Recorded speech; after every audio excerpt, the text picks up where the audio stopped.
Didn't want to show up. Tanner, are you 37 or 38? 37, yeah.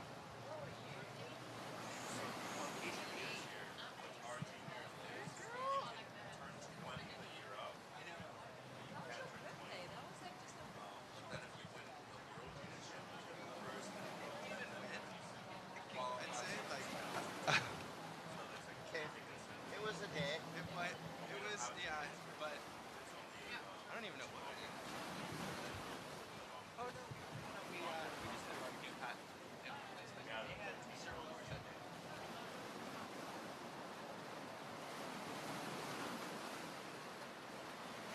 Well, to the start.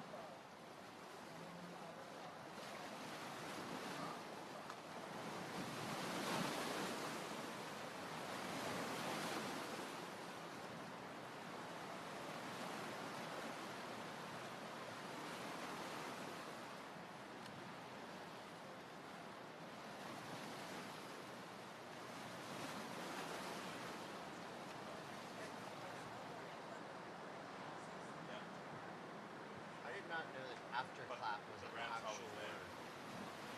Unexpected repercussion. The afterclap that way, well, that becomes a heat changing school.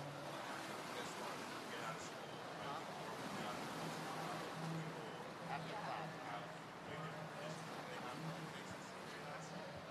Well, making the inappropriate appropriate is part of one of my strengths. Really just edging the line of appropriateness. Edging is way too edging excellence is 7-8.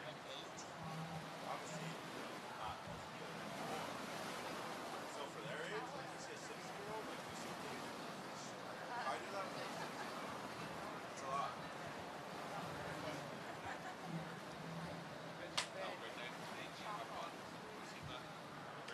Oh, I think you got a special shirt on today, huh?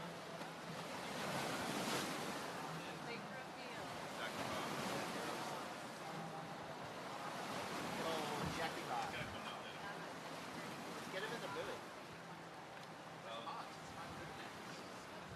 Uphill. Tell me again. 1 to 5. I'll help you down later. A couple hours.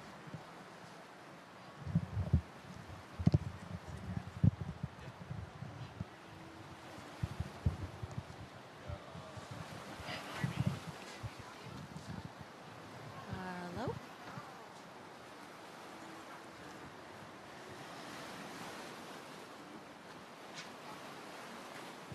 Oh, you did? Where was karaoke? On Main Street? Yo. Ted for Tanner, Tanner for Ted. No way. Just, oh, that's actually. Thank you. What did you sing? What did you sing? Right on, thanks. You did some what? Oh, such a nigga. Okay, cool. That's on my Yes. Did you karaoke do any list. Madonna? Ooh, I just thought of a new song. Yeah, thank you. Well, Chris and I had fun. That last heat was it almost was like a weird, trippy like wrestle match. You Right? got it. Was Good just, morning. Like, it became like comical as it was Hello. playing. Out, so we were having fun. But thank you. All right. I'm going to turn this one tiny touch. Hello, hello. Check 1, 2. Do-do-do-do-do. I guess I should. Yeah. Thanks.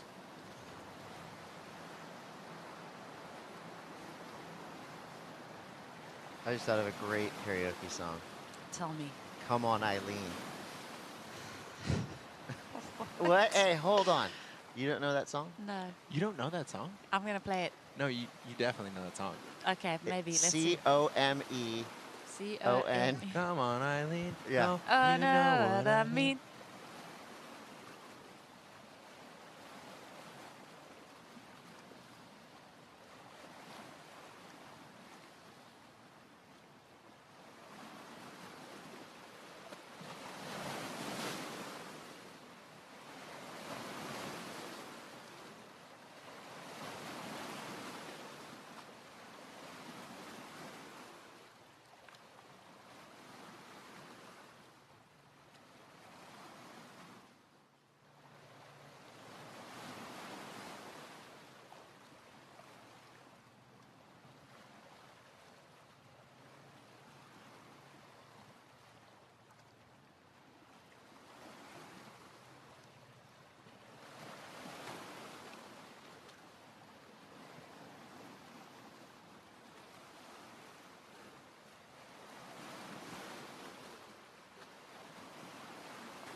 Good morning, surf fans, and welcome to the Lexus US Open of Surfing, presented by Pacifico in the city of Huntington Beach. All the stars are here, hoping to get a big result here in our third Challenger Series event of the season. Xavier Huxtable looking to make a leap up to the upper ranks of this Challenger Tour. Jordy Lawler, Nolan Raposa getting warmed up. He'll be in our first heat of the day as well. And here's an indicator that the waves are bigger, better, and more high performance than they've been throughout the entire week. So I think we're gonna be in for a great show of surfing today. And when you see who's in that first heat, that's telling of the depth of field we have here at the US Open. Chris Cote, Rosie Hodge, Tanner Godowskis, welcome back to day 50 of this extended event. But the good news is the waves are getting bigger and better. And obviously the names we have in these draws are ridiculous. I mean, the best of the best competing here today. Yeah, we ground through so many heats yesterday. This is the prize. It's going to gradually increase as we get to the weekend, and the conditions are going to improve, but there's some big names in the mix. It's funny because yesterday we talked about it all day. Like, oh, swell's coming. It's only going to get better. And so stoked to wake up and see that it actually came to fruition. Yeah, it feels good to be right sometimes. And the good news, too, is, look, it's not great out there yet, but we've already seen some big airs thrown down. So there are ramps, there are closeout sections for these surfers to slam. We're going to see the best males and females competing today. And our scouting report from yesterday tells us that we have the best small wave surfers on the planet here in Huntington Beach this week. Yeah, I mean, yesterday was one of those days when you're at the office, you're plugging in, you're grinding away. But like we said, this is a huge event. The gravity of a win here at the US Open, it's such a gateway event to really launch your career. And like I said, the biggest names in surfing are here, and AJ McCord has one of them. She's standing by now with Morgan Siblick. Morgs, welcome back to Huntington Beach. It's so good to see you here. You've been here for a minute, gotten a chance to free surf. Give me your read on the conditions today. Yeah, I mean, it's super slow, but we got waves, so it's surfable, which is great. Yeah, stoked they made the right call yesterday, Arvo, and when the sets come, they're super fun today. So yeah, it should be a pretty fun day of competition, and hopefully it hangs in there. We've seen a lot of whips, a lot of turns, a lot of airs. What can we expect from you? Hopefully a bit of everything. When the sets come, they're pretty rippable. So yeah, hopefully just get the job done and get through a couple heats. Third event of the Challenger Series here in 2025. Just what kind of mentality are you bringing into this one? I don't know. I just want to smoke a few crew and go real deep. It's like, I don't know. Don't want to come back here too many more times, pretty much. Well, good luck in this event. We'll see you in the second heat today. Come on. Cheers. Yeah, Morgan Siblick, I like that quote. Smoke a few crew and go deep into this contest. That's the mentality you have to have. You know, you can all be friends in the Bonsoy athlete area, but when you put that jersey on, it's time to rock and roll. Oh, his honesty is so refreshing. I love it because it's just like, hey, he did so well on a couple wildcard events as we're looking at the Surfline forecast. Yeah, Surfline's been spot on through the week. First, 5 days of this contest, pretty small, but now we're starting to see, you know, this southwest swell. We're seeing some northwest wind swell pick up. So, as expected, today's a little bit bigger. Through to the weekend, Tanner, it's going to be rippable out here at the pier. Perfect timing. You know, finals day will be looking great. I'm sure the sun's going to come out this afternoon, as it did yesterday, and it's just going to incrementally get better and better and better through these next couple days. So we should be stoked. And I like the wind forecast we have. Yesterday we dodged it. It was pretty glassy all the way through to the very end of the day, and that definitely helped our surfers, I'm sure, mentally and physically. Just knowing that, yeah, it was tiny, but there were still little pockets and glassy little faces for these surfers to rip. So nice to know that the wind will hopefully be backing off throughout the afternoon here today. We do have a little bit of texture, little bit of morning sickness real early, but this is definitely going to clean up as the sun starts to heat the beach up. And this first heat is stacked. We're talking veterans, CT surfers, and champions from Brazil. We got Liam O'Brien, Nolan Raposa, Maxime Huchneau, and Wesley Leish. So an international affair here, Australia, USA, France, and Brazil. Just how you expect these heats in the US Open to be. The best of the best from each region of the world. Starting with Liam O'Brien, it'll be fun to see Liam O'Brien in normal looking waves because I'm used to seeing Liam in the gnarliest, heaviest waves. He just dropped a video part that was intense. Yeah, that was super intense. The friction of perception or something like that, that edit was psycho. It was a barn burner from front to back. And it's funny because Liam, his style is so whippy. It transcends to these small waves perfectly. He looks lively, he looks fresh, but then he'll just pack 8 to 10 foot chopu waves looking very comfortable. So he's a weapon in all kinds of conditions for sure. We're going to start off with your Brazilian regional champion, Wesley Leish. And why not go for it? Literally trying to get the jump on the competition there, just 0.57. A throwaway, but that's a good sign because that means there are air sections out here, Rosie. I mean, this guy was so impressive yesterday, winning his heat in that round of 80, and he was in the first heat of the morning, so he's feeling comfortable being that first heat, wants to come out strong and get a strong start as we watch Liam. So Liam O'Brien. There's definitely something to, oh, that was great. But there's something to bringing your energy in those first heats of the morning. And that is kind of an advantage for Wesley that he was able to do that yesterday. And it becomes your rhythm through the event, right? And you can kind of grow on that similar feeling of starting every day on fire. Speaking of on fire, Liam O'Brien clicking turn after turn.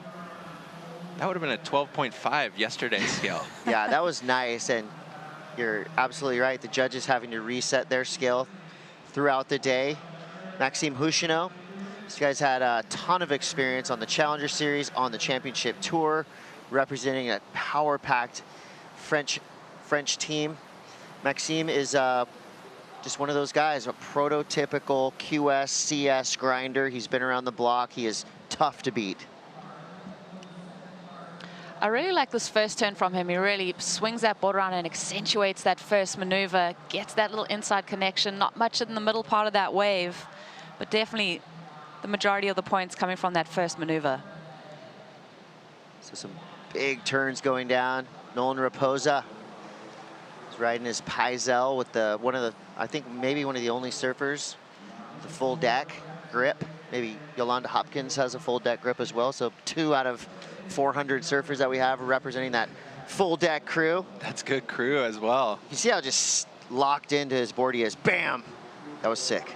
I feel like yesterday we talked about equipment all day and we were bringing up all the different shapers, and I feel like we didn't bring light to how great the stable of Pizel riders are and how good those designs are looking under their feet. I actually took a picture of the board dimensions that Nolan Raposa is riding. He's got the Highline Pizel, definitely epoxy in there, and we're looking about 25.6 liters, if liters is your thing. I personally don't really know what liters do or if those numbers are an actual thing. All I know is that Nolan Raposa always has a fresh quiver of Pizels under his feet, and he makes them look real good. As we see now, Maxime Houchino, first right of the day so far. To the judges now, something to chew on, a couple different looks. Liam O'Brien, 3 backside turns. Maxime Houchino, I think a pair of good turns, and then Nolan Raposa on his forehand laying into that end section. And loving this combo swell that we're looking at, Tanner. I mean, it's just offering these guys the opportunity to really smash that oncoming inside section. A lot more push and power in this morning's surf already. Yeah, so that was actually really cool seeing that on the Surfline forecast, that we had a little bit of a northwest energy crossing up with the south, and you can tell right here, even on Nolan's ride, he's taking off on one peak and able to slam into that oncoming section. It just gives a lot more opportunity within the lineup, because your classic south swell lines, we all know, it just drives you to the pier. Whereas today, I think it's going to be helping all the competitors because you can kind of spread out the playing field a bit. We're going to go with 30-minute heats throughout the day today. There's just more consistency, more size. Yesterday, we added 5 minutes to the heats for the back half of the day. And that for sure helped our surfers get a little bit more work done in the water. Scorers are starting to come in for the first exchange. You've got Nolan Raposa with the highest number so far, that 617. Earned it. Big, powerful turn on the finisher. Got the attention of the judges. Liam O'Brien with 3 backside turns comes through with a 533. Maxime Houchino a 393, and Wesley comes through with a 283. So what is that telling you? What are the judges looking for? Power surfing is always going to reign supreme, even in smaller waves like this. And I think Nolan Raposa just dialed up the exact maneuver for that section. I think, you know, making the most of these critical sections is going to be so key today, but also that little bit of variety. I think maybe that's the point of difference from Liam's wave to Nolan Raposa's wave. He had 2 critical sections that he absolutely hammered. Liam, I was loving the whip and flow in his surfing, potentially a little bit repetitive for the judges. Yeah, it's about impact, right?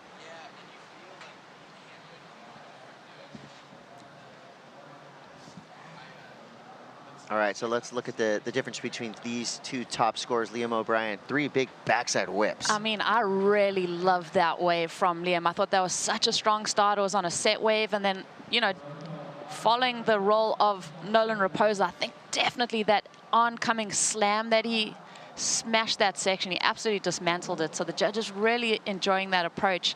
But to me, Liam's surfing was looking so sharp. Well, here are your judging elements for the U.S. Open of Surfing. Remember, the judges, they adapt just like the surfers. They're looking for big combos, going fast, powerful surfing. All of that was kind of encapsulated in Nolan Raposa's first wave. The variety, creativity, big airs, of course, they're always going to score nicely here at the U.S. Open.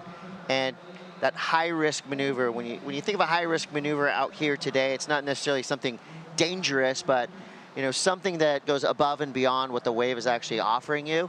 So a big air on a small wave and riding out clean is for sure going to be rewarded. And all of our judges, they all surf really well. They catch a lot of waves. They're not super fun to surf with because they are that good, but they know how hard beyond what the wave's offering you. And I think that's what Nolan did really well on his opening ride. So that's why he's in the lead. And just looking at today's conditions, I mean, that oncoming section, I think we are going to see a lot more of that risk factor, that progressive element, and those big major maneuvers.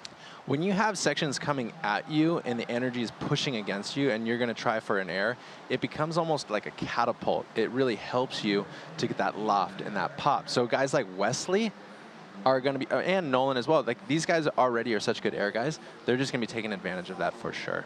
And I think getting that jump early, you know, absorbing the responsibility of a section coming at you like that is paramount, because the judges are also going to be watching the waves as the surfers are riding them. So if you waste a section, or if you kind of go soft into a section, you know, they're going to keep your scoreline a little tampered. So Rosie, like how funny is it though when you're in a situation you're competing, you get a wave that has an air section or just a really gnarly section coming at you, but you're not necessarily prepared for it, or really realizing if you want to go that big on that kind of a wave, it's almost a burden at times. Oh yeah, totally. And it's getting stuck in that 2 minds of what maneuver you want to. You're presented with a section, you get stuck in 2 minds of what you want to do, and as soon as you do that, the judges are going to be so critical on your surfing. No wrap. Whipping it into a couple backside turns. He is such a good surfer. I think underrated. I mean, I think one big result from Nolan Raposa that most likely, if you look at the entirety of the season, would come here in Huntington Beach. Would not be surprised to see Nolan on that stage on finals day. And for him, if he got on the championship tour, I think he could do some serious damage. And he got so close here at the US Open. He finished with a semi-final. He was like chomping at the bit that finals day, and this is just such a good addition to that 617 that he's already got in his scoreline. There's something about taking advantage of your local spot in a big event coming to town, and Nolan does a great job of that every year. He's got his crew around him. Obviously now he's just signed up with Ava. He's got fresh energy going on. Chris, you're absolutely correct. He is probably one of the most underrated surfers in the U.S. at the moment. He can do everything. He's great in the barrel. He's great in the air. He's great on the wave face. He just kind of has to click things together through a season to then qualify. But the U.S. Open, it feels like he always is able to have that in his back pocket and build off of it. So hopefully this will be the beginning of a really great run for him. And Nolan, I feel like he's always had that little bit of a hindrance. He's been unlucky. He's had these little niggling injuries that's come into play, just bad timing or on the bad side of the rankings. But I do feel like Nolan's that guy that when an opportunity presents itself, he's so good at just running with it. And seeing him on that run a few years ago here was just kind of magic and just was an indication of the level of talent that he has. You really saw the crowd get behind Nolan throughout that week. He is working with the Matt Myers mentorship program. Matt is on the beach somewhere in the mix with a bright yellow hat on. That's kind of his signature signaling hat. We talked a lot yesterday, Chris, I feel like, about, you know, presenting in a post-heat interview and just being really okay with having your personality be on the stage as well. And Nolan is one of those guys. He's very amicable. You just love the dude for who he is. And he just is releasing a movie, Step Brothers, with Ava, him and Tyler Gunter. And the movie poster alone makes you giggle because they straight just took it from Step Brothers, the actual movie. And it's stuff like that, I feel like, over time, we're all going to get to understand Nolan for who he is. And it's going to be such a beautiful thing to have in the surf community. Yeah, hopefully we're going to get him in the booth later on today. He's got a really good personality. And Maxime Houchino showing some of his flair right there, throwing the tail out. Maxime, I think he's a perennial underdog who makes big things happen like this. And this guy is extremely well-rounded. Seen what he is capable of at Big Sunset Beach. He's an insanely good barrel rider, and now he's just jumped up in second place with a 4.07 and a 3.93. And so far, I'm loving the waves we have today. This is more of your classic Huntington Beach, you know, morning situation. It's waist to chest high, peaky enough to where these surfers can get up and at it early, but then there's these closeout sections that are going to provide, hopefully, some ramps and a canvas for these surfers to get really creative. Because I just don't think the, you know, 3 to the beach style of blue collar surfing is going to get enough attention from the judges today. You really got to show some flair, some dynamics, and, you know, even if you are in the back of the priority situation, you got to try your best to make a smarmy wave look exciting. I think everybody was, after yesterday, the effort that was put in from everybody, the surfers, the judges, the people down here at the beach, everybody's just excited to see some electric surfing and allow these guys to really open up. So here goes Nolan. That's the kind of stuff you want to be seeing on a day like today. Yes. Don't hold back, you know? Yeah, I love the energy too. There's a fine line, right? You can do too much and take away all the flow of the wave, but the energy that Nolan has right when he stands up, you see just pumping down the line on this board. You just know something big's coming, and I think the judges like to see that. So Wesley on the split peak. I mean, this guy, we've been waiting for him to ramp up. He's just trying to kind of force the issue on that one right there. Good to see him get a little bit of completion under his feet, though. I think when you're at this stage of the heat, you start to feel that little bit of intensity.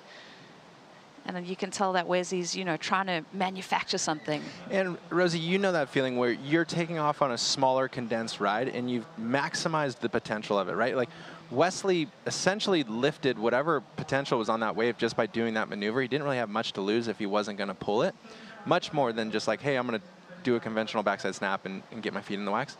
So I think great call for Wes there. Obviously, I think he's going to, in the long run, need more than that. He's probably going to need to build off of it, but well played. Well, such a prime example of surfing a wave up and having that ability to take off on a nothing wave and squeeze a score out of it. So that's kind of his danger point. What's your thoughts, Rosie, on Liam O'Brien? Came out strong, 5-3, threw it right on the board, has priority, and now has kind of shifted his gears, I would say. He's slowing down. Do you think it's a good call for him to be waiting for his backup, or do you think he should be staying in motion on a day like today? Well, I think, you know, having that strong score already is really anchoring him, and knowing how Liam likes to compete, he's so calculated. He's going to have been down here watching the conditions. He knows what kind of wave he's looking for. He has that priority. And I think for me, he's so even keel. When that wave pops up, he's going to capitalize. So I'm enjoying Liam's game right now because I think this is the game plan that he went out in the water with.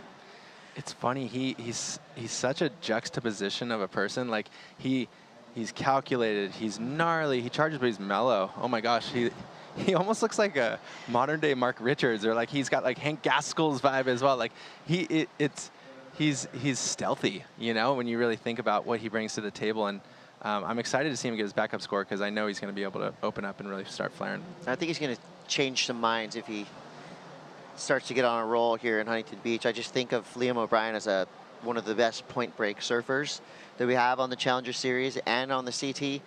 His style is so smooth. When I see him surfing, I just want to picture him on a long, extended right-hand point.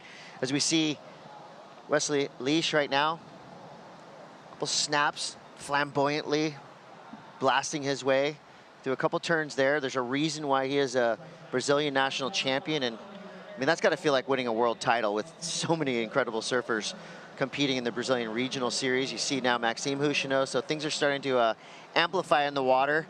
Nolan Raposa's in the lead with a 6.17 and a 4.5. We've got Nolan riding a 5.7.5 epoxy high line. It's a stringer epoxy. John Peisel calls it the Electra epoxy, and you know, our board rack looks a little bit more like a F1 paddock than a standard surfboard rack. There's so much tech involved in this event, and I love it. You have to bring out your most high-performance, poppiest board to Huntington Beach. Regardless, even if it gets double this size, I'm sure most surfers are still going to be leaning on epoxy just because of the, you know, the spice. Right when you stand up, epoxy boards have a lot of liveliness in them. And you can see that with Nolan Raposa right now. I'm pretty sure everyone in this heat is on an epoxy board. So there you go. Next board you order for summertime in California, make it epoxy. 13:30 to go. We're going to take a quick Bonsoy brew break, and Nolan Raposa's in the lead for now. There's his crew cheering him on. Can he stay on top? You're going to have to stay tuned to find out. We'll be right back.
We are back straight into it. This is the Lexus US Open of Surfing presented by Pacifico and the city of Huntington Beach. Got bigger, better waves here for the 6th day of competition, the 2nd day of competition for the Challenger Series. We started this event with world-class longboarding, 4 days in a row of nose rides, cross-stepping, and championship runs by Kai Ellis Flint and Avalon Gall. So congrats to our now world number ones on the Longboard Tour. They're going to Bells next. We got 11 minutes, 10 seconds here in our first heat of the round of 64. Yesterday we ran through the round of 80 for men and women. Some big names, unfortunately, out early, which is a stinger, but that's the reality and the harsh truth of the Challenger Series, which in my opinion, day one of the Challenger Series has to be one of the most exciting contest days. CT, QS, whatever you got. The day one of the Challengers are always dramatic and always exciting, regardless of how the waves are, because it is that savage cut. You know, on the championship tour, you got that first day, non-elimination round surfing, you know, you can make mistakes and you're going, okay, I'll just correct those mistakes in the next round. Not on the Challenger Series. You got to get going quick or you're out. And some of these surfers traveled for 2 days to get here, you know, from South Africa, from Australia, and to surf 30 minutes after 2 days of travel, and the expenses put out has got to be a burn. I will put it like this. Day one of the Challenger is coming off the blocks, and everybody has a pretty similar start time. So you see, yesterday we lost guys like Julian Wilson. We lost some big names in the mix, yet the young guys had a little jump on it. And once you get into the rhythm of the event, as we see Mateus Herdy about to kick off, you get a little bit of steam. You get your inertia going through the rounds, and you feel way more comfortable. I don't care who you are, whether you won the last event. When you roll up to a new event and it's day one, there's some nerves in the back of your mind, hoping this starts well, hope I get a good wave going. And don't you think, Rosie, like now we're into a bit of a different game where the event itself has some inertia, you're moving day to day, but day one is always so specific for those nerves for everybody, really. And there's that buildup of anticipation. There's that like want and that hunger to do well. And so many times you come to these events, like you said, you sacrifice so much to get here. There's a lot of travel time. There's a lot of money spent. There's a lot of sacrifice made. And things don't go well. And there's so many times when you replay all of those moments and it's all just a learning curve and you lay in bed and you like, it like can take over you, like the way that you absorb that when you have those disappointing ones. And then at the same time, like you said, when you get that little kick of momentum and you feel like those puzzle pieces are falling into place as you see a nice looking lump coming through. Wesley Leish now. So Wes is working with Wesley Santos that's been living here in Huntington for a couple years. Really great dude. And it's cool because I was looking at Wesley made a really nice post yesterday after his heat win and was just saying big thank you to him, giving me the insight. This is a huge moment for me to be attacking on the Challenger Series. Obviously, he's the champion in Brazil, which, like you said, Chris, that's a huge scalp. That's gnarly. Amazing. That is as gnarly as you get for a domestic tour, I think, especially competitively. So we know this guy is a thoroughbred, and he can get the job done. With moves like that, I love where he's looking. He's coming out of the pocket, first hit, blowing the tail around. Like, if he's going to start pulling that kind of stuff, he's definitely going to be getting into those 6s and 7s, and it'll feel good. It'll be getting that confidence going. He kind of threw that one away, which I feel like is probably a rare thing to see Wesley fall like that. Yeah. You know, with so much success on the Brazilian regional tour, you would have to think that he is an absolute small wave wizard. Not quite showing us that yet. He's got a 3.57 and a 3.07. Decent scores, but still in third place, needing a 4.93. Liam O'Brien's actually in a pretty decent position. He's got a 5.33 for his opening wave. Now he just needs a 3.17. Our top two surfers advance through. Third and fourth place surfers are out. At the moment, Nolan Raposa is controlling this heat. If you're throwing away 4.37s already, you're doing something pretty good. He started off with that 6.17 and a 4.5, and he's in second priority right now, so he's right where he wants to be. And Chris, I want to take a moment and dive in on Maxime a little bit, because we described him in the beginning of the heat as, you know, he is a consummate challenger contender, right? He's had time on the tours. He's been an original adapter to the epoxy equipment. He's been with CI forever, and I'll never forget, even when he had that great run at Sunset, he was still riding epoxy surfboards. So he really has taken that technology and applied it through all of his competitive venues. He's a great dude. He has incredible work ethic. He also has that free surfing vein within him, which he doesn't get a lot of light on. You should follow him on Instagram because he's always posting psychotic airs. He's down. I think he's the guy who's been on tour for long enough. He just needs that catalyst and spark again to see him go to the next level and get back on tour. But obviously, we all know he has that ability to do so. A split peak there. Yeah, fully agree with you. He's one of those names that I'm sure the other surfers on the Challenger Series do not like to see in their heat. Totally. You know, it's like a Jadson Andre. It's a veteran that knows everything there is to know about surfing in a heat. He's just one of those guys that when you see him in the draw, you're going, oh no, please, I don't want to go against Maxime Houchenot. He's going to make me earn it. There goes Liam O'Brien on this little left-hander, similar to his first wave, which is a 5.33, but nicely surfed. Well, we spoke about it. He's been waiting about 20 minutes to get this wave under his belt to couple up with his 5.33. So staying patient. Only requires a 3.17. I mean, he's going to get that number. He's going to find himself in that top two picture with just about 5 minutes remaining. I suppose we might have been a little nervous because he'd waited so long, but he's such a veteran, and he just nailed it. Stayed on his board, looked lively. I'm sure he'll be right around that score that he was looking for. Couple of big slashing carves for Wesley Leish. Gets the proper finish, so there's a 3-turn banger, and now we're starting to see some emotion. Nothing wrong with a little fist pump. Just letting the judges know that you mean business out there. So Wesley waiting for a score, waiting for the score from Liam O'Brien. It comes through to 4.27. That switches things up. Liam O'Brien now in second place. Nolan Raposa still in the lead with priority. Wesley Leish would need a 6.03, so we'll see what he did on that last wave. I like that, you know, the airs weren't really going his way, so he switched it up into some good, clean, on-the-face surfing right here. Showing some flair through this turn. Rosie, we were talking yesterday and saying you don't really know the Challenger Series unless you've passionately claimed like a mid-5 right here. It's all feel, yeah. It's all feel. You've put so much on the line, and you just got to let it rip a little bit. Maxime with a nice, crispy backhand snap and just finishes it strong. I'm not really sure where that'll fall in the scoreline, but it's good to see Max just keeping the ball rolling, moving forward, and he goes straight into another. His backside is a weapon. He's able to extend properly up into those turns. They look really unique, and they shoot a ton of spray every time. Maybe just overcooked the second turn a little bit. This is a good-looking wave for Wesley. Well, it was a good-looking wave. We hear some hoots and hollers, and you see Wesley looking behind him. So we're going to see some of these exchanges where potentially all 4 surfers are up at once. You know, this is a peaky day here in Huntington.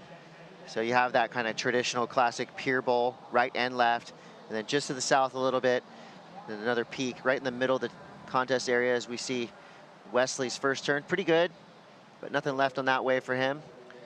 Rosie, I'm trying to get Wesley's perspective here as we talk about the U.S. Open and its importance. For me, growing up in California, it was huge. It was a cornerstone for my summer. But being able to compete and traveling from all the way over the world, what was it like to roll up and be a part of the event and see it traverse into the weekend where obviously it's so crowded? It's such a big circus of energy. Oh, it's such a great question as we just see this ride from Maxime. He's been so activated. Wow, really nice. He gets the grab there. And more fist pumps. Okay. The more fist pumps, the better. That means good things are happening.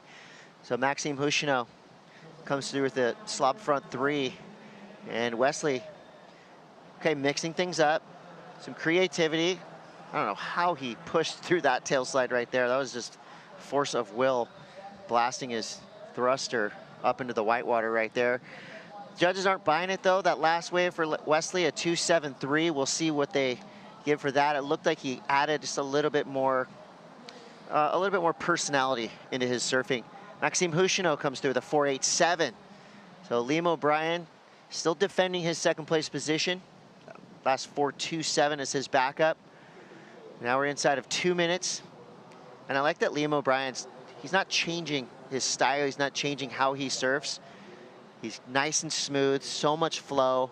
And he's basically just adapting his beautiful style to these waves that are absolutely rippable, but I wouldn't call them beautiful themselves. So his style is shining in tough waves to surf. He his style on his backhand, he's able to open up so incredibly and get vertical. Like, you know, a lot of times you see somebody on their backside, it's a bit more squared up. You have a square stance, and it looks a little bit more geometric. Whereas Liam, he almost, the way he stands on his board, it looks open to the wave face before he's doing his bottom turns. He's dropped his back knee. It's really aesthetically pleasing. So it's nice. Like you said, these aren't the best waves in the world, but he still makes them look great while he surfs them. He's like a modern traditionalist. I feel like he surfs with a lot of soul. And he doesn't compromise his style. I think that's the most important thing, because you get that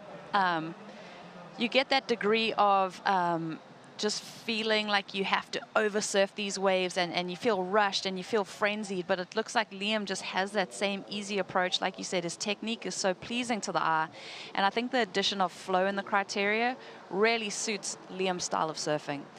40 seconds left. Situation stands with Nolan Raposa in the lead. Liam O'Brien in second. Maxime Houchino looking for a 4.74. So he did a pretty cool looking air. Got a grab, but are the judges biting? It looks like the scoreline coming through is so close. Oh boy. So hold your breath, surf fans. 14 seconds left. Can Maxime Houchino turn this heat? There's Liam O'Brien now flying down the line. He gets into the air. Big pop. Front three. Can't hang on to it. He goes down. It's all about 2 more scores to drop through from our judges. Maxime Houchenot looking for a 4.74. And just like that, a 4.67. That is the harsh reality of the Challenger Series. 0.10 is all he needed to advance through this heat. He definitely made it entertaining, definitely made it close, but just not quite there. So a heartbreaker for Maxime Houchenot. I feel like your only solace right there is that he did everything he could. He pulled the move. He went big. That was a gnarly hit, and it just didn't shake out with the judges and how they saw it. So Max should be proud, but man, are those losses hard to take. Totally. Those ones sting. They keep you up at night. To be that close, to know that you've given it your all, you can't help but feel that little bit of agony for Maxime. Yeah, for Maxime and Wesley. So Wesley comes through. He got a 4.43. Again, super close. That just shows you we're losing 2 powerhouse surfers in Maxime Houchenot and Wesley Leish. But give it up to Liam O'Brien, styling his way through this heat with a 2nd place, and Nolan Raposa on his trusty Pizel surfboard gets a big momentum gathering victory. See how stoked Nolan is right there. And I told him right before, I said, hey, win your heat. We'll get you in the booth. You're double dipping today. We're going to make you work. He's got a video premiere tonight. So this could be a really good day for Nolan Raposa. These guys coming in, probably saying the same thing, like, phew. that was a gnarly heat. I can't tell you how good it feels to make the first heat of the day. You just feel like the rest of the day, it has a little bit of a magic glow to it. It's hard. You never know how things are going to go. These guys, Nolan started great. He had 2 rides that, like, slapped over the 4 to 6 range, and it got the job done. Well, check it out. On the last wave by Liam O'Brien, he actually flipped the positions. So now Liam O'Brien gets the heat victory, and Nolan Raposa drops to 2nd. But regardless, top 2 surfers make it through. So that fun-looking DHD epoxy board under Liam O'Brien's feet propels him into 1st place. And just like that, the buzzer blows, and we've got another heat taken to the lineup. This one equally as stacked as the previous. So we're going to put 30 minutes back on the clock for round 64, heat number 2. It's going to be a real fun heat to watch. We're going to take a quick break, but we'll be right back with Mateus Hardy, Morgan Siblick, Lucas Vicente, and Luke Slippen. Stay tuned.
The Lexus US Open of Surfing, presented by Pacifico, is brought to you by Neutrogena, sunscreen you'll love to wear. By Sun Cruiser Vodka Iced Tea, let the good times cruise. By Pacifico, live life anchors up. And by Lexus, experience amazing.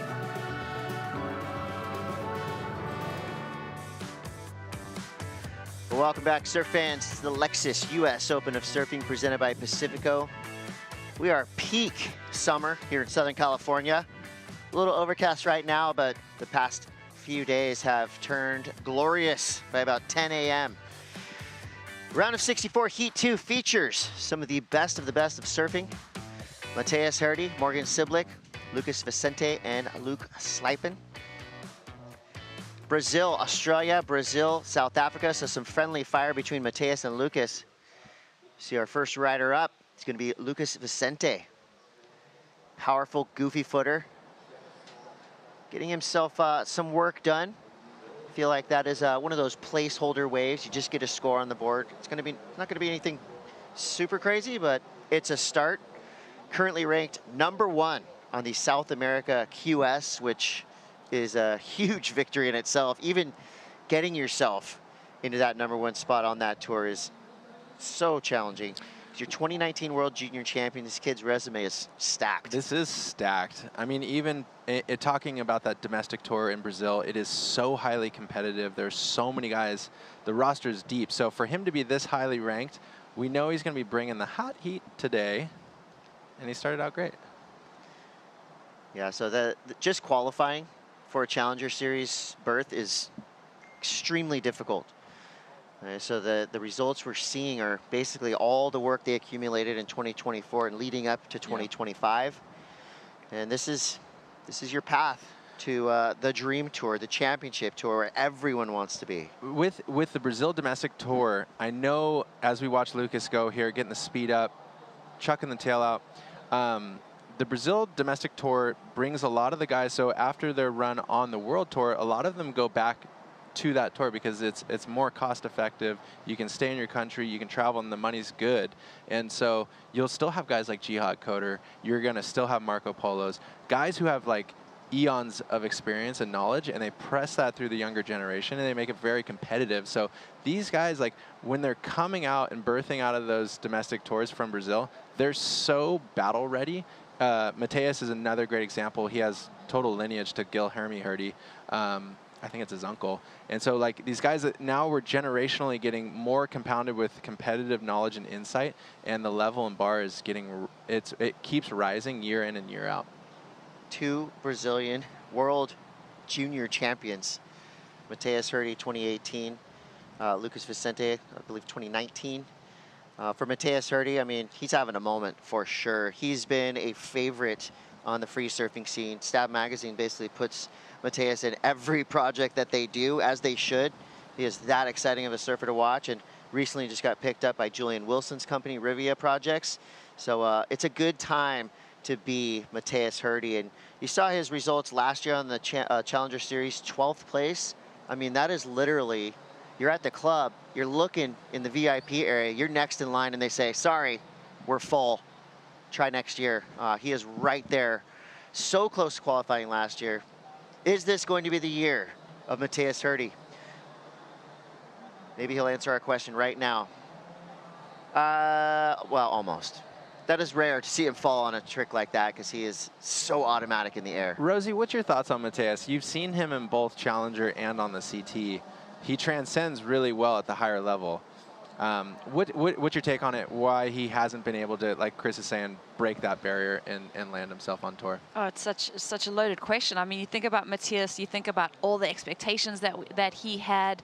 As we just see a lot of action in the water at the moment. Lucas has been so activated in this one. This is about his 3rd wave already. Chucking the tail. Oh, just. I don't think so. Nope, I don't think so. You got to make it so clear, right? I feel like there were some heats couple years ago, Italo comes to my mind where, you know, 5 years ago, that might have been a conversation if he made that or not. These days, it's more like skateboarding and snowboarding where you really have to make it abundantly clear that you've not only landed your trick, but you've landed it cleanly. Call that landing bolts. You know, riding out in the whitewater where the judges can see the full nose of your board, see that you're still having that forward momentum. So you're not going to sell anything to our judges. They're the best in the business. They're too on it to be tricked. So you got to make it real clear that you've landed your maneuvers. We see now Matthias, this is that big air that, again, I'm almost shocked to see him not land that air. Morgan Siblick just leaning on his power. That was a good snap right there.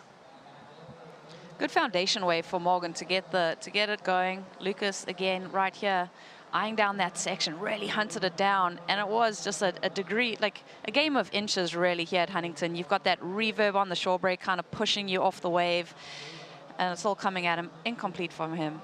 Well, 22 minutes to go here. Morgan Siblick in the lead with a 4.67 in the last seconds of that heat. Liam O'Brien flipped the script, jumped from second to first. He's on the glass now with AJ McCord.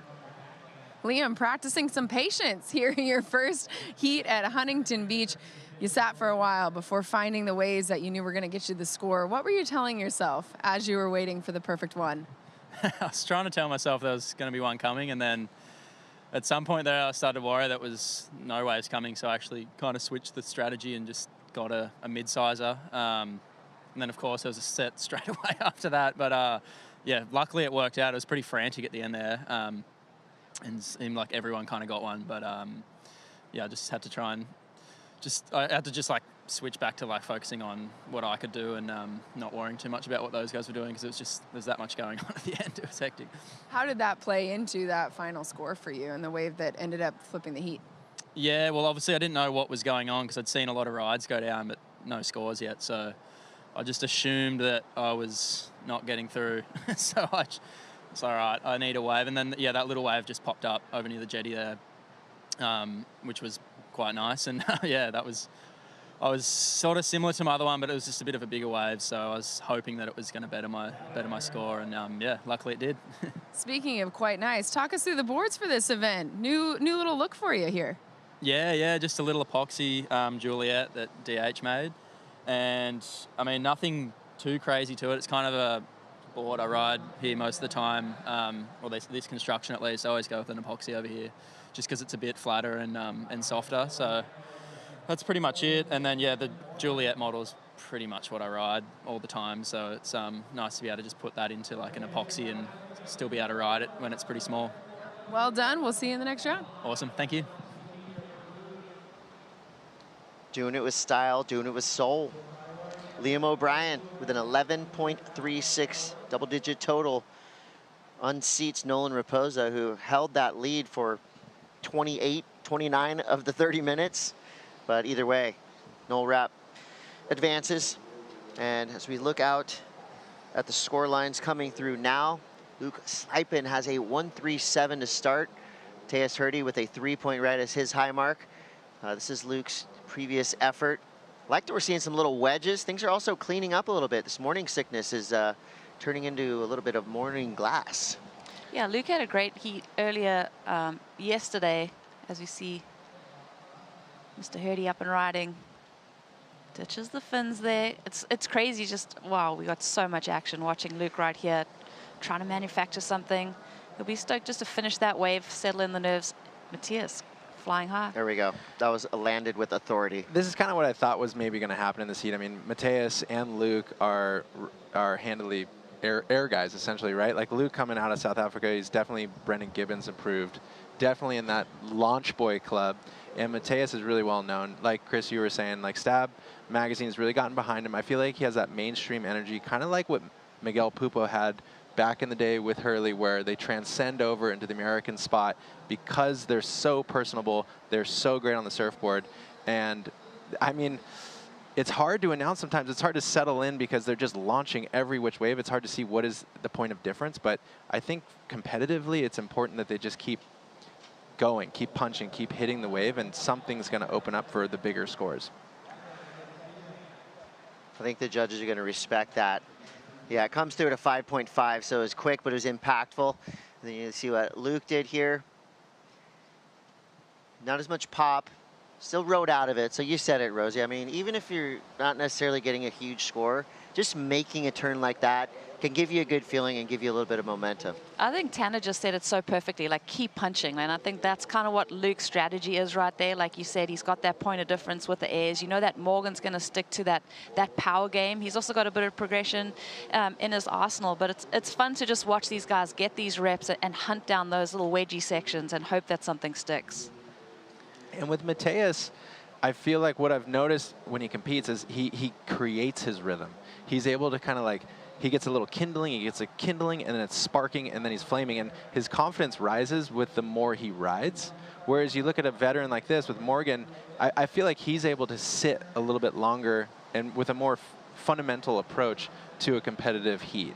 And those two strategies, I mean, someone like Matthias, like going underneath all the time, creating that little bit of chaos, can sometimes unsettle someone like Morgan, who likes to sit, who's going to wait for the better waves. You're kind of always looking over your shoulder, looking what the surfers are doing. And I think Liam O'Brien touched on it in his interview, just saying there was such a frenzy at the end there, and that can kind of disrupt what you're doing as we watch Luke up and riding on a nice wave. And this is a great first turn for Luke. Nice second turn, and he finishes. So another point of the chaos is that today with the peaky waves up and down the beach, there's not specifically one takeoff spot. So like we're going to see Lucas, he might be way down the beach here, getting that left. And all the while, Matthias and Morgan might be closer to the pier. There's nothing you can do. Everybody's going to be surfing at the time that they ride the wave, and there could be 4 rides happening in under 10, 15 seconds. So things are going to change up through the day really quickly. And the importance of staying present and controlling your controllables and not being, you know, flappable by the things that are out of your control is going to be so key today to competing. So look back at Morgan Siblick's last wave. I mean, it's pretty interesting right now. You see these in-between waves. They're in the 2-foot range, but then you look at a wave like this. I mean, solid 4-footer with plenty of push. And it gave Luke Sleipen opportunity for a 3-turn banger. I mean, that was an amazing first turn for him on that last wave. And this, again, goes to the criteria, big moves, big sections. I'm not sure where that will land because it was just one hit compared to Luke's 3-turn. Wave, but Luke did such a great job getting his board vertical in the pocket on the backhand and finishing strong there. I'm thinking of always like kind of drawing comparisons to your home break. You always want to bring that familiarity. And I know that Luke, coming from a place called Ladano, I don't know, Tan, if you've been there, but it's so wedgy and it's so undulating, and the way you read the lineup is so key. And I definitely see that coming in as an advantage for Luke as we watch Lucas. He's been so dialed in on this wave. I love your point, Rosie, of you want to draw off of your local backyard beach break knowledge and present it here at the U.S. Open. And any sort of familiarity, it's gonna make you feel like you're at home. You're gonna be a little bit more relaxed over your board and able to just do your best surfing. And I mean, gosh, he looked so good right there. I hope that score comes in potentially as the best score of the heat. Opening turn, there was something kind of weird that happened right about there. That will impede the flow element the judges are looking for. And then he kind of regathered himself, threw some power into that finishing turn. So we'll see where the judges go with that one. And Morgan Siblick fading to the right. It was a foamy one, but it gave him a couple impactful sections. So good clean surfing there. This one kind of feeling like a slow burn, right? We had one big maneuver from Matthias Hurdy, that 5-5. Sleipen comes through the 6-6-7. For those 3 turns on his backhand. So it's kind of cool to compare and contrast, right? We saw Liam O'Brien earlier on, a little bit smaller wave. He did 3 nice backside turns, and he got something around a 4-5, whereas, you know, Sleipen, 3 big turns, done with authority, high speed down the line. And that was a wave where the average surfer maybe could have got up and done 1 closeout snap. Luke Sleipen fits in somehow 3 backside vertical hits for a 6-6-7, the highest single wave score of this heat so far. But Matthias Hurdy now has backed up his 5-5 with a 4-7-3, so he jumps to the lead. I mean, we've seen these heats just flip-flop all day long yesterday, and I think today we're going to see that same thing. Rosie, here's a question for you. When we're talking about Morgan Siblick in this heat, you've seen a lot of athletes who've come through that mid-year cut and fall off and trying to get that confidence and emphasis to get back on tour. A guy like Morgan, what does it take actually for them to create that campaign again? Obviously they have proof of concept. They know they're gonna, he made the finals day at Lowers. He knows he's built to be there. What is it that gets them back on the horse to get them that confidence they need? I think for someone like Morgan, like you said, he's been in the WSL Final 5. He's dropped off toe at the cut as we watch. This is going to be an important wave for Morgan as he's just gone up into 2nd place. Snap comes around this section. That was a whip right there. Well, for Morgan Siblick, I think to answer your question, Tanner, about what does he have to do, well, he has to just do what he did at Bell's. He got the wild card there, surfed all the way to a 3rd place finish, eventually going down to Kanoa Igarashi But I feel like that for him was just proof, like, oh yeah, you know, I think to make the final 5 in your rookie year and then to just quickly fall off tour the next year has to hurt your confidence. But when you're surfing like this, you know you belong. But I think to Tanner's point, how do you translate these results? Because this is on the championship tour. You can tell the quality of wave is there and his surfing is so impeccable. But how do you dig deep in these situations when you're surfing, you know, less than stellar conditions? You got to regroup, get that hunger going, find that fire and the passion. And essentially, you've got to manufacture results in this Challenger Series. You got to keep that ball rolling through each and every round that you're surfing. I think for Morgan, it is just tapping into that primal hunger and the need to get back on the championship tour and wants it more than anyone, but also surf in a calculated way. It's such a crazy recipe to get back on the championship tour. It's got to be a little frustrating too, right? He gets 2 wild card spots. He gets a 3rd and a 5th. And then he's not allowed to be in the next contest because he didn't qualify through the CS. Yeah, and the correlation of this heat right here today is so important for me to getting back to Bells, getting back to Chopu. Like, he has to see it as not just like I belong there, but like I need this right here. And I love that, Rosie, because yeah, tapping into that primal hunger and do anything that it takes mentality is what every other person in this heat has to make the tour. But Morgan has to be there, and maybe even more than that. He has to prove it again. I find it really tricky, and it's really awesome to watch those journeys as they unfold. It's the 4th wave ridden for Morgan Siblick. This one came through at a 5.10. Nice and tidy through basically what was a closeout. And this is the 5. This is his 5th wave ridden. This is just a 2.77, so clearly fell on that end section. But at the moment, Morgan Siblick's in the lead with Mateus Hardy in 2nd, Luke Sleipen in 3rd, and Lucas Vicente is in 4th. But both Luke and Lucas only needing mid-range scores. Lucas in white would need a 5.27. Luke in green would need a 3.56. So this heat's still super close and will be close for the next 10 minutes and 15 seconds. They're all going to be down to the wire today. And I'm thinking about Luke's mentality right now. I mean, he's got the high mark of the heat, the 6.67. He only requires the 3.56. And the confidence that you draw from hearing that number from the judges, knowing what type of wave it takes to get that number. I'm sure Luke was looking at the heat sheet as it came out last night and just recognizing what a tough heat he had. We're getting geared up for some radical surfing with 9 minutes, 50 seconds left. We're going to take a quick break, but we will be right back with the culmination, the round of 64, Heat 2. Can Morgan Siblick stay on top? Stay tuned to find out.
We're back. It's all happening at the Lexus US Open of Surfing presented by Pacifico. And here's your schedule of events today. Start off bright and early, 7 a.m. We're going to about 3:30 p.m. South side of the Huntington Beach Pier. iHeartRadio is here with DJ Santana, one of the best DJs in California, at least, if not the world. Lexus Culinary Master Food Sampling. That's right, we have about 15 really interesting unique looking food trucks over here. So the food court's gonna be raging. And then of course, our sundown sets today, Chevy Metal. And this band rules. They're gonna be playing from 5 to 8 at the Beach Bar. Scan that QR code to get your tickets now. I think it's a pretty inexpensive ticket, and that puts you front row on the sand to a ripping Chevy Metal set. I loved your pro tip yesterday there, Chris. If you missed the chance to get the ticket, well, grab your surfboard, paddle out. Yeah. Enjoy it from the water. Pretty sure Chevy Metal's gonna sell out today, so get on that early. Lucas Vicente now flying down the line. This happened during the break, and that chunk of white water just came up like a liquid hand and just ripped the board out from underneath his feet. Flip side of that, you got Mateus Hurdy. There's something to getting picked up by a new sponsor, getting certified by guys like Julian Wilson and Ryan Callanan. That has to do a lot for your confidence. Mateus has been plugging away ever since he separated with Quicksilver, and he's been finding his feet, and it's so great to see him supported by Rivia Projects now. This dude is a superstar in the making, and to see Julian the way he's putting back into the community, he's giving to the guys that he admires, it's amazing. So just seeing that just happened officially a couple days ago. So you get this glow, you get this strange confidence that you don't know if you ever had before, because you know somebody's watching and they love what you're doing. And I think that can make a big impact. Wouldn't you agree, Rosie? Oh, totally. And Julian's been so selective in assembling his team. So to be handpicked and be knowing that, like you said, that confidence, because that nose of his board has been, then he lost it. And I think now the appreciation of having that backing and that support from a brand and something that's been built by Julian is huge. But just watching the evolution of this heat, Mateus, as we were going to break, he had priority. He utilized it on a way that didn't increase his situation. And he's looking a little bit disappointed because he knows that he's kind of lost that control of the lineup. He's sitting in that second place position. And that's the one that's under attack at the moment. Luke has that priority, and he only needs a 3.56, so nervous moments for Matisse in the red. Yeah, it feels like we've been in this scenario before with Mateus Hurdy, right? He's the probably most exciting performer in the heat, but sometimes on the opposite side of good luck. But I'm not going to even put that out in the universe right now because we've got 5 minutes left, and Mateus Hurdy, on any given wave, can throw down something crazy and get a huge score. No, but I agree with that. I think it's interesting when you have that much skill, sometimes you can take your eye off the ball a little bit. Mateus knows he can polish any wave up to potentially get the score, and instead of thinking, oh, okay, I have a solid foundational score, I need to back that up with another great ride. Maybe that can be a glitch where it's like, oh, I could just pop an air reverse on this little wave. Now you have a guy like Luke who has a stronger score. He has priority now, and he's looking to close the heat on you. It changes the dynamic of how these heats turn out. And I feel like for Mateus, that can happen a lot. Yeah, I mean, it's all just that learning experience, and you can tell, like, these ones stink, but you see Mateus, he's moved down the beach, and he's actually found a really nice-looking wave. Oh. Yeah, that first turn, not going to help him out at all. I think he knows right there he made a bit of a mistake because that first section looked so clean. 4 minutes left. Mateus Hurdy watching now is Morgan Siblick with a 5.27 and a 5.10. The speed that Morgan transitions with in his carves is really, it's eye-catching. It's obviously a fundamental turn, but he's able to put that extra little zest on it, and it makes it package very well.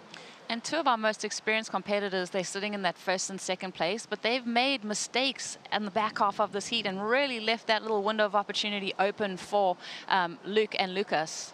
As we watch Mateus over here, I mean, I was impressed that he hunted this wave down, moving a little further south, especially with Morgan hot on his heels. Points for recovery, but no flow on that wave. I like that first turn from Morgs, but just an obvious slip right there, so unforced error for Morgan Siblick. I feel like the unspoken hard thing about Huntington Beach is that the current kind of rips you towards the pier, and when you're surfing lefts at the pier, you have the current in the wave face, and it can be really hard to judge where to stuff your turns and where to, I guess, hit the gas and come out of them. And both those guys on that last wave, you could see had a little bit of a hiccup, and it could be coming down to that. It's funny, you don't pick up on it on the beach, but when you're surfing, you definitely feel it. And I don't know if that's the case, but noticing that both of them kind of had a hiccup on each one of those laps. Reverberations coming off the pier, little subtle you know, like humps that you got to get over sometimes on these waves. 2.5 minutes left.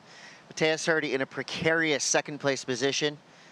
Matthias is also a star of the upcoming Snapped 5 film.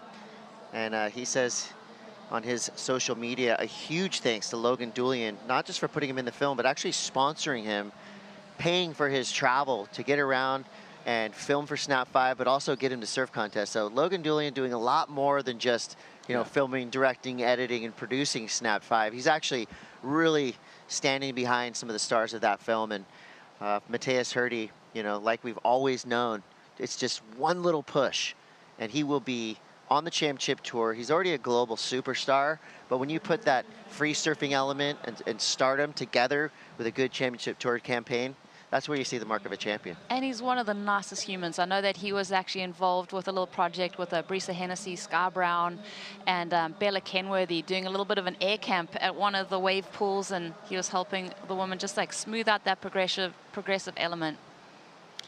I got to do a trip with Matthias when he was 14 years old, actually. And we met up in the Mentawai Islands, and he came all the way by himself from Brazil, and we roomed together.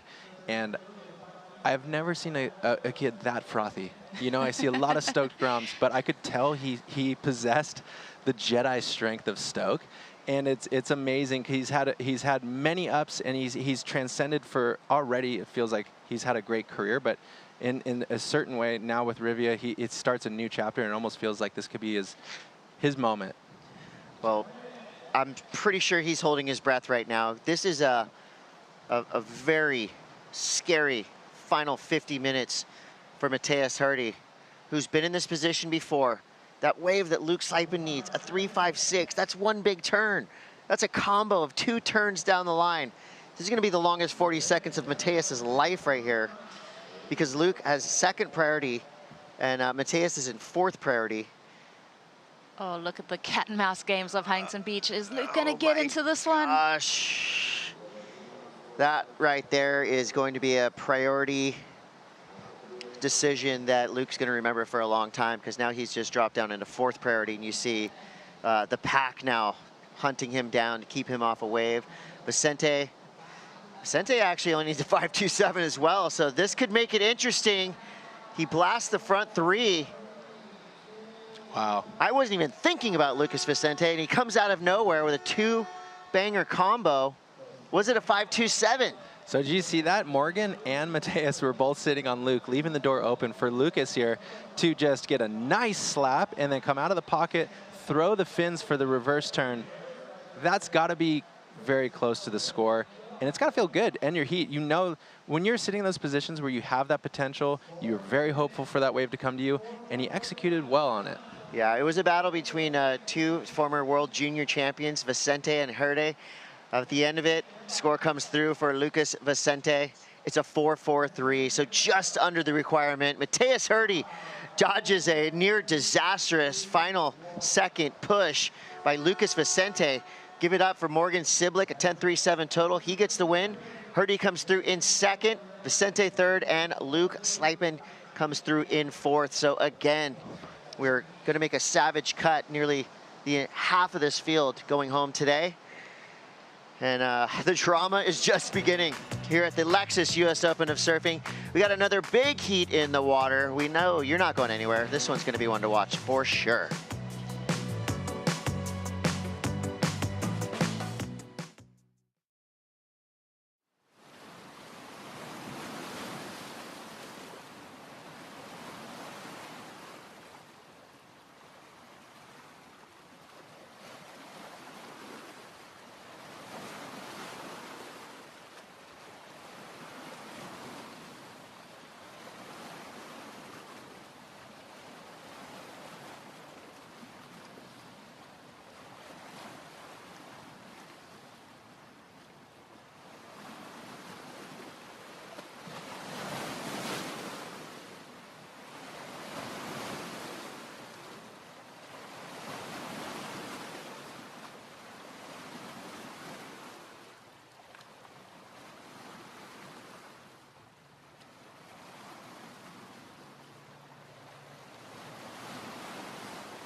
Yeah, Morgan Siblick coming out of the water after a victory this morning. Southside Huntington Pier, the Lexus US Open of Surfing, presented by Pacifico. This young man wants to get back on the championship tour. This is one step in the right direction this morning for Morgan Siblick. Himself and Mateus Hurdy advancing on into the round of 32. This is the round of 64 out in the water. Maybe we can listen in. No, we can't. There it is, the iconic Huntington Beach Pier and Heat 3 out in the water with a couple of CT veterans. David Silva, Kolohe Andino, met up by some of the young crew coming up. Ventura's Dimitri Poulos, as well as Australian Byron Bayes, Caius King. I'm Kaipo Guerrero. That's Mitchell Salazar. We're happy to be here, and I'm glad we got a little more surf. And I love the performances that we're seeing already today. Yeah, 100%. I mean, the swell in the water right now, still a predominant northwest swell out there. We see a lot of consistency, but the southwest swell is slowly and gradually building in today, which is really good for us. It is broken up out there, so peaky, Kaipo. Here we go. We're going to start off with brother Kolohe Andino. He wants a ramp. He gets a ramp, and he does what he does. He's been doing that since he was 15 years old here. Former runner-up to the title right here against Alejo Muniz back in 2013. San Clemente resident and Captain America, as we used to call him when he was on tour. Yeah, big fan of white wetsuits. Yeah, and now going with the green one right here. Matching, hey, he's got style going on too, matching the green with the green. Here's the deal. There's 4 colors in the Challenger Series. There's blue, there's white, there's green, there's red, and heats. Why not get a wetsuit for every jersey color? Hey, plan ahead. He knew it as well, so this is a really nice air. You know, given the size of the waves out there, it's not the biggest of waves, but did have a little good ramp, good projection, and that's already his second score. Has a throwaway before that, but this one should be his best by a mile. Yeah, so we got some scores on the board. Pierbo working today too, Kaipo. Didn't see it too much yesterday. Love it, love it, love it. What do we got? Checking the G-Shock watch. It's 8:13 local time. We're nearing the low tide mark right now. Here's the left for Kolohe. Yeah, so this was just a warm-up wave for brother, really. 2.67, a grindy one right here. Yesterday, this would have been a keeper score, but by today's standards, the quality and the consistency of waves, that's going to be one he's going to try to forget at the end of this heat. Here's Dimitri. Yeah, Poulos, as you said, 5th place in Newcastle. He's one of the highest-rated North American surfers on the Challengers. Tight reverse right there, really fast, too. He's riding Synthetic 84 by Timmy Patterson in a Dark Arts carbon feature. Yeah, and then King, he's also riding the ECT by Channel Islands. This is a good wave. Comes in as a mid-range score as well. So a lot of carbons. Oh, and DVD got into the action. And same thing too, riding the Firewires. So an epoxy, different construction, different build, and just the one turn. But you know, outside of DVD, everybody's got a score that they're really liking so far, Kaipo. Yeah. I like the synthetic model by Tim Patterson, looking the look under the feet of Dimitri Poulos. Do you know how that model got its name? I'll give you the answer if you don't know. Go ahead. I feel like I'm going to confuse myself if I try. Synthetic was actually Timmy Patterson's original surfboard logo. So before he took his name and put Timmy Patterson surfboards, it was synthetic surfboards back in the day. Yeah. Well, there he is. Dimitri's won in California too. QS 3000 over there in Pismo. Hey, he's had great results just for a 22-year-old. Yeah, no, and we saw him compete at lowers too at the Lexus Trestles Pro. You know, lost out early over there, but in his defense, he showed up literally the first day of the waiting period, hours into the event, you know. Yeah, he was coming from Newcastle. From Newcastle, yeah, because we where decided he did well, got 5th over there. Yeah. Same thing as Kira Pinkerton. That's how they got the wild cards into the event, and, you know, went out there, competed, lost eventually to Kanoa, but still, good performance for his first CT event. Always impressed. Has a great backhand too, and that's really his strength. Yeah, and he comes from just a genuinely beautiful part of the California coast. Yeah. 8:05, of course. There you go. All right. Well, with 23 minutes, we'll take a look at David Silva. David Silva, 30 years old, out of Guarujá, Sao Paulo, a veteran from the championship tour. Last year on the Challenger Series, he got a runner-up in Saquarema and a quick goofy foot.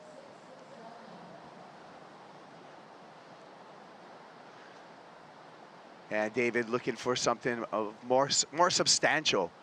Here we go. Take a look at Dimitri.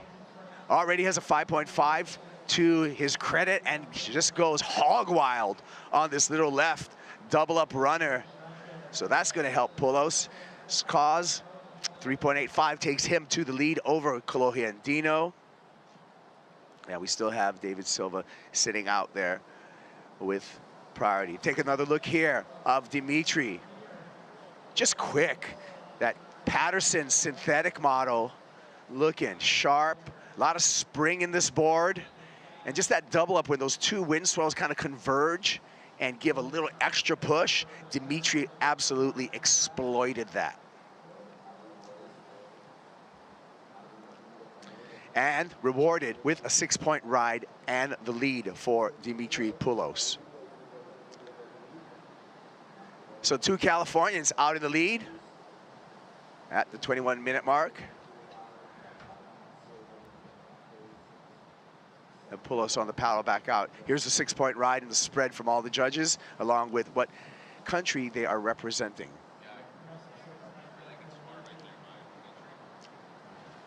Yeah, all the countries except for Hawaii. Hawaii's actually a state, and but it's a country in the world of surfing.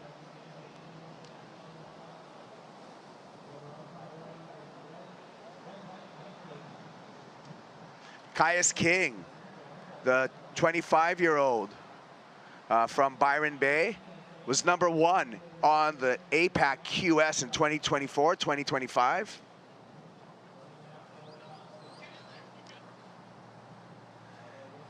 And Caius has been a prodigy in surfing for many, many years. Eyes on the surf industry, actually, with a Caius King at a very young age. At 12 years old, he was already noted as a child phenomena in surfing. And Caius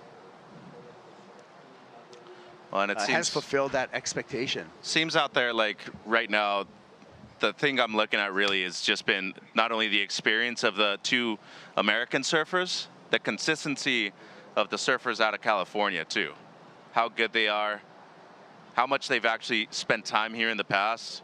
And of course, for the visiting surfers right here, it's just an ability of being able to actually capitalize on the opportunities after not having an opportunity to really, train or anything. So right now, are you able to compete with the wave selection that they have, the knowledge of this location? And of course, for Kolohe, this is still an event that he's looking to win, Kaipo. He's only been a runner-up in the past right here at the U.S. Open. Yeah.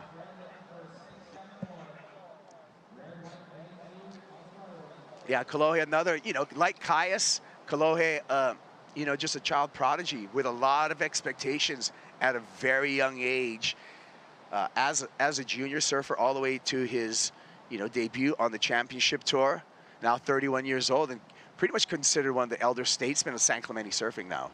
Definitely, and just talking about, these guys that have come up through the amateur programs here in California and the U.S., spent a lot of time here in Huntington Beach, and of course this is a location where you have many amateur events. You're just talking about not only an iconic location, people that have become world champions have won here. Some of the most legendary and most important surfers of all time have also come through this location too. So, once again, for Kolohe, this is really an event where he wants to win because it's the desire in his heart to be able to become a U.S. Open champion right here at home. Yeah, and in a way, you've just become, a local legend as well.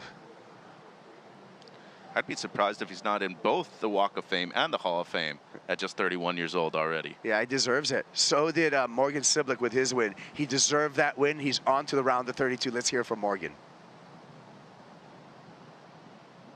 It was so close between all 4 of you. How did you separate yourself? I feel like I didn't really separate myself. It was such a tight heat.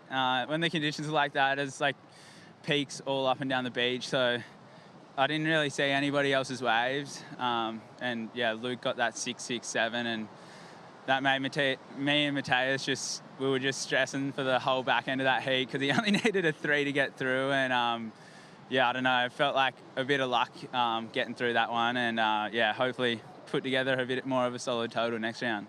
We talked this morning about your previous performances here in Huntington Beach last 2 years, a pair of 9s. What is it going to take for you to advance to the next round, to a further round this year? I don't know, just keep a bit of composure. I feel like, yeah, I don't know. Every time I get into the two-man heats on the Challenger Series, I seem to struggle for some reason. Everyone's really good, and but I don't know. I've been putting in a lot of hard work, and before we came over here, we were surfing a lot of waves similar to this. And yeah, I don't know. Just try to stay composed this time and surf a couple good heats, and just remember it's a competition, and play a good game. One down. We'll see you in the next one. Cheers. All right, Morgan Siblick, he's going to have the rest of the day off today. He can write some postcards from Huntington Beach.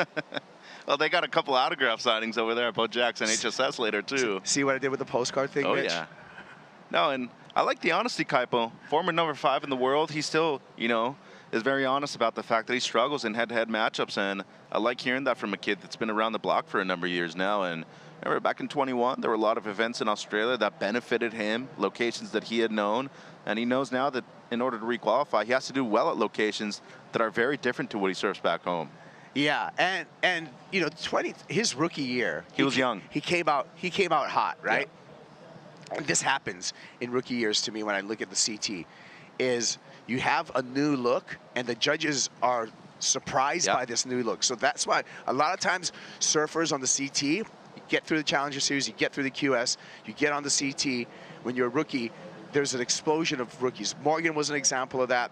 I think Federico Moraes was an example of that on his rookie year. A lot of guys in the 90s, too. You had Corey Shea for a long period of time, too. Yeah. I think you'd say the same thing about Andy and Bruce for a while as well. Well, yeah. I mean, Andy's on the mantle. That's like all-time stuff former right champion there. out here, too. Yeah. But I think everything has to come through Huntington. Yeah. This is the spot where it's like, oh, dude, you win. Just like the former winners, especially in recency. And I know we have bias in that sense. Griffin Colapinto, 2-time finalist, winner here in 21. At that point in time, it was his first major win, Kaipo, which is just ridiculous to say. 2-time U.S. Open champion Kanoe Igarashi, he's number 3 in the world. And how about world number 1? Yagodora, champion right here in 2019. Yeah, you're completely right with that. I like to look at the really deep history because I'm uncle status. Barton Lynch did a great job. Multiple-time winner, yeah. Yeah, Tom Curran, Skeletor, Richie Collins. Yeah. He's going to be here later today, by the way. Is he? Well, we should check in with Richie for sure. And of course, you talked about Andy Irons. Here's our past champs list. Let's get busy. Yeah, one that's really important right there, 99, Neco Palaraz. He changed the thing for Brazilian surfers, showcasing that he could win internationally. Yeah, and 2006, Rob Machado showed everyone Machado's peak. Won it going left here. Rob the Mob. Saw Nate Curran yesterday, champion in 2.8. Fred Simpson, back-to-back champion 09 and 10. And how about the Jinja Ninja, our goofy-footed brother? Yeah. Mick Campbell, champion in 2002. Yeah, of course, big Ezekiel Lau rode that fluorescent yellow CI board to victory back in 2022. And you talked about Griffin Colapinto with that breakthrough right there. Here's a past champ. Ooh, new haircut? Yeah, a speed cut for Eli Hanneman. He's coming up next heat. Got a lot of experience in his corner, too. His manager, Sean Ward, one of the best surfers to ever come out of Huntington. Well, I like today's standards. Big heats, a lot on the line. People are looking to qualify 7 events now, 5 best results, and we got a great heat on our hands. But after the 6 at Poulos, things have really slowed down, and that's the thing with a gradual increment in the swell. It tends to be longer period with those souths out here, and you know that relevance of the Northwest, it's eventually going to get pushed out with that south showing up later on today, Kipes. All right, well, since there is a lull right now, I think it's time to take a Bonsoy brew break. We're going to froth it up, get a latte, come back right after this brew break. Dimitri's ripping.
The Lexus US Open of Surfing and WSL One Ocean partnered with Neutrogena Open Water and WSL Pure Grantee Wild Coast to host a beach cleanup and eliminate microplastics amongst the beach. It was a great gathering here at the pier and the community doing their job. Remember, you can show us what you're doing to protect our one planet by tagging WSL One Ocean on social media and use the hashtag WSL One Ocean. Show us what you're doing. Good stuff. Pretty simple too. See a piece of trash on the beach, pick it up. Pick it up. Ton of trash cans on the beach too. The ways Buckin always talked about it. If you see 3 pieces of trash and you pick them up every time you come out of the water, it goes a long way in the end of things. Because most of that ends up in the ocean, unfortunately, Kaipo. We want to keep it out of the water. Yeah, it gets ground up into those microplastics, and that's what's really difficult, and that's the stuff that really hurts the environment, because that gets into the overall ecosystem, right? The fish eat the microplastic, they get poisoned. We eat the fish. The birds eat the fish, they get poisoned. The whales eat the tainted plankton. You're going deep into the ecosystem right there, the food chain in the ocean. The coral polyps and the zooxanthia are still in a symbiotic relationship until, you know, some of those microplastics might disrupt that, and then you have coral bleaching. Nah, dude, we've all been to Tahiti. That's a place we want to preserve and love, and it's our next stop on tour. Let's keep it that way, as beautiful as it has always been. Yeah, Yorana. Mai Tairoa. Mai Tairoa. Hey, man. These guys could use a little bit of Tahitian love from a south swell right now, because we got a big lull, under 10 minutes remaining, and only 2 of the surfers have a full score line. Only 2 of the surfers have 2 waves ridden. It's a test. Hey, let's check down on the beach with Rosie Hodge. Who you got, Rosie? Yeah, you guys, I found one of San Clemente's finest, Ian Crane, with me. Also, Kalohe, one of Kalohe's really great friends. He's down here supporting and watching. Kalohe, energy levels for Kalohe. He looks fired up. He looks engaged here at the US Open. Talk to me about his mindset. Yeah, I don't know what it totally is. I'm just psyched to come watch him rip a heat at Huntington. And, yeah, he seemed pretty calm and cool before he paddled out, and stoked to go rip a couple waves. It's kind of the best waves have been the last few days, so I don't know. He's a surf fiend, so he's probably just stoked to get some waves. Love seeing that from Kalohe. And just looking at the backup board for him, we're talking about it. He's hiding foam in his boards. How important is it to have that little bit of extra buoyancy, and what are the boards looking like for Kalohe? Yeah, he's hiding foam in there like the flat earthers hiding land. He's got some chunk in his craft, and he'll be flying around in some reforms, I'm sure, all weekend. And Ian Crane, you're one of the most exciting surfers on the planet. What's up next for you? What trips do you have planned, and what's in the future? Yeah, just Snap 5 premieres tomorrow night up here in Huntington Beach, and it's going to be pretty crazy. Chucky's been running around like a madman, setting up a crazy night for everyone, and the movie's going to be insane. So, yeah, kind of just been working on that for the last few years, so stoked to celebrate some hard work. And when you say the last few years, how much time exactly do you think you've been putting in for this project? I've been stashing clips for the last 2 years, so done some good surfing, and excited to see everyone else's good surfing get shown. And I don't know, I feel like there's going to be some crazy waves and swells that have been forgotten, and a lot of like shock factor waves that people have been sleeping on. Well, Ian, always love catching up with you. Thank you for the time. Look forward to that Snap 5 premiere. You guys have got so much going on here at the Lexus US Open of Surfing, presented by Pacifico. Yeah, Beachhead, Ian Crane. Hey, if he's got a stash of clips, that's something to be said, because he's already been producing some incredible clips. Yeah, premiere. I hear there's going to be a performance perhaps by Andre Nicotina. Ayo. I got my tickets already here in my pocket. Got your all-time Chuck Taylors, Killer Whale, Andre Nicotina. We go through the whole album thing. I'm as excited about that as I am the surfing. David Silva. He's got to make it happen right here. Needs a 6.71. Ooh. So uses his priority. He's going to chip away at it. I don't know if he's going to meet the requirement there with that wave to go into a top 2 position, but he will definitely chip away at it. 100%. His best wave, needing close to a 7-point ride. As he said, it's not that, but out of the 4 people out there, he's the one that actually doesn't have a keeper score at the moment. So this was a necessary wave, especially just under 7 minutes. Good use of priority and positioning right here, Kaipo. Off of the bottom, more of a tail slide. It brings it all the way around with the size of that wave on the second turn. Really difficult and into the lip. So he gets something close to a mid-range score. He's back into it. That's what everybody else has at the moment. And 6:20 on the clock right now. It's Caius who has the 5. Hasn't really caught anything after that. So looking to get something going. Needs to move up into the top 2 now. Oh, man. A little disappointing on the score for David Silva. Just a 3.67. I think the size of the wave today, they're really taking into account the steepness of the sections too. You know, yesterday that would have been a 6 or a 7 most likely, but today, you know, keeping it relatively low. They have a couple of scores to compare to already in this heat, so judges really want to demand that you're on one of the best waves out there. Unfortunately, though, this heat after the opening exchange, we saw a couple of good sets. It's gone flat, and that's the thing with long period Southwest wells. It takes a little while for it to get here. Yeah, it's a slow train, right? Lucky to have some of this wind swell. Speaking of wind, looks like a little bit of an onshore breeze coming up right now. Expected, and it should be manageable throughout the day, Kipes. And I feel we're pretty much at the low tide mark, as you can see plenty of beach in front. Yep. 8:33 local time, right around the low tide mark. Xavier Huxtable. Zave. And George Pitard, the 2 Aussies, are getting ready to do battle. They're going to be out in the water in the next heat with Eli Hanneman and Afonso Antunes. Good heat. Antunes ripped yesterday. I've loved the way he's free surfed. GP, we all know what he's capable of. See Oscar Berry and Tim McDonald right there, former junior and QS competitor himself. Giving back a lot to the community as a coach now. Really young in his early 30s. Sometimes that's better though, because you get guys that are closer to your age and you work with, and it's more relatable to them, you know, rather than somebody 50, 60 years old. You're thinking, oh, does this guy actually know a lot of these maneuvers that I'm doing? Yeah, or they might not know the music. They may not know Andre Nicotina. You're hyped for that, aren't you? Chuck, did give you your tickets already or no? We're gonna hopefully we have them later on the set over here. We'll get all sorted out. I know where the back door is anyway. Tickets. That's not even in the realm of possibility for you. Do you know who Kaipo is right here? Uncle Kaipo, by the way.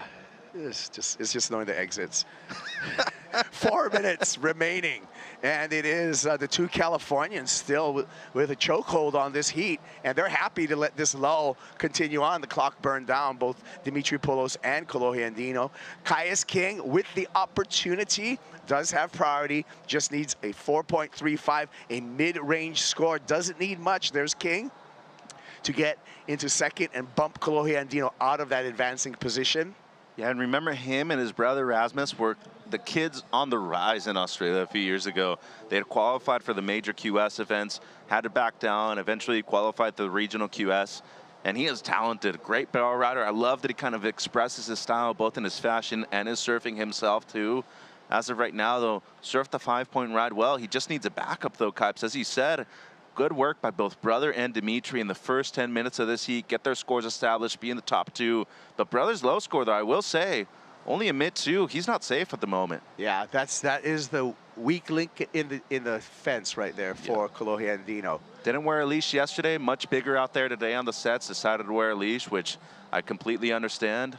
And DVD, he's one of those working class, blue-collar surfers out there. Former runner-up to an event at a CT level 2. He's won big events before. He's also made multiple Challenger Series finals. He's looking for a finals day appearance here at the Open, though. Yeah, and his hurdle is in the way of a 5.68 is what he needs. I feel there's a little bit of energy hitting the banks right now, so maybe some opportunity. It's going to be decision time for Caius King. And in 4th priority, too. So he's breaking away. He's going towards the pier, which he seems like he might have a wave, but Kolohe. Yeah, he's got to let Caius go. So here we go, Caius King. 2 backhand hangers, 4.35. You're a judge too, Mitch. I know. This is a tough one. Good 2 bangers, but I feel like there's been a lot of comparable waves so far today in the mid-4s. Get a pressure by Brother too. force him to go on this one, because if Kaius wasn't going to go, he was definitely going to improve on the 2.67. It's not bad surfing. That's just not the wave that he was looking for. If he gets it, it's just barely. All right, so we'll be waiting for that score for Kaius. Meanwhile, brother wants to get rid of that low that he has in his score line. And I'm going to dare to say he's already on his way, and he's going to ditch that 2.67, and the requirement for Kaius King will grow. Yeah, and they're more than likely to get that score in before Kaius's too. Dimitri. Wow. Good looking wave. And some sharp turns, a little boggy there, but that first carve was beautiful. It was. I don't think he's going to improve the 5, though, and he's got to get going because priority is going to be valuable right here in these last, 90 seconds or so. So waiting on a couple of scores right here. Poulos, to me, won't improve, and I think Andino, depending on how much he improves, the requirement for both Silva and King is going to be quite high. I think when Kolohe's score drops, that it will be out of reach for Kaius King and be super difficult for David Silva, given that there's just a minute remaining. Yeah, and he does have priority, and it seems like there are a couple of waves rolling through at the moment. Remember, he has the power. You throw a lot of spray on a day like today, it makes a big difference, Kibes. Here we go, Kaius.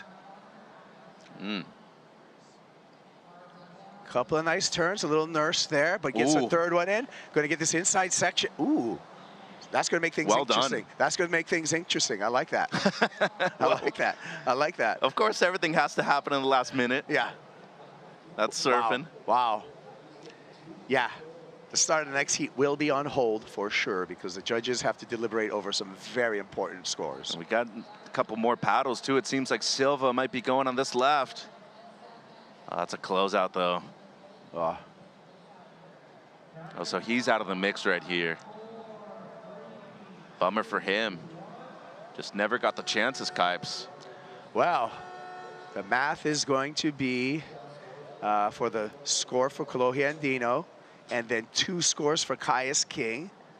I feel like the first wave that the judges owe us will not push Kaius over, and it will not. That's a 4.1.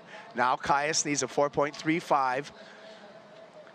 But that is without the increase in the heat total from Kolohe Andino. Yeah, so if he got something close to a 4, Kaius is going to need about a 6 himself. This wave, though, much better than the 4.1 that he got. First turn, much stronger.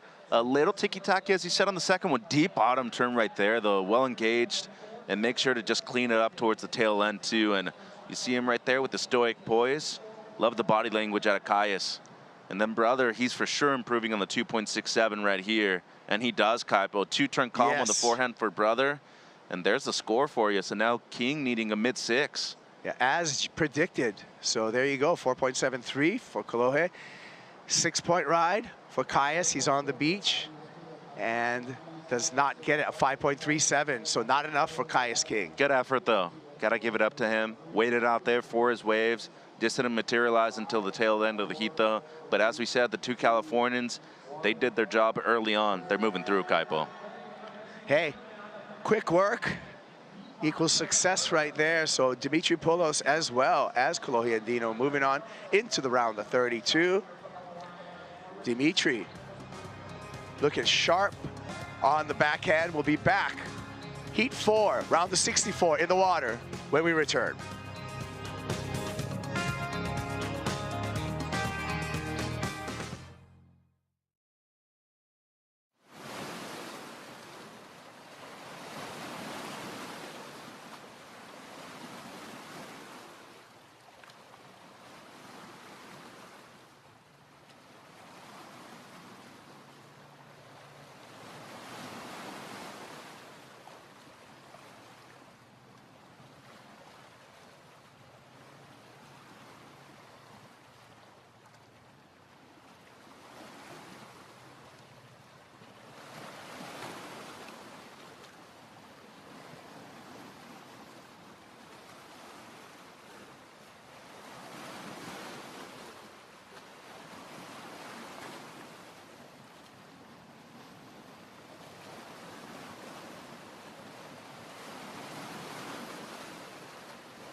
turn back the clock to 2023 U.S. Open.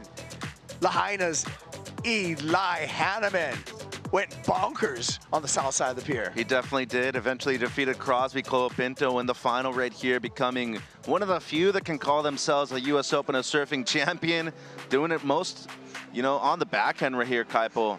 Lahaina Harbor, local kid, surfing a lot of free surfs without a leash, making sure his confidence is up and knowing his equipment well. But how on point was he all event long during that run in 2023? And that run was his lead up into qualifying for the championship tour in 2024. Wants to get back there. Eventually, once he qualified too, had an injured knee, wasn't able to really surf and showcase the way he wanted to once he made it to the CT. But as you can see, when it comes to beach break conditions, competing here in Southern California, he is as good as anybody out there, Kaipo. Yeah, got that game. There's Mom. Development in Lahaina Harbor for Elijah Hanneman, and he's out in the water in this round of 64 with George Pitar, Xavier Huxtable, and Afonso Antunes. What a heat. Two Aussies, a surfer out of Hawaii, and a Portuguese surfer. I'm down for this one, Kaipo. Well, I'm looking at the scoreboard, and we already got a good number for Eli Hanneman. Here's a 7, Mitch. Yeah, right off of the bat, too. In the first 60 seconds of the heat, two turns on the backhand right there, and you normally don't see him claim a wave either. He really likes that one, and seems like we're waiting on this score, too. A backup that he got immediately after that, too. Tried to force the reverse, and he did. So that's going to be a couple of good scores already in the first 4 minutes of the heat, Kipes. Well, we saw in that last heat with Kolohe Andino and Dimitri Poulos how important it is to get off to a quick start. Yep. And Eli's done just that. 100%. Look at the number, 7.0, and nearly unanimous. Just one judge under the 6.5, but he threw out the high and the low. What a way to kick things off for the surfer out of Maui. New haircut, too. Speed cut. Yeah, normally don't see that. I think they're going the NASCAR way with the Hurley team routers, though. I saw Simple with kind of like a mohawk kind of mullet thing over there on the beach, too. They're looking fly. You know how Cade Matson rolls, too? He's got a nasty haircut most of the times. Yeah. We'll see Cade surfing today. Yep. He's in a heat, actually, with his good friend Jet Schilling, so that's going to be an interesting heat. I know, gnarly one. I like the matchups today. Yeah, we got great matchups. You got to beat your friends, you got to beat your idols, and eventually everybody becomes a rival, Kaipo. So that's what happens here at the Challenger Series level, especially in the earlier rounds. 4-person heats. You just got to grind these ones through. Don't look at the names. Look at the colors. Simple as that. Oh, that's your psychology. Yeah. You're just blue to me. You're just red to me. You're not my friend while I'm in the water. You know, every now and then maybe just rub elbows, just be like, hey, brother, yeah. Like, you know how you make your eyes big, too, when you want to force them to go on a wave? You're like, oh, this one looks really good. I might double up. It ends up being a dud out there. But yeah, this round especially, big difference of points in the round of 64 in comparison to the round of 32. So at least making one heat, extremely valuable. Ooh. Oh, no. Playing with priority early on, so open priority between red, white, and green here. And let's see if they consider this a block or not. So open priority, Kaipo, seems pretty much like it's a right. And GP has to pull back because, gosh, seems like green was trying to force the issue going left right there. Still to make a decision. Yeah, well, the complex thing in this situation, it was the open priority between the two of them. So all that's going to happen is George is going to get to the back of the line. I thought it was the other way around. Yes. I thought it was more of a right, at least from that angle we saw. Yes. But third and fourth priority established. Ouch. So that's a bummer for GP. So the surfer from North Stain, Manly Beach, Australia, a little bit in the penalty box, but it's not going to cost them score-wise. It'll just cost them priority-wise, which is better than a paddling or priority interference. Yeah. At this point of the heat, an interference like that, you'd only be losing half of your second best wave in comparison to the entirety of it. So again, right here, ooh, I don't know about that call. It seemed like it, you know, if anything, you got to just let it go. It seemed like there was a left available too, but there was a right for sure. How many interferences have we seen in the history of this event just because it's a peak, just because it's a right and left? We've seen double interferences here in the past. Well, I think the most famous one is in the final when Kelly forced the issue against Shane Bestian. Snaked him, went all the way around, and they had some words not only during the heat, afterwards too. And I know that one still, you know, stings the former champion Shane Bestian too, but it's competition, man. I mean, you come out here and you got a job to do, and careers are on the line. People want to win, and it's cool. We want to see it, but in the end, also want to see some fair play out there. But in conditions like this, it's slow. You got to make sure you're dominant. You're the alpha on the peak. Well, that's when things were really rough back then too. The 80s, the 90s. The fouls weren't called in the NBA. Fouls weren't called in surfing either. No, you would get it. If you got run over, you would get an interference paddling back out. So guys would aim at you. I was there. Guys would aim at you and run you over, and you would get an interference, and you're out of the heat. So you got to watch out when you're paddling back out. Alfonso Antunes from Caparica, Portugal. He had a great opening heat in the round of 80. I was really impressed yesterday by him. A cool dude, too. Comes from an incredible area just out of Lisbon, too. Great beach breaks. A couple of point breaks every now and then right there, too. But, you know, they have some heavy water waves, a good number of slabs in the area, too. And, you know, short drive up to Ediceda. You go up to Peniche, too. And, of course, we all know how good the short break is at Nazaré. So a lot of diversity in there, right there where Antunes is from. And they have a really successful league, too. The male league over in Portugal. Xavier Huxtable out of Bells Beach, Torquay area. He went on a roll. Quarterfinals, right? On the first stop over in Newcastle. Yep. Also did some damage as a wild card this year at Bells, taking out Italo Ferreira. Yeah, and also done really well at home. Just around the corner, Phillip Island won the event over there. Now, this is a kid I'm really excited to see compete. We all know what he's capable of at a point break. He's made massive improvements at a beach break, too. And you know what's really interesting about him, Kaipo? You see him on screen, and he looks small. He's deceivingly big. And a lot of those kids from that Turkey area, especially in Victoria, they're large dudes. I don't know what they feed him down there, but, you know, most of it's country. Parmies. That's what they feed on parmies. What is a parmy? A parmy is short for chicken parmesan, which is great, which you can get at all the pubs. My favorite being the Jan Juk pub, and where you have actually parmy night. My favorite parmy, the Parmageddon. What does that one consist of? You would absolutely love it. You know I love my parmesans. Oh yeah, that's right. We go to our spot, Yeah. Saquarema. Good call. Yeah, good call. All right, I hope you're enjoying Food Talk with Kaipo and Mitch this morning, because we got a lull right now, and let's take advantage of this lull and hear from the last heat winner. Dimitri Poulos is with AJ McCord. Dimitri, congratulations. First heat under your belt here at Huntington Beach in 2025. How did you find the moments of difference in that heat? You know what, it was a tricky one. It was really slow, and I got like one okay one to start. I just wanted to get a quick wave, just get the feet in the wax, and then I like saw the little wedgie left I got a 6 on, and I was like, oh, I don't know, it's like kind of risky, there's still so much time. I was like, I might as well go try, and then got the 6 on it, and kind of knew for today's conditions, like a pair of 5.5s or a 6 or whatever would be a good place to sit. So felt really comfortable with that, and then the time just started ticking, and I was like, okay, this is getting kind of brutal, but I'm happy I got those 2. You're somebody who's been coming down to Huntington Beach for most of your surfing career, being from just up the road in Ventura. How did that experience play into the way that you read the conditions today? Yeah, I mean, it's tricky because it's a beach break. It's always a bit different. But, yeah, like you said, I've been coming down here for so long that it's kind of just, I just get flashbacks when I used to do the NSSAs, coming down with my dad super early. And I was just trying to hone into that when I'm down here because I'm like, it's just a little flashback. And, yeah, it's fun. Congratulations on to the next round. Thank you. Yeah, coming out to Huntington Beach from Ventura, you better dawn patrol that 405. Oh, yeah. A lot of the judges do. I know Dimitri's done that a lot with his dad in the past. And, you know, shout out to Mike Lamb as well, one of the OGs out of the 805. He's one of his OG coaches, too. And Mike Lamb. Yeah, Mike's done a lot for the community in Ventura, too. So, you know, Mike has a signature move on the backhand. It's called the lamb chop. You're freaking out the 80s and the 90s too much this morning.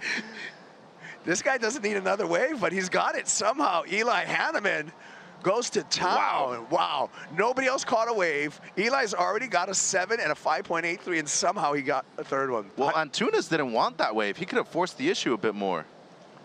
Here he is. Whoa! Oh. Dude, Heartbreak City.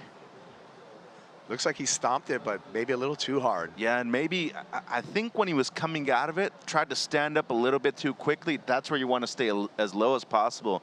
Comes in as a 1, but that easily could have been a 6 or a 7 out there. But this guy, as he said, he's on one this morning. Kind of a blowtail into a slide right there for the first one. And the second one, the same maneuver on a steeper section, much steeper bottom turn. I feel like he's improving on the 5.83. What went wrong, Mitch? Yeah, once again, perfect spin, comes out of it well, and you see right there, maybe leans back just a bit too much on the heel side rail, loses control, and unfortunately for him, that's going to be an incomplete wave. And if this benefits anybody, it's Pitar. Yeah, that situation right there with priority, you got third priority or fourth priority in that situation out of it. Now you're back in the heat with that fall. And GP is coming off of a runner-up finish over there in Bolito, too. Yeah. So this is a big moment for him if he can bounce back. You know what's big? Look at that last score for Eli Hanneman, a 7.67. Yeah, that's a massive heat total, 14.67, nearly 15 points. Once again, though, I think he just has the confidence of having competed here so many years, winning the event a couple of years ago, and he really wants to make it back to the CT. Xavier just tosses it up there. And that's his second wave ridden. We got to pay off a score for Xavier on his first wave, which is 6.5. That's a good score. So he's in the mix, too, in second place now. And you talked about Xav. Here's a 6.5, Mitch. Being able to adjust, adapt to a lot of beach breaks, coming from majority of point breaks over there in Torquay. On the right, big blowtail to start things off and into the lift for the second one. Tight surfing, delayed bottom turn on the second one. I'm a fan of it. And here is the throwaway. Yeah, just a 0.8. I mean, no wrongdoing right there. You're just looking for a short backup real quick. As paddle back out today, it ain't that hard, especially with the low tide we have out there right now. Less distance between the shoreline in comparison to where it's breaking out there. So if you see one of those waves on the paddle back out, especially after dropping a good score, might as well go on something. So about, what, 40 minutes removed from the low tide. The high pushed back to a lot more today, 3:38 p.m. Not a huge difference now, but the tides have been elevated. When we started the longboard event, they were negative kipes. Yeah. Here we go. Xavier doing a good job of backing up that 6.5. That was smart surfing by Huxtable. Pitar using his priority, finds a right. George winds up off the bottom. Quick snap to get back up in the lips. Good work. Quick surfing by George Pitar. And he has one of those unique style too. I think in the same run that he had when he did well in Margs, when he did well in Bells, judges were really excited about seeing him compete on tour, especially on those waves. And Antunes. Ooh, that was cool. So nice little volley between the three surfers. We'll see how that sets the situation out in the heat. It really is going to be a battle right now for that second place position and advancing position. Let's get through some replays. Yeah, so this is GP's wave. His first, into the lip right there, more of a setup, and then the second one, much more technical. Love the way he kind of throws the tail coming out of the turn two when he's coming down. And then Antunes, if they deem the second turn complete, he's back in the heat. So it takes him a little while. Yeah, I feel like that's going to be deemed complete for the surfer out of Portugal. So everybody's got a wave on the board. But look, 14.67 with priority this amount of time. If I'm Hanneman, I'm letting them do their thing. Do not even get close. You did your work. You're throwing away a 5.83. You'd still be in the lead by a large margin. Do not make a mistake right here with priority. Let's take a look at Xavier. We're still waiting for this score. Yeah, so this is his third one. He's looking to back up to 6.5, and he will be doing that, Kaipo. A couple of backhand turns right there. Solid surfing by Xav. Yep, 4.67 checks in for Xavier Huxtable, and he has a solid second place with 11.172 wave total. Really well-balanced surfing by Xav, too. The 6.5 on the right, 4.67 on the left. Eli holding court with complete heat control, a big lead and priority at the moment. GP score in, Kaipo. 5.77 for George Pitar. Still waiting for a score for Afonso. What an interesting story the GP has, right? Growing up on Vanuatu. Yeah, dad was a teacher there. He's had some perfect waves just to surf by himself, and then he went to the pretty much the city center when he moved to Manly Beach, North Stain. Yeah, and some awesome beach breaks over there. Great beach break, great community. Hey, we're going to take a break right now. We'll be back with the conclusion of heat number 4, round 64 here at the Lexus US Open of Surfing, presented by Pacifico.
The Lexus US Open of Surfing presented by Pacifico is brought to you by Hogue, official healthcare provider of the WSL in California. By Bonsoy, official milk of the WSL. By Visit Huntington Beach, the official destination marketing organization of Surf City USA. And by Lexus, experience amazing. Yeah, we're back outside Huntington Beach Pier for the Lexus US Open of Surfing. Kaipo Guerrero, Mitchell Salazar talking through the action. Eli Hanneman, a past champion out here at Huntington Beach, in the lead over Xavier Huxtable, George Patar, and Afonso Antunes. So it seems like they did deem that second turn of Antunes complete, and that's, you know, a score that has him in the heat right now, Kaipo. But once again, the way Hanneman has been able to compete in the first 2/3 of this one, set him up for success in the last 10 minutes. Huxtable already with a good backup too. He's looking to improve on the 4.67. Now let's see if both GP and Antunes are able to respond right here in these last 10 minutes. Yeah, with second and third priority, and Xavier Huxtable is going to want to defend his current second place position and advancing position. Wants to improve upon a 4.67 to do so. He's in the back of the line priority wise. We've seen waves come through. They're generally 2 wave sets, so that might be a challenge for Xavier. Afonso speeding down the line, sees nothing there, wastes his priority. Now he's in the back of the line. Yeah, and he's got to break away. Zave's actually moved over to Machado's Peak, way to the south, so smart for him. He knows he has lower priority right now, and you can see the distance right there. Hanneman pretty close to the pier bowl. Same thing with GP. And I just feel like with the comfort that George has on his forehand, he's looking for the right wave right there off of the pier bowl, but he's got to give way to Eli if he likes it, though. Yeah, you alluded to George's unique technique, and his turns, I call them, when I talk to George's, they're acute turns. They're a shorter radius than most people do their turns. And so they're so quick, and that's something that sets George apart from, you know, a lot of other surfers that you see in professional surfing. 100%, and there's times where they get rewarded in a certain way, and then depending on the wave, they get rewarded a different way too. And at a beach break, you saw him delay the second bottom turn a bit more, and when he throws a tail, he makes sure to add a little variety coming out of it. And that's really difficult to do at a beach break in comparison to a point break. The wave's moving so much quicker, and you have to adjust much more on the fly, and that's why I feel like at a beach break, he's able to perform in different ways with his style that many other people can't. Yeah, and George is on a roll. I mean, runner-up finish there at stop number 2 in the Challenger Series over in Bolito.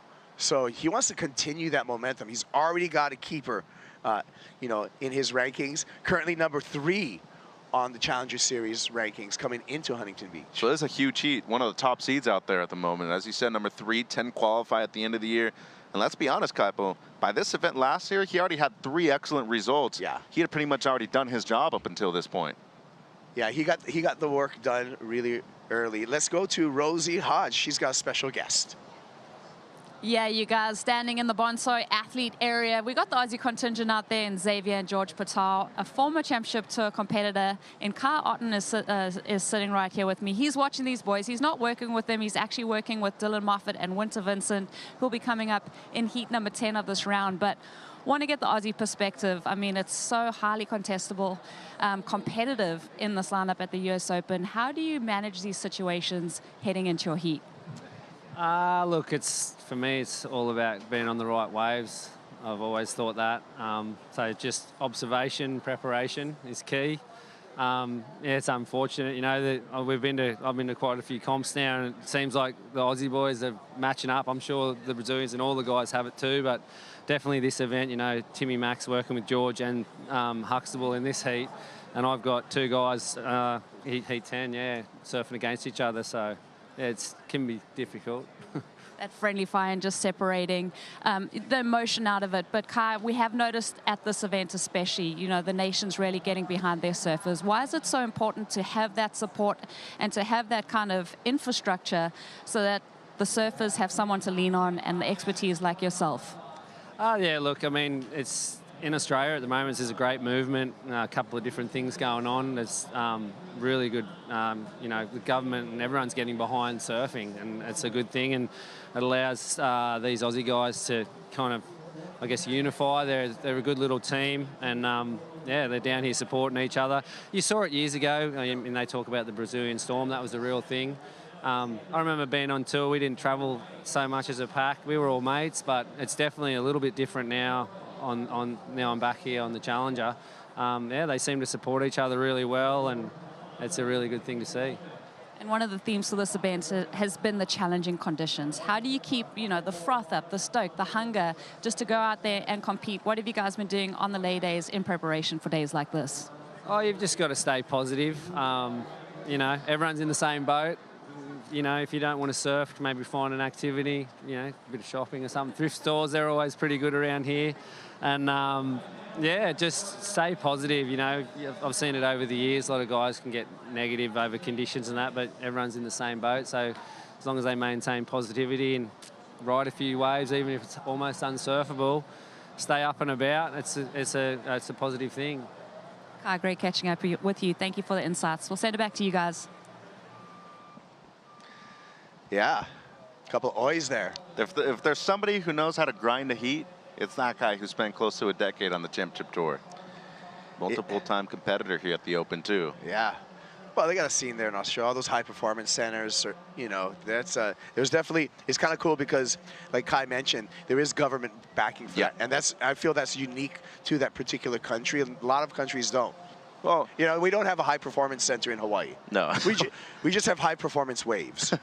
Yeah. Well, some of the best waves in the world, too, but... But we don't have the centers, Mitch. No, you're right, and I feel like that all happened because everybody was getting slapped around by Brazil for a while, and they understood, like, hey, we better up the ante right now and step up our game. If not, we're going to be second in the world every time. They've done that.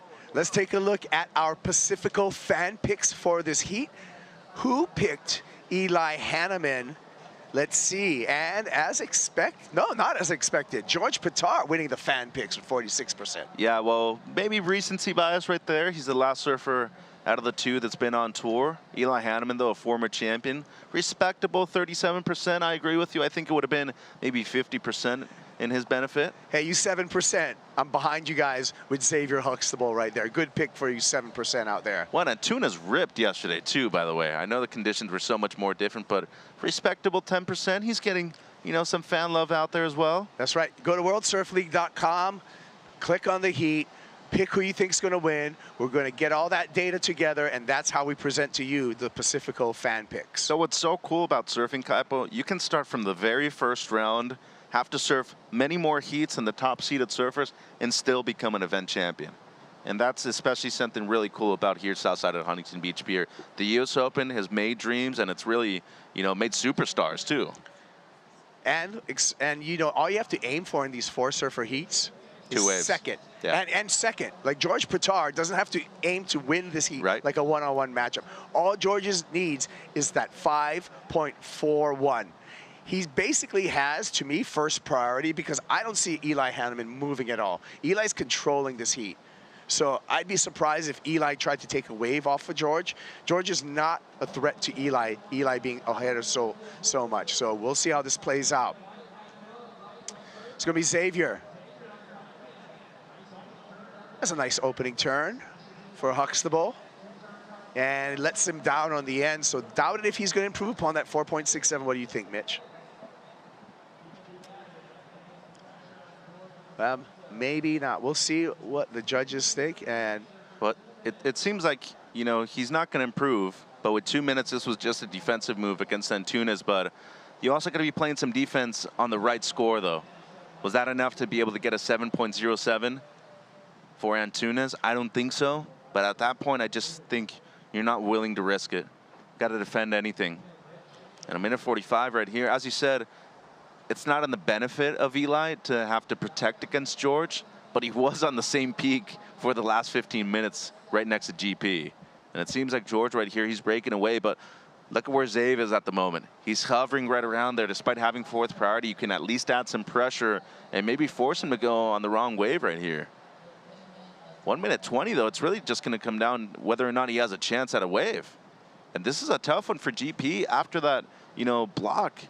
Got dropped down to 4th priority. He's only caught 1 wave because of that. Yeah, the heat did not start in his favor, right? So he's going to have to really make up for it right now. He's got 60 seconds in which to do so. And all he can hope for is a couple of swells to come through. Man, Antunes right there. He's searching for anything. He needs the, one of the best scores of the heat, though, 7.07. And that has to be a quality wave out there at the moment because we do have comparable scores. The 7s of Eli, the 6.5 of Zave. Has to be a good wave, Kipes. Well, 40 seconds, and things are starting to look bleak for both Antunes and Pittar. And I hate to see someone, go out of a heat sitting down, and that's... Well, you want to at least give them a chance, right? Yeah. Yeah, no, for sure. But it seems like the tail of the tape so far. First 4 heats of the morning, you either get your 2 best waves in the first 10 minutes of the heat, or you're not making out of it. Yeah. Simple as that. There's been a pattern, hasn't there? Yeah. Yep. And the pattern continues right here with 10 seconds remaining and nothing available for George Pittar. Just a little desperation paddle. He's not going to get that wave in time. And number 3 on the Challenger Series rankings has a throwaway now. Eliminated from competition, George Pittar. First big upset of the day. Yeah, and bummer for him. He's going to have to regroup. A good wave in Edeseda, though, for him to have a bounce back. And that might have been the wave right there after the buzzer. It, yeah. Body language indicates that, Kaipo. Yeah, that was it. Just a few seconds too late. Eli Hanneman, by the way, came out firing and looking in great form. 14.67, 2-wave total for the Lahaina boy. And he's on to the round of 32, easily on to the round of 32. Looking fast. Maui no Kaoa, he's got the new haircut, Kaipo. Yeah, and Xavier Huxtable will be joining Eli Hanneman in that round of 32. We're going to be back with more action from the Lexus US Open of Surfing presented by Pacifico after these messages. Stick around.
Welcome back to the Lexus US Open of Surfing presented by Pacifico.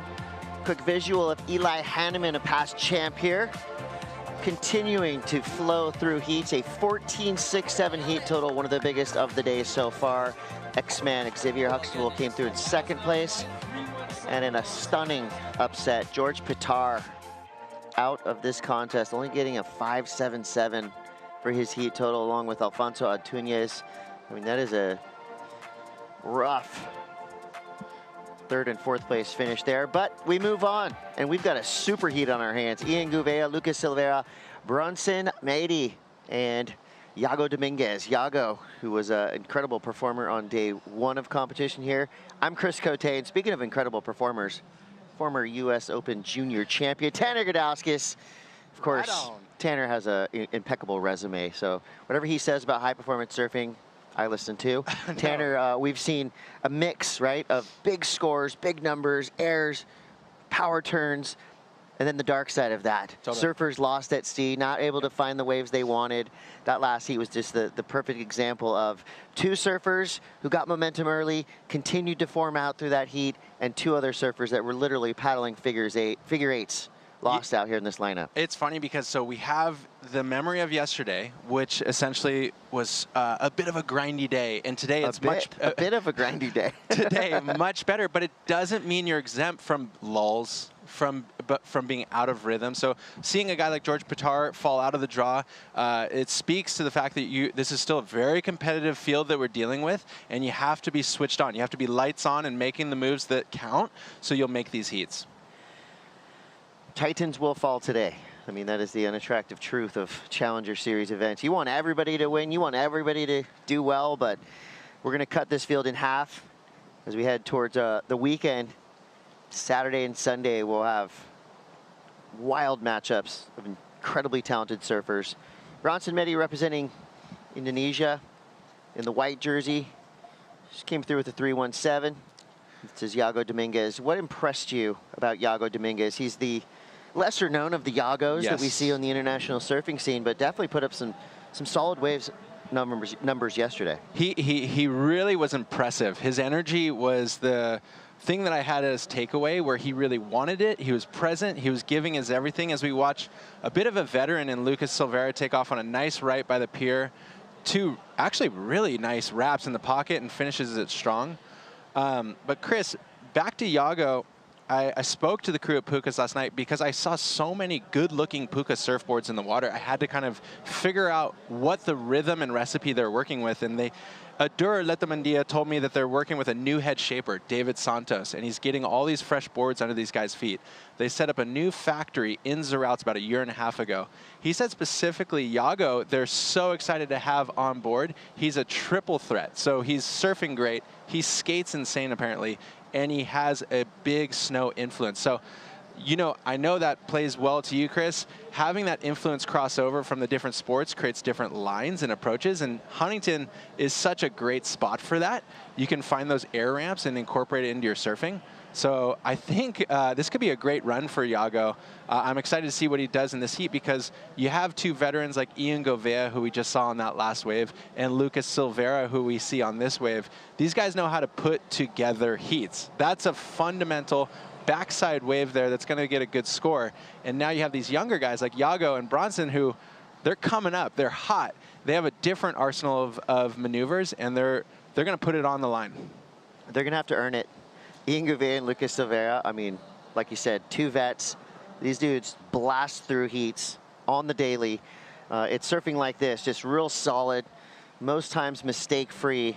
Lucas Silveira, I'm sure you competed against Lucas on the championship tour and the Challenger Series. Yes, and he's a consummate competitor. The thing that I feel for both of these guys is they're able to get it done no matter what you're looking at. We talked about it in the draw earlier. When you have veterans, it's hard to get your game plan against them, because you know they're the guys that don't really make mistakes. So it kind of puts you, if you're an up-and-comer, against the wall, thinking you have to do more than you might actually have to do. A guy like Bronson might assume he's got to go to the air when it's not necessarily true, because Ian and Lucas are so consistent. You can bank on the fact, like we're already seeing Ian with a 5, Lucas with a 4.3, and they've already packed up those scores.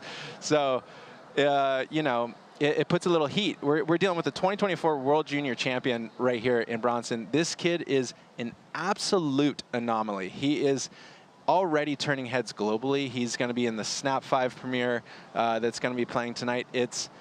He's a super talent, dude. Like, you know, you've seen him rise, and to see him bringing it to the big stage, it's been an incredible ride already.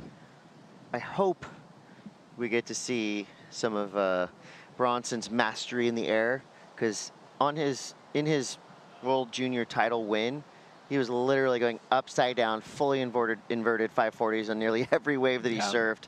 I think he had a near perfect heat in that event as well. The kid is super gnarly. He starts off with a 317 Silvetta, as expected. Drops 2 of those mid-rangers, 483 and a 433. So this is going to be a real even match from first through fourth. 21:26 to go. Past champion Eli Hanneman making it through a tough heat there. He's on the glass now with Rosie Hodge. Efficient win too, Chris. Looking at Eli's heat, 3 waves caught, each time improving. That's a perfect execution of a game plan. Talk to me about the key moments in that heat for you, Eli. Yeah, it got slow. We've been surfing much worse waves the last 5 days, so I was pretty stoked to walk up and see some waves this morning, and then luckily I got those 3 waves, and the rest of the heat just kind of went flat. So I definitely did like all that I wanted to do in that heat.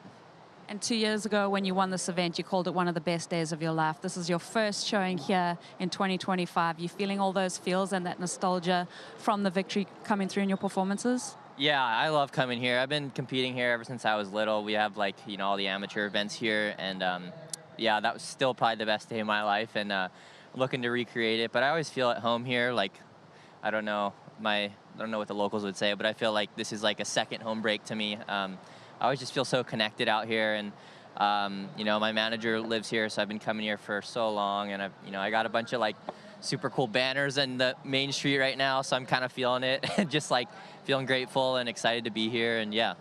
What's the key to success at Huntington Beach?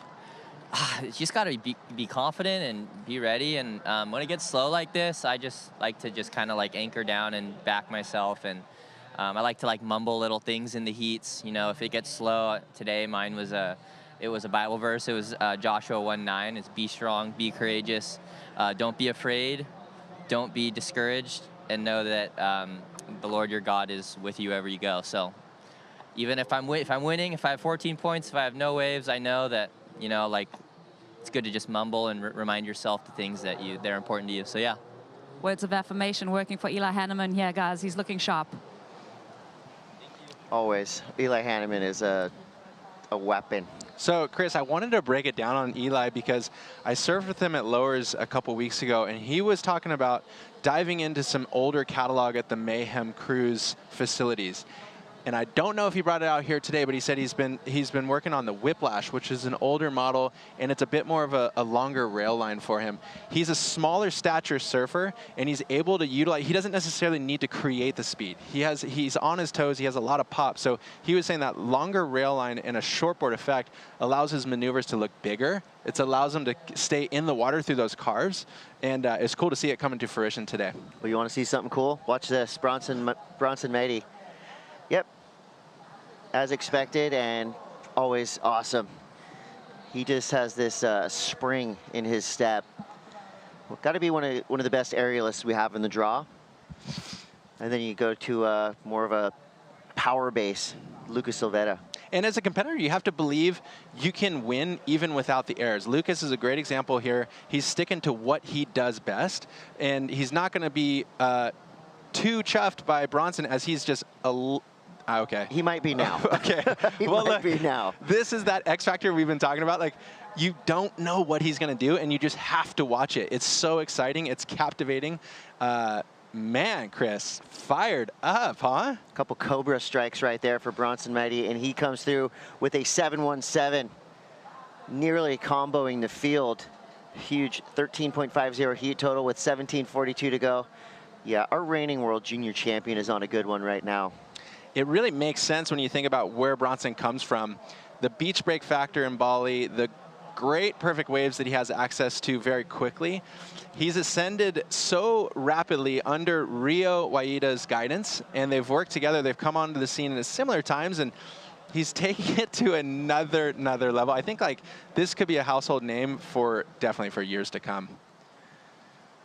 This is really exciting surfing right here, and whippy, unique, creative, everything the judges are looking for. And the way he continues on the gas pedal through both of those turns is bizarre to me. That first turn, you don't necessarily always come out with that amount of speed, which gives you that variety into the second turn where he's able to blow the fins out. And that looked unique compared to all the blowtails we've seen this week. He's got a little extra gear on that board. Identifying a little left-hand runner.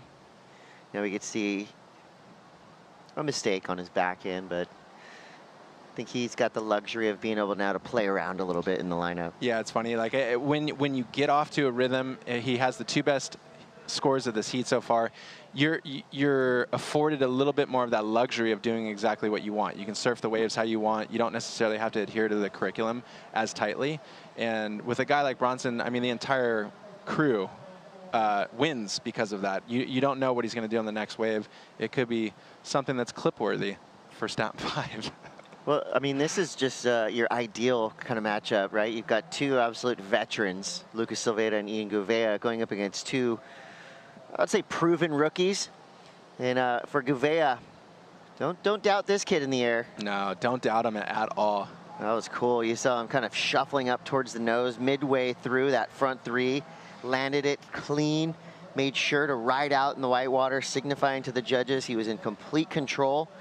So pretty good completion. I like when you see a surfer pumping like this down the line, because you just know something big's about to happen. For sure. And Ian, he has the DNA that it's almost like a Seth Moniz in a way, where these guys have the quiver of maneuvers they can dip into at any point. And it's funny, we peg him here as a veteran, but he kind of did come onto the scene as an aerialist or an air forward surfer. He's great in big waves. So don't think Ian's feeling shaky in his boots after seeing Bronson's top scores come through. I'm sure he's just fired up, looking to level up. I see shades of Aki in Ian Gouveia's backhand, and I see shades of Tanner Gudauskas. Dude, that's an honor. Oh my gosh. And so him and David Silva, like 2 of the most compact backside surfers that have ever really been on tour. Aki, great example. Logie, great example. Like for them, they get the dexterity in the pocket, and it's a really hard thing to do on your backside. A lot of times you look similar, you look repetitive, but Ian, he's got the tail waft, kind of like those Ryan Callanan turns, and he can get carvy with it. He's just a weapon in general. Big fan. So 14:27 to go. Ian Gouveia drops a 5.13 for that frontside air. He jumps up to 2nd place. Silveira now in 3rd, needing a 4.93. Iago Dominguez, pretty quiet so far. He does have a 5.67, so it's a great start. Hanging on to a 2 right now. He needs a 4.46. Seats going by pretty fast. This is the round of 64, Heat 5. Bronson Mady, your reigning world junior champion, in the lead for now. But we're going to take a quick break. We'll be right back with the culmination of Heat 5. Let's take a Bonsoy brew break.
So high stakes surfing rewarded to Bronson Meddy in your 2024 World Junior Championship. 2 massive front fives, inverted, upside down.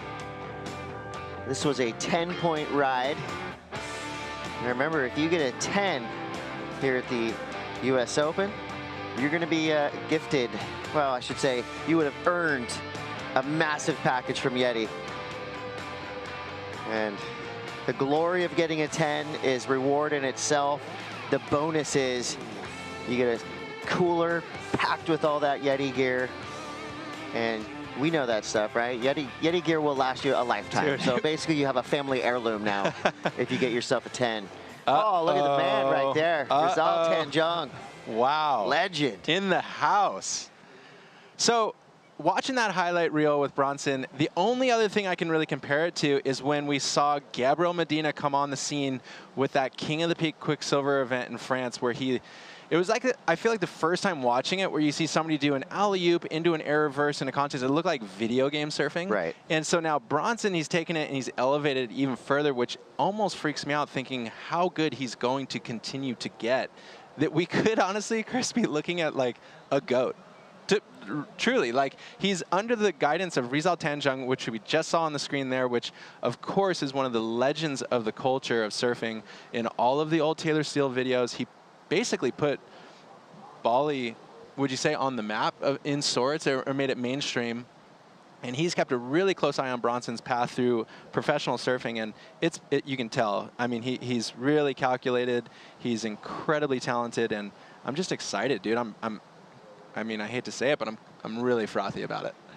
Don't hate on yourself for that. I think we're all excited what Bronson Meddy's doing. He had a solid 9th place finish in Bolito. Didn't have a great start to the Challenger Series, but you can clearly see that this kid is fired up and wants to make a huge splash. He jumped up 20, so first event, didn't do great. Second event, got a 9th place. That jumped him up 21 spots to where he sits now. And talk about the rise of a star. He's currently ranked 21st on the Challenger Series, up there with some of the biggest names in surfing. So obviously a big result here. Carry momentum. The Challenger Series now a complete schedule. So a lot of opportunities. And, you know, this is just a great example of you don't have to beat yourself up if you have a bad start or, you know, one bad result. You can get right back on it, and a win at 10,000 points is massive for anyone's campaign to get on the championship tour. It's crazy because as you get down to the business end of these events, it gets more and more crucial each round you make. So coming away with a finals day is a big deal, but within a finals day, you look at it, the difference of a quarters and a semis and a final and a win, you sort of double down every single gain that you make, which in the long run of a year, if you can cash in, if you're hot in one event and you take it all the way to a win, that literally can open the door wide for a qualification campaign. So these guys, you got to stay right here. You got to focus on this next 8 minutes and get the job done at hand, and you take it day by day. But when it gets down to the finals day, it levels up, and you start to see guys get that hunger and that mongrel mentality for it. But you know, also, Chris, we're talking about that mentorship, and I think it's really important on the Challenger Series. It's a unique experience to put together events to qualify with. And you know, Yago, and we talked about the Puka's crew before, he's able to dip in on Aritse Rimburu, and the crew out of the Basque Country is a very surf-stoked energy. And so Yago might be fresh on the scene in some regards, but he's actually able to have a unique perspective relying on those guys and saying, hey, you know, I did well here. What do you guys think? What should I switch up in my training? Is there anything from a competitive standpoint? And Aritz, he's a wealth of knowledge. He gives back to the local guys, the younger guys. So you can tell that the bar just continues to get higher and higher in all these different places of the world, which makes these heats so incredible to watch because it's a melting pot of highly competitive surfers putting it on the line in 30 minutes and to see who's going to take it away. Yeah, this heat kind of flew by. Even though you only have 3 waves ridden by Ian and Lucas, they've all been impactful. Bronson Meddy, he's got, what, 6 waves ridden? The 717, the 633, feeling like a lock to get through this one. And Yago Dominguez, He's been sitting for a while now. He has a 5.67, but other than that, not much going on for Yago. I think yesterday was one of Yago's first heat wins on the Challenger Series. So he's a rookie rising through the ranks, and we knew that this was going to be a huge test for him. I mean, Lucas Silveira and Ian Gouveia have been doing this for over a decade each. Totally. Those guys are always going to be tough to beat, especially in grindy conditions like this. Yago Dominguez, though, he's got firepower. Give this kid a ramp. He will fly, and he will definitely get the attention of the judges if he can get himself in that opportunistic spot for something big to happen. But what happens here, and this can happen sometimes, we see Bronson or any surfer blow the scale out. So everybody in the water knows Bronson's hot. He's having a great heat. So now you have a dynamic of 3 surfers looking for one spot. And every one of these guys has their top score. So let's go through this. Ian sitting on a 5.13 as his top score. Lucas, 5.2. So wait a minute. Yago Dominguez sitting in 4th has a 5.6 high score. So essentially, if he can level up and get his back up to a higher position than Ian Gouveia, he now will trump. And these guys will actually need a lot more than what they need right now. This, I'm saying, it's actually really close between the 3 of them for that final position. So even though Bronson is just out there having a free surf, it's still very highly competitive for that final spot. No doubt. We're inside of 6 minutes now, and this is going to be fun because we get to catch up with your favorite surfer's favorite surfer from Indonesia. I'm talking about Rizal Tanjung with AJ McCord. Back on the beach here at Huntington for the first time in 8 years as a coach for Bronson in the water. Coach, break it down. What are you seeing? Well, Bronson is on fire right now. Yeah, we've been practice super grindy wave at Manhattan, but what we see today is like way better and perfect. So it's working good for him right now. Yeah. He's not just on fire right now. He's having an incredible year. Got that wild card in Abu Dhabi. Started the year off incredibly strong. What have you seen that has caused this incredible moment, this incredible year for him so far? Well, he's been prepared since his little Grom. We see he's like shining, that he is super talented. So, we've been working like together a lot since he's young, and he's growing up. He's 21, so he's ready for the world. Ready for the world, and the world is ready for him. Just as somebody who knows what it takes to compete here on the world stage outside of the water, what is your biggest piece of advice that you've been feeding into him this year as he's started getting so much more international attention? I've been feeding him a lot of steak and meat to gain more weight, more power, ready for the bigger, contests and for the championship tour. So our aim is going to be, hopefully one day he's going to be the first Indonesian world champion. Love it. Well, it has to go through Huntington Beach off to a good start. Thanks so much for spending the time with us. Yes. Have a good day. Rizal, absolute legend. One of the nicest, just coolest people you'll ever meet. And if you want to see how good Rizal Tanjung surfs, Taylor Steele's hit and run.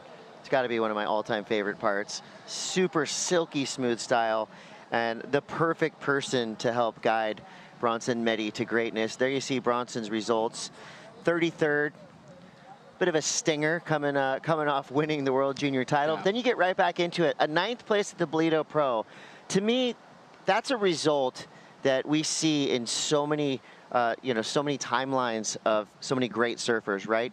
I think Bolito is a lot like the U.S. Open in the way that you achieve success there, you're setting yourself up for CT greatness. Yeah, and it has a lot of the similar challenges, I would say, that the U.S. Open brings. So condition-wise, in Bolito, the mornings look butterscotch. It's as good as you could find, and then by midday, the wind switches most days, and it comes onshore. So you have to be so flexible as a competitor. I know the sandbar was a little tricky this year in Bolito, and it's just it's punchy. There's basement doors. It's not necessarily an easy to surf wave.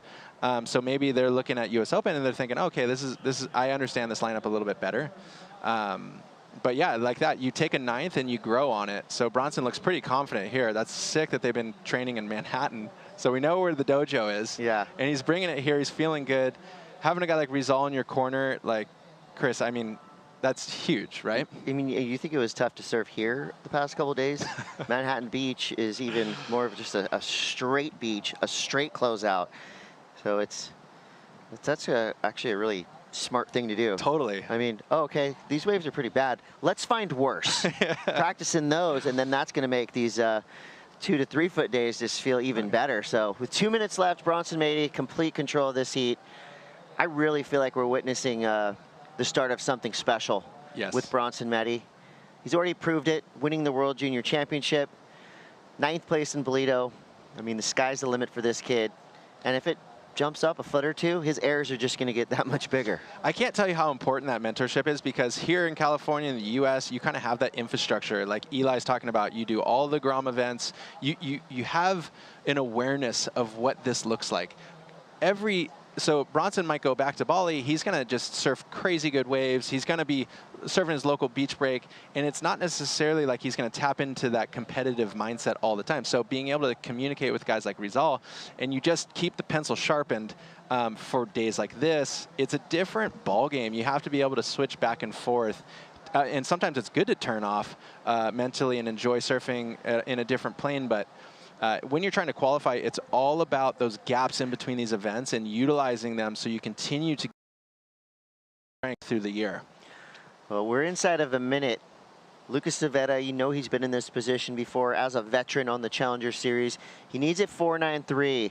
Iago Dominguez, surfer in green, has disappeared. We haven't seen him ride a wave in the past 20 or so minutes. He did start off strong with a 5.67.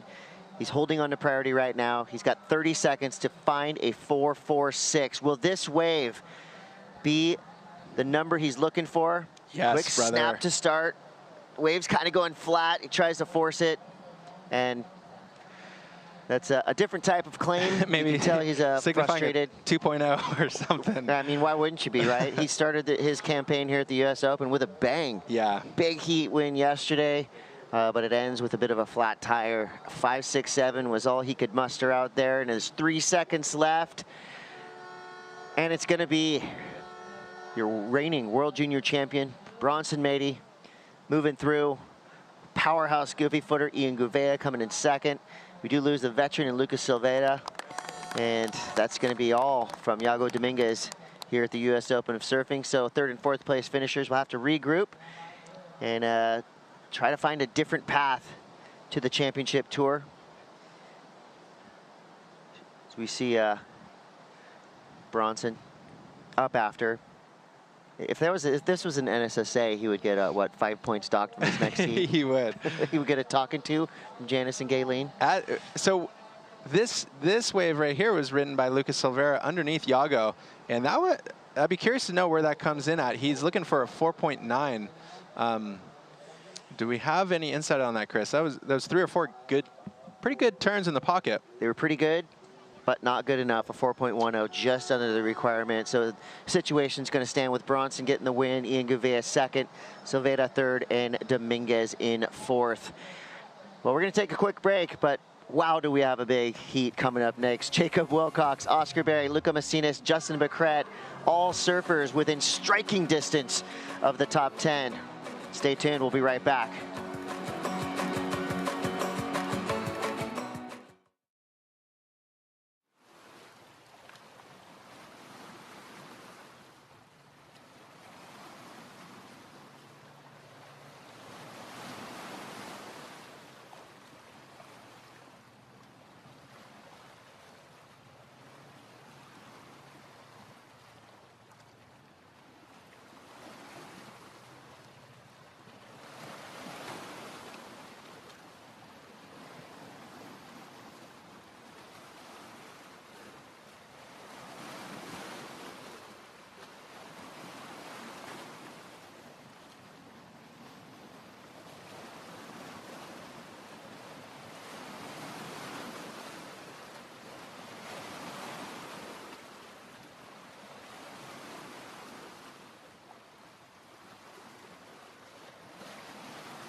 The Lexus US Open of Surfing, presented by Pacifico, is brought to you by Yeti, built for the wild. By FlexFit, celebrating 50+ years committed to comfort perfection. By Eero, the way Wi-Fi should be. By Pacifico, live life anchors up. And by Lexus, experience amazing. Well, welcome back to the Lexus US Open of Surfing, presented by Pacifico and the city of Huntington Beach. We're in the round of 64, Heat 6. This heat is stacked. Jacob Wilcox, Oscar Berry, Luca Macinis, La Maquina, and Justin Becqueret. We've got France and Australia, as well as Peru, represented in this heat. All four of these surfers with dreams of making it to the championship tour. Some of them have championship tour experience, others just starting their rise through the ranks. Well, I'm Chris Cote, this is Tanner Gudauskas. We've got Kevin Wallace from Surfline here in the booth with us. And Kevin, thank you.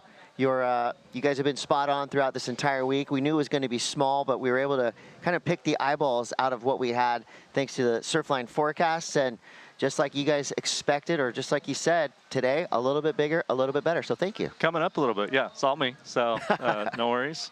But yeah, nice to see a little bit more energy today. We've got this new little southern hemisphere swell that's starting to pulse up just a little bit, and a little wind swell, and it kind of looks, it looks fairly fun actually.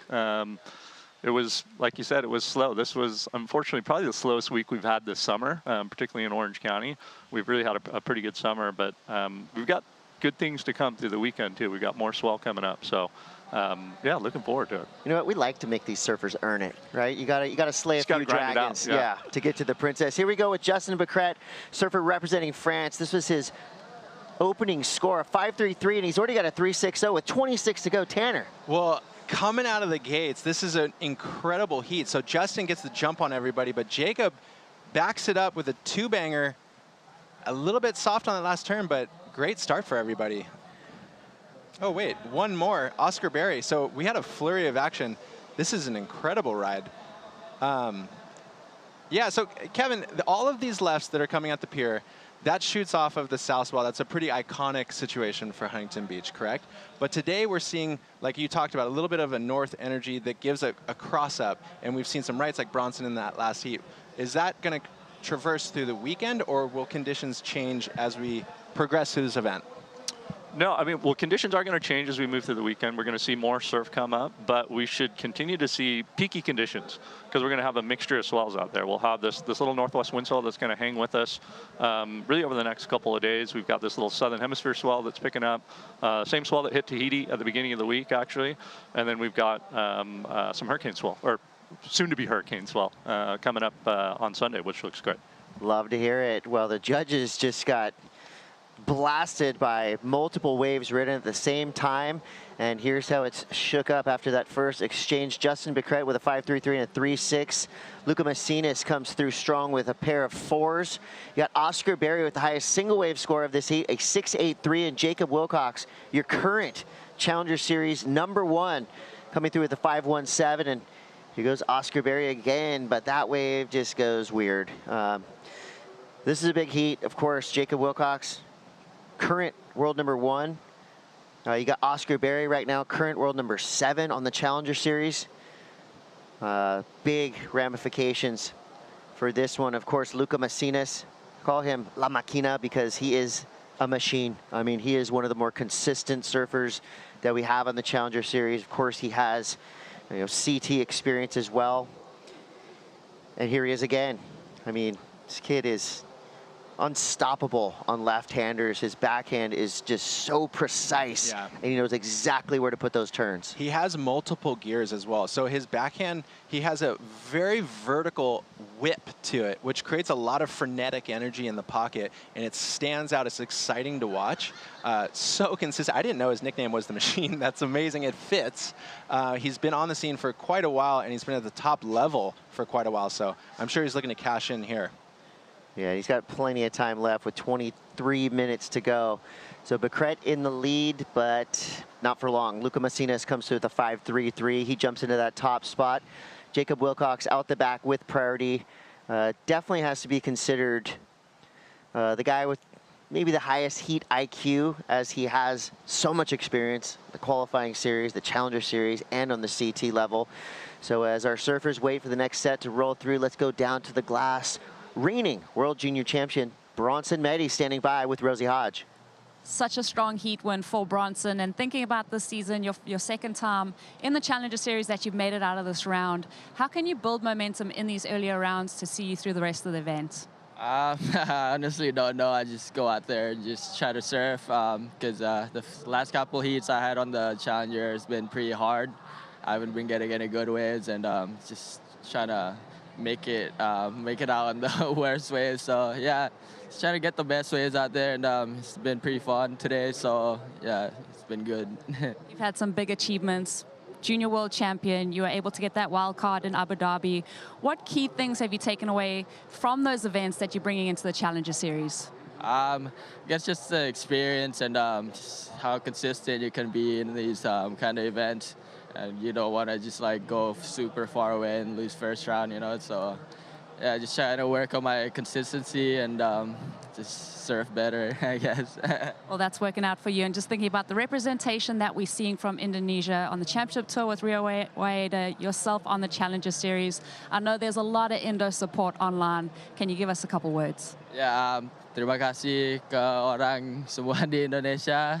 Saya berhasil maju ke babak berikutnya dan ya mudah-mudahan bisa sampai all the way. Let's go. Bronson doing Indo proud, you guys. No doubt. And the one downside of ripping that hard in an early round heat is now you're on everybody's radar, right? Maybe before that, some of the veterans thinking, oh, you know, pro junior kid coming up, like this is going to be light work for me. Well, guess what? Bronson Meddy has arrived, and he is here to do some serious damage. During that interview, we saw Oscar Berry back up that 6.83 with a 5.37. This kid's powerful. He's so powerful. I like it. It's fundamental. He's just getting it done.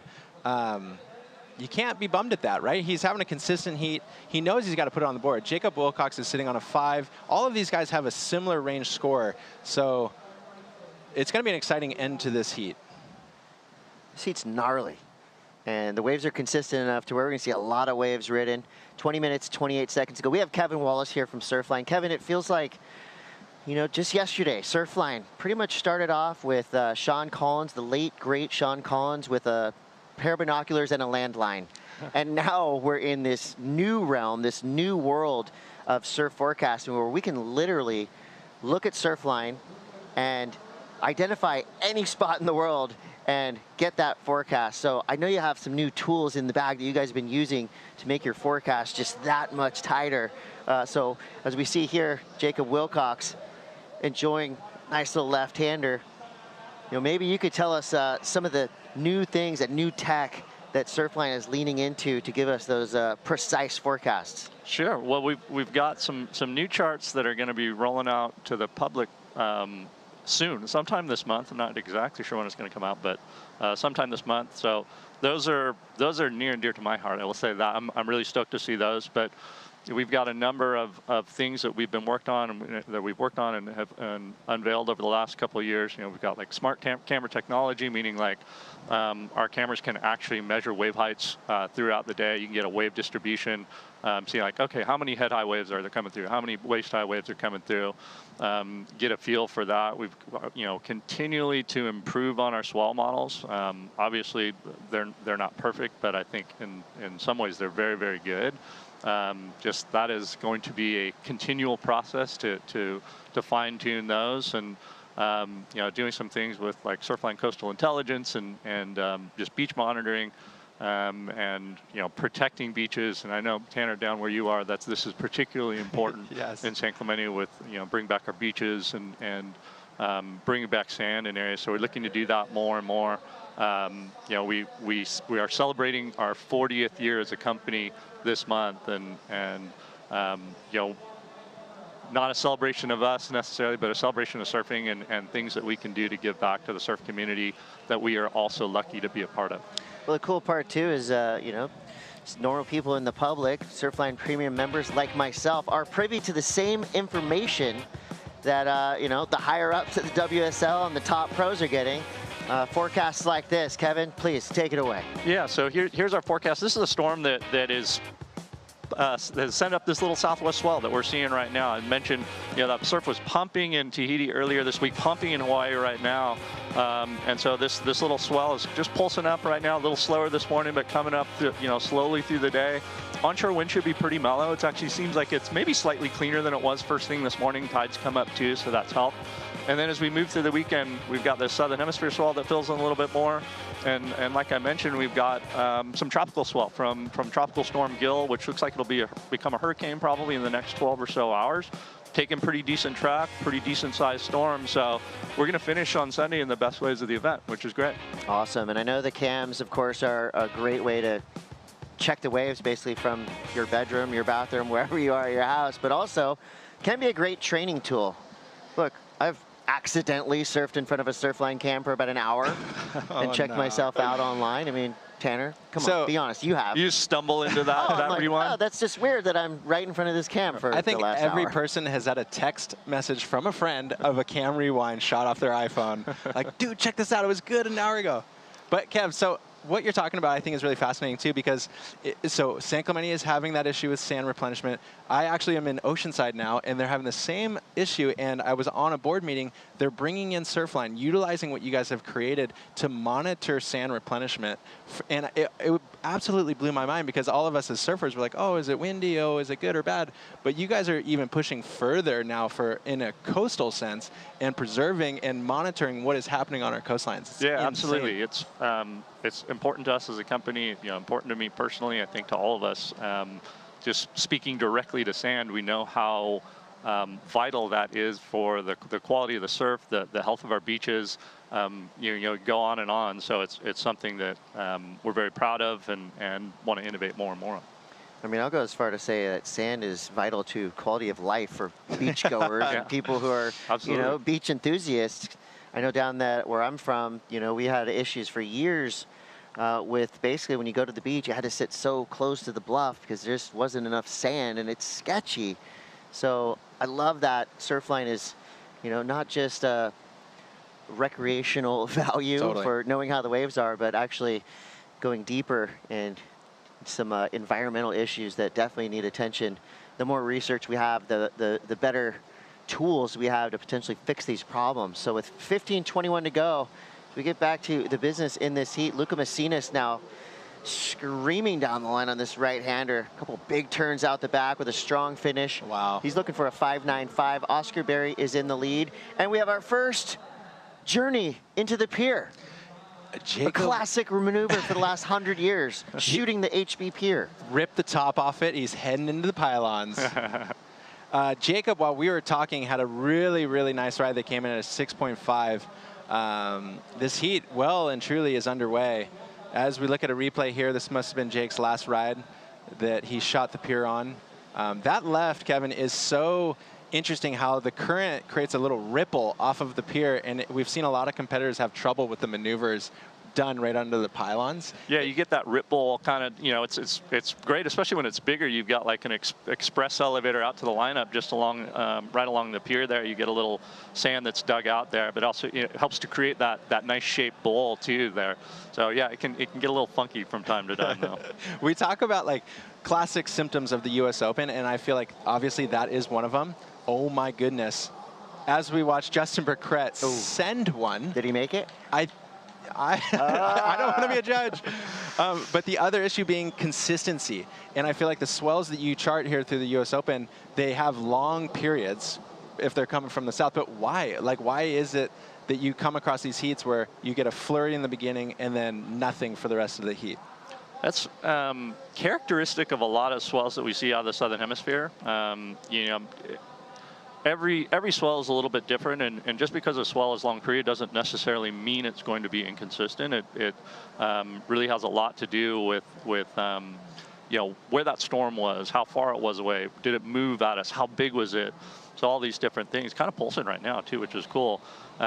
So it's you know, a lot of times you will see flurries of waves, and that may go back to the storm in that particular part. You know, there was really consistent period of wind, and maybe we see a little bit more consistency. But you think about how far those swells have to travel, and many times it's, you know, several thousand miles, and so that swell train could really spread out over time. And that's one of the reasons too, like these southern hemisphere swells will last 2 to 3, 4 days sometimes, because all that travel time. You think about like a winter swell, particularly like in Hawaii or something like that, where you're really close to the storm source. That's when we come up and drop down in like 12 to 24 hours. Here, you know, it's a much more extended period, because again, those storms are traveling from several thousand miles away often. Well, one thing we know is that there's always something to ride in Huntington Beach. Pretty much, yeah. Even last week, which is pretty much the smallest I've ever seen it for the U.S. Open, there was still some ripping going on. Longboarders put on a great show. I think we're pretty fortunate to have had that world-class longboard event, the proper board for the proper waves that we had. They made it look real fun. And let me tell you something, this heat right now is starting to go crazy. Everyone just got good waves. We saw a lot of fins flying in that last exchange. We're waiting for about 5 scores to come through. Jacob Wilcox now is in second place with a 6.57 and a 5.17. So he just dropped a 4.03 for his last effort. And we're waiting for scores to come through, I believe, for Becret and Oscar Berry, as well as Luca Messina. So the judges now with a lot to chew on. This is the last wave from Francis Justin Becret. I mean, there was multiple errors, but this one specifically, if counted as a make, is incredible. He had so much pop coming from such a strange angle. He really did well with that. And then behind him, Jacob Wilcox throwing one to the wind. I was watching this happen real time. I was downloading what you were saying, Kevin. I was almost overloading on froth. I was just like, no. And Lucas gets another. Like with 3 turns, this last hit looked really nice and spicy. Guys are starting to lace it together. Yeah, things are amplifying for sure. That last wave from Luca Messina comes through 4.67, so it won't go in his score line. We got 11 minutes left, and another left-hander for Justin Becret. We're still waiting for a score for Oscar Berry. We think it's going to be a pretty exciting number to come through. That was pretty blue-collar style surfing there for Becret. The wave didn't really give him any opportunity to get too wild, so that wave will most likely come through at a mid-ranger. 10:45 now to go. Oscar Berry is going to get some great news right here. His top score is a 6.83. His backup was a 5.37. Now it's a 6.80. So he puts himself into the teens, well into the lead in this heat. So I don't know if this is a symptom of all surfers, but let's use yesterday as an example. It was super small, and most of the post-heat interviews, if you had any connection to Tahiti, you were talking about the swell that was coming for the event. I felt like it was like a thread through our day, maybe to keep us inspired through the day. But since we have you here, what is the insight? It sounds like it's going to be a psycho run of waves that run all the way up into the event window. Yeah, we're in the midst of what has been the best run of surf in Tahiti and also Hawaii. You know, it started the beginning of this week for Tahiti. It's continuing after big swells. It got a little bit windy, but we've got a whole bunch more surf coming up for Tahiti, which is great news. Obviously, the CT event is starting there on the 7th, and that window is really starting to shape up and look pretty good. We've got a couple of big swells lining up for the first half of next week, which is like the 2 or 3 days leading up to the window. You know, like big paddle, low end tow, it looks like right now. So it could be an interesting couple of days of warming up, and then that is very likely going to spill into the first 2 or 3 days of the window. And right now, well, hold on. It looks good. Hold on. Save some spoilers for us, because we're going to take a quick break, but we want to get back and get the final word for the Tahiti forecast.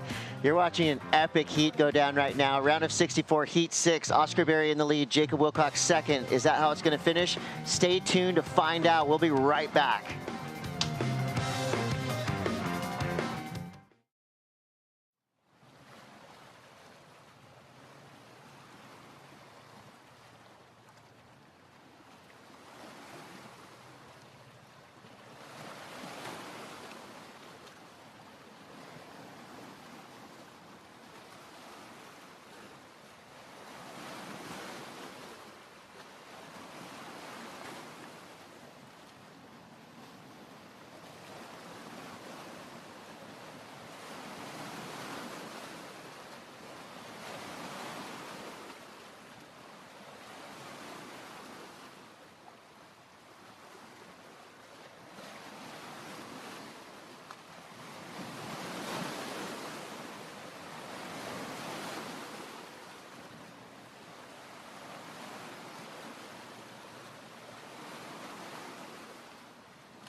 Te Ahupo'o. There's a lot of ancient history here, but in modern times, it's a surf mecca.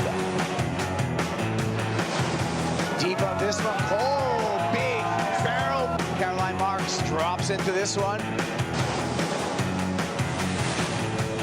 There we go with Tyler Wright.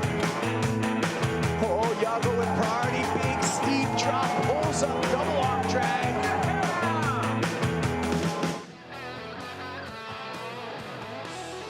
To say the stakes are high for the upcoming Lexus Tahiti Pro presented by IC would be a massive understatement. No stop on the championship tour strikes as much fear or excitement into the hearts of championship tour surfers than the end of the road in Tahiti. There's Al Cleland Jr. right there. I expect to see him standing straight up, getting spit out of an absolute bomb, because Kevin Wallace, who's here with us right now from Surfline, has just given us a little bit of a teaser of what we can expect in just about a week from now. I know that I've already seen footage of some crazy sessions go down, but from what I'm gathering, you're laying down the tracks to what could be an epic day before and first couple of days of competition at Tahiti. You tell us.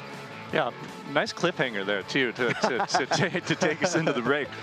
So we can see here's our South Pacific wave height chart. These are new charts, which I absolutely love. Purple is good. We love seeing that. It means large waves. We've got multiple storms going on over the next several days. One coming off the kind of the North Island of New Zealand, several pulling out of the Southern Ocean and up into like that sweet spot in the Southwest Pacific. So, bottom line is Tahiti's going to be pumping all next week. The winds are a little bit of a question right now. They've been kind of, floating around all over the place. So beginning of the week before the event starts, we'll see with the wind. Hopefully everything pulls together, because it'd be great to see another bombing day. But once the event starts on the 7th or the window opens, wind's trending back to trades, and at this point looks really good. Not like huge jumps to start off, but solid. Yeah. First couple, maybe 2 to 3 days, really look pretty good right now, and then maybe a little bit of a breather. And then the end of the event window is starting to look pretty good again right now, too. I like that you said that. Purple is good for some people. For people like myself, that means I'm probably not bringing a board to Tahiti, because it sounds like it's going to be solid. Purple's great for me as a spectator, for my favorite event of the year. Yeah, that's a good call right there. We got 4.5 left in this heat, and this heat's gone purple mode because surfers are throwing huge scores. This is a big flurry of action, starting with Oscar Berry's last wave. This is a 680 upside down in the air with a clean ride out. So Oscar came out and was vocal about his preparation for the U.S. Open, saying that he was focusing on explosiveness and range of motion, which we're seeing proof of concept there. Jacob Wilcox utilizing that left into the pier bowl. He got a great score earlier, and I'm sure he's backing it up with that. It looks like those two guys are in the top spots over Lucas Messinas right here with this right, which we saw before. Maybe if he had gotten a little bit more sparky on that mid-turn, this would have leveled up and gotten him into that high 6 range, which he's looking to now get a 6.08 to turn this heat. Yeah, that was a huge flurry, and took us a minute to catch up with so many waves ridden. So with 3:41 to go, Oscar Berry's last score comes through a 6.80. Wilcox with a 5.40. Luca Messinas made it close, but just got a 5.90, just under the 6.08 he needs. Justin Becret, unfortunately for him, did not get involved with that exchange between red, blue, and white. But as it stands right now, the two highest ranked surfers on the Challenger Series rankings, Oscar Berry and Jacob Wilcox, safe in those top 2 spots. And here we go, the windup, the coil, the strike. Oh, that was close. That was about as close as it gets to making an inverted front 5 from Oscar Berry. And I didn't know much about Oscar coming into this Challenger Series season, but now I'm a huge fan.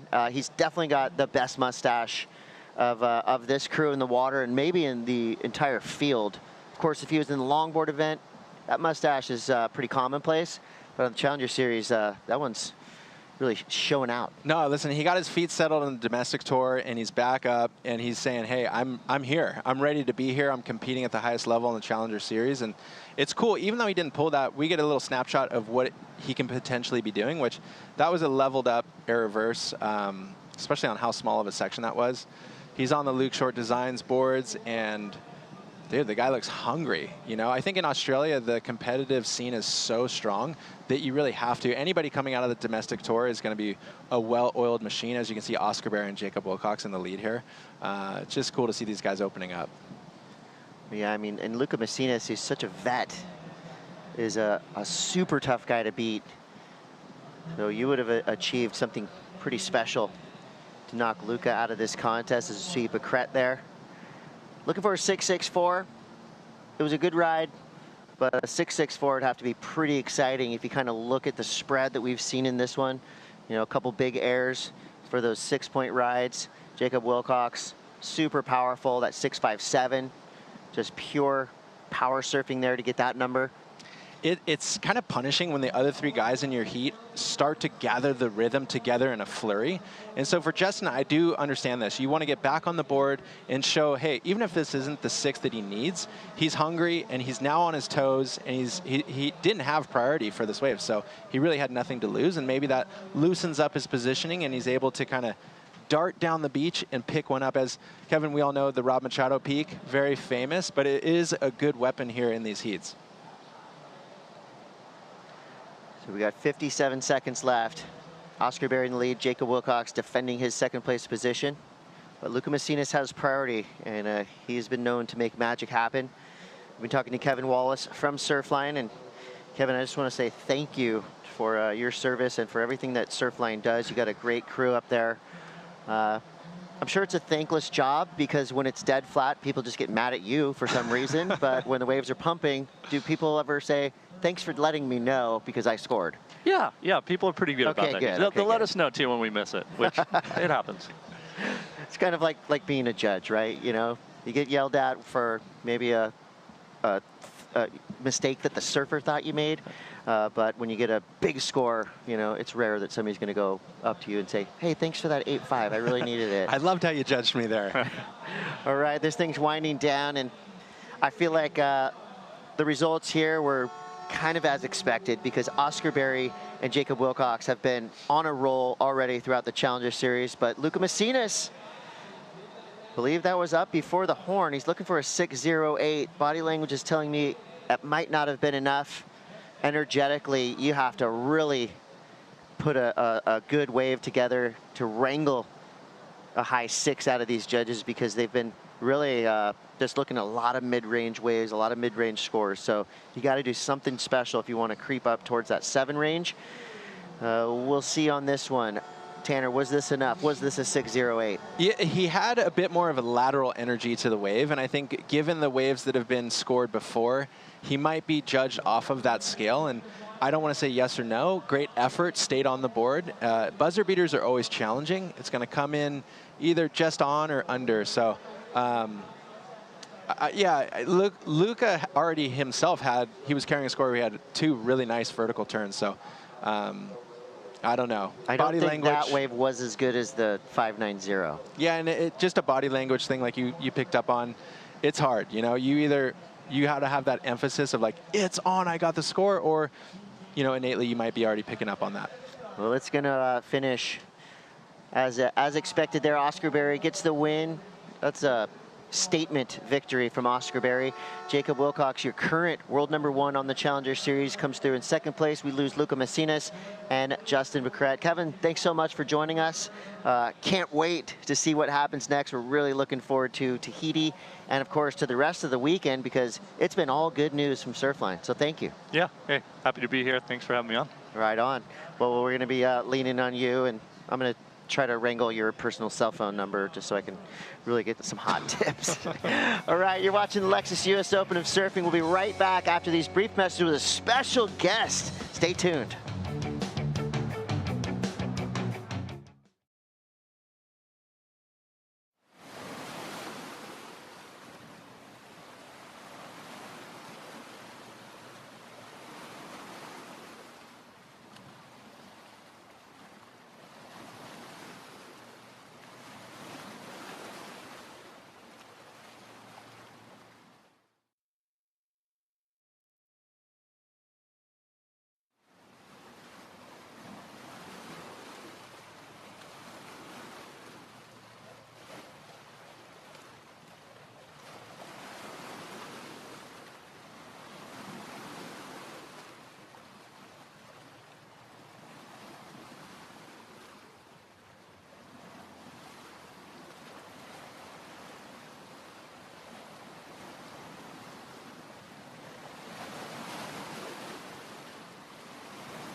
Surf City, USA, Huntington Beach.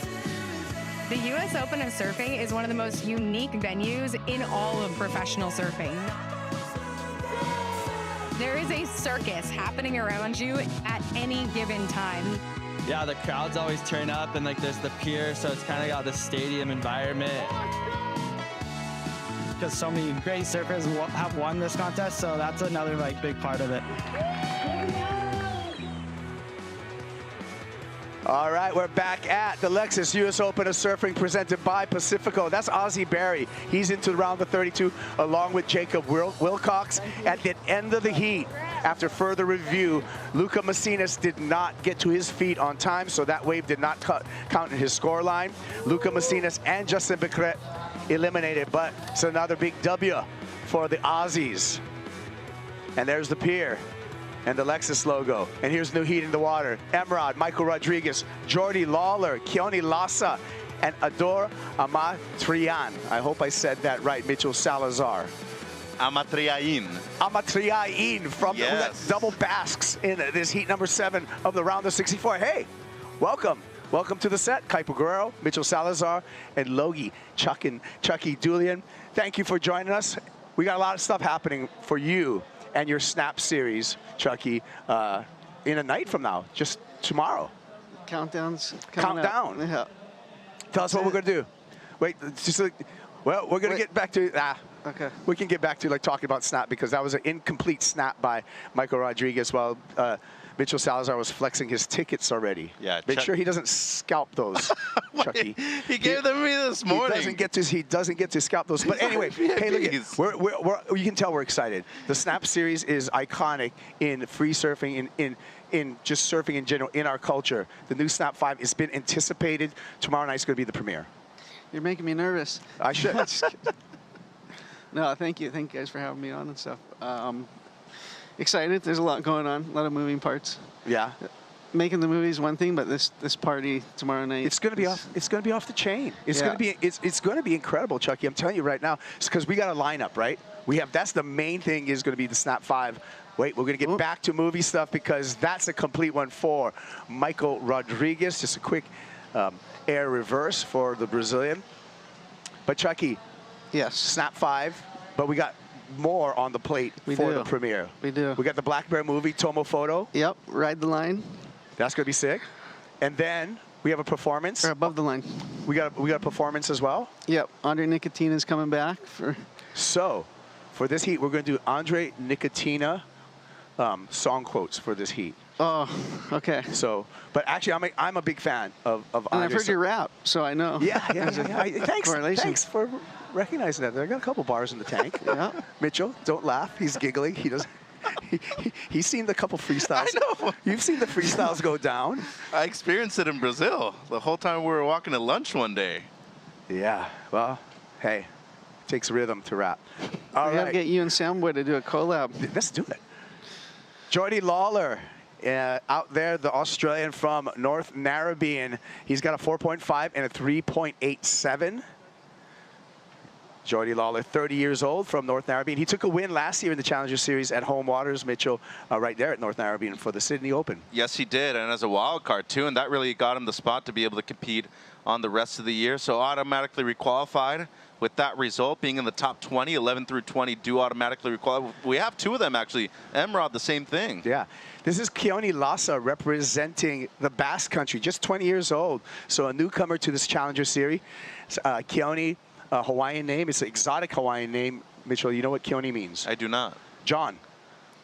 So not that exciting. But well, his father. It sounds exciting. Yeah. Yeah, his dad, Julian, is actually one of the best coaches on the planet. Works with a lot of the Bass surfers. He's actually worked with Hal Cleland in the past too. And Keone, technically, I would say he's one of the best surfers in the event.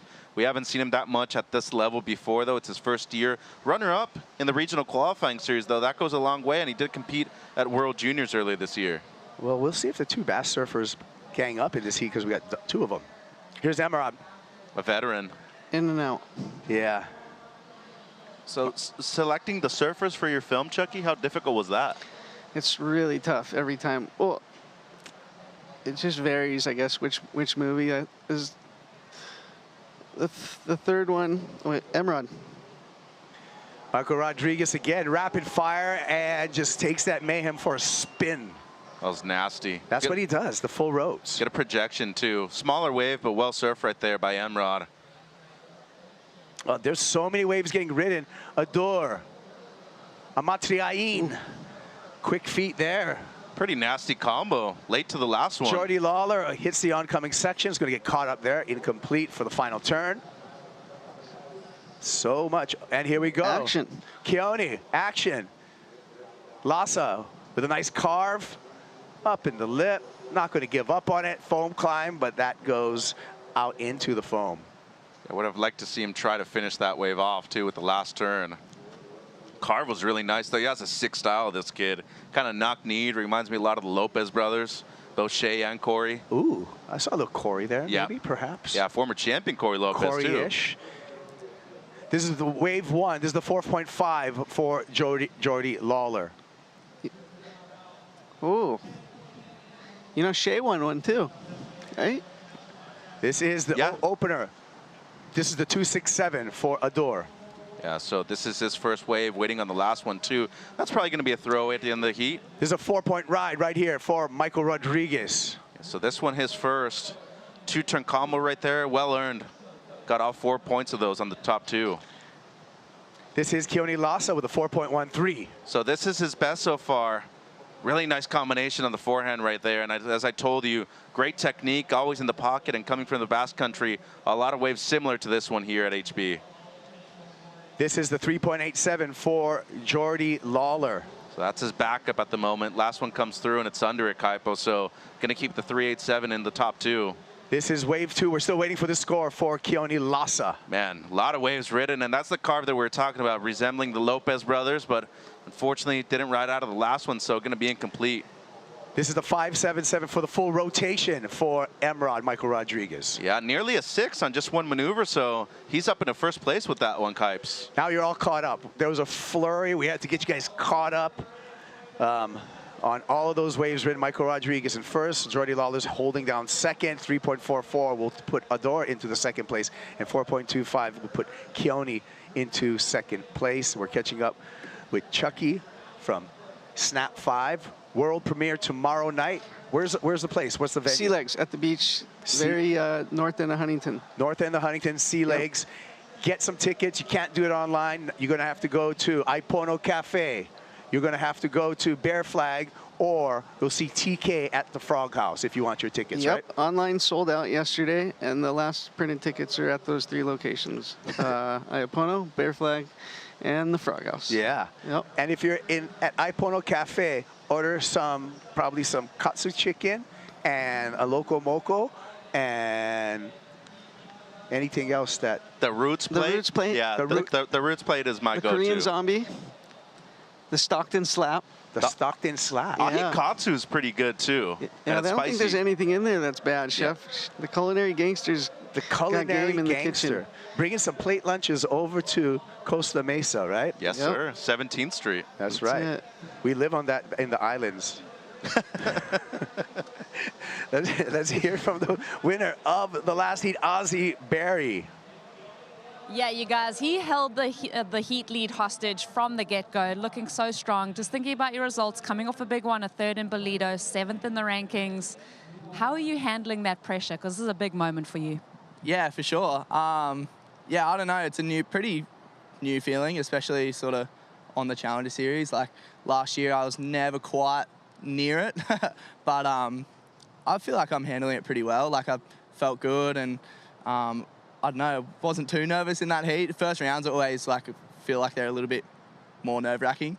But yeah, no, I felt good. I was stoked to get a few and do a few airs. It was fun. Great way to get your campaign going and catching up offline. You're just mentioning yourself and Dakota Walters are staying with Kaloya and Dino in San Clemente. How much of a benefit is that? Oh, it's epic. Like even just hanging with him, he's that funny. We're just taking the piss 24/7, so it's definitely sort of taking the seriousness off it a little bit and just trying to sort of keeping us light, having fun and laughing. It's been unreal.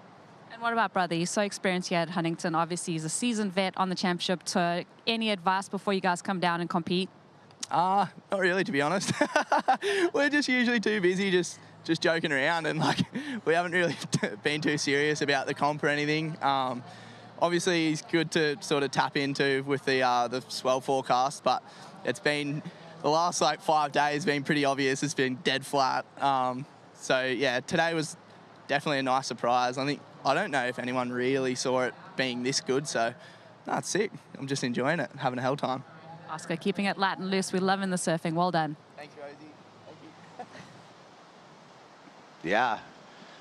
Take a win for the Mad Hueys. And the Oscar meat Berry. mustaches. Yeah. Looks pretty gnarly. All right, we saw Jordy Lawler on the wave during that interview, so we'll be waiting for that score. Jordy currently in second place.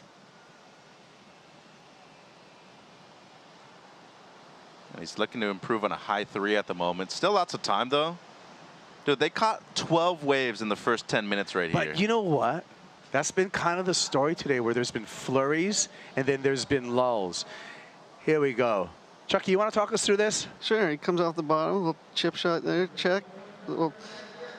Yeah. That's a score, but it wouldn't get you. It wouldn't get you in the video. It wouldn't get you in the video, though. No. That's a keeper for Chucky, though. At RJ, that's a keeper for Chucky. I'd be very stoked to get that. So I've been funny. surfing with Proden actually the last few mornings. He's told me. And this looks like it's like firing compared to what we've been surfing the last few days. You know what? I got mad respect for anyone who paddles out in the groveliest conditions and keeps the froth on. Yeah, you know my theory to surfing every day in Newport is I never look at the waves. That's what I do at home. No wonder I see you so much. Never. That's what I do at home in my home spot. Because you'll come up with 20 reasons not to surf. And then another thing that, Chucky, that I got is that I say 3 waves is a session. So if it's just really bad, as long as I catch 3 waves, I can come in and consider it a session. Yep, exactly. And even if you paddle in some salt water, it's better than being on that. All that positive ions. Yeah. All right, Mitch, talk us through this replay. Yeah, Emrod here. Seems like this was a defensive move, but did use priority, so he's going to go down the order. But fortunately for him, still leading the heat. This was pretty mean by Jordy. Just a 1 turn, but a big layback right there. Stronger and steeper section, too. And he's looking for a career best result here. He wants to make it into finals day, Kaipa, but protecting second place at the moment, only looking to improve on a high 3. I feel like he's going to do it. Yeah, Jordy Lawler, there was some high points for him last year in 2024, but then there was a really tough thing for Jordy in that he's one of the few surfers that actually won a Challenger Series event. Didn't qualify. And still did not qualify. That's heartbreaking, because your general thought is, if I win one of these, I'm going to be on the CT. Yeah. It's kind of like getting a 10 in a heat and still losing. It happens. Yeah, right? it does. I mean, it happened to Bobby, I think, in Chile. Jack this year against Al. Like, it's happened a few times. Yeah. And I don't think he's the only one that won a comp but didn't end up qualifying, right? That's happened too. Mikey McDonough last year, Mikey too. McDonough as well at Snapper, Yeah, Mikey in the event as well. Yeah, and that happened a lot more last year, considering that there were only 5 events. Right. Now there's 7. So, like, that shouldn't be happening. Yeah. You know, you have more chances this year. We'll find out. We'll find out. Hopefully not. Yeah, Chuck, good to see you, man. Yeah, it's You've good been to see you guys, busy. too. Any Yeah, sleep lately? I mean, you just came back from Indo. I think that's like my strength as far as like I don't ever look at myself like I'm some super talented. Like I'm horrible at filming and all that stuff. But I think my strength is that I'm good on like 3 hours sleep. Yeah. You know, so putting in these like 20-hour days or 21-hour days is like I'm okay. And Chucky, I think one of your strengths too is just relationships. And like how much you've helped so many surfers with their exposure. You know, it goes a long, long way to be in one of your movies. Yeah, it's hard for me to look at the movies like that, you know, but I appreciate it for sure. I mean, that's actually the it's like what, you know, Mitch was asking about, like picking the talent. There's like 2 variables, and obviously there's the talent part of it, and then like getting to know who you're working with as far as you want things streamlined and running smooth, and people that are motivated and enthusiastic because, you know, it creates that synergy of like, okay, these guys want it, you know, instead of like, if I'm like begging and doing anything I can to get them to go stack clips, then I like that. Makes it really tough. So like they come to you a lot of times. Yeah, I mean, more recent, like, talk us through this, Mitch. Nice kick out.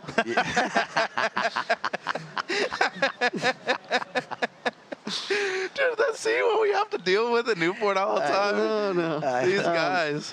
I love it. So no, I mean, but it's been really cool. Like I've always thought, like grabbing well-known guys that are under the spotlight and bringing in new talent that's not really getting the platform or shine I think they deserve, you know.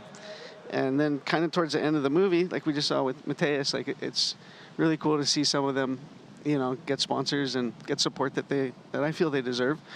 And a lot of the time I've, you know, been willing to try to support them along the way and hope when we get to the end of the project that, you know, they pick up sponsors. Like Benji. Like Benji had no sponsor when we started Snap 4. What filmmakers did you look up to?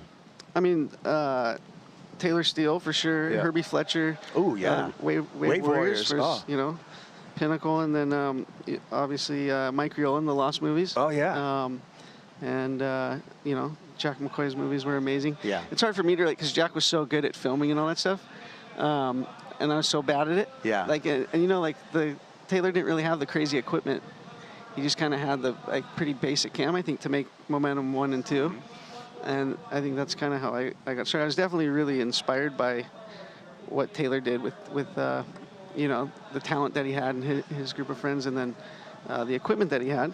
And I was always inspired by kind of, I think Mike Riola did, and you know, the Lost Guys did a really good job, like bringing the culture side of things bringing fun into it. Right? Yeah. So and soundtracks. Yeah. And not Great to mention the soundtracks. Yeah. You know. Music is super important. We're gonna have more conversation with Chucky about Snap 5, but right now we're gonna have to take a break away from heat number 7, round of 64. We're gonna be back with more conversation. Chucky, Snap 5, and the Lexus US Open of Surfing.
And then I remember it was the first time I saw Mick Fanning surf. And I instantly thought, like, this dude is going to be a problem for Andy. It's the Cold Beer Surf Club.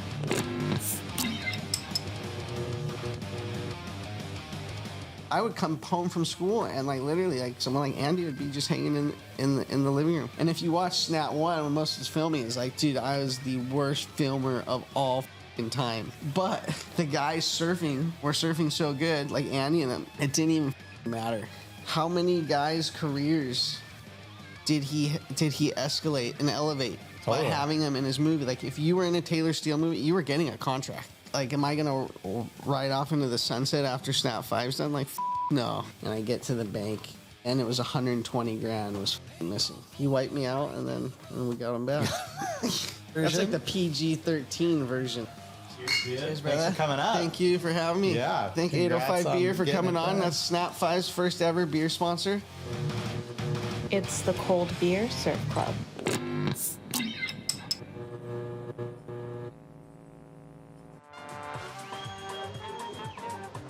There you go, the Cold Beer Surf Club by 805. You can check out the podcast and the full conversation with Logie, Chucky Dulian, the creator of the Snap series. He's here with us on the set, Kaipo Guerrero, Mitchell Salazar, and we are in heat number 7 of the round of 64. Get through some replays right here. This is what happened during the break. Michael Rodriguez. Yeah, so he got dropped down to second. Amatriain got, you know, a pair of good scores, and then on the backhand here, this one gonna come under his low score at the moment. Kibes, but still well surfed, and especially under priority, might as well get things going if it goes a little flat towards the end of the heat. So he loved it, but judges decided that that score was just a bit under.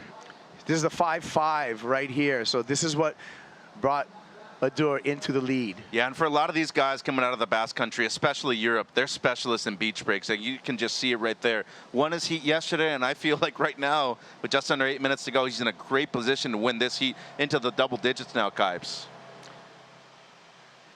Yeah, and it's unusual that we got 2 Basque surfers. The other Basque surfer, Keone Lassa, is holding priority. Yeah, he's number 2 in the rankings, remember? Lassa and Amatriain just barely made it through by the skin of his teeth in terms of the regional qualifying series. Yeah. Hey, Chucky, let's talk Snap 5 more. Snap 5. All right. Snap Cinco. What do you Snap got? Cinco. We got, well, we're in Challenger Series, and you got some Challenger Series surfers in your movie. Bronson Medi, Mateus Hurdy, Taro Watanabe, and Levi Slauson.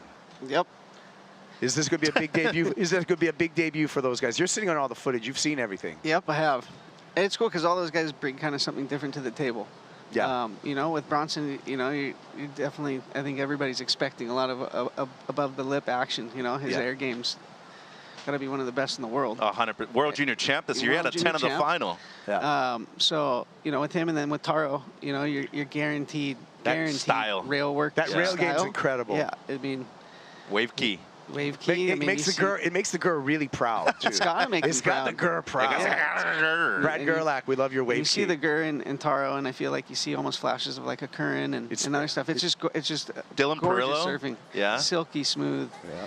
And I don't think we see it like Taro brings it these days. Uh-oh. What's he doing in the comp? Uh-oh. Here comes trouble. He's looking for number 3, Chuck. He is, huh? Yeah.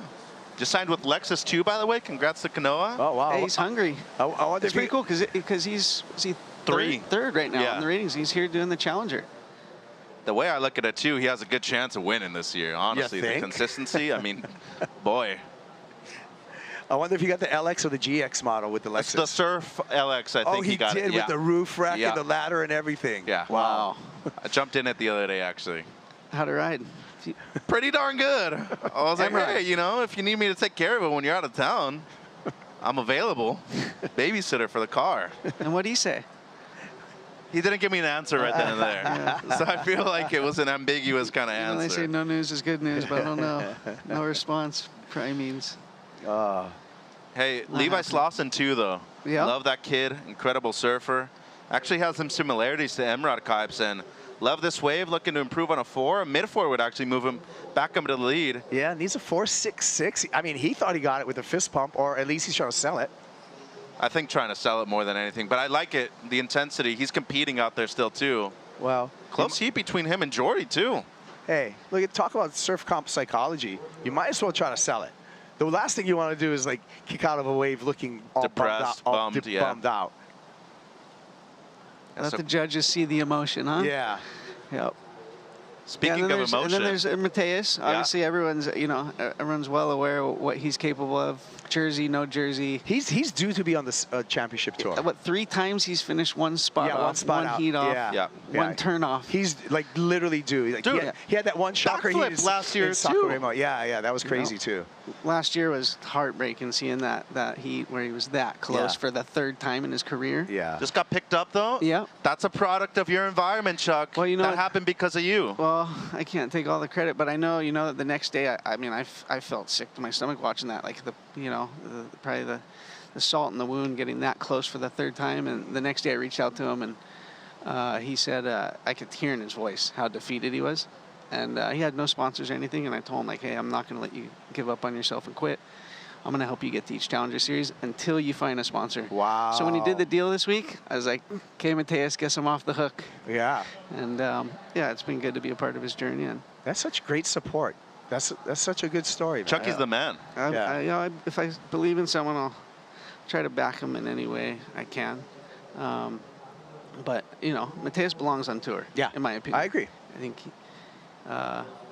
Snapper, bells, winky, anything. Yeah. He can do it. I'd love to see him compete in Portugal too, over there in Peniche. Yeah. Good beach break, powerful.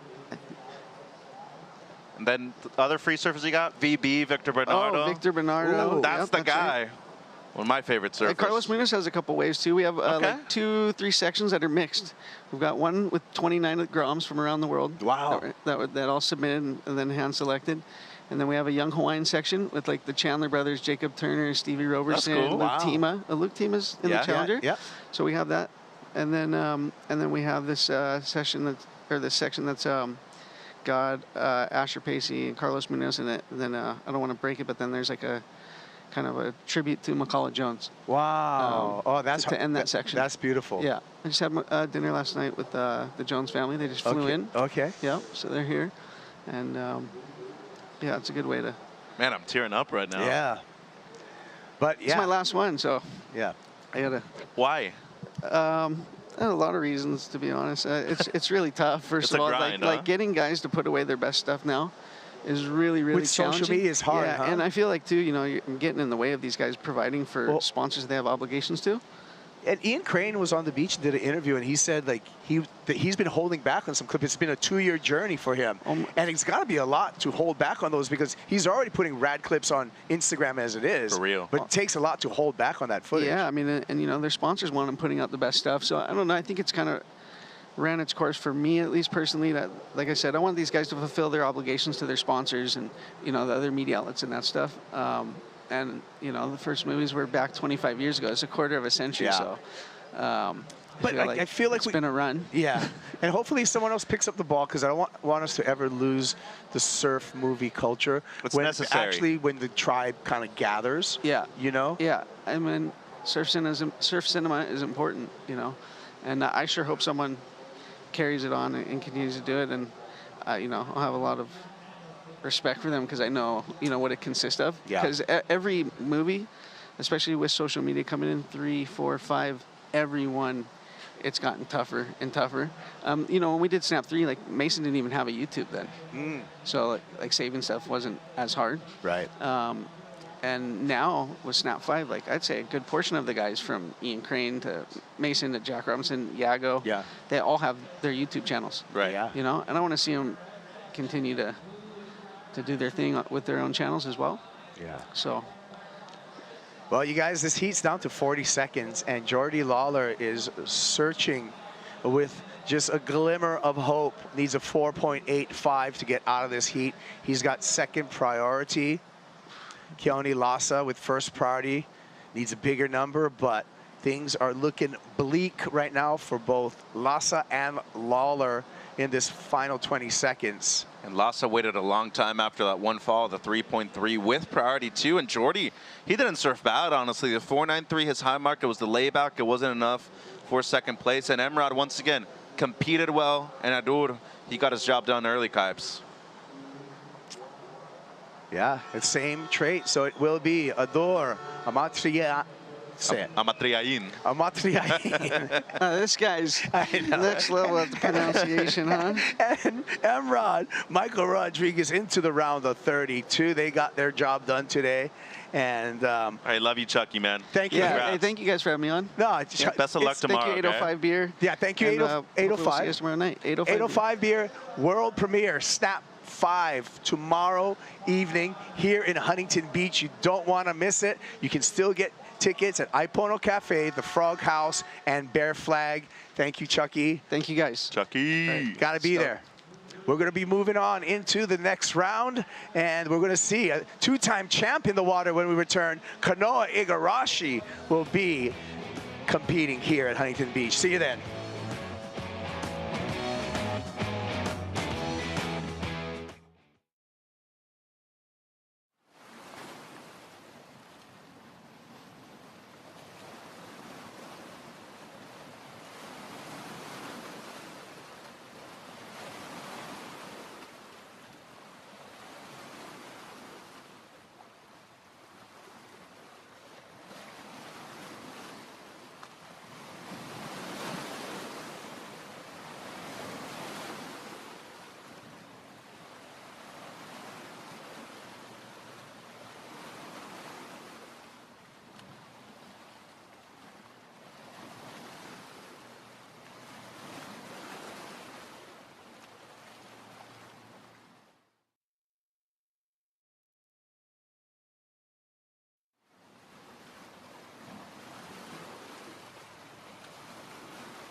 Yeah, sometimes it's the hometown hero that takes the win. I'm talking about Kanoa Igarashi, a two-time winner at the U.S. Open of Surfing 2017. Did it again in 2018. Yeah, back-to-back years. He's the second local surfer to be able to do it after Brett Simpson. And for Kanoa, I mean, you just look at his evolution growing up here in Huntington Beach on the south side, especially Kaipo. Not only one victory, 2 in a row. Able to do it in different conditions to improve that he is truly one of the best worldwide. Currently number 3 in the world, and this is part of his ascension to that position. 100%. Different kind of conditions, rights, lefts. One of the most complete surfers on the planet, looking for world title #1 later this year. Did it for the 714, and that's exactly where we are, in the 714 area code. Kanoa Igarashi, Ian Gentile, Keijiro Nishi, and Peterson Crisanto out in the water to advance on this four-man heat. Good heat. 3 former CTers out there. Gentile also has experience competing at the highest levels. He's made it to the semis twice on the championship tour. Meanwhile, Crisanto, he was really the prodigy coming out of Brazil. Andy Irons said that actually both him and Ian were 2 of the most talented young surfers that he ever saw, and both of them actually longtime Billabong team riders. Yeah. Peterson, 33 years old. He's the oldest of the pack out here, but we're going to start here with Keijiro. Yeah, he has a great style and part of that MOBB mob clan. How's that throw tail, Kaipo?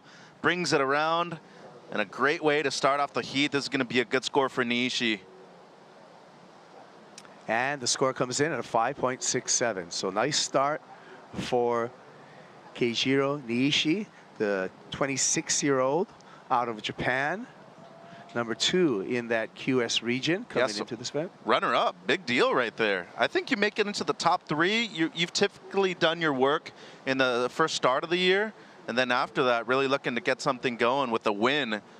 But he's good in all types of surf. Actually tends to spend a lot of time in Hawaii during the good wave season over there in the wintertime. Really excited to see him do well this year and maybe make a push to qualify. A lot of the Japanese surfers have struggled, I feel like, in the last few events worldwide, but with 7 events now, especially having experience, not only competed, but surfed plenty of times over there on Oahu's North Shore, could potentially be seeing him get a good result at Pipe, too. Yeah, Pipe's on the schedule. So, but first you got to get through Huntington Beach over here. Keijiro currently in the lead. Kanoa Igarashi, what more can we say about the 27-year-old from Huntington Beach? Currently ranked number 3 on the rankings, going in for the championship tour, going into the final regular season event in Tahiti, the Lexus Tahiti Pro, presented by IC. And Kanoa, we already talked about him being a 2-time champ here in Huntington Beach, but just think about his versatility. He's great everywhere. Very complete surfer. I'd actually say one of the top 5 most complete surfers on the planet. There's a reason why he's number 3 in the rankings too. And you could just see in those flashbacks, he's put on so much more muscle mass, and he's truly growing into a man now, Kaipo. Gonna be 28 later this year. Spends a lot of time in Portugal, a lot of heavy water waves over there, well versed in every kind of wave. But I think the most important thing, he truly is a product of his environment. If it weren't for the people that he grew up with here in Huntington, Matty Pasacondici, Derek Peters, among all those guys, he probably wouldn't be who he is nowadays. And the support of mom and dad. 100%. Brother Keanu down here on the beach too. Yep. Great surfer. Yeah, we also got Ian Gentile out there, 29 years old, from Paia on the island of Maui. Ian is an interesting story because he had 3 years on the CT, but he's been kind of on and off of the CT, and now he's trying to scratch back on. Yeah, actually surfed as a replacement a lot this year due to their injuries during a good portion of the first half. So had plenty of chances, had a couple of good events, but was looking for a better result. Here's Kanoa now. Open priority, Kanoa Igarashi on the inside of Ian Gentile, gets this wave, starts with a nice snap. And that's what we're expecting from him. So just a misfire there to start off. Well, he's had a lot of commitment so far, media-wise this week, and of course a lot of partnership activations too. Here's the Paia surfer, Ian Gentile. This has got a nice double up to it on the inside. Ooh. And well done. Really fast. It's a tall brother out there too. Yeah. Pretty lanky, but very tall. Mentioned out of Paia, a lot of great waves in that area too. A lot of wind. Oh yeah. But a lot of waves because of that, right? Yes. Consistency is key for them over there. Ho'okipa being I mean, there's a ton of other spots, but Ho'okipa kind of like the gathering place there. The standard, right? Yeah. You go out there any given day, you're going to be able to surf, especially, you know, there's certain parts of the year where it goes flat on certain parts of the island. Usually something to surf. So Gentile right here, I like this wave a lot. First turn, maybe not as committed as he was looking to get. More of a setup, deeper bottom turn, and I really love this third one. For how long he is, I mean, he can really get elastic with the bottom turn, Kaipo. So converting on a below average wave. And then Kanoa right here, I like the change in equipment. This is definitely an epoxy that he's riding from Jason Stevenson. And just an incomplete air reverse. He's done that plenty of times out here on the south side, though. Yeah, well, so for more on Kanoa Igarashi, let's check in with AJ McCord.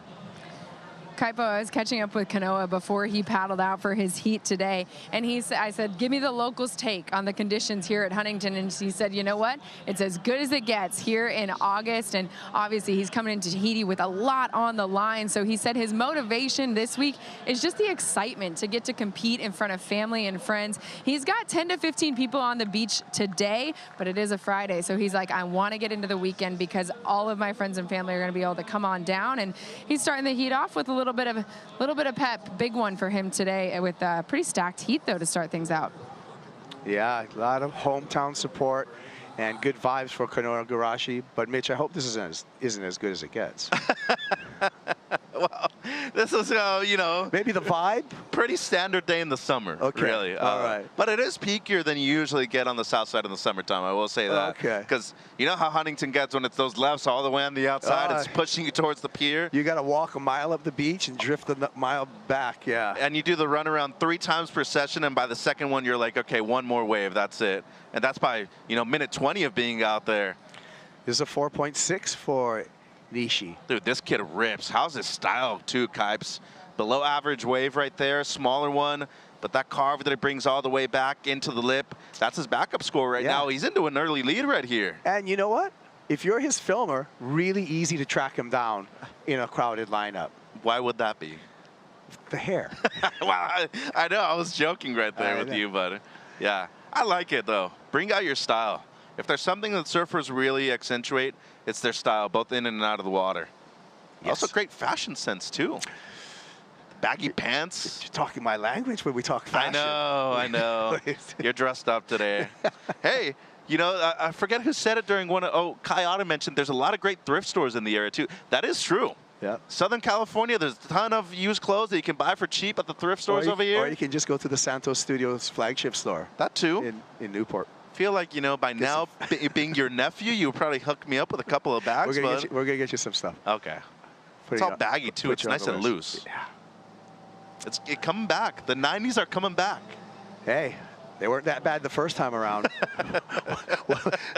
Why not bring them back? Keijiro, I thought he was just going to score kind of another one, but decides to pull back there. Yeah, good decision, it seems. It seemed like it was bully on the takeoff, and then it just kind of died down afterwards. Yeah, that was a good eye because, I thought that was a keeper, but he made the right decision. No, Kanoa middle peak. Here we go. Igarashi pops it up. Ooh. And shows his intent. Ian Gentile coming out of something with a completion. Yeah, he was right next to the pier, too.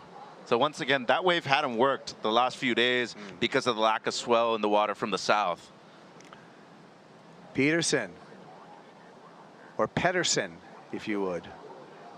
That was cool. Little tail drift for the finish. Board for Crisanto. Good heat, competitive. I like it.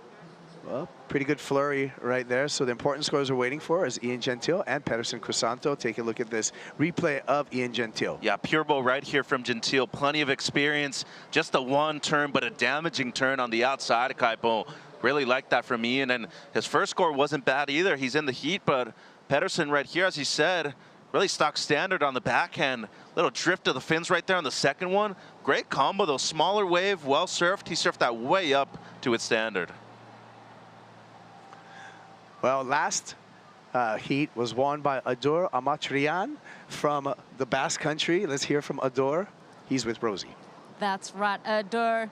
Second time we've had you here on the glass, your second heat win here at the US Open. First time breaking through this round in the Challenger Series. What does that do for your confidence, and what's the takeaway from that heat? Yeah, it feels great. I finally get to pass the round of 64. So yeah, building some momentum. It's been a really slow hit, so yeah, it feels amazing to make these kind of hits because sometimes you run out of opportunities. And yeah, happy to make it.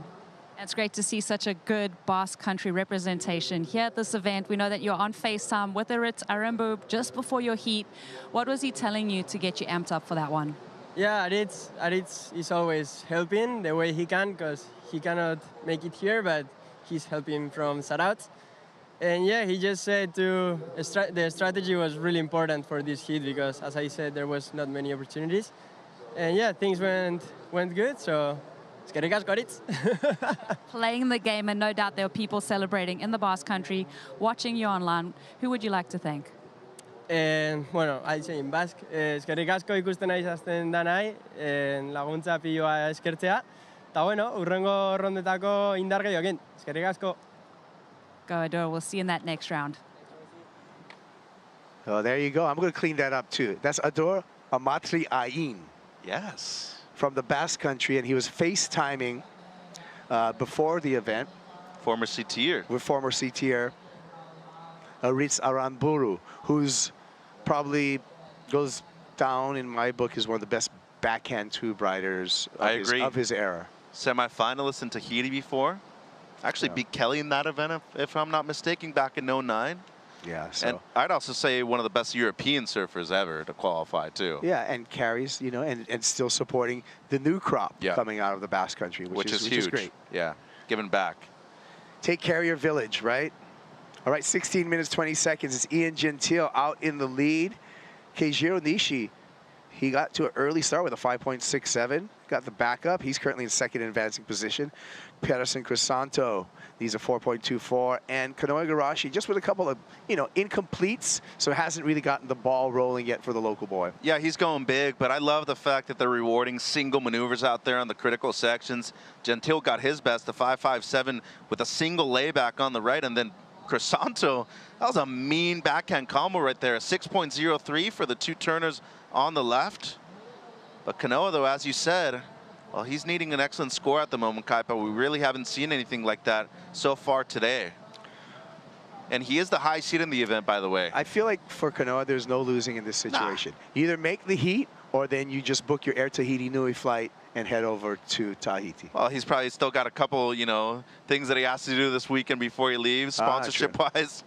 This is a busy week for Kanoa. There's times where you're like, yeah, I'm excited to go home, but then you're like, oh, man, I'm busy all day, every day, too. Oh, that's right, because he's got to deal with G-Shock. He's got to deal with Lexus. He's got to deal with Neutrogena. Quick.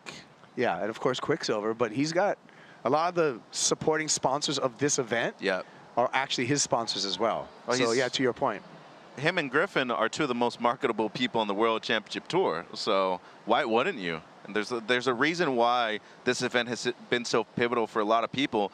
If it weren't for his success here, do you think he'd have many of those sponsors? Probably not. Well, and I think also his overall popularity globally. Yeah. Because he speaks 7 languages, 6 languages. I mean, you speak 4, right? We speak Spanish to each other, and it's so hilarious that he's so good at it now. Oh my! But close. I like that though. Seems like somebody on the outside. Here we go with Igarashi. Just an easy carve there. Gained some ground with a float and a layback for the finish. So there's a nice completion. It's going to get him right back in the game. Yeah, and we're talking easy. Top 5 surfer in the world after the 2 incomplete waves at the beginning. The way he bounced back on that thing, making it look that easy, as you said. Now the heat leader, Gentile, on the backhand kipes. And gets past that difficult section going into the pier on the left for finishing bank. Gets really flat right there, too. Yeah, impressive stuff. Just to be able to jump over that section, right? The converging sections, the 2 peaks that meet each other right there, heading towards the pier bowl. We got a heat on our hands right now. Igarashi's definitely going to bounce back after the 2 falls, the 2 incompletions, and The one thing I will say, Jason Stevenson and JS Industries, they have done an amazing job recruiting a lot of talent for the World Championship Tour right now. Kanoa being a very important part of his team right now. That board looks exceptional for the conditions out there at the moment. And looking at the replay here, Kaipo, down the beach, so actually moved over towards the middle, towards Machado's. Made sure to see that Nishi wasn't going to go right. So has the carve, it brings it all the way back. See that little extra bounce he gets from the epoxy up and over the second section, and then brings the jam down with the layback at the end. And this was a split peak. Niishi on the left. He's looking to improve on a mid-4. Dude, and he has not made a single mistake. That's going to be another great score for the Japanese surfer in white. Got another one. On the way back out, too. So he's been nonstop in this heat so far. Throws the tail around for the reverse. Wow. He can't make a mistake, Kaipo. He hasn't fallen so far on his 4 waves. He doesn't need a leash. Well, you don't need a leash unless you fall. Mental game, though. I know. I wish that were true. It is. It's actually the truth. All right, well, we're waiting for scores for Ian Gentile, 2 for Keijiro Nishi, and the score for Kanoa Igarashi. We're going to come back with those scores and more from Huntington Beach. It's the Lexus US Open of Surfing, presented by Pacifico.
Lots going on at the Lexus US Open of Surfing, presented by Pacifico. We're in the men's round of 64, heat number 8, 2-time winner of this event, Kanoa Igarashi, out in the water, holding on to priority. He's in the red jersey.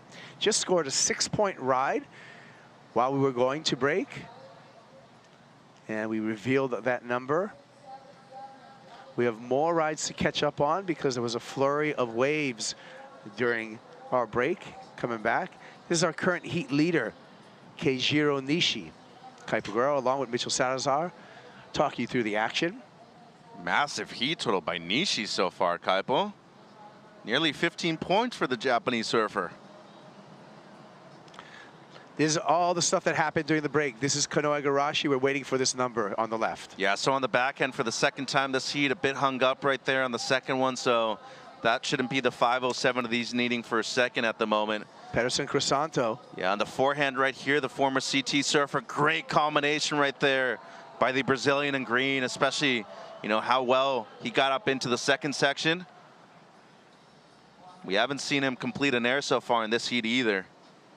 Catching up with Kanoa, making the connection to the shore break.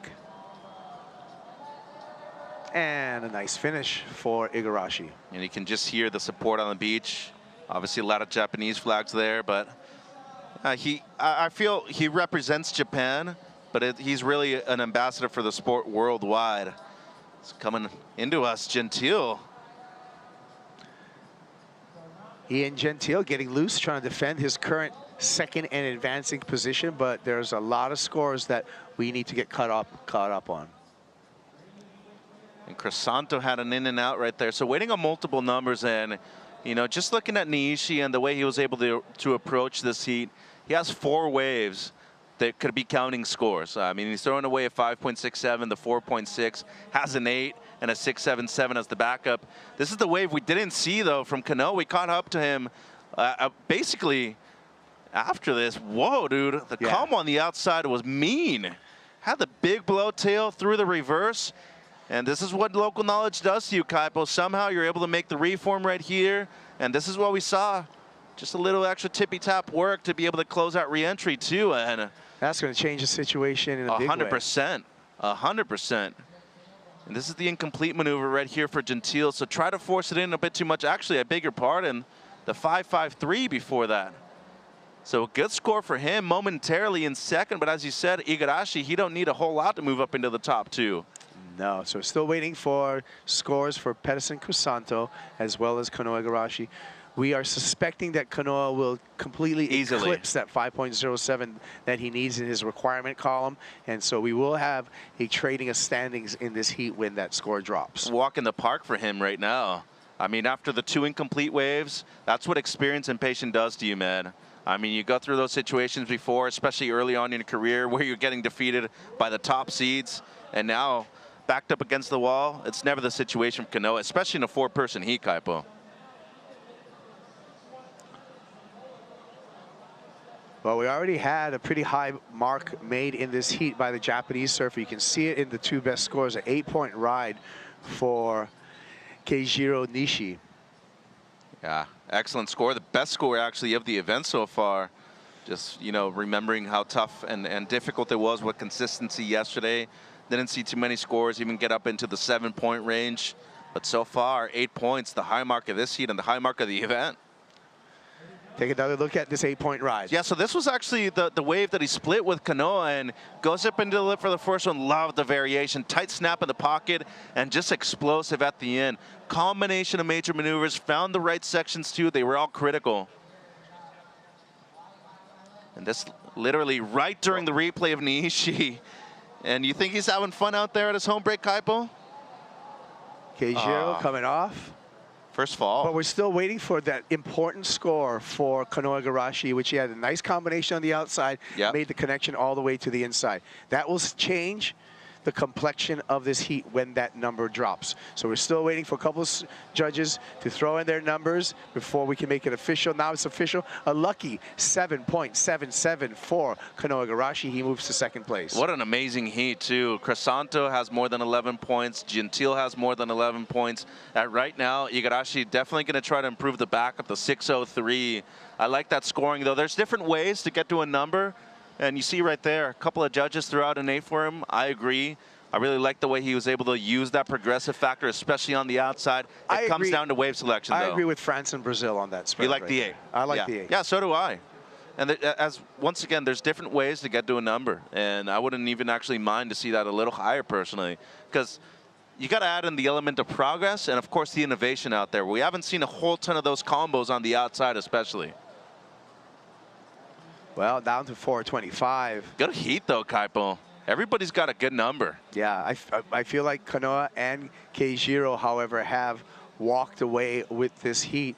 And the 2 surfers representing Japan could make it a sweep in this heat. Yeah, and we have had 2 Japanese surfers win, but 3 titles. Kanoa with 2. Hiroto Ohara winning a decade ago back in 2015. So Nishi looking at his name to that list, too. And I love seeing these lines, Kaipo. Just as Surfline predicted, more swell on the way. Yeah, and incoming tide throughout the afternoon. That's certainly helping the whole cause. Here we go. Igarashi looking to better a 6-point ride. Looking smooth so far. Pops it up, puts it down, and that's what we expect from a 2-time champ here at Huntington Beach.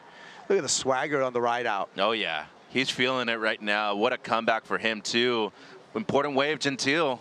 Gentile needs to explode. He needs to go up into the excellent range. Whoa! Goes inverted. Oh, pull it! And needs to ride out in front after a little bit of a struggle. Oh, sick. He's going to sell it to the judges right there. That was a sick, corked out, front side, air reverse, upside down, tail high. What else can you describe it as? Well, violent right there at the end, too. If there's one thing that's going to hold that score back, though, it's going to be how long it took him to fully ride out of it, though. If he stomped that and stood straight, let's enjoy this again, Mitch. Well, he's needing an 8.23, but as you said, a lot of speed right here, only one section available, but a really quick spin, and that's sail high right there. Grab the rail, too. Once again, though, it just took him a while to ride out of it. So they're going to keep the score down because of it, but that, you know, in the context of the event so far, that might be the most high-performance maneuver so far. Hey, the Bonzoy athlete area exploded with that performance, so you got some peer approval going right there. Here we go. Igarashi again, looking smooth one more time. Tail high. And matches Ian Gentile. So, you know, on that replay, we take another look at that.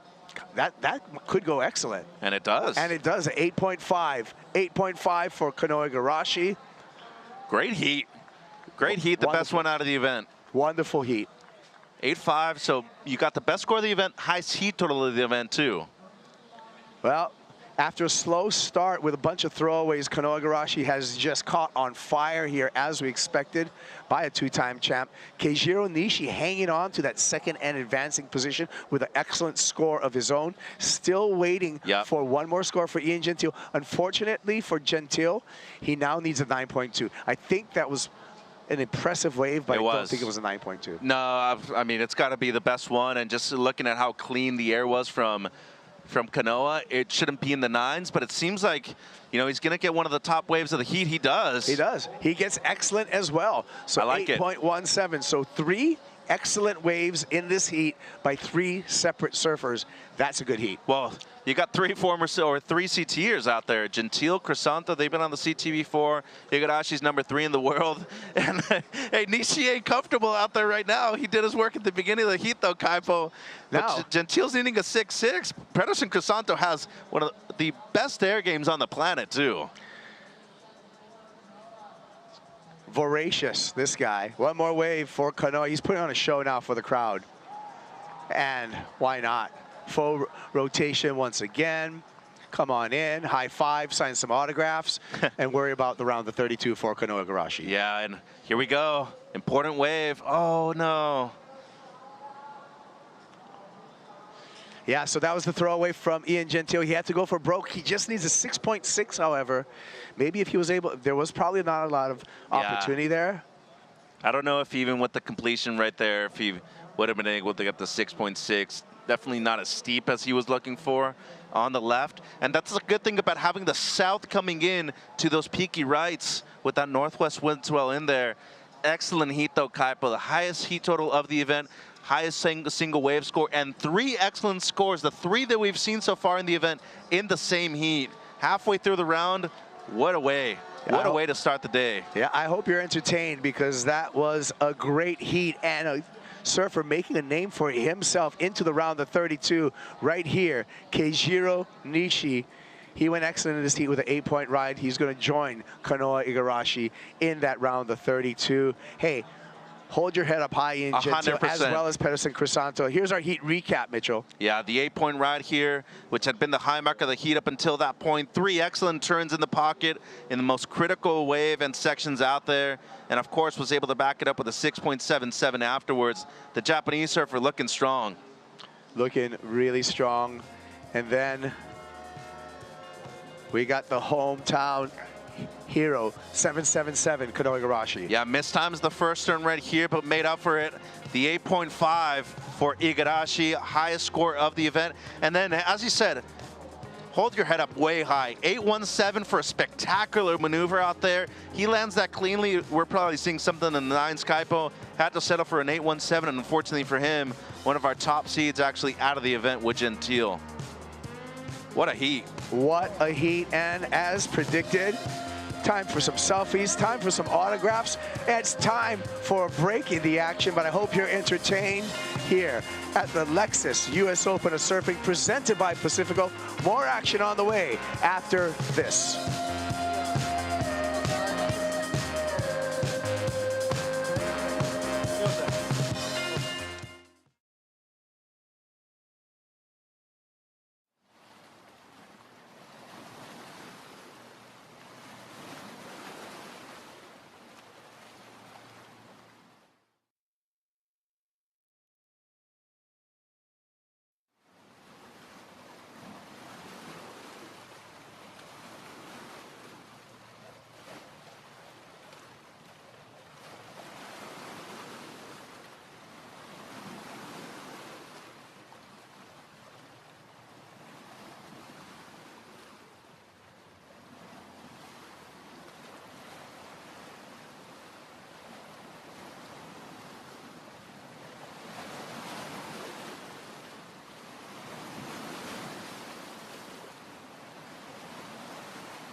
The biggest win in the big career of Al Cleland Jr. came here in 2024.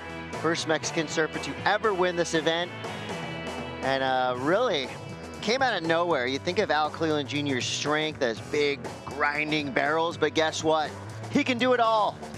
Massive victory.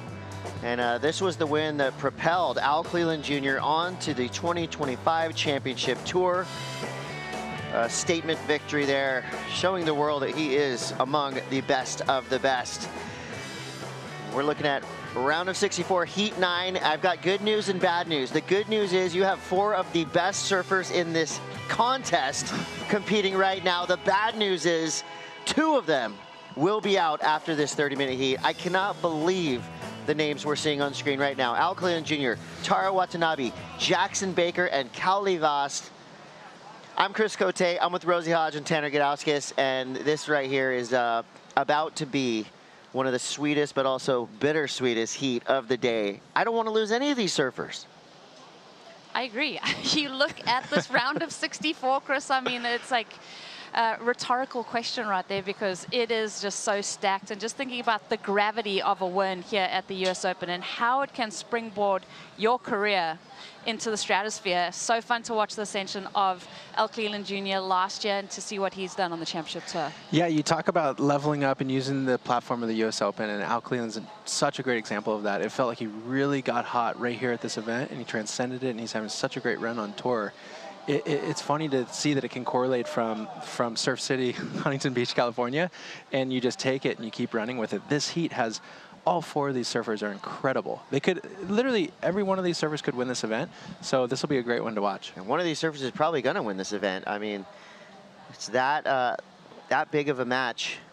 Al Cleland Jr., Tara Watanabe, Jackson Baker, Kauli Vast, and another really cool aspect and element of this heat is all these surfers have completely different styles, completely different skill sets.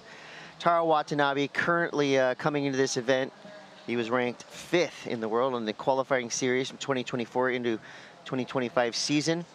This kid is known as having one of the smoothest, most beautiful styles of any surfer on the Challenger Series, Championship Tour, in videos, whatever you got. Tara Watanabe is a purist's dream, and he does some incredible turns. Loves to get upside down in oncoming sections, throws the tail, and when you can mix that style of rail surfing with explosive finishes, you've got a really special type of surfer. And Tara Watanabe so far is on a pretty good roll in the Challenger Series. He's got his hands full right now. Jackson Baker, of course, Rosie, you got to watch the rise of Jackson Baker as he made himself pretty well known on the championship tour, became a real fan favorite. What do you think Jackson Baker's going to do out here today? I think I've just enjoyed the Australian presence that we have. I think thinking about Jackson Baker, he's looked at all his Aussie counterparts, and they've done so well today through this round. And I think he's going to try and replicate that, going to try and find the best waves. We've seen conditions improve throughout the day, and I think Jackson's just chomping at the bit. Jackson coming from Newcastle, I find that steel area of Australia, they support each other through and through, and he's a byproduct of that. And I feel like he has a personality as well. You know, you look at guys like Matt Hoy coming from there. They get the program and being an entertainer and a competitive surfer and mixing that ideology together. And Jackson's had a great run before. I'm sure he's hungry to get back up there. So like he says, let's trot. I love that. It was funny because he would always ride the pink boards, and he had such a eye-catching thing, and obviously with his mustache, he just seems like a character of a person. Well, Kali Voss, of course, you know this guy. He is the 2024 Olympic gold medalist and one of the best to ever do it in Tahiti. But I love that he's come here to Huntington Beach. He advanced through a super tough heat yesterday in tiny waves, proving that he has the complete package. As we see now, Taro Watanabe, equally as good on his backhand as he is on his forehand. Powerful, smooth, and precise. That'll be a great opener for Taro. So with 22:47 to go, I feel like Taro's going to be rewarded with a decent number. Jackson Baker, quick up and down. That'll be nothing for him. So let's take a look at kind of chippy on the paddle battle, too. I like it, making his presence felt there against Al Cleland in that paddle battle, opening up his account. And you guys just mentioned the smooth style, but the clear whippiness to his surfing coming into play there. Well, with 22 minutes, we wait for the score to drop through for Taro Watanabe. You can't think of competition in Huntington Beach without thinking of this guy. Kanoa Igarashi doing it again, a 16.27 total. That is masterwork. He's on the glass now with AJ McCord. If anyone was a lock to level up the competition here at the U.S. Open, it is this guy. Two-time winner, Huntington Beach local. Kanoa, we talked before the heat and you said, hey, this is about as good as it gets. You were fired up and ready to go. How did you just utilize that energy in the water? Yeah, I mean, I would be bummed right now if I was here and if I wasn't able to surf. It's for Huntington, this is pretty fun. It was a tricky last couple of days, but today really made up for some of the lackluster conditions we've had. But no, it's really fun. The wind's hanging in there, and just having fun at home. It's so nice. And we can see that fun, we can see that joy every time you take off on a wave. Talk us through the 8.5. Yeah, I'm just watching the replay. Actually, my board popped me up really nicely. I kind of saw the section and I got stuck on the first turn, and I was like, okay, I need to do an air to get any sort of score here. And I just remember thinking, like, okay, let's try and get as much pop as possible. And my board sort of just sprung me up, and I was like, okay, it's a little bit higher than I thought. So I was kind of trying to hang in there, and then as soon as I hit the white water, the wave kind of like died down. So I was like, okay, I just got to somehow ride out of this. And it was a lot easier when I used to be 140 pounds and competing in this event. I'm 185 now, so it's a little bit hard. I feel like I'm just serving with weights all the whole time I'm in Huntington, but it'll come in handy next week at Chopu. Maybe not here. Yes, it certainly will, and it didn't seem to play a big hindrance for you here. On to the next round. I know you have a lot of friends and fans here on the beach, but a lot watching from around the world as well. What would you like to say to them? Yeah, I just want to say hi to everybody. I'm just super happy to be here competing at home. The U.S. Open is such a special event for me, and you know, I mean, thankfully a lot of my friends are down here at the beach, and we're just you know, enjoying a nice summer day at home, and you know, surfing and enjoying my time, because you know, the real job is next week in Tahiti, so I'm just trying to, you know, soak up time at home as much as possible, and then as soon as this is over, I can kind of lock into the next one. So yeah, just you know, day by day. Day by day, on to the next one. Congrats, Kanoa. Thanks, guys. Kanoa Igarashi doing Kanoa Igarashi things in Huntington Beach. It's just now we all feel very comfortable. We now realize we are, in fact, at the U.S. Open of Surfing. Everything seems like it's fallen into proper place. Kanoa is just such a performer out here. He knows this wave better than anyone else in the field. And when you start to see these little right-hand, you know, peaks that swing into a little wedge on the inside, you know Kanoa is going to go out there and rip. He went upside down a couple times. That's one of the highest heat totals of this event so far. Well, Taro Watanabe comes through with a 4.83. He had a good result in Bolito, a 9th place finish. He's ranked right now 25th on the Challenger Series, and looking above him in the rankings, some of those names are out. So Taro Watanabe has room to grow if he gets a big result here in Huntington, and it looks like he's he is ready to go to work. Unfortunately, falls right there, but you could just see a glimpse of how good that frontside whip is by Taro Watanabe. And how unique it is. You know, I think Taro's he's a case study of wave key, working with Bradley Gerlach. And I know in that study, it's all about keeping your front arm really mild and close to your body and swinging your weight around that. Other guys like Parker Coffin, you can kind of see the resemblance there. But Taro, he's taken it to that next level where he's able to almost scoop underneath the board because his arm is so quiet in the front of his body. If we get a replay, we'll break that down because it's insane to watch. It's very much hard to achieve. And he makes it look flowing and effortless, but I think he transcends beautifully from being a competitive surfing to a free surfer, which is really hard to do. And there's not many that can do it. And yeah, he's always a joy to watch, right? Like, he's very, very unique. And just thinking of that style with the quiet upper body, I mean, very reminiscent of John Florence as well as Ethan Ewing, and that really has come about, I feel like, you know, since John's emergence with those 3 world titles, and now really focusing in on Ethan. That's such a good pickup on key style points that surfers are trying to adapt in their repertoire. And in small waves, it's really hard, right? We talk about like throwing pizzas or being excited with your upper body to bring points of emphasis for the judges. But when you watch Taro, it really brings you back to that fundamental simplicity of what is needed to do the turns and execute them properly. But yeah, those are great examples with John, and Ethan as well. It's a good crew. A couple of pretty decent guys to be compared to, I would say, Rosie. Yeah, and I don't know, when I watch that type of surfing, or when you're so composed in your body, it almost brings me back to like looking at the way that dancers compose themselves, but also figure skaters, and how you're using that force, and maybe like a Kelly where it's very dramatic with the arms, but then staying quiet like that. It's beautiful just to watch that lower body do a lot of that movement. Well, all 4 of these surfers are fan favorites, but let's make it official. Let's take a look at the Pacifico fan favorites. Now, I have no idea who's going to be in the lead for this one, but there you go. Al Cleland with 43%. That's huge when you see who the other names on this list. Callie Vost, 23%. Taro with 18%. Jackson Baker with 16%. I think the Pacifico fan picks have been pretty spot on just in terms of who has been advancing through these heats. This is kind of like half, you know, just fan favorites, and also half of, you know, the fans basically saying who they think is going to win this heat. So big numbers with Al Cleland Jr. right now. 16-14 to go. Al Cleland is yet to ride a wave. We know how good he is in small waves. He proved that here last year. We'll see if he gets the opportunity. Callie Vost, no waves each. So this is getting a little spooky. Also just noticing on our screen, we breeded with really nice conditions today, but definitely that onshore breeze starting to pick up a little bit there. And this is that sweet spot for that. Chris and I were laughing yesterday. It's like, this is good. You can work with this. Like, you can get all of your moves. You look spicy on the lip, but as soon as that wind kicks up another degree or 2, then it's a different ballgame. And in Huntington, that is a big, big factor. We were talking to Kevin Wallace a little earlier from Surfline, and he was believing that the wind was going to be pretty temperate through this week, but you never really know in Huntington Beach. Callie Vost, big wave charger, small wave wizard. This one comes through at a 4.0. Pretty much got everything he could have out of that wave.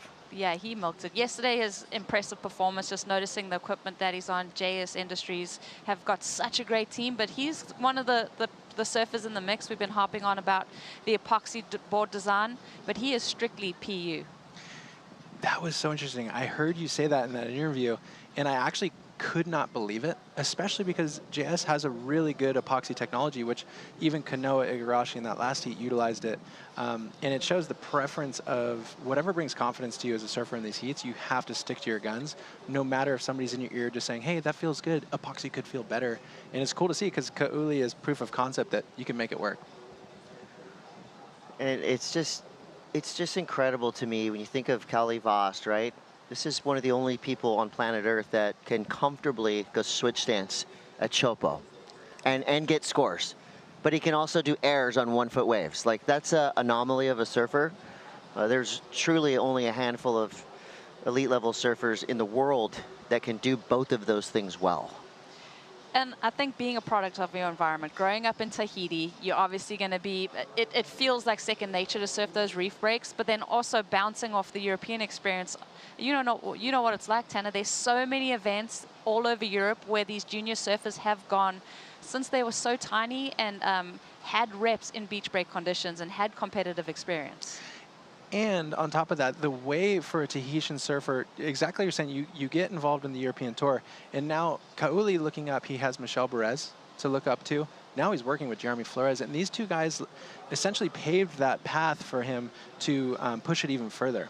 As we watch Taro Watanabe with a beautiful looking right-hander by the pier ball. Ooh, looking fired up right there. So we see now Kali Vas going left. I think we all have a good feeling about that score for Taro Watanabe. Power. And doing his turns right in the proper spots. Meanwhile, Al Cleland Jr. comes around this section, lays down the hammer. Kind of had to gather himself after getting a little hung up on the first turn, but blasted that end section. That was the turn that basically got him the win here last year. You know, he leans in and digs his heels into an oncoming section. Just watch out.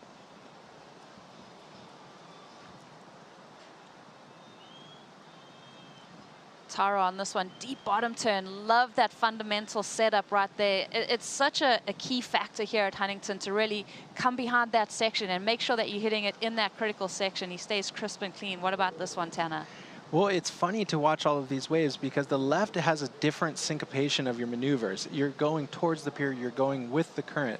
And we noticed both of these guys that got right. So Al, right here, and Taro before, it's a two-turn combo. As you feel the current pushing against you, it creates a bit more of a vertical pocket. And Al really utilized that perfectly there. You get, like Chris, you mentioned, that gut-punchy energy to it. This is during the replay. Now we get the chance to see Kali Vas backhand in action. A couple big turns there. Judges have a lot to think about right now. I believe 4 waves just ridden. We're waiting for a wave for Jackson Baker. He's got a .77. This was also during the replay. So back-to-back waves for Taro Watanabe, and most likely back-to-back big scores. His ability to get vertical in a tight space is so impressive. I mean, he's a taller guy. He's got a longer rail line on his surfboard and fitting it so nicely in the pocket of this wave. Man, he's not done. Who's made the inside connection this morning? And Chris, he's not doing the Huntington hop, right? We talked about that yesterday. He was, you called it a serpentine movement. It's a la Tom Curran, the way he was approaching that. Right here, Al on a nice backside wave heading towards the pier bowl. Probably just looking to back up his first right. But yeah, so we had Chucky in the booth. Logan Doolian talking about Snap 5. And you think about, there's 3 competitors in this event that are in that movie, and Taro is one of them. You have Bronson, Mateus, and Taro.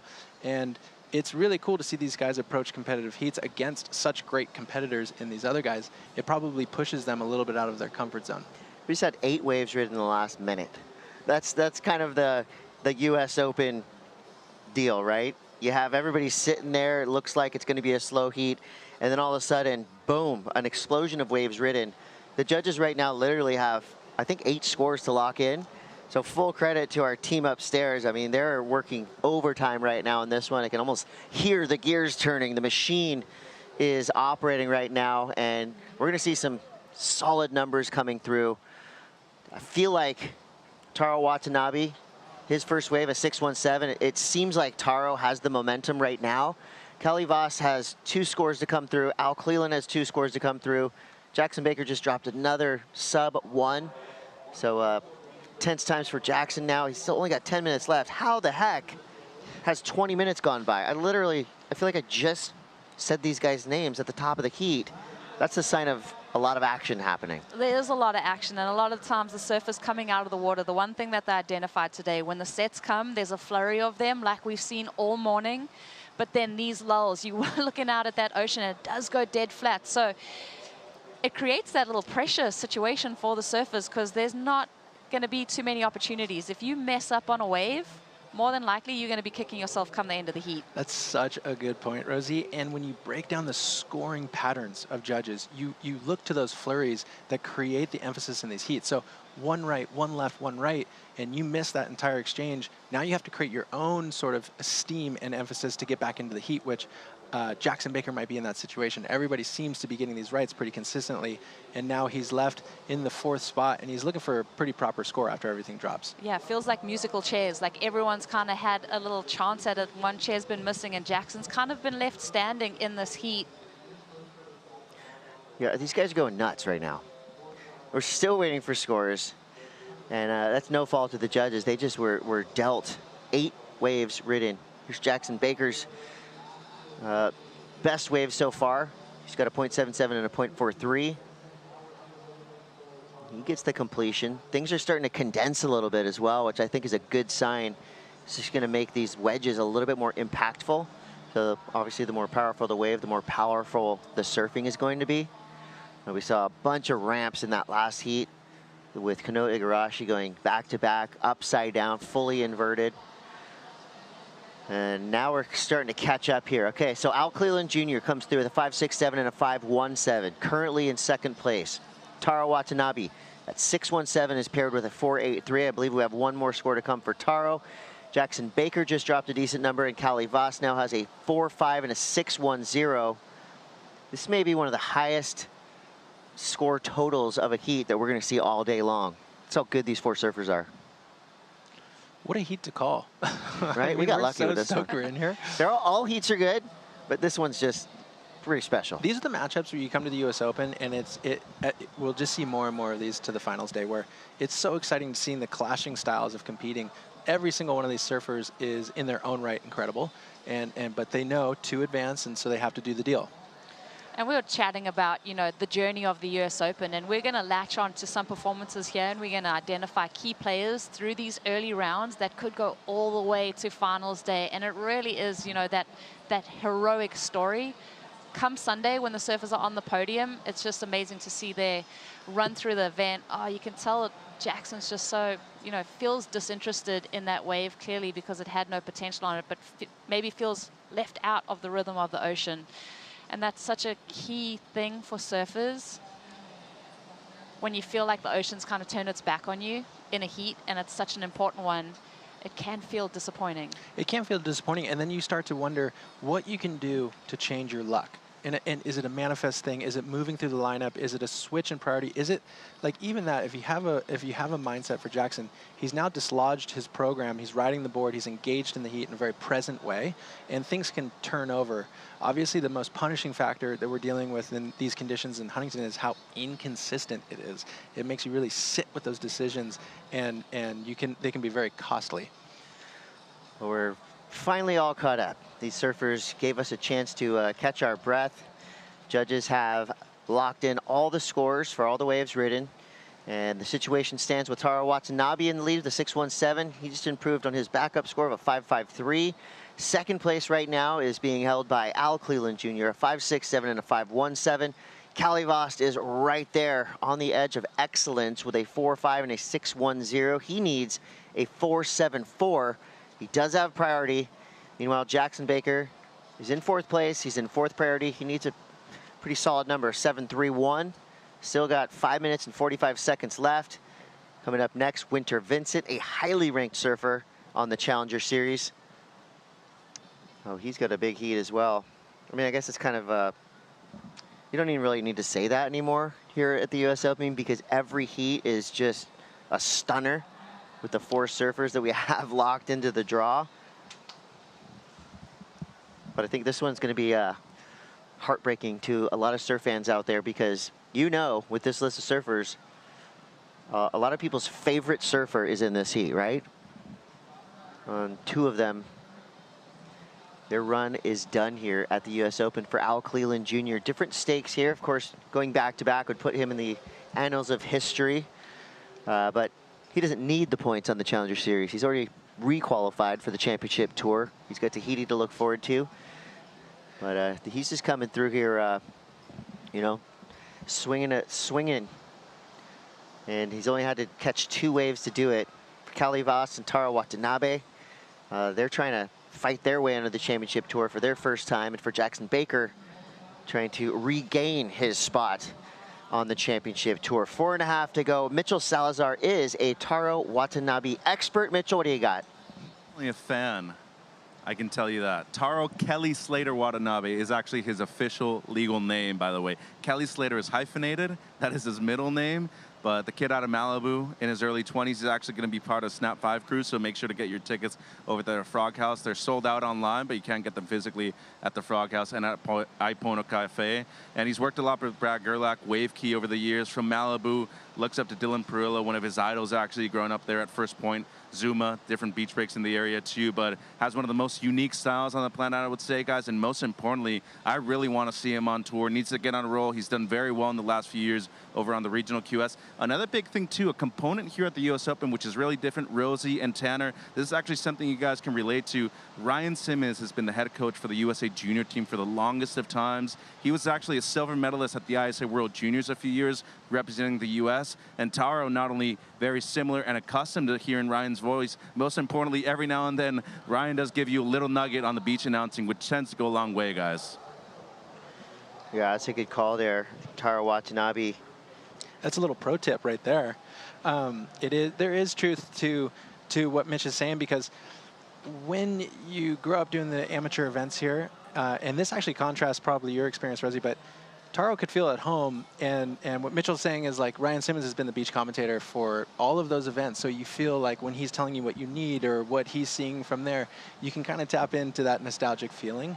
But what was it like for you traveling across the globe and getting to partake in the US Open, obviously knowing it's a huge event?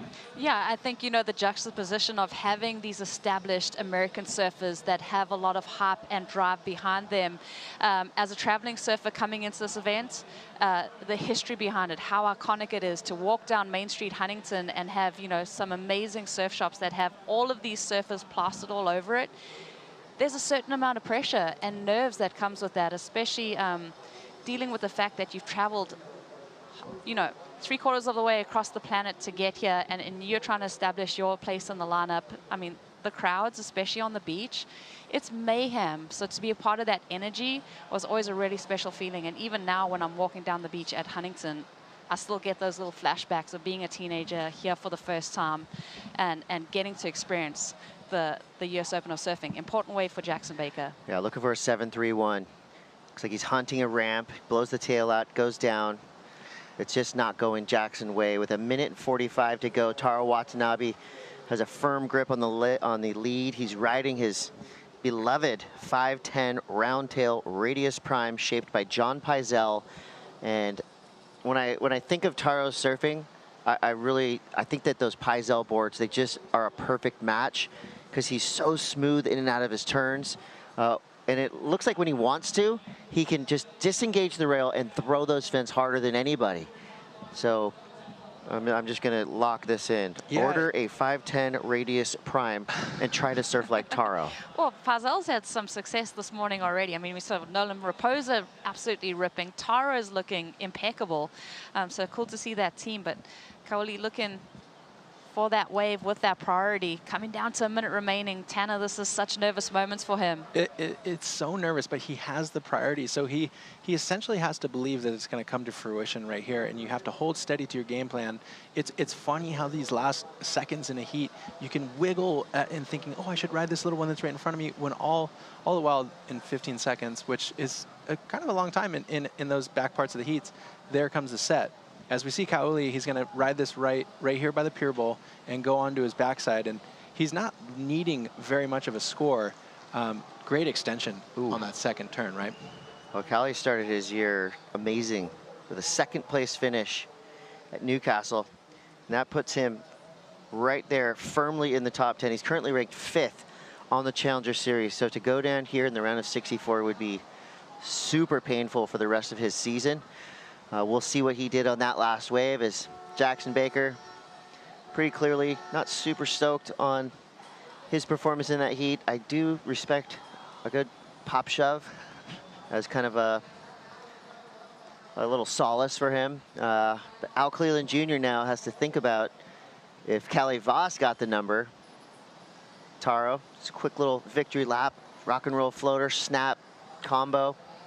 The more Taro, the better, I'd say. He can just go ahead and keep riding waves. How cool We is would like hearing to his watch the rest of the show.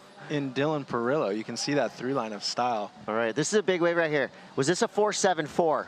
Rosie? Oh my gosh. I mean, that last maneuver to me, I'm like, he surfed that wave up, right? Yeah. Like, he's obviously surfing for that score, but that wave, did it offer enough scoring potential for him? It's on the cusp, you know? And knowing that Al had two pretty pronounced waves for his scores, they were more on the set range size. I think it'll be a challenge for Kohli to get over the top of that 4.7, but you never know. They were great turns. So the last score comes through for Jackson Baker, a 2.03.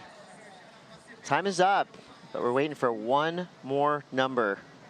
Taro Watanabe, he's safe. He won that heat. That board looks perfect. Good, clean surfing from Taro Watanabe, as usual. Al Cleland Jr. currently in second place. We are waiting for one more score to come through.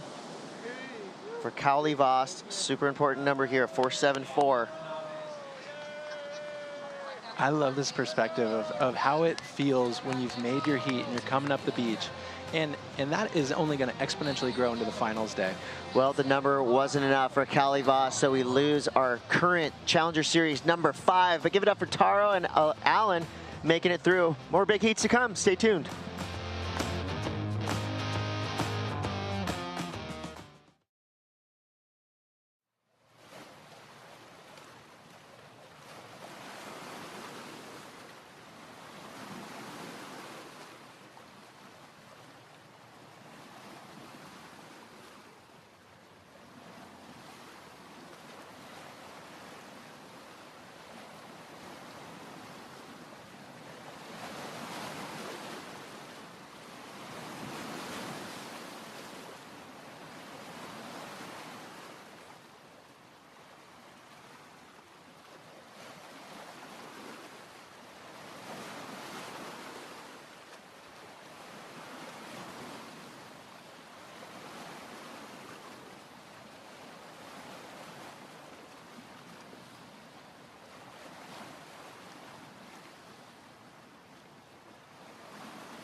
The Lexus US Open of Surfing, presented by Pacifico, is brought to you by Hogue, official healthcare provider of the WSL in California.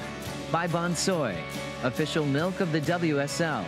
By Visit Huntington Beach, the official destination marketing organization of Surf City, USA.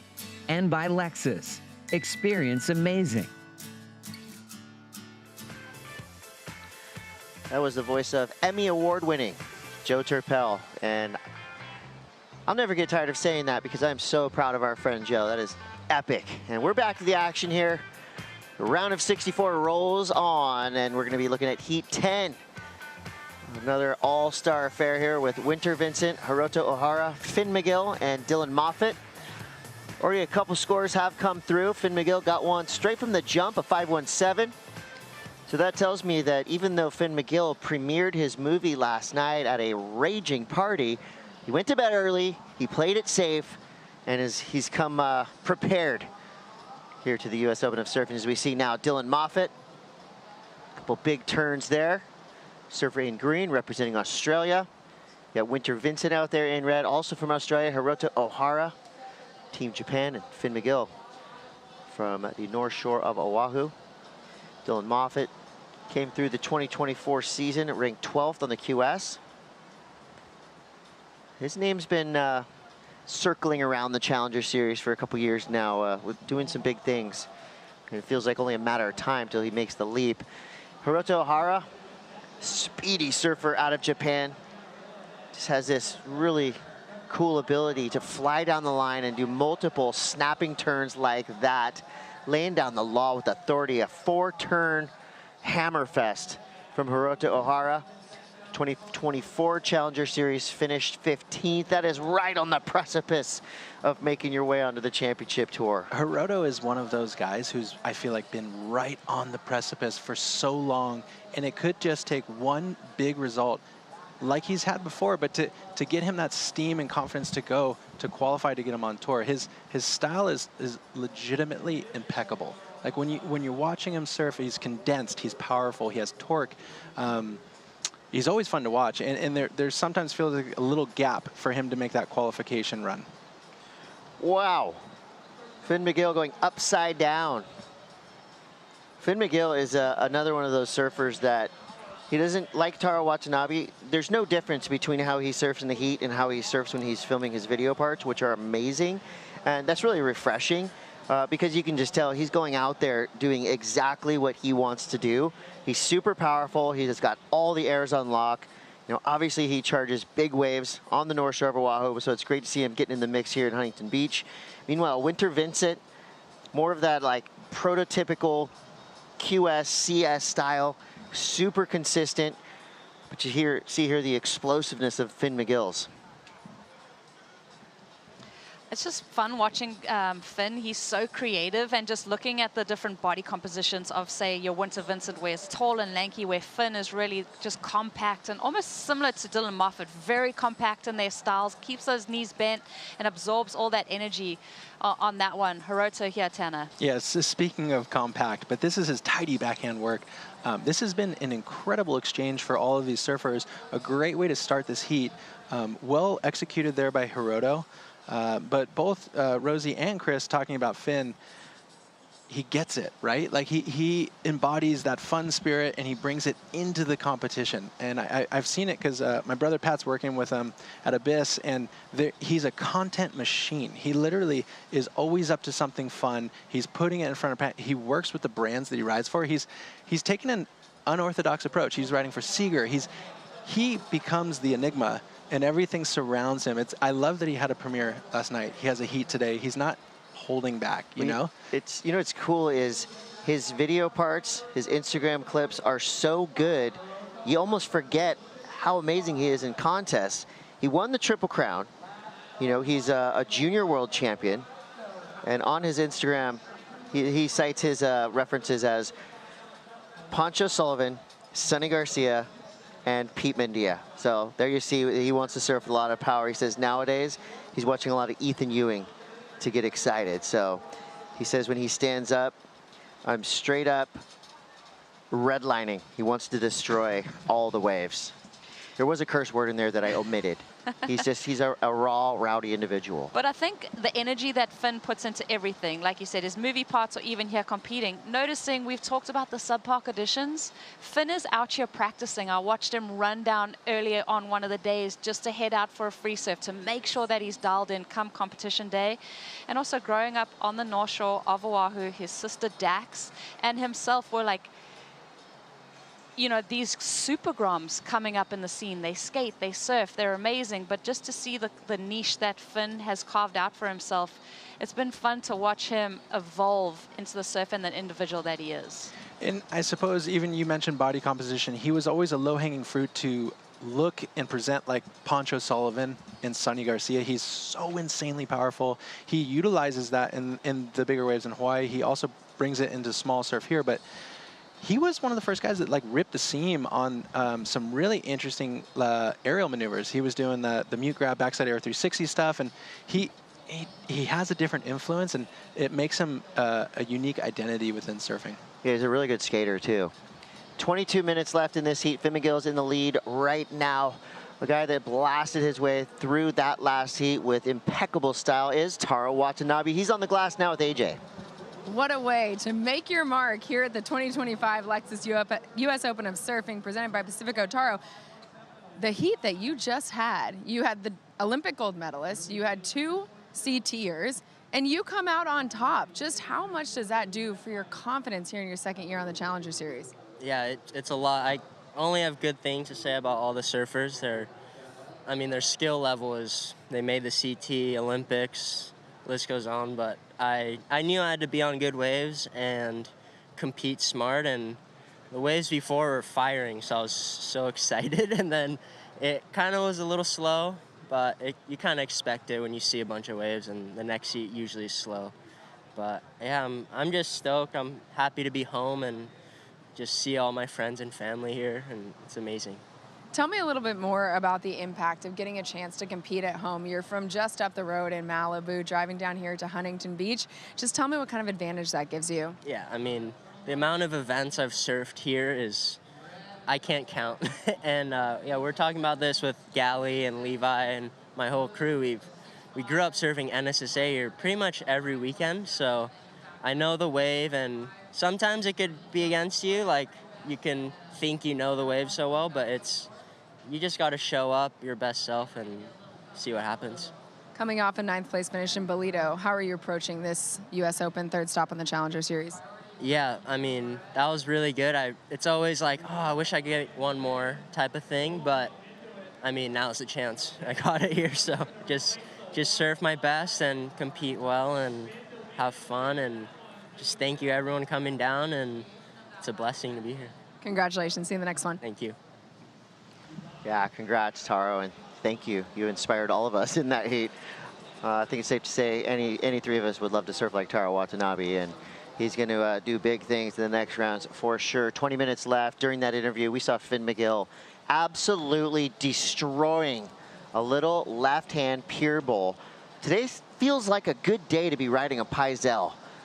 Finn McGill on the Paisel program as well. Taro Watanabe on the Paisel. There's something magical happening in the water on that John Paisel surfboard team, and here's further proof of that. Yeah, and they look like they're all choosing independent designs, you know, like Taro was on a pintail there, which played to his suits as a surfer, and Finn looks like a little bit wider and a little bit thicker, allowing for him to look as spicy as he can. And I'm looking at Finn, and it's just, it's fast and explosive. And like the judges, you know, everything that they're seeing with that calculated surfing that they're watching, they want to be entertained. And I think they're going to appreciate Finn's approach. Well, power never goes out of style, and when you have power and every trick in the book, you are the complete surfer. And Finn McGill is proving that right now. Last score comes through a 5.77, pairs that with a 5.17. He is in the lead. Hiroto Ohara in second. He's got a solid number as well, 6.50. Winter Vincent and Dylan Moffat, so far the two Australians, yet to really get things moving. Winter does have a 3.67. Dylan has a 4.83. But so far, they have yet to match the pace currently being set by Finn and Hiroto. We got 18.5 minutes left, so plenty of time. Dylan Moffat does have priority. And as we look at the visual of the pier, good sign. Sun's coming out. Means get your sunblock on. Get under an umbrella. It's going to be a long day of hot action here in HB.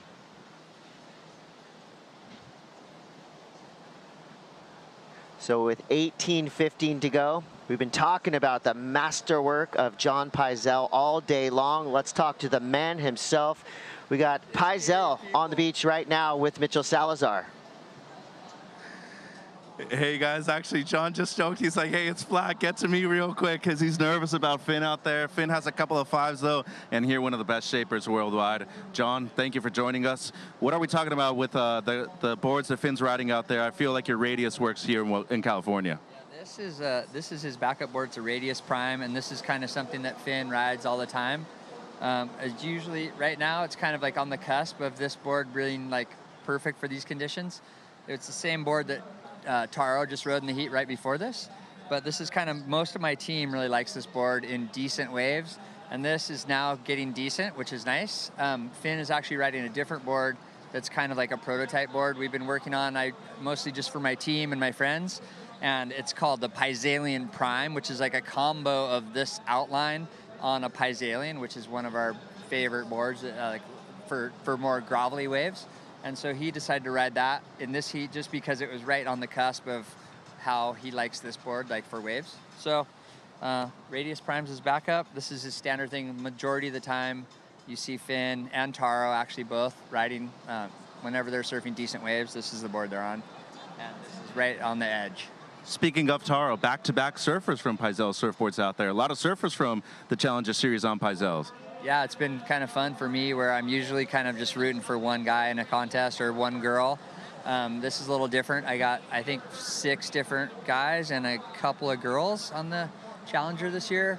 And so that's been kind of a little different for me, and it's fun. I've always said I don't really like having like friendly fire. Like I don't like having too many people. I like to be able to try to focus just on my main team riders in an event. But in this case, it's like just the way it's worked out. And all these guys are people I've been working with for a long time. Like Finn, I made his first board probably when he was 5. Wow. So it's kind of cool to see, and like seeing these guys do good is really special for me. So I'm stoked to come down here and support them. And it's just like a family affair. We got Finn's sister and nieces and dad right here, and it's pretty sick. So it's good times. Appreciate your time. Chris, one of the best board builders in the world right here, John Paisel. Actually got a White Tiger and Dark Arts construction myself. Works great. Yeah, I can attest to the fact that Paisel's boards are they're really easy to ride, you know, and that's super important for normal surfers like myself.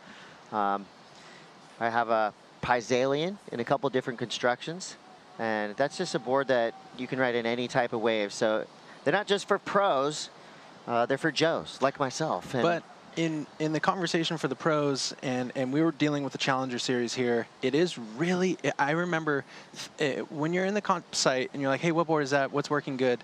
Knowing, like we just have now, the Radius Prime, and you lock into certain models that work great for conditions like this, it becomes wildfire. Everybody essentially wants to get their hands on it, and it becomes a frenetic energy. Like, it's cool to hear John be so loyal to his team. He's worked with them forever, and now he's probably in a super bloom of people who really want to try the designs because they have that proof of concept. But he does still keep it roots. That's rad that he literally shaped Finn his very first surfboard.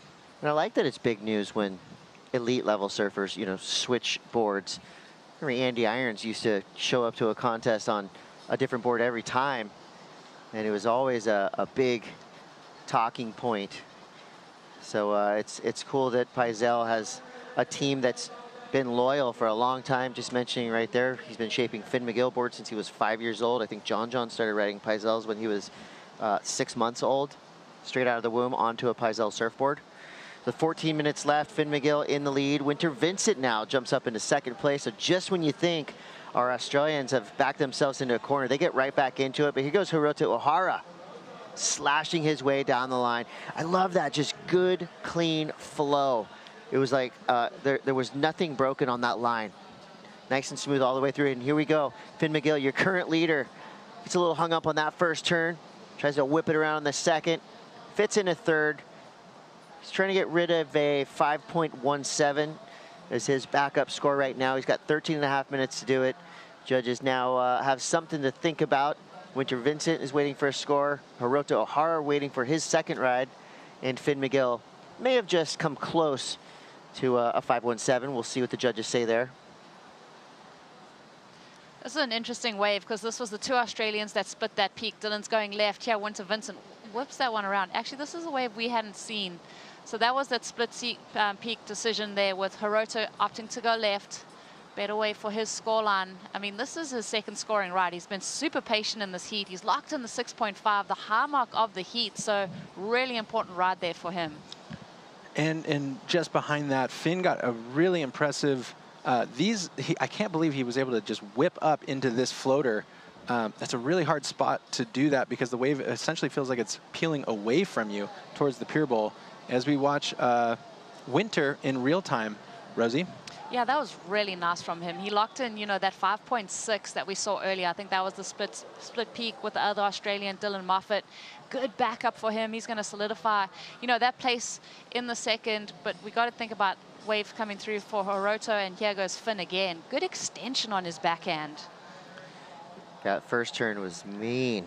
Goes down in the second, but you can see the strategy here for Finn McGill and Hiroto Ohara. They're both sticking to these pier bowl lefts. So, whereas Winter has found his little peak on the right. Winter, I was catching up with him the other day, and he's working hand in hand with Kai Otten, who is a former CT surfer, incredible competitor. And for Winter to be able to dip into his mindset, I'm sure they have some form of a strategy here. And it looks like it's starting to pay out as we watch Dylan Moffat with a really nice left. Yeah, and just on the back of that comment, Dylan Moffat as well working with Kai Otten. So both of these athletes under the tutelage of Kai Otten, and that's so tricky for a coach to kind of separate the game plans. You got the two surfers, both Australians, both in the same heat. It must be hard to manage that because you got two different individuals that you're directing at the same time. Be careful who you choose to room with. You will surf against them. There's just this weird thing that always happens on the Challenger Series. Roommates always go head-to-head. That's what's happening right now between Dylan Moffat and Winter Vincent. A big news from the Hiroto Ohara camp. Hiroto comes through with the 5.63. He's now in the lead with priority. Finn McGill drops to second, and that makes Winter Vincent's requirement a 5.35. Moffat needs a 6.11. We are waiting for some scores. And while we wait for the judges to lock in their numbers, we're going to take a quick break, but we'll be back. This heat is just starting to get fired up. Heat 10, more than halfway over. We're going to take a real quick break. We'll be right back with more from the Lexus US Open of Surfing.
Welcome back to the Lexus US Open of Surfing, presented by Pacifico. And we're all about making a local impact. That's why here at the US Open, WSL One Ocean partnered with Neutrogena, Open Water, and WSL Pure. Our grantee is Wild Coast. We're hosting beach cleanups, doing whatever we can to rid this beach of microplastics and trash. It's a beautiful stretch of sand. Let's keep it that way. So thank you to WSL One Ocean for getting involved here and just making the world and the beach a better place. It's not hard. All you gotta do is get involved, pick up trash. You can do it at your home break as well. The entirety of the surfing world would really appreciate that.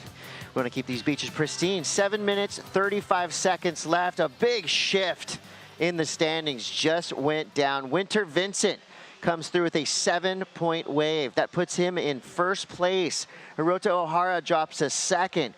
We've been talking about Finn McGill power surfing his way through this heat. Well, now he's in a tough spot. He needs a 6.37. Dylan Moffat just dropped a 4.37. It's not gonna help him out because he now needs a 7.30. Just like that, this heat is flipped on its head. Well, going to break, I mean, we were looking at that two-turn combo from Winter. It took them, you know, a couple minutes for the judges to get caught up. They were reviewing the tape. We had split peak situation. Winter's, I mean, the best of the heat. That two-turn combo was so impressive, and he's flipped the heat.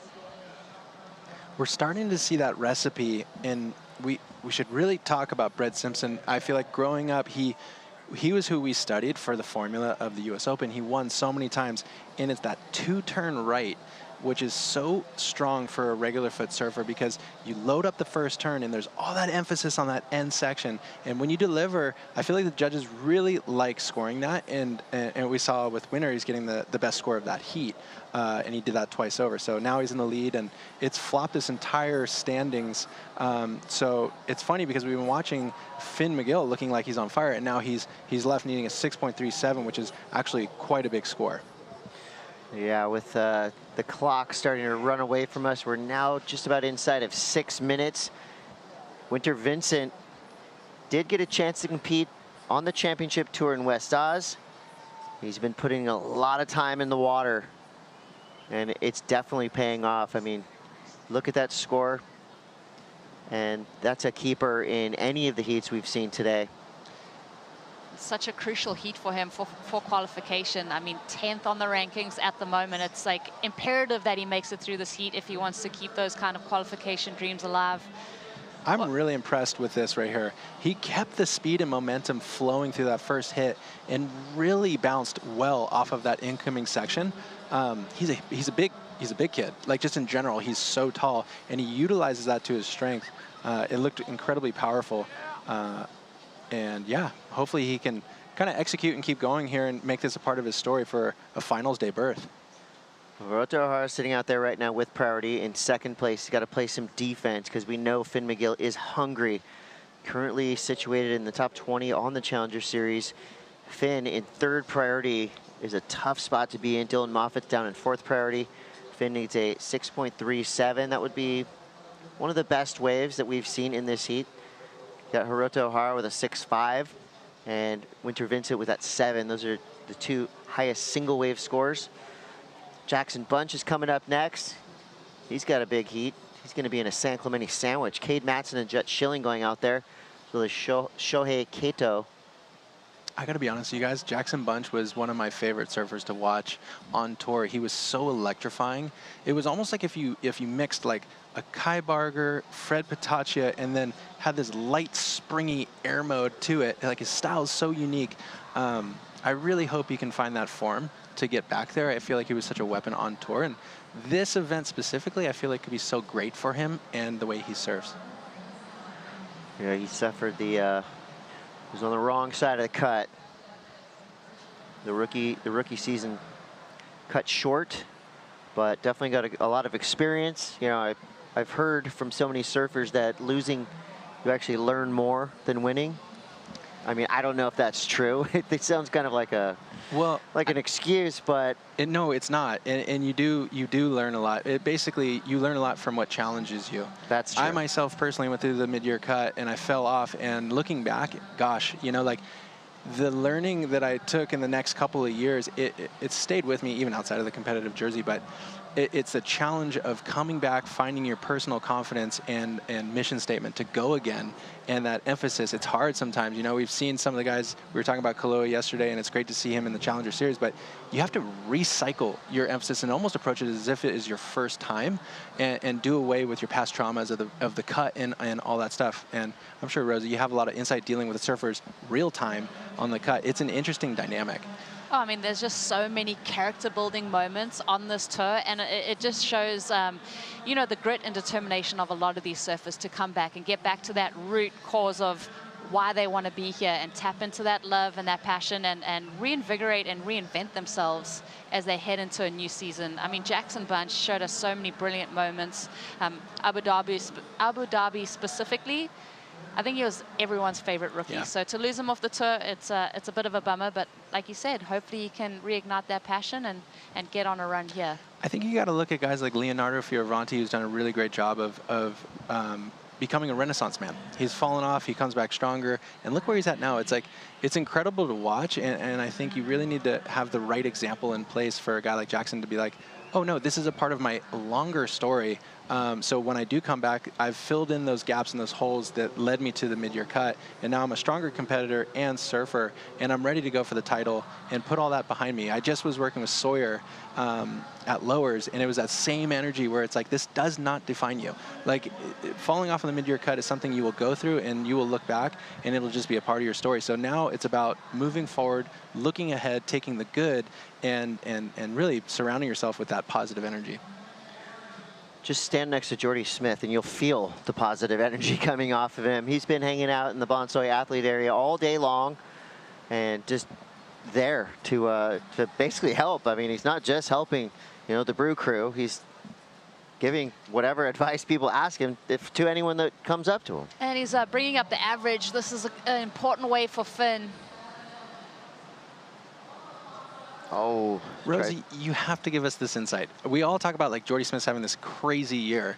What is it that's clicked over? What has changed for him to be at the top of the game now? I think it's what we've been talking about, like that reinventing yourself, that that finding that fun and that passion and that love, and recognizing that Jordy's been on the tour for 18 years now, and has he fully reached his potential? And the answer is no, because he's been that guy that's been touted for a world title. So to see him this year as a veteran on tour with all that confidence, all that knowledge, coming into this part of his career has been something special to witness, but definitely tapping into so much confidence and finding the fun again on tour. It's so funny. It almost feels like all of surfing is like, go Jordy, like, let's do this. We've all been waiting for this moment. But it's also, as we watch Finn just wrap up this wave, it has nothing to do with his surfing either, because it's like, it's more of it is like a reflection of where you're at mentally and physically than the surfing talent and potential that these guys have. So at the final seconds of this heat, got to give some credit to Finn McGill actually trying a frontside varial, which is a super dynamic type of trick. Didn't make it, so didn't get a chance to get a 6.37. We knew that there was going to be a sad ending for two of the surfers in that heat. Finn McGill and Dylan Moffitt out of this contest. Winter Vincent, by way of a 7 and a 5.6, gets the win. Hirota O'Hara comes through in second. So Winter Vincent, who had a 5th place finish at Newcastle, is on to bigger, better things here at the Lexus US Open of Surfing. That was a statement win from Winter. He was in 4th place throughout a lot of that heat, but he jumped up in the lead, clung to it all the way through that 30-minute super heat. Coming up next, we've got Jackson Bunch, Cade Matson, Jet Schilling, Shohei Kato. They'll be going out in the round of 64, Heat 11. We also have a special guest coming into the booth to join Kaipo and Mitch. So don't go anywhere. Stay tuned. The Lexus US Open of Surfing rolls on.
All right, this is the way to come back from an injury. Winter Vincent coming through in his heat.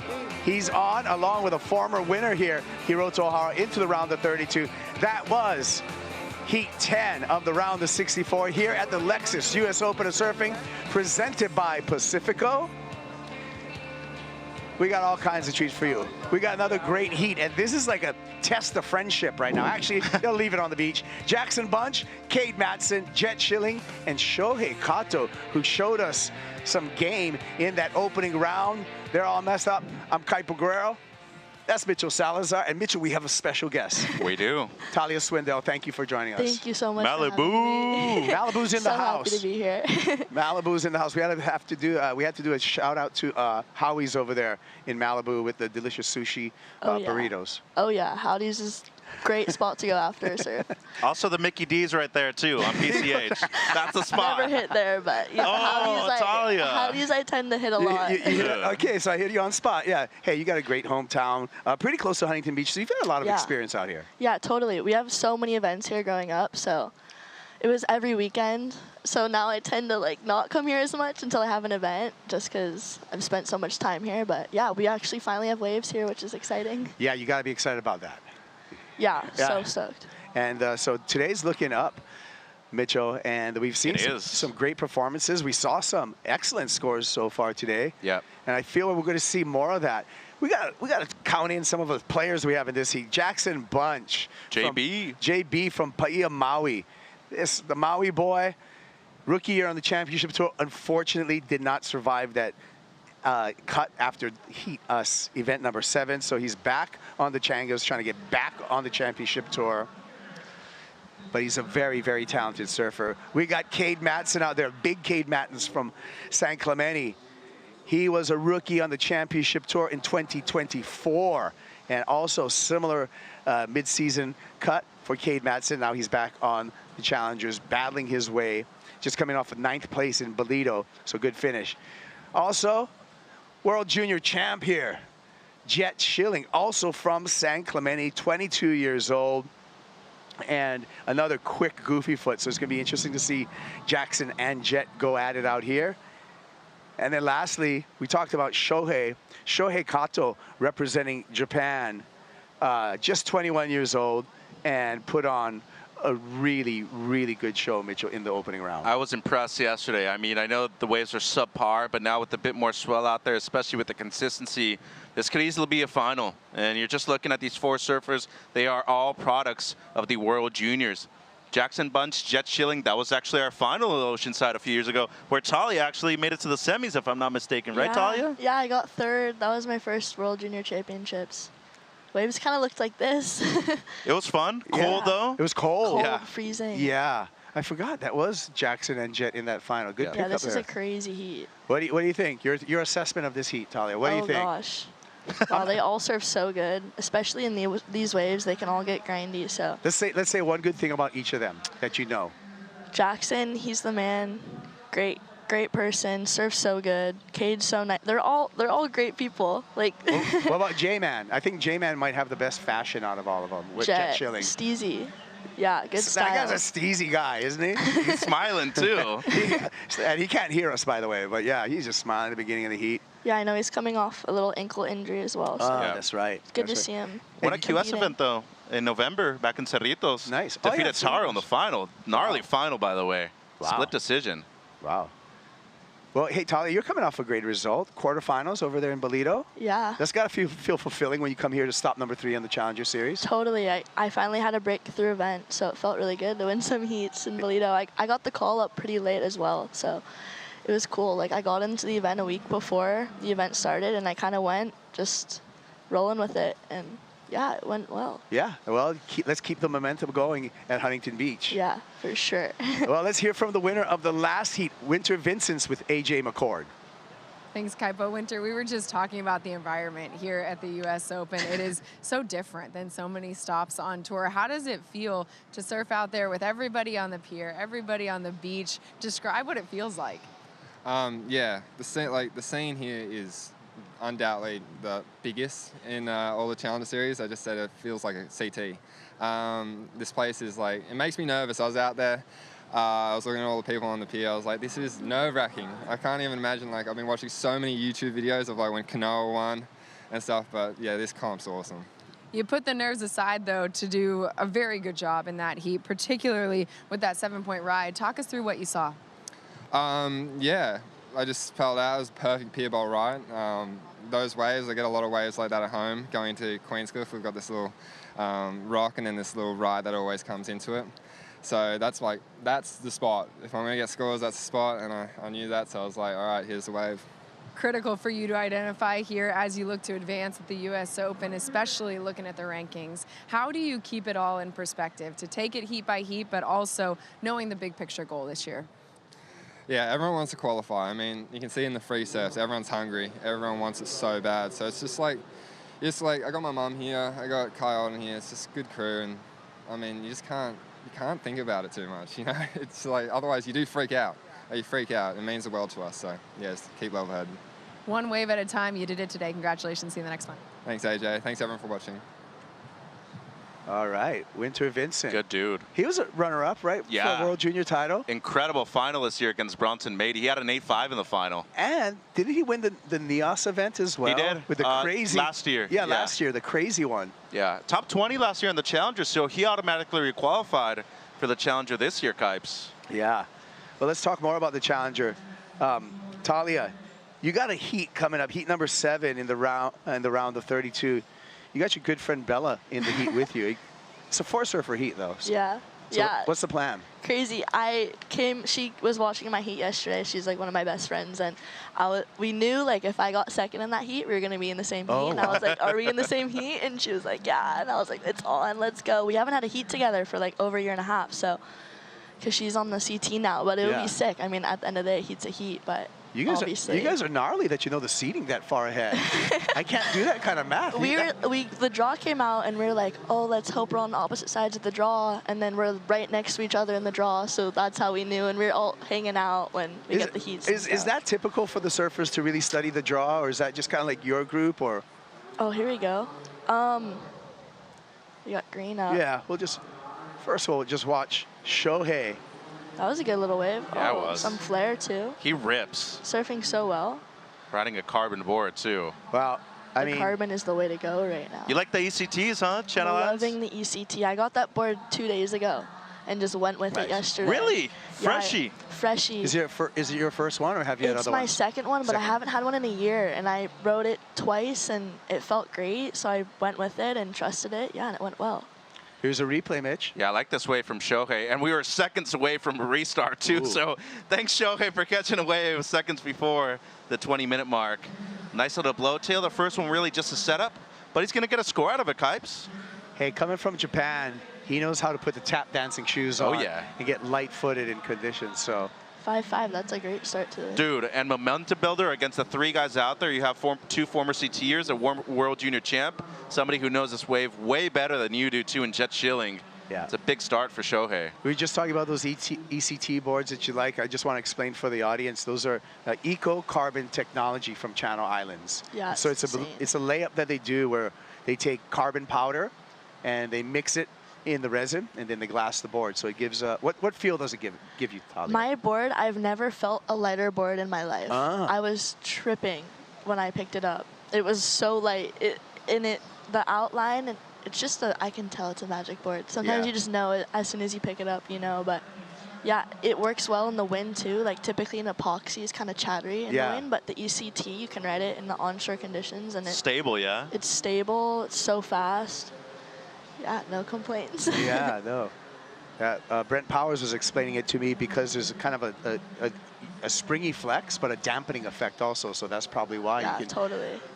Unlike a lot of EPS boards, epoxy boards that sit on top of the water, you can really feel that bounce. You can feel the chatter with the wind. Not with the ECT though. Talia, last year in Brazil, you and I actually spoke after your heat, and you were so bummed and down on yourself. No, I'm serious. Yeah. I just remember talking to you as we see the score, it's a 5.5, but like the way you've grown, and not just you, Cade, Jed, Jackson. I've seen a lot of these kids growing up here on the West Coast and in Hawaii, and it's just been really cool to see your guys' evolution and to say that I'm proud, not just out of you guys, but out of everybody that you're following your dreams. It's really cool to see. So congrats in that sense, Talia. Thank you so much. Yeah, last year was a hard year, but I'm grateful for it all. Like, I've learned so much, and this year I feel like I have a way different mindset, like not so much pressure on myself, and I'm just one foot in front of the other, and I know like what I'm capable of, and I know where I want to be. So just kind of trying to live in the moment, enjoy it all while it comes. Yeah, well, that's some words of wisdom from you're just 19 years old. Yeah.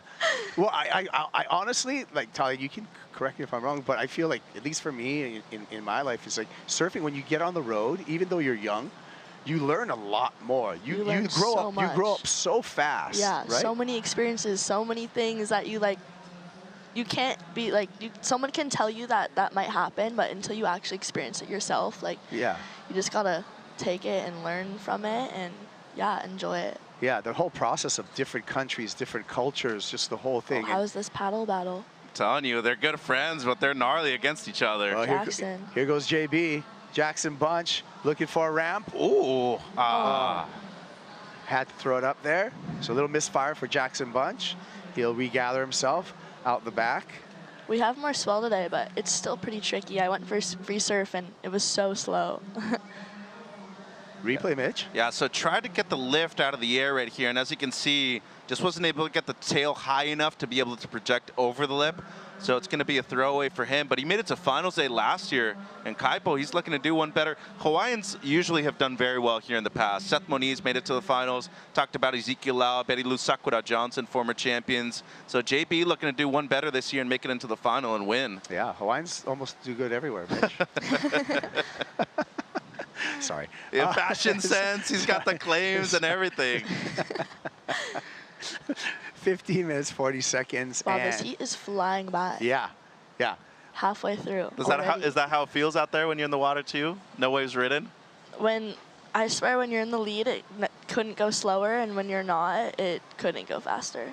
Well, now I feel, Talia, that Cade and Jet Schilling kind of almost have like an NSSA heat right now, 15 minutes. 15 minutes. I mean, Shohei's the only one with a score on the board, so that probably makes them feel better, but.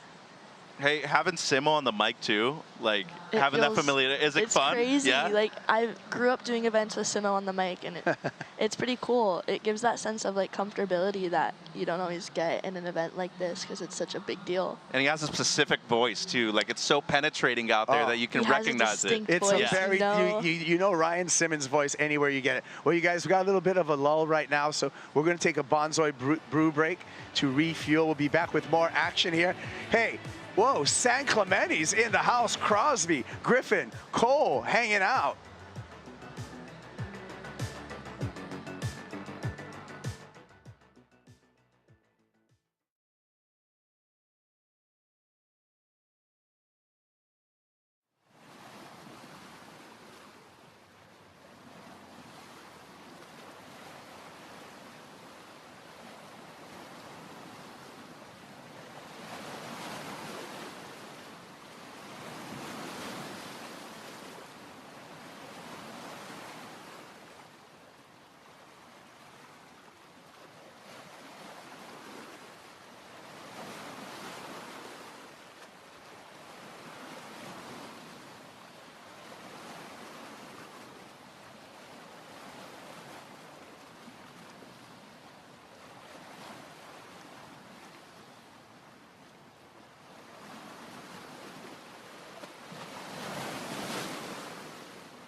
Yeah, it was chilly Oceanside in 2023 for the World Junior Champs, but Jet Schilling made it hot, coming all the way through. the goofy foot out of San Clemente, claiming a world title, Mitch. Yeah, staying right at home in San Clemente, 30 minutes up the road, and Waves delivered that event in Oceanside. And Schilling, as you mentioned, the most consistent surfer, but he was just a different beast on finals day. Actually took down Jackson Bunch in the final and became one of the few surfers out of the U.S. to become a world junior champ, Kipes. And here is Jet Schilling, and Jackson Bunch happens to be in this heat as well. There's Jackson paddling by in the red jersey, green jersey with Shohei Kato, who's the only surfer with a meaningful score. There's Jackson Bunch.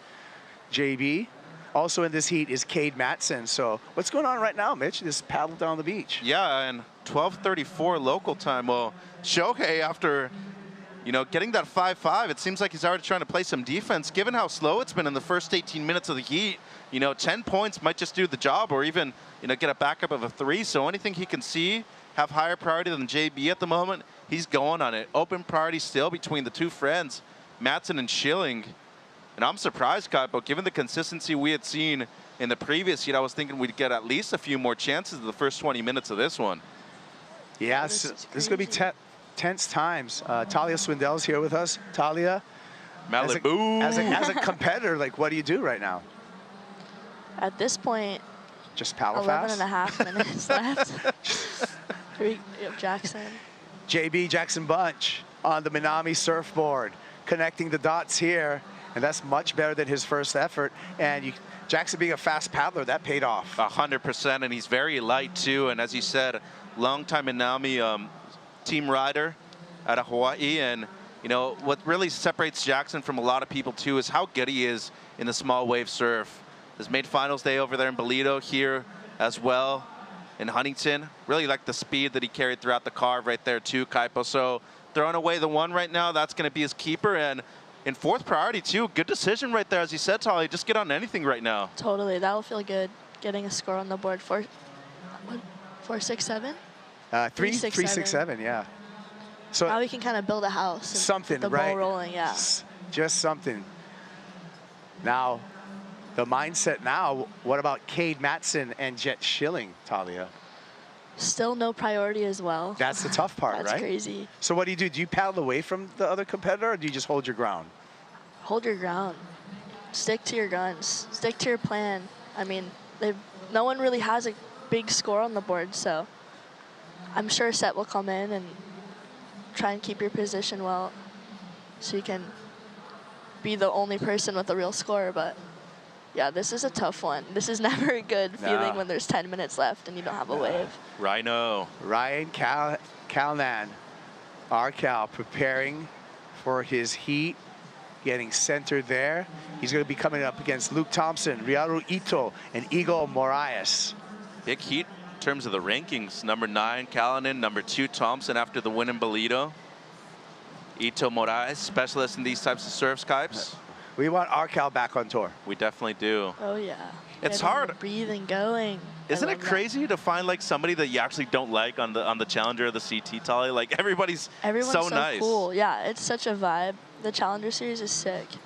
Everyone serves so good too. I swear, every heat could be a final, which is so gnarly. You want to teach Kaipo and I some slang, by the way, too? Like some you guys slang? use the gosh. slap, espet, and everything like that too. I want to know something. Yeah, I'm still saying ill. Ill's good. Cherry. Cherry. Yeah. Crip. Everything.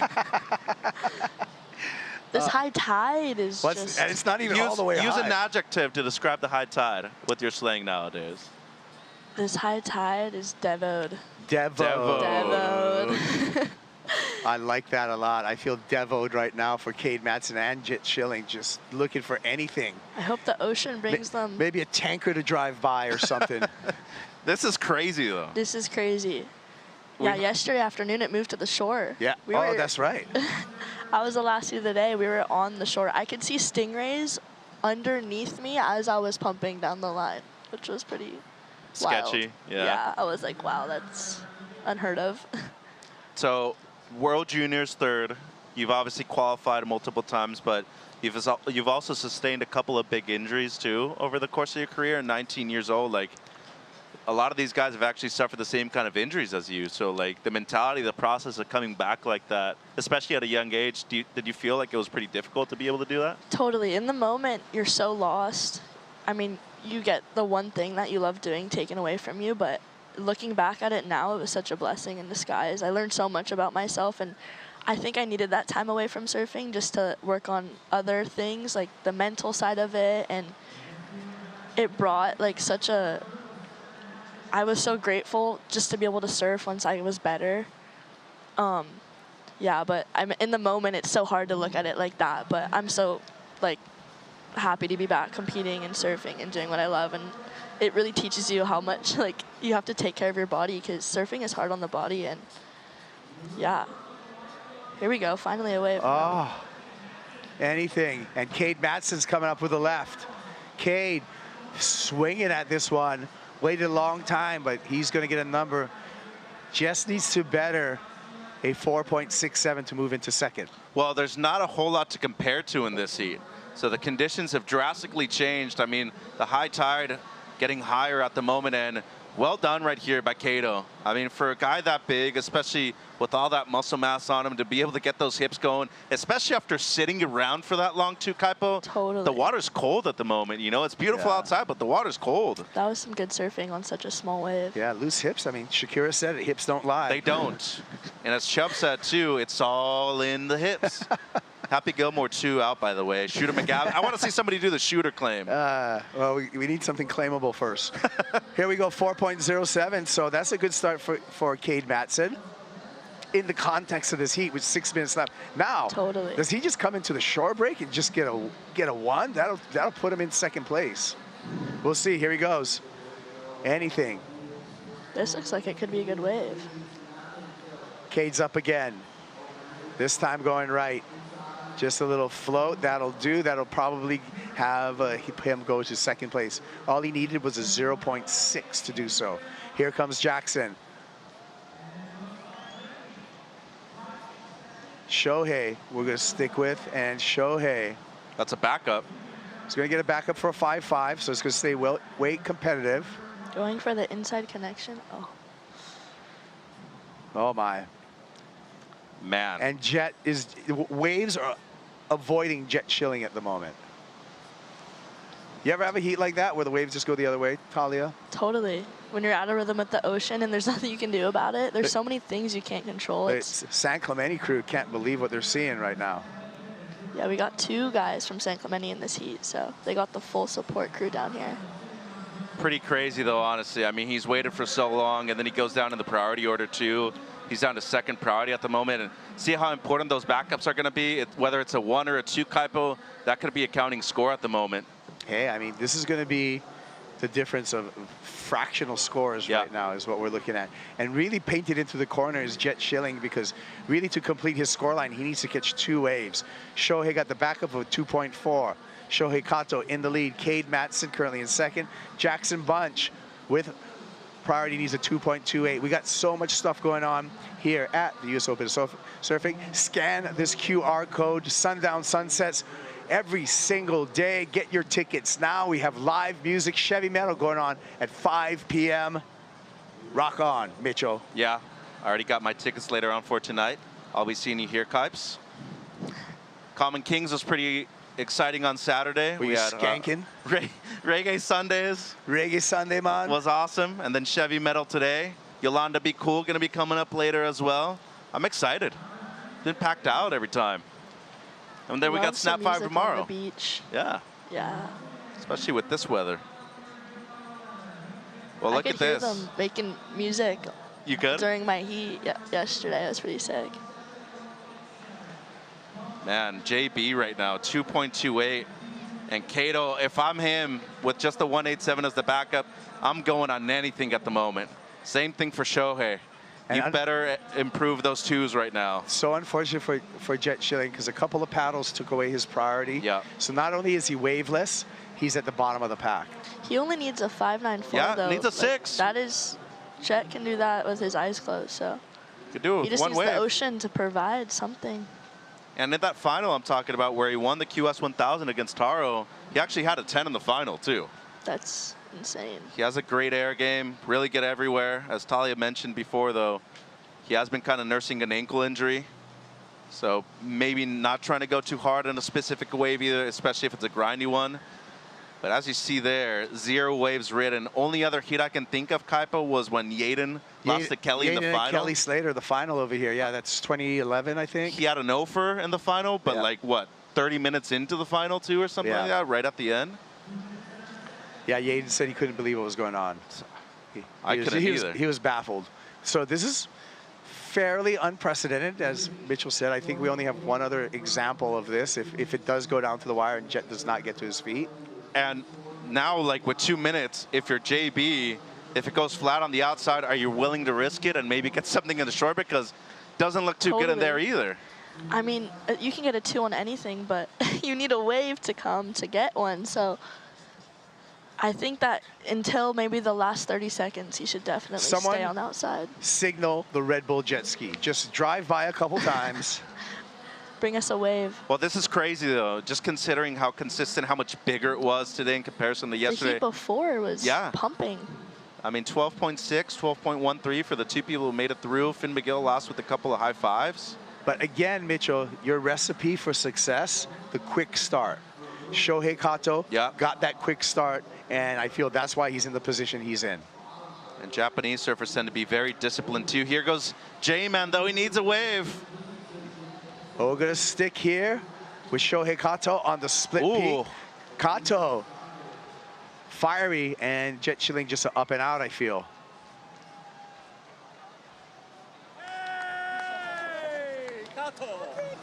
They have a great support crew down here. Yeah, they do. A lot of big crowds, too. A lot of energy.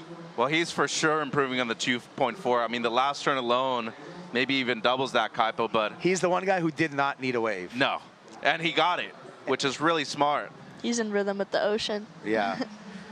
No pressure, too. He's the underdog out there at the moment. Here's what happened with Jet. Just a tap floater right there, and another one. Oh, well, got to be thinking at least a high 1, low 2. So, you know, given Cade only having the 407, that's probably what you're looking for at the moment. 30 seconds. He's probably only going to need a 3. This is hectic in such a different way. This is just mentally taxing for the surfers. It's crazy, down to 15 seconds. Hands need to leave the rail. Think Cade might got it. Nope. But he's in second, though. That was wild. Wow. Wow. Well, you know what? I feel for Jet Chilling, and you were right, 2.17. Really slow heat, but that did give us a chance to catch up with Talia. Yeah. Thank you so much. That's the great part. Yeah, Talia. Malibu. Malibu. So a relieved Cade Matson shaking his head, making it to the beach. He survived a grindy heat. He's on to the round of 32, along with a new name for us, Shohei Kato. Once again, wins another heat and advances on yet another round. Mitchell. 2 for 2 so far. Really impressed with this kid out of Japan. Yeah. Thank you, Talia. Thank you guys so much Catch up with for us, having and good luck in your heat tomorrow. Thank you. We'll be watching Appreciate it. and talking. All right, we're moving on to a break. There's the numbers there. Shohei Kato, Cade Matson moving on. Jackson Bunch eliminated, as well as Jet Chilling. More on the way here at the Lexus US Open of Surfing, presented by Pacifico. Shohei.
Stop number 2 on the Challenger Series. The Bolito Pro, pumping Bolito.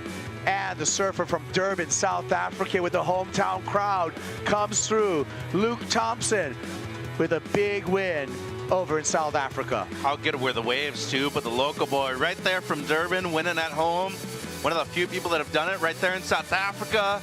Barrels, turns, everything. A couple of wipeouts included for the young surfer from the Africa qualifying region.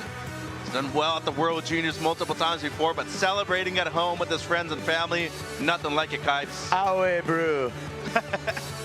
Well done. Here he is, right here, Luke Thompson, live action. Heat 12, round of 64. Number 2 on the Challenger Series rankings after that win to a quick start here. Luke Thompson saw what happened in the last heat of wave-starved heat. Getting quick, talk about a tap dance. Makes it the connection. All the way to the shore break. Whoa. Whoa. Good energy right there, Kaipo. Taking advantage of the few opportunities. Love to see it from Thompson.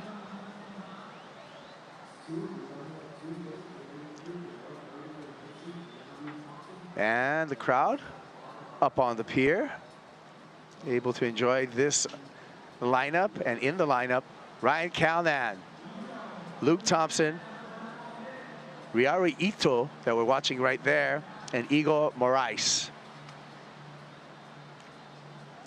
So Luke Thompson actually got 2 waves to catch up on, so he will have a full score line. Ryan Calnan also with 2 waves. Riaru Ito from the Asian QS region, number 3, coming out of that QS qualifying for the Challenger Series. Yeah, and one of the top seeds out of Japan, 2 out of the Asia region, as you're saying. A lot of experience for Riaru on the Challenger Series before. It's not his first rodeo here in Huntington, but he does want to get things going, especially early on, knowing how slow it was in the previous seed. I mean, that's crazy. Literally, the horn sounds for the last heat to end, and Thompson's already got 2 great scores on the board, Kaipo. Luke Thompson opened up with a 4.5 that we just saw live, that 6.83 as we're coming out, that flashback to his win at the last Challenger Series over in Bolito. So a strong start for the South African. Luke Thompson, just 21 years old and looking to qualify for the championship tour. Yeah, and he's made it to finals day at World Juniors before multiple times. Saw him in the Philippines earlier this year competing over there. And you know, he's one of the nicest dudes there is, and has a great hairdo as well right now, going for the blonde look. But looking at the replay, this seems to be the 4.5, the opener, Kipes. So setting the standard of this right here for Thompson. A couple of great backhand snaps for Luke.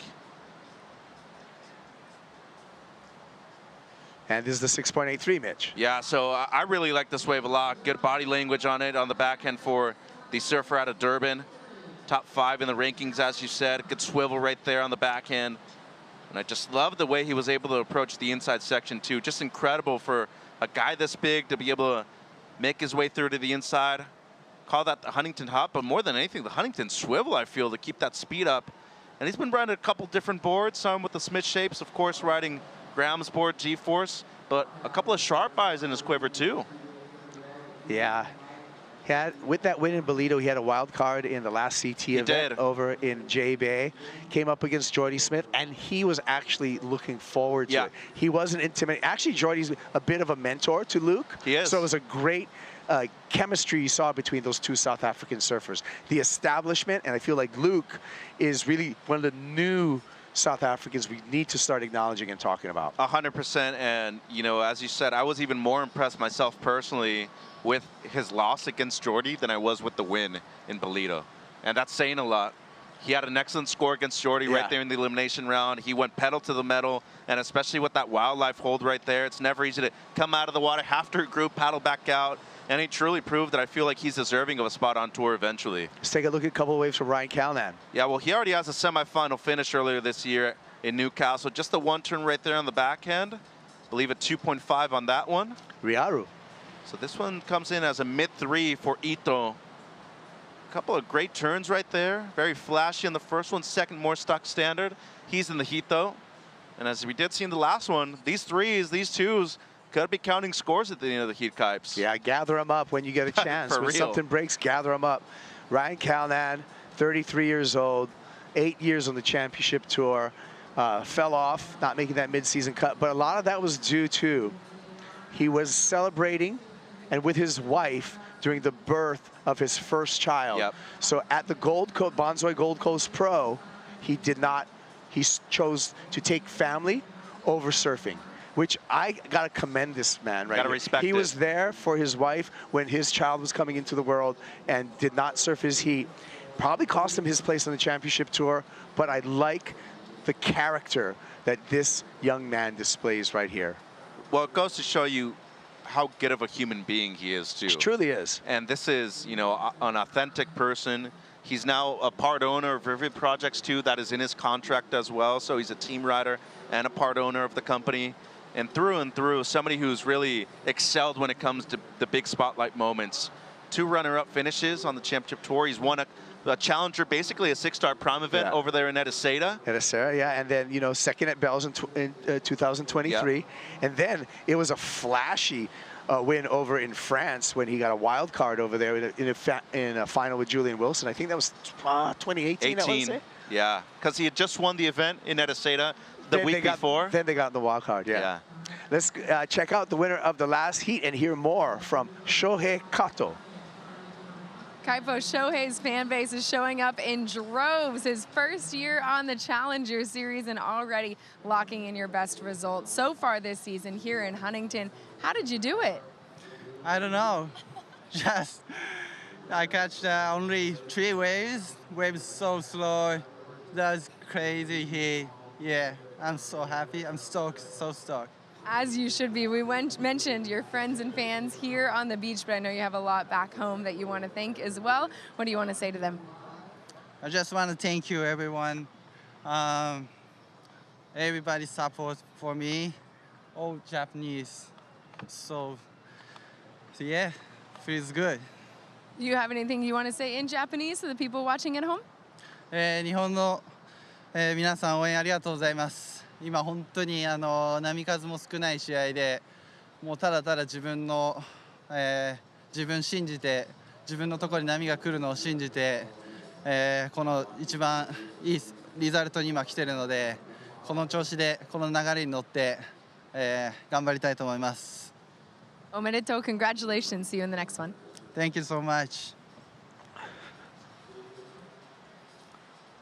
Well, there you go, making a name for himself, and that's what happens here at the U.S. Open of Surfing. Truly. During that interview, we saw Arcal tee off on a left for a 5.5, Ryan Calnan. Yeah, Rhino up into a good spot in this heat. Now moving up to second, back of a 3.1, but this one, the high mark of his heat so far, 5.5, as you mentioned. And he's no stranger to surfing here at the pier. He's made it into finals day before. Great 2-turn combo. Nearly loses it coming out of it. Regroups though.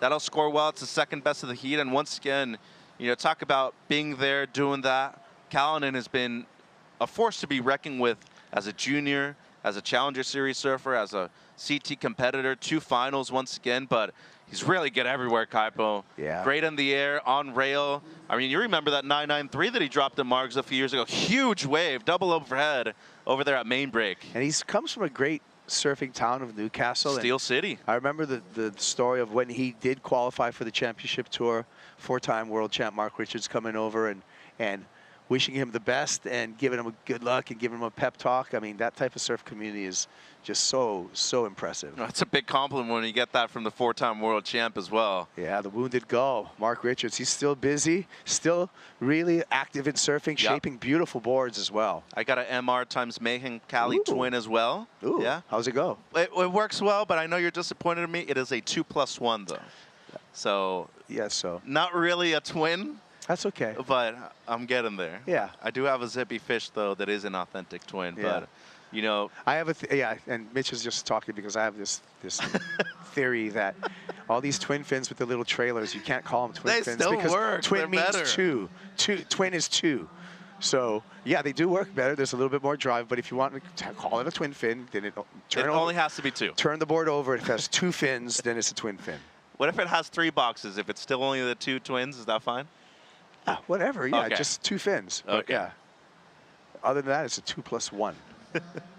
Terminology. So Moraes was able to make it through yesterday, Kaipo. And speaking about the guy from Madecias, well, you mentioned his name in Nordic actually means warrior. And coming out of that region, a lot of great surfers. You have the Pupo family. Of course, Wagner, a big staple of that community over there in Sao Paulo. And not just in Madecias, the entire surrounding areas. Guarujá, you have Ubatuba, a lot of incredible surfers, and it's one of the most populated cities on the planet. Do you think eventually a world champion would have come out of there? Yeah, I agree. Oh, 1 o'clock, a little bit after lunchtime, but good thing, Mitchell, we get to enjoy some board and brew. What's your favorite? Turcado.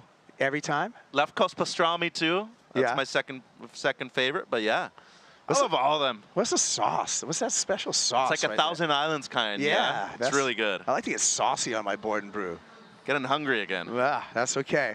We're throwing hints out to the universe right now. More board and brew for the boys. Here we go. Calnam looking for something big. Has to just go for a bank there, but works down the line. Gonna stick to the face here.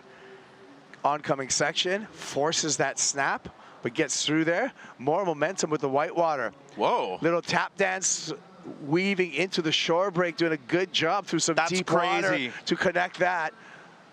Wow. That's a good rocker on that JS. It truly is. Good deep concave at the end, too. What? There is no way. I mean, 95% of the world population can't connect that wave there. No. Maintaining that speed, generating it, especially after having to connect with the end turn right there, too. And Ryan is not a small human. No, he is not. He's actually, I'd say... 6'1".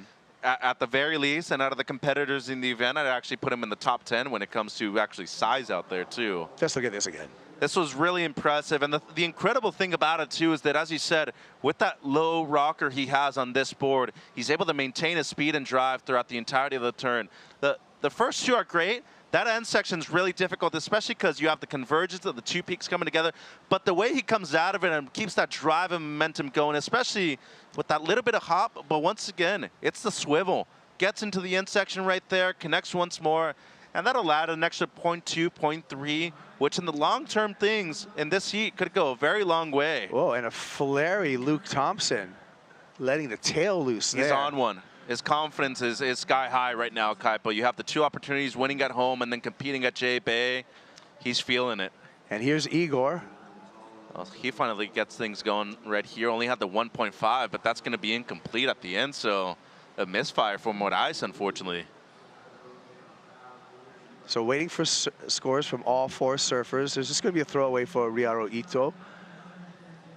And so the main scores are going to be coming for Igor, Ryan, and Luke Thompson. And really, it's going to be a battle with Luke Thompson and Ryan Calnan at this point in 1 and 2. I feel they're pulling away from the other surfers in the heat. And Thompson's been there already at the beginning of the heat. He has his two first scores, the 4.5, was immediately after able to get the 6.83. And once again, confidence goes the longest of ways right here. He's a young kid, already has a win.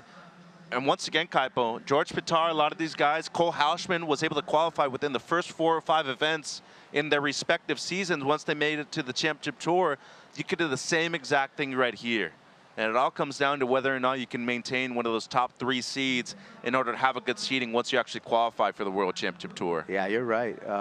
The keeper with that win for Luke Thompson, number 2 in the Challenger Series rankings. He pulls, I say, like a semifinal finish over here. You're almost guaranteed. Yeah. Start making your plans. Yeah. I mean, that's more than 16,000 points just right there.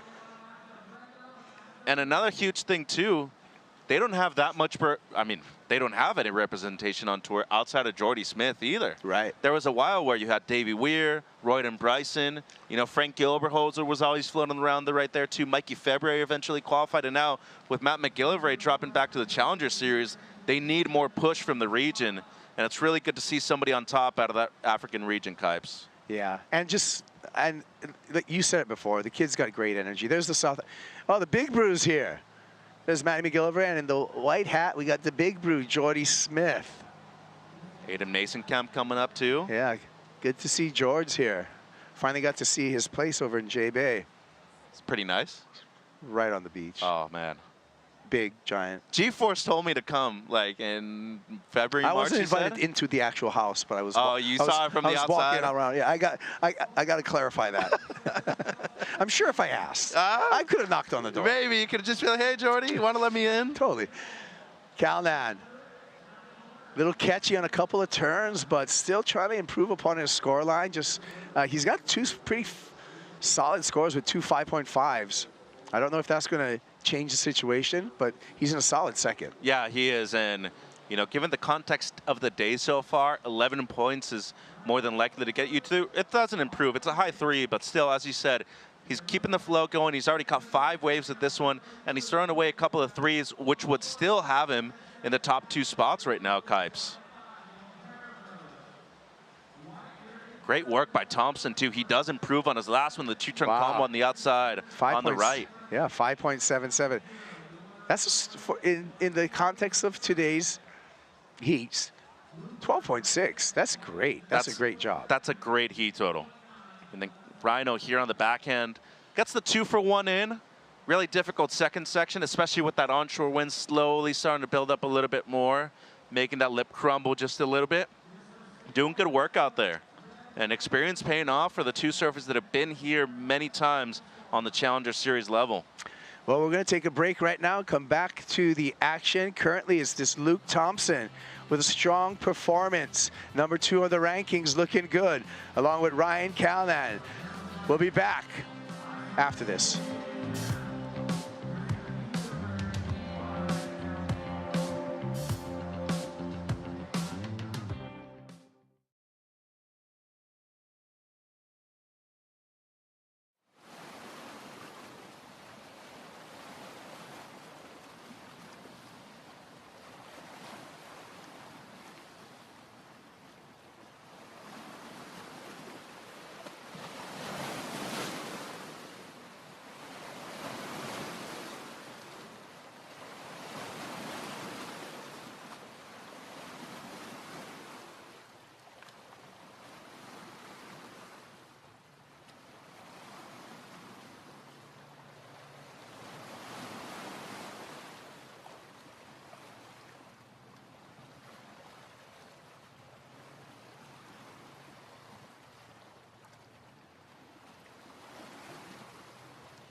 Back at the Lexus US Open of Surfing, and we got a treat for you. Scan the QR code to join Best Western's Reward, one of the top-rated hotel loyalty programs. Points never expire, and you can use them for free nights, gift cards, and more. Remember, Best Western and Hotels and Resorts with over 250 locations across California, Hawaii, and Nevada. Perfect for surfers, road trippers, and adventure seekers, just like Mitchell Salazar, who I'm joined with. I'm Kaipo Guerrero.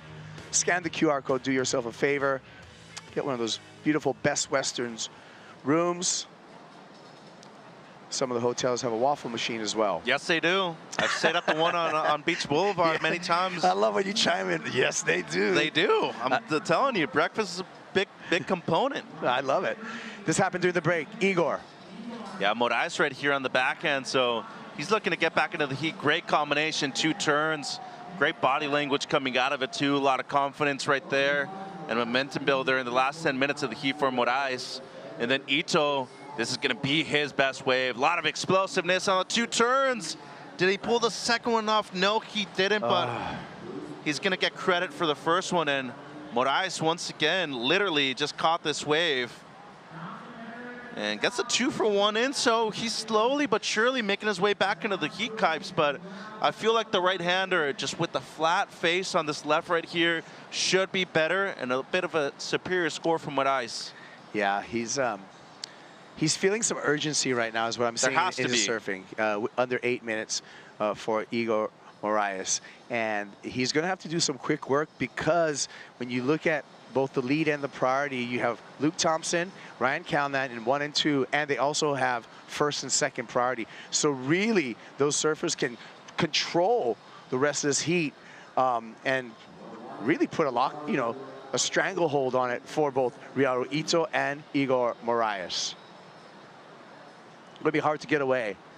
Yeah, and get a number because they both need big numbers. You can see in the needs column right there, 7.727 for Ryaru, and Igor needs an 8.9. Well, I feel like, yeah, we are waiting on a score. Yeah, I was like tripping right Actually, there. we're waiting on 2 scores, I think, for Igor. Right? Yeah. The right, then the left. So likely that need for Should diminish, Igor right? will be a smaller need. Yeah. Yeah.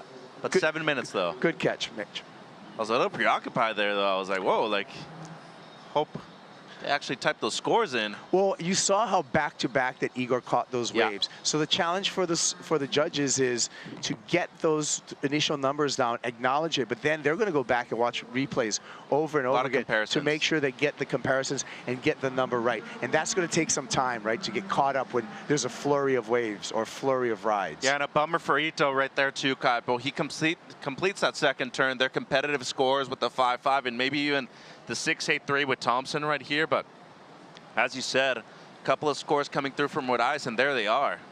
So a 4.6 followed by a 4.2, which changes the whole atmosphere for this man. Igor surfing for a 6.4 on the backhand. Nice start here. Nice. Vert finish, sits down on the board, needs to get out in front of the whitewater. Things that make you go, Little dirty right there at the end, yeah. Especially riding out of it. Luke Thompson uses first priority, finds this right-hander, punches it, kicks it away. Hey, smart move right there, though. He knew that the landing was going to be awkward. No need to get injured. You're in the lead. Throw the board away. Smart thing to do.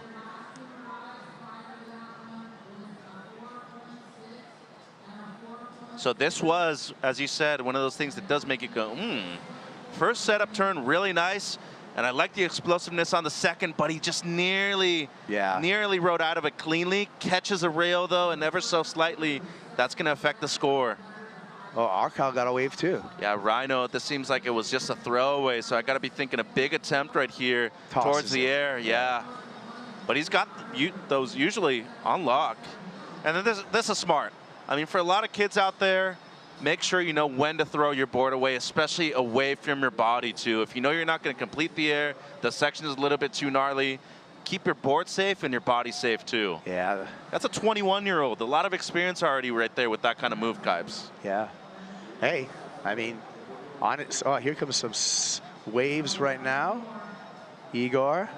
He got a 5.1 on the last wave, so that was not enough to turn the heat for him. Whoa! Gets a little flary there. He needs a 5.9. Rai's got to be careful here, Kaipo.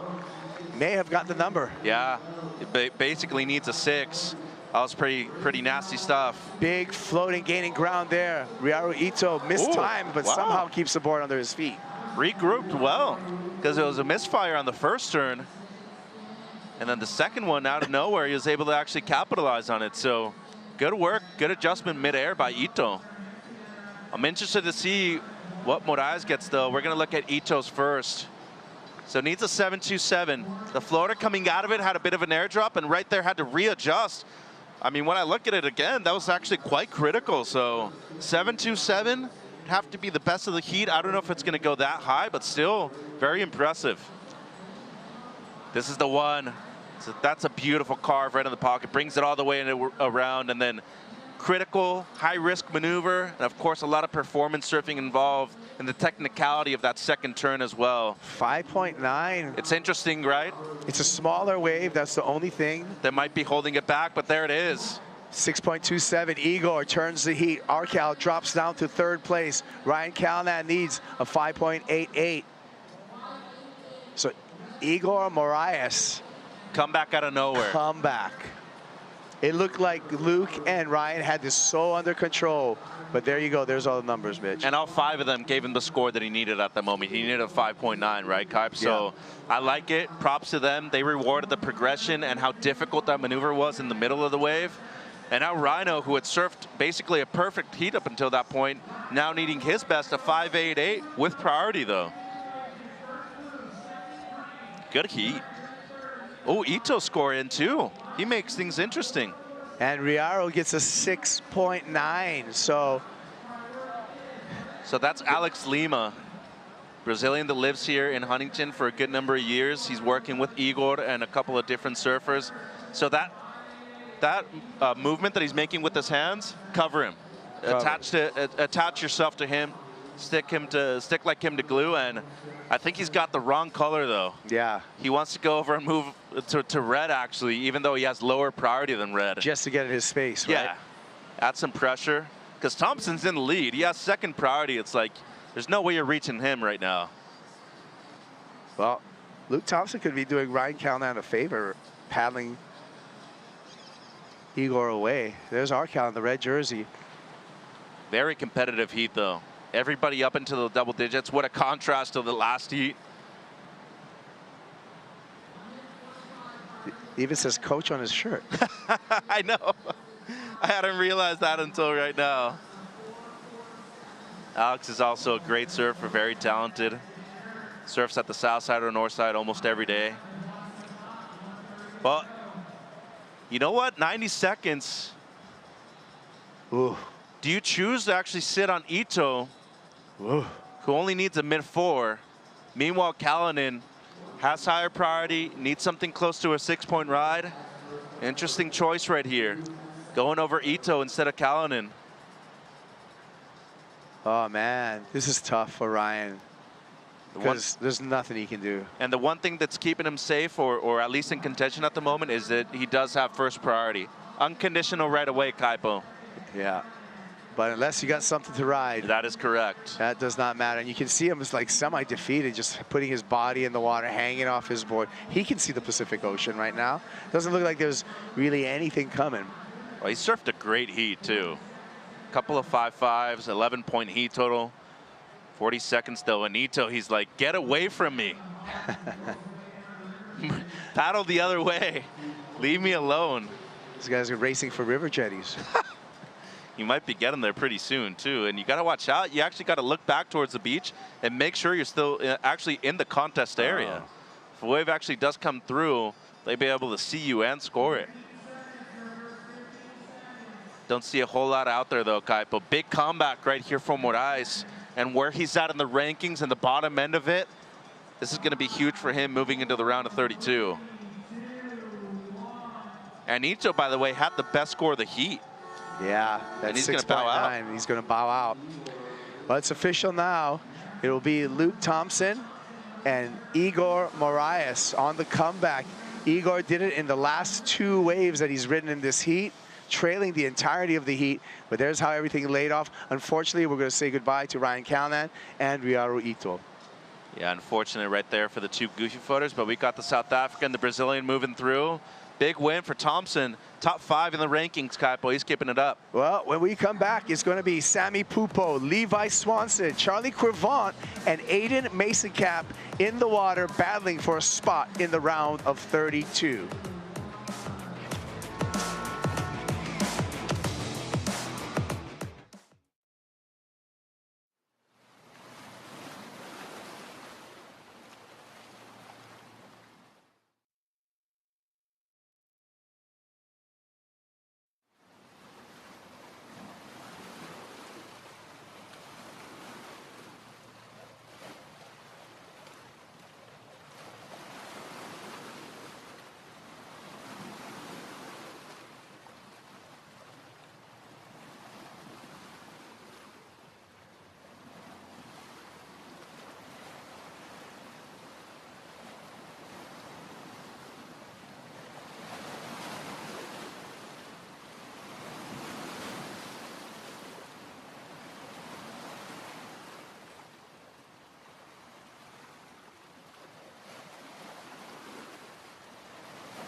We are back to Lexus US Open of Surfing. We're watching Luke Thompson start to develop a roll. This kid's on an absolute heater.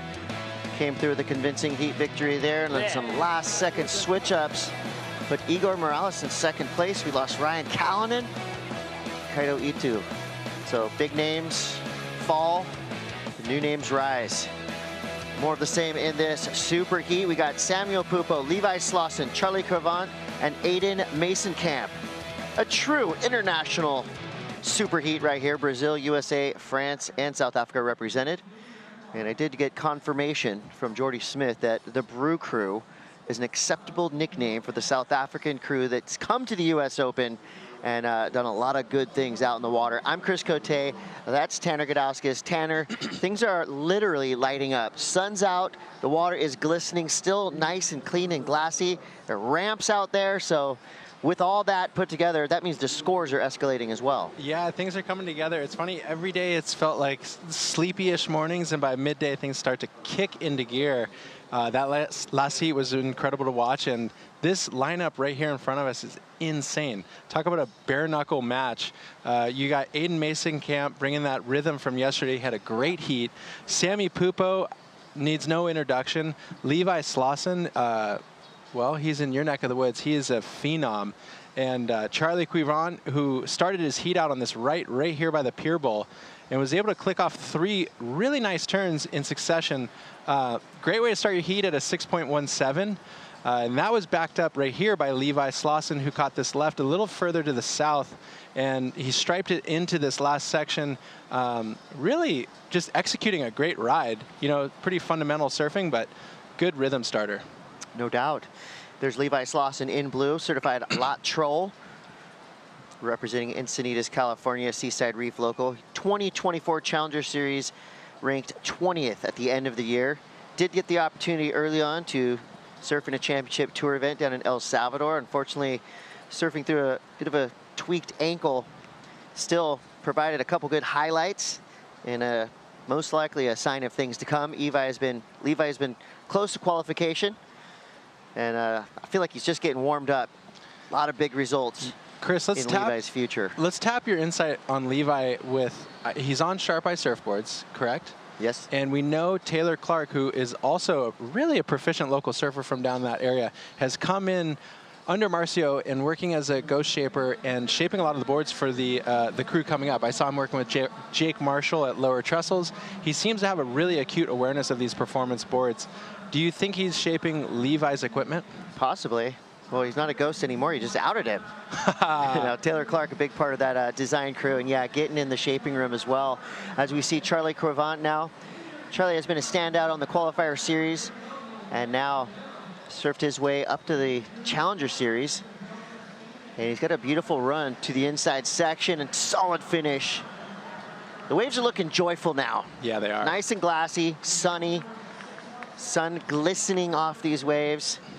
And that was a pretty easy transition for Charlie to make it from the outside all the way to the inside. So this is a great sign for this heat. 24-21 to go. First scores are starting to come through. Levi Slauson has a 4.5. Charlie Crevant got a 6.17 for his opener, and I think he just backed it up. I love the way Charlie is able to flow through these turns. He has pronounced maneuvers, but he keeps his speed up. Obviously right here as he traverses his way to the inside, creating that full piece Huntington Beach ride, and executes again. Like, just really nice, solid, fundamental surfing. Wish he had pulled that, but nonetheless, great ride. And just like that, backs it up with a 5.33. Leaps out into the lead. Levi Slauson's in second for now. Aiden, John Cougar Mason-Camp has the priority spot, but yet to ride a wave. When you get a heat draw and you have Samuel Pupo in your heat, it's got to be a little bit rattling in the back of your mind. Sammy's one of those guys that you know he has the ability in every single condition that's available, obviously given his mindset, but he is a phenomenal surfer. I know he's had performances here at the US Open before, and again, the stats, 2024 Challenger Series champion, so no slouch in the jersey. Right.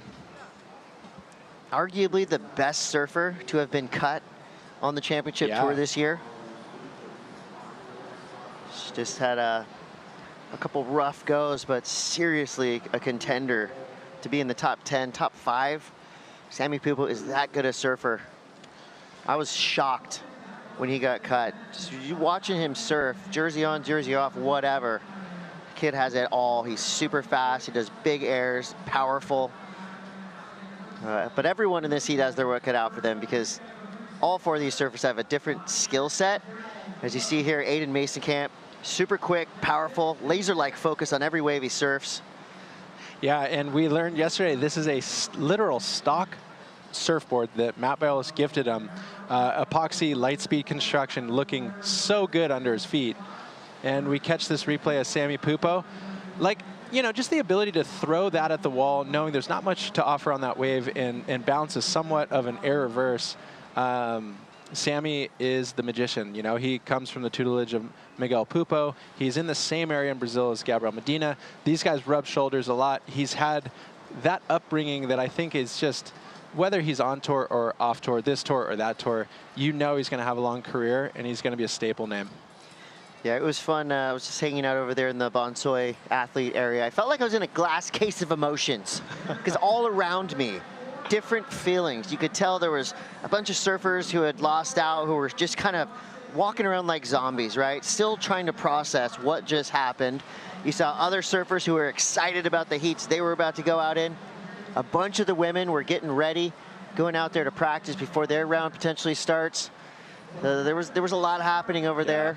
And like I said, Jordy Smith has been here all day long, doing whatever he can do to support the Brew crew. We got one of them in the water right now, Aiden Mason-Camp. And we got a quick flash of a red jersey, Sammy Pupo up and into 2 lightning fast turns. Here goes Levi Slauson. His backhand is lethal. His backhand is lethal. Look for that. We talked about it a little earlier. A bit more of a geometric squared up stance allows him to get very vertical. You know, thinking back, guys who've had a similar approach, Adriano de Souza, you know, it's a very functional look and form. But with Levi, now you start to tap into his aerial repertoire. He's really well known for it. We might even see some in this heat. So on his backside, he'll transition from those really gnarly turns into full rotation airs, and that's that X factor that you deal with him. Yeah, so we got 20 minutes, 15 seconds left. There's so much going on in these heats that if you're Sammy, Levi, and Aiden, I mean, you just kind of have to be a little bit shook. Charlie Cravant, out of nowhere, drops 2 big scores, a 6.17 and a 5.33, literally in the first 2 minutes of this heat. So now he's out there sharking around with the luxury of being able to wait and see and really just pick out, you know, the best waves that he can find. There's no panic needed right now for Charlie with those 2 solid scores.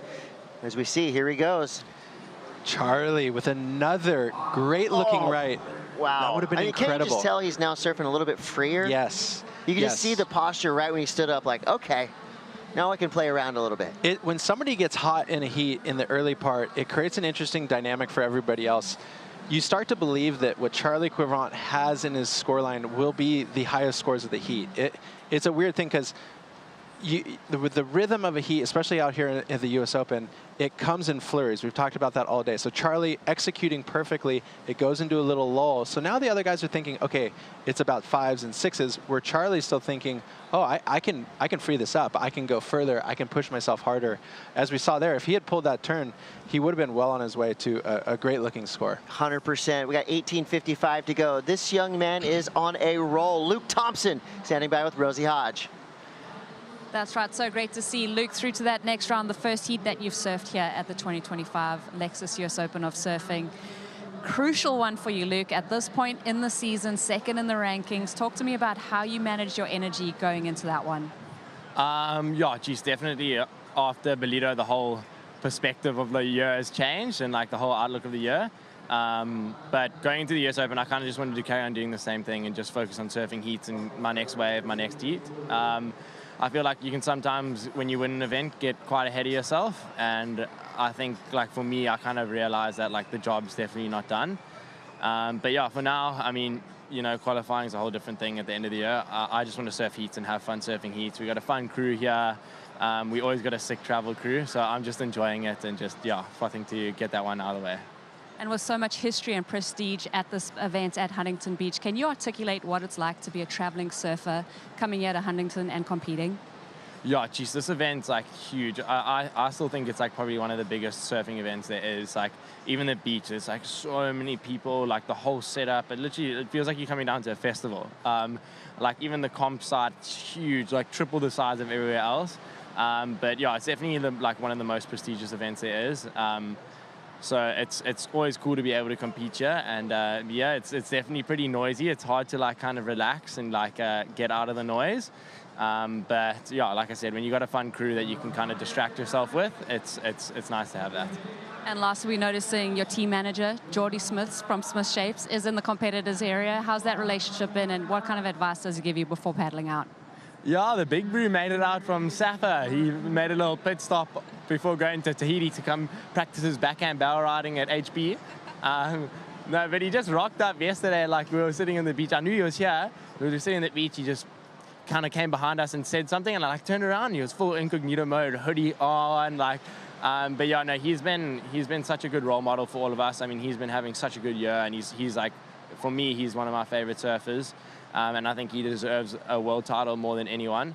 But this year, yeah, he's really kind of like been like the father of South African surfing to us. I feel like with him going into like being a father, he's really started like looking after all of us and taking us under his wing.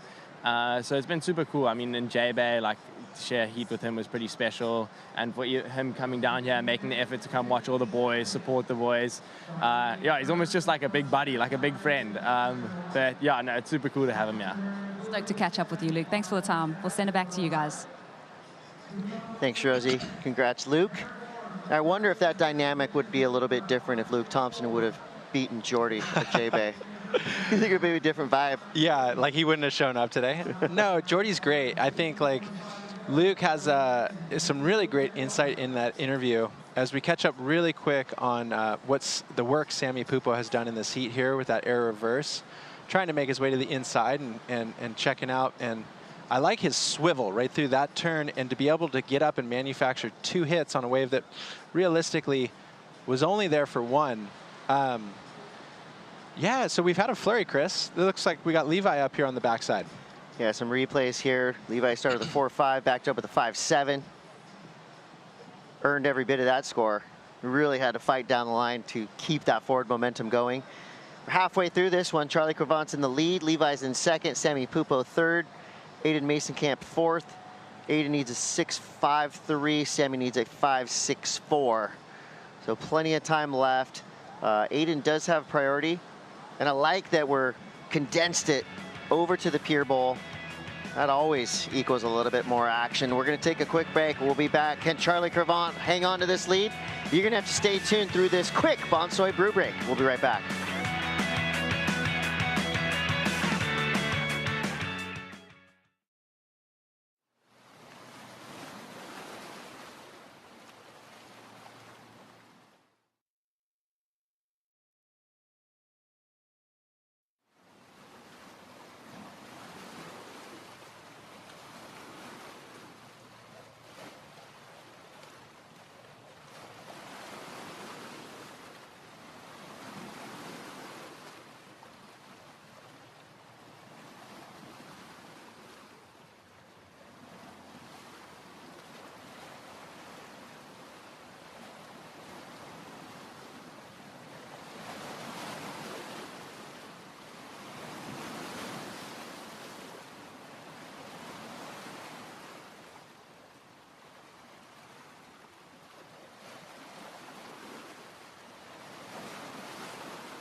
Welcome back to the Lexus US Open of Surfing, presented by Pacifico. Things are heating up in the lineup.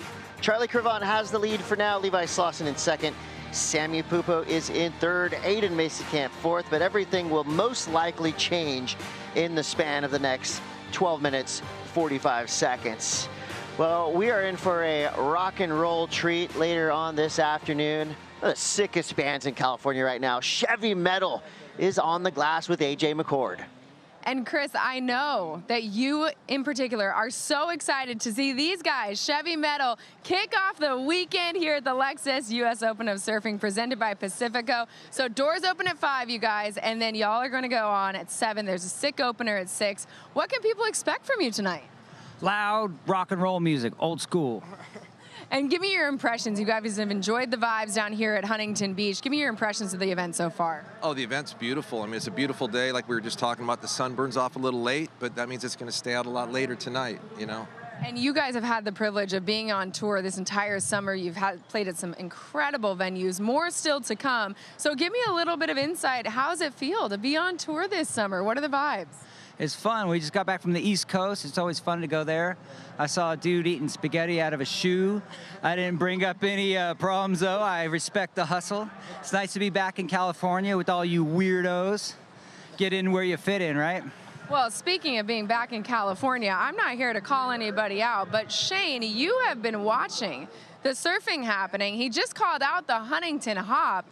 So I think you got a little bit of insight here into the surfing world. Yeah, it's fun. So I love watching surfers do what they're good at and fucking rip.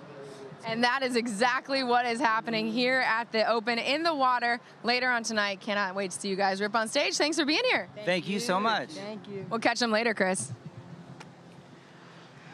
Thank you, AJ. Yeah, Chevy Metal rips. Chevy. It is going to be full speed rock and roll in the afternoon.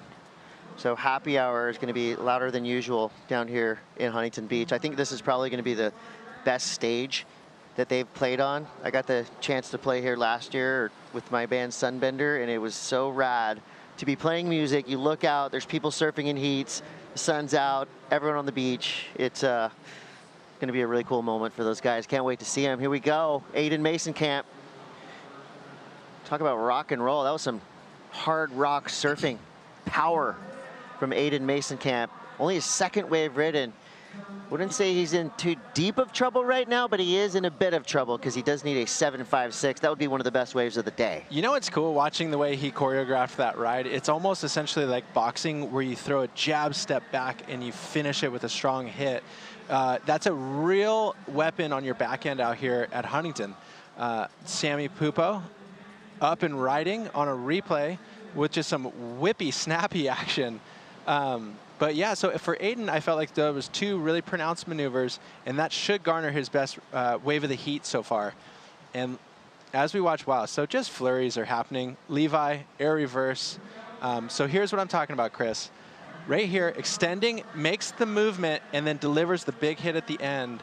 I feel like from a judging standpoint, it just presents so well. It's very intentional, and when you deliver the second big turn, the judges love it.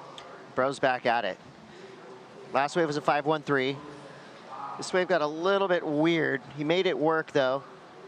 That is the very typical wave at Huntington Beach, right? Drop in, snap, and then have to kind of decide what you're going to do next. A lot of times you have to jump over like a hump, like a rib that's on the face of the wave.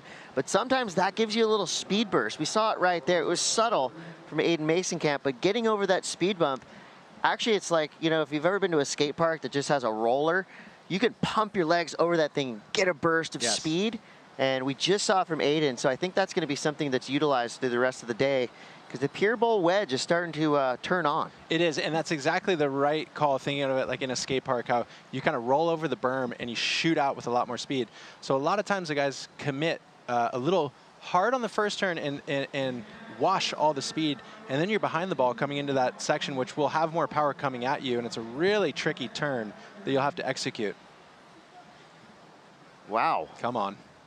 That might be the best 2-turn combo I've seen all afternoon. Sammy Pupo, right place at the right time. He needs a, oh no, he needs the number of the beast, 666. Whoa, a little Iron Maiden sesh happening here. And so, yeah, if you get into this last turn by the pier and you don't have a necessary, like your own personal inertia coming out that last section, It's so tricky, Chris. There's so much reverberation off the pylons. It it can go wrong so quick over there. We get down to the wire here, 7 minutes, 45 seconds left. Levi's still defending his second place position. Just dropped to 5.33. 5.53 for a little frontside air reverse. The landings out here are very difficult. We've seen Sammy Pupo kind of pull some miracles out, landing in basically an uphill trough, which makes it that much harder to spin things back around. This is a Charlie Crevant who's kind of just quietly been powering his way to some big scores, a meaningful 6.17 to start. And he just backed that one up with a 5.67, so he extends his lead a little bit. And all the rest of these surfers need something in the 6+ range if they want to get up to the advancing position. First and second place move through. Third and fourth place, see you later. Sorry, your run is done here at the Lexus US Open of Surfing. It is a harsh truth of competing on the Challenger Series, but if it was easy, everybody would do it. There's so many dynamics on the Challenger Series, like even hearing Luke in his post-heat interview speak to winning an event, which is what everybody wants to achieve. Now you have a strange responsibility to link the necessary results to qualify with. It's a really weird thing to win one of these events and not end up qualifying. So I find it's great that they have the mentors, Luke mentioning Jordy Smith, but after each contest, no matter how you do, you have to be able to reset with whatever performance you've given and now wash the slate clean and bring on the next event. So like we're talking guys like Sammy Pupo, Levi Sloss, and Charlie Aiden, they might be on their way to that result that starts that campaign, but the work isn't necessarily done just in one contest. It's a marathon within a marathon. Keep running. And there's a couple sprints involved as Yeah. well. There's a lot of waiting. Yes. There's a lot of time to think, a lot of time to dwell on your last heat or your next heat. You know, I feel like these surfers put so much time in, and you really only got to work for 30 minutes. Totally. But you got to prepare for, 23 and a half hours before that every single day, every single night. You know, all of these surfers, they live and breathe surfing. And they're in this this whirlwind, right? Traveling around the world. They don't spend much time at home. And now that the Challenger Series has been extended, that's even more time out there in the world. And the not so glamorous side of professional surfing, the airports, the board bag fees, sleeping on floors, all that stuff. It pays off when you do well, but it can be painful if you lose early. And not bringing those traumas, because if you look just literally at a heat, the first 5 minutes are no different than the last 5 minutes. It's just you're now dealing in those last 5 minutes with all of the experience of what's happening. You're either behind the 8 ball, you're either looking to close the heat. So you have to have thick skin in a lot of these situations and have a good reset button, because when you step into the water, you don't want to believe that you're already going to not make the heat, which sometimes you've had a really tricky year. You've had a lot of things not shake out in your way. It's hard to believe that this heat that you're surfing right now is that turns the tide for you. But the very best are able to kind of lift up and use those adversities to their advantage and keep moving forward. I mean, this kid right here, Mikey, he's a weapon to be held, and we've seen him win in some really challenging conditions, and I think he'd be looking to have a great heat here coming up next. He looks amped. I'd like to see that. I want to shuffle your feet, though. One hidden danger here in Southern California on these sandy beaches is the infamous taser napkin stingrays. 2 of our surfers got nailed yesterday. They're fine. It's just one of those things that is a real bummer, and I can't even imagine if that happened before your heat. I'm gonna stop talking about it because it scares me. 3 minutes, 30 seconds left. Charlie Crevant has been in control from the jump of this heat, 6.17 and a 5.67. Levi Sloss, and he's hanging in there, defending Sammy Pupo and Aiden Mason-Camp. That is not an easy thing to do, because Sammy and Aiden are both incredible surfers. There's 3 minutes, 13 seconds left. And of course, we're fielding superstar after superstar after superstar. The Challenger Series in 2025 is holding. We got international heroes Carlos Munoz will be coming up in the next heat. Imai Kalani DeVault, Dakota Walters, Mikey McDonough, who we saw, but we still have 2 minutes and 48 seconds to go here, and tactics are coming into play. Levi Slauson has priority. He's going to hang around with Sammy Pupo, who's in the 4th priority spot right now. He knows how good Sammy is. He knows that Sammy, with one section, could get that 5.50. And Sammy's doing a good job of making Levi look at everything. You know, when you know somebody has priority and is sitting on you, it's really good to just be frenetic about it. Make them look at every ride, push them into whatever they can, which in this case, Levi looks like he's getting a pretty good ride out of the deal. So he'll be stoked right there, possibly backing up his score. Absolutely loving the passion of Aiden Mason-Camp, even though we haven't seen his ride. Like, I'm feeling it. Something cool must have happened. He looked either really stoked or really bummed. No, that's pure. That's nothing but froth. All right, we'll see. Here goes Aiden Mason-Camp. What caused that big celebration? Man, he is looking spicy. And there it is. That second turn must have felt so incredible. And to get the third, you know it's coming. Yeah. Why not? Best claim of the event so far. Like, that's raw. Yeah, that was rowdy. Love to see it. Sammy Pupo now with speed, with a section. Throws the tail around. Okay. And makes it. Okay, we're getting some claims now. This is a good sign. That was a 2-stager.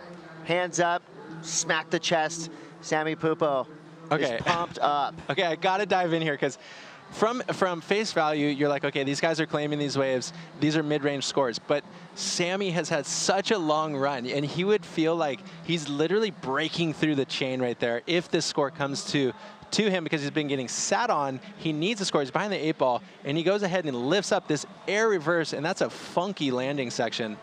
So, you know, he's feeling it, letting it go. I back it. Looking for a 5.50. Levi did get a wave, 2-turn combo. So we're waiting for that score to come through. 42 seconds left. So we kind of have to rethink the number that Sammy Pupo needs, because it looks like Levi Slauson is going to better both of his scores with his last wave. Well, what about the fact Charlie Cuivant, we've almost said, hey, he's in his own realm. But actually, when you think about it, everybody's top score is really close to where Charlie's carrying with his 6 and his 5.6. So there could be a monstrous shakeup here if Aiden's score comes in really high and they like Sammy's. And Aiden went off on that wave. Yes. That was probably the best surfing we've seen on the outside section. 3 huge turns. So that's a score of consequence we're waiting for. Levi Slauson is about to drop a big number. The horn blows. Now the drama ensues. All 4 surfers will be coming in expecting to hear their names called, but the judges will have the final say. So at the moment, right, Aiden Mason-Camp needs a 6.10. I think we both have the feeling that he got that and some. Yes. But that, of course, is before we get the score from Levi Slauson. There's a lot to unpack right here. This is incredible. I can't believe this. Aiden's first carve, to me, stands out. He was able to wrap around, get tight in the pocket. All right, so things are dropping, Chris. Man, what's so it looking Aiden like? got it, but just as that number dropped, Levi Slauson gets the number he wanted, a 6.67. So things have been shaken up with Levi Slauson now in the lead. Still waiting for scores for Sammy Pupo. So at the moment, it's Levi Slauson in first, Charlie Cuivant second. Sammy Pupo needs a 6.10, and boom!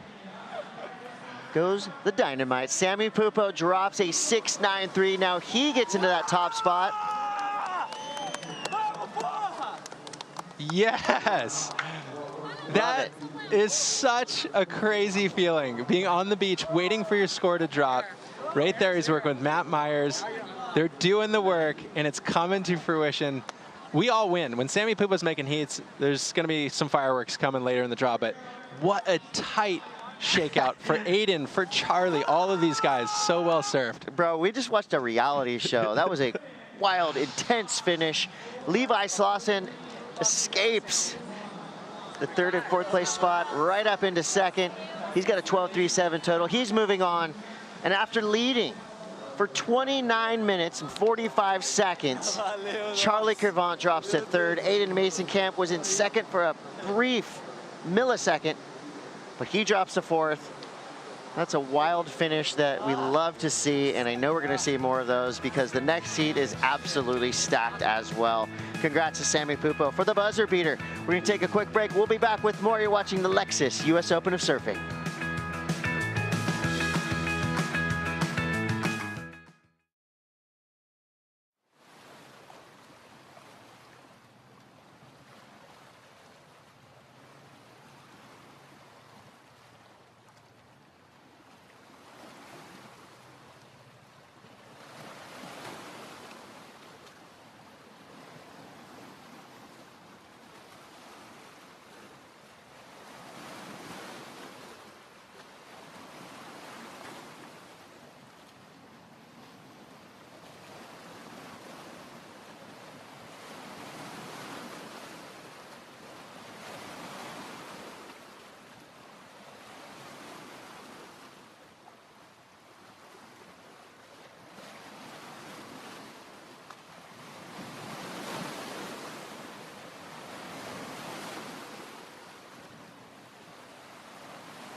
Welcome back to the Lexus US Open of Surfing presented by Pacifico in the city of Huntington Beach. The sun is out and the stars are here. Imai Kalani-DeVault, Mikey McDonough, Carlos Munoz, and Dakota Walters. We've got two surfers representing Australia, one from Hawaii and one from the Pura Vida Nation of Costa Rica.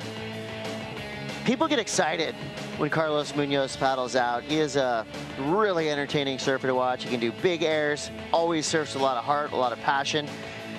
And he's been on the championship tour. He knows what it takes. He's got a mountain to climb ahead of him, though, because Mikey McDonough has been on fire. Imai Kalani-DeVault, another one of those surfers that dealt with the mid-season cut on the 2025 championship tour. So you know he's out for revenge. Yeah. And Dakota Walters has springs for legs. If anyone's going to fly in this heat, it's Dakota. This heat has... This is, honestly, we keep saying it, we're so lucky to be calling these heats. This is pound for pound one of the gnarliest matchups we've seen. Imai Kalani-DeVault is such a dark horse talent. Carlos Munoz in the same realm. Everybody in surfing knows how good these guys are. They've had a long run through it, and they're still going. They're still inspired. They're still putting down incredible performances. Mikey and Dakota, you would look at them as the upstarts. They've both had success individually. But just the melting of the different approaches will be really fun to watch. I personally have known Imai for a really long time with the Vans team and the CI team. He's unlocked some new stuff design-wise within this last year that I feel like has leveled him up. He's always been so incredible. His small wave game, even though he comes out of Maui, it's at the top level. He's able to have so much whip and characteristics in his turn. But he's been dipping into older designs and curves and refreshing with the Channel Islands crew, and I think it's unlocked some new doors for him. Quick ride from Mikey McDonough. So 183. It's that first turn, just a little off time. And I think the same kind of goes here for Imai. So 1.5, the wave just kind of crumbled around him.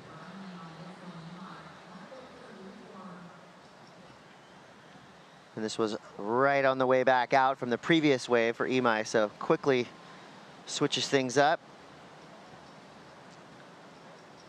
And we're getting closer to these waves being connectable on every single one. That one just couldn't get over the hump. And how important is that to make the inside section?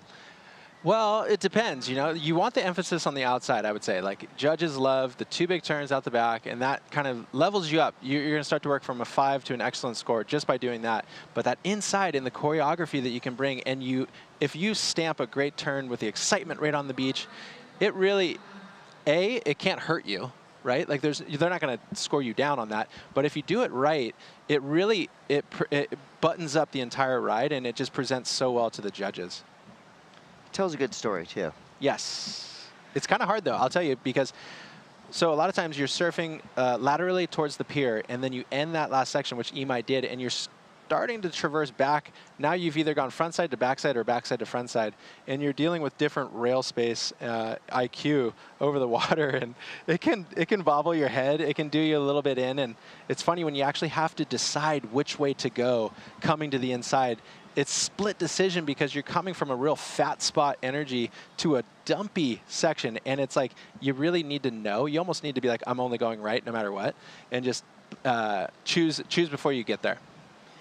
Imai Kalani DeVault from Makawao, Maui, comes around this section, goes beyond vertical. Yeah.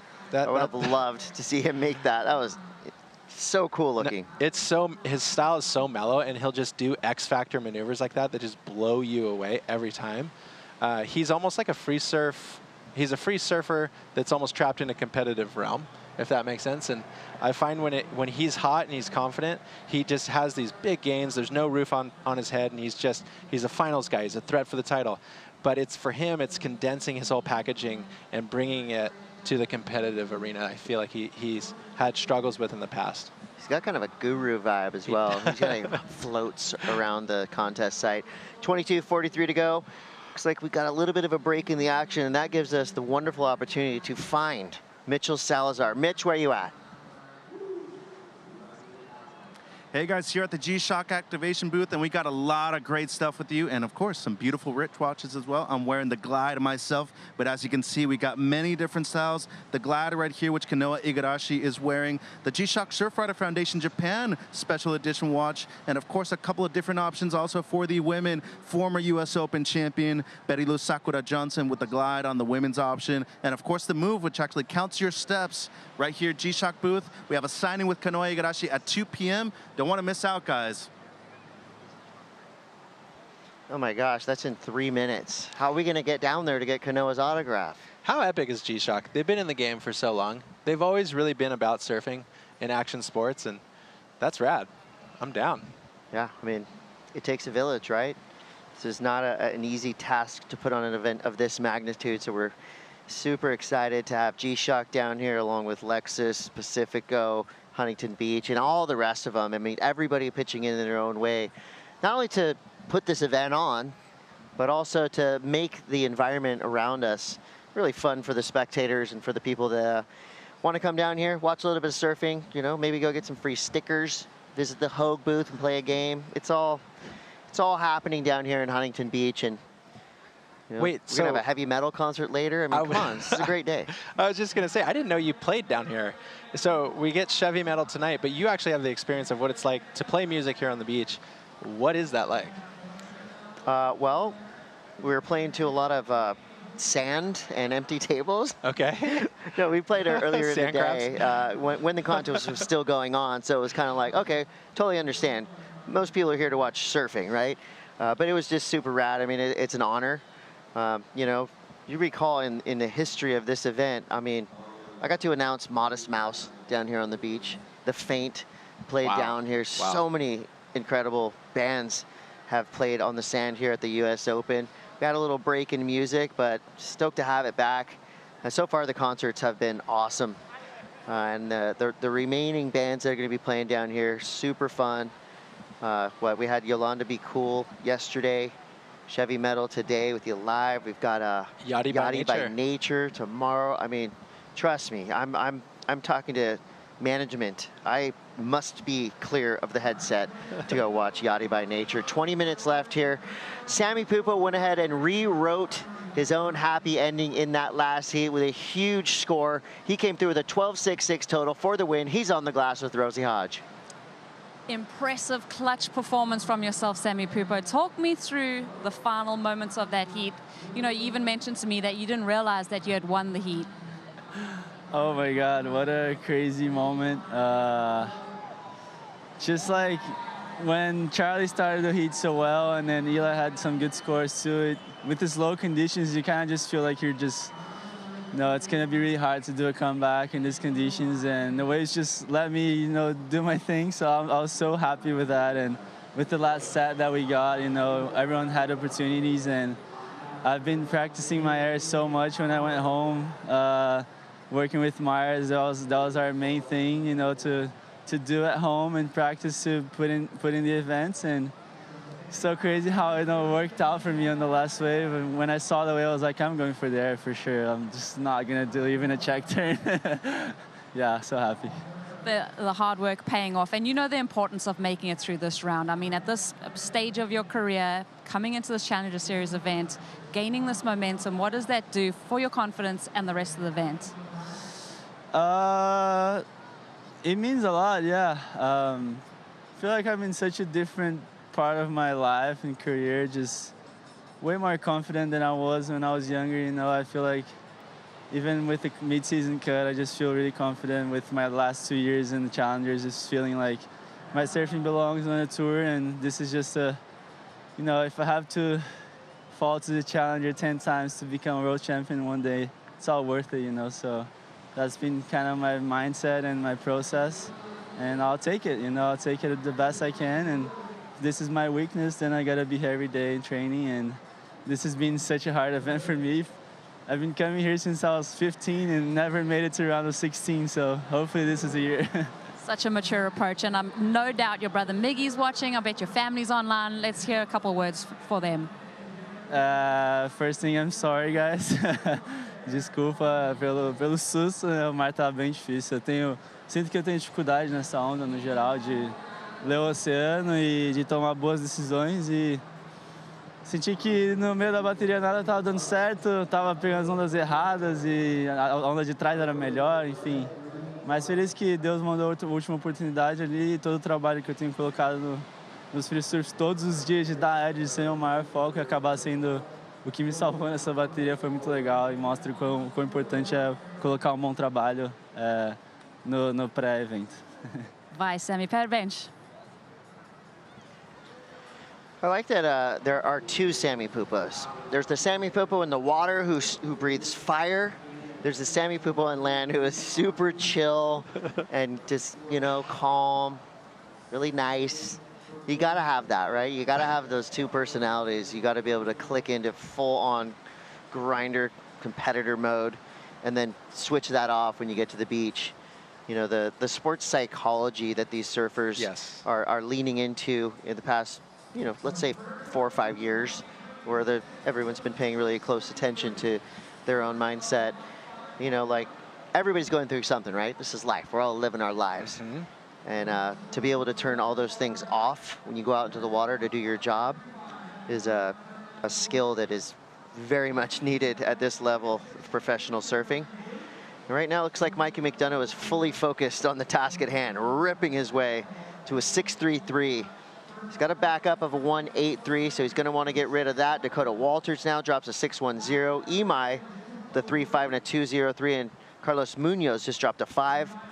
So as usual, they come in waves, and we've seen about 4 of them ridden in the last 2 minutes. So, Chris, I think what's happening now, like just listening to that Sammy Pupo interview, the blend of that cut line, being a World Tour surfer and a top-level challenger surfer, it's getting closer. And I loved his perspective of saying, as we watch Mikey on an incredible right, 2 really dynamic maneuvers. For all of these guys, they have to see themselves growing to become the world champion that they possibly could be. So Sammy's saying, hey, if I fall off the tour 10 times in the mid-year cut, it's a part of my greater story. And they're tapping in on those emotions, which was almost bizarre to hear how mild and mellow Sam was when we had just seen him a second ago coming out of his skin. You know, it's cool, man. This is the Challenger Series, and it's all about that fight. It can be dog eat dog, but it really is a beautiful thing to watch. Well, Mikey McDonough has just come through with the highest single wave score of this heat. couple big bashes on the outside. Then he put everything in to making the inside section. It wasn't pretty, but it worked out. A 7-point ride for Mikey McDonough. Look at these turns on the back, out the back. That's why I notice he has such big maneuvers. I don't know whether he's a big person or he just presents really well. It's almost like I'm watching Beat Durbridge or something. Like he just exclamates all of his maneuvers. And I think when you're a judge, you really want to distill what is done on the wave. And so when you look back at Mikey's rides, you're like, okay, well, 2 massive hits out the back and he finished strong on the inside. That's kind of just, you know, close your eyes. That's a 7 and above right there. Yeah, and that, you know, by any means necessary type of attitude to get to the inside section paid off for sure. So Mikey McDonough with a 7 and a 6.33 jumps way into the lead. Dakota Walters in second place for now with 1 wave ridden. Imai Kalani DeVault has a couple waves, but nothing really of note yet. As high as a 3.5. Meanwhile, Carlos Munoz's backhand flying down the line, enough to get him a 5-point ride. So this heat is still pretty wide open. Carlos would only need a 1.11 to get into an advancing spot, while Imai would only need a 2.61. So slightly a battle for second place, but no one is safe because we still have 13.5 minutes left. Speaking of Carlos, I mean, he's obviously coming out of the wave-rich area of Costa Rica, but there is such a hotbed of talent down there. You're dealing with guys like Leon Glazer, you've got Thomas King, of course you have Noemar McGonigal, and I feel like Jimmy Hogan, he went down, I don't know when he moved down there, but he's been such a pivotal player for these guys to be able to rely on his competitive knowledge and grow their own skill set. And I love the way Carlos competes. He doesn't sacrifice any of his personal identity in how he would approach a wave. He just fits it in the box. And so he's such a personality as well, but it all works to his advantage. Well, he has to give way to Dakota Walters, who's in second priority. Dakota goes vertical. This wave gets a little funky down the line, but he did a lot of work on the outside, and it goes nowhere. Flattened out real quick, so we'll see if that score comes anywhere near his opening ride that was a 6.10. Doubt it, but it'll help him out a little bit, as we see now Imai Kalani DeVault. His backhand, always super smooth. You know, backside reverse, generally considered kind of like a 90s style maneuver, but when you do it like that, it is totally modern, totally relevant. That was radical surfing. Isn't it funny? Like that maneuver itself on the spectrum, it's like, oh, you're saying it as the same maneuver, but the scale of that is so important to notice. It becomes double black belt when you're doing it like the guys like Imai, Ryan Callanan. We saw Connor O'Leary use it at lower trestles. It's this different nose pick thing where you do have to scoop your fin block out of the wave face. And for a second, you're in free fall where you're not looking down the line. It's a really tricky move to pull, especially in those tight pockets. And Imai is one of the best really at doing that. 11:45 to go here. Dakota Walters blasting out the back of that one, shoots his board. You know what I love about the US Open, and we kind of heard it right there? Sometimes a big wipeout or like a big air, it gets like the crowd on the beach excited. Hey, people love flyaways. I do too. I do too. It's fun to watch. So scores are starting to drop in now. Waiting for one from Carlos Munoz. Mikey McDonough just got a 7, and now he's on one of the bigger, better looking lefts that we've seen flying down the line. Big whip there on his backhand. And he'll give way to somebody coming right at him, which we can't see right now, but I'm assuming that's what happened. Maybe he just got a little caught behind and thought that that wave was going to reform into a right. Yeah. Inside of 11 minutes now. Judges with some work to do. Carlos Munoz, 0.50. It is a backup score, but it's not the backup score you want. Here goes Imai's last wave. This was the backside whippy reverse we loved. Chris, it doesn't get much smoother or radical than that. The only downfall here is that the other surfers, like the perfect example, Mikey's wave it's a set wave, right? These, no matter what you're doing, the turns are going to look big, where I feel like Imai has really radical maneuvers, but the wave selection has been a little bit smaller, a little bit slower. It's Dakota Walters on his way back out. He went hard on his backhand, but yes. No. Gumby. That was the longest fall we've seen in a long time. And it's just right off that wave from Dakota. Carlos. Yes. That is There a you go. backside air reverse. Textbook, trademark Carlos Munoz maneuver right under the pier. That's going to be a sick-looking photo. Well, we talked about he doesn't sacrifice his own personal approach, and that's a great example. Carlos is kind of under the gun. He has a 5. He needs a score. He needs a 4.48. So, you know, possibly you could be thinking, hey, if I did 2 turns right here coming at the pier, I could get it. But instead of that, he just remains true to himself, lifts a pretty crazy backside air reverse, and comes down with it. We got 9.5 minutes left. Mikey McDonough is in the lead for now. Judges have some work to do, and while they do that, we're going to take a quick break. But don't worry, we'll be right back.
Well, the waves are starting to get a little bit better by the heat here at the Lexus US Open of Surfing.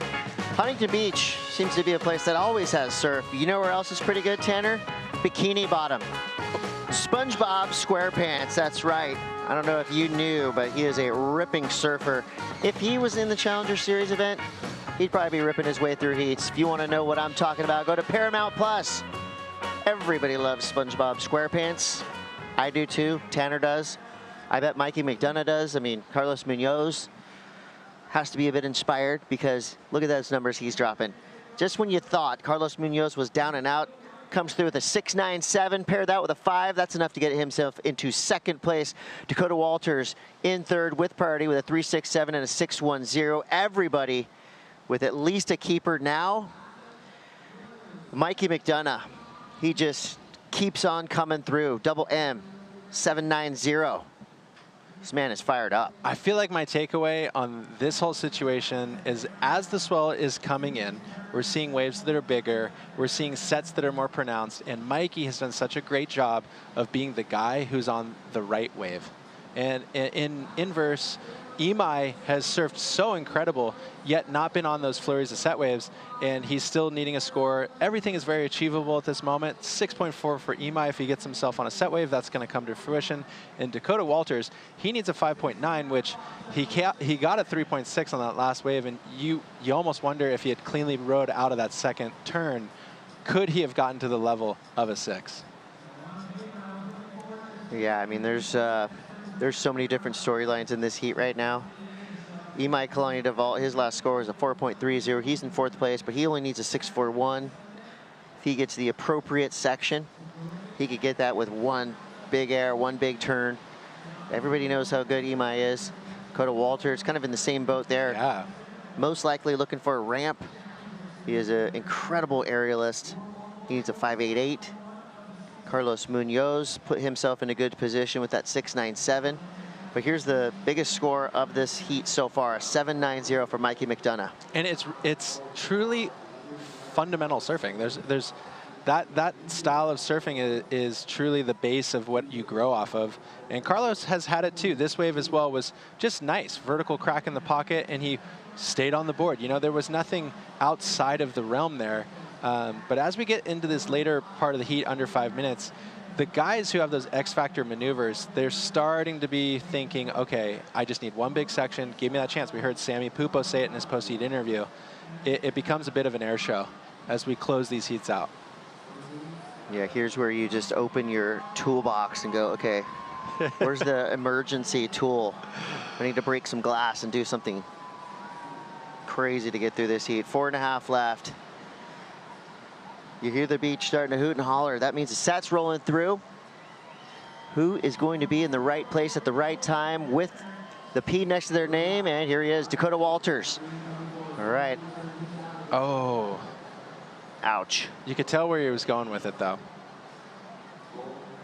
I mean, used his priority in that wave that went nowhere. You can tell. Just dunking his head under the water. Having some words for himself. Yeah. But he has 4 minutes left, so he's down, but he's not out. It's funny when you have priorities, sometimes you feel that responsibility of seeing a set wave or what you think it is, and you just have to go.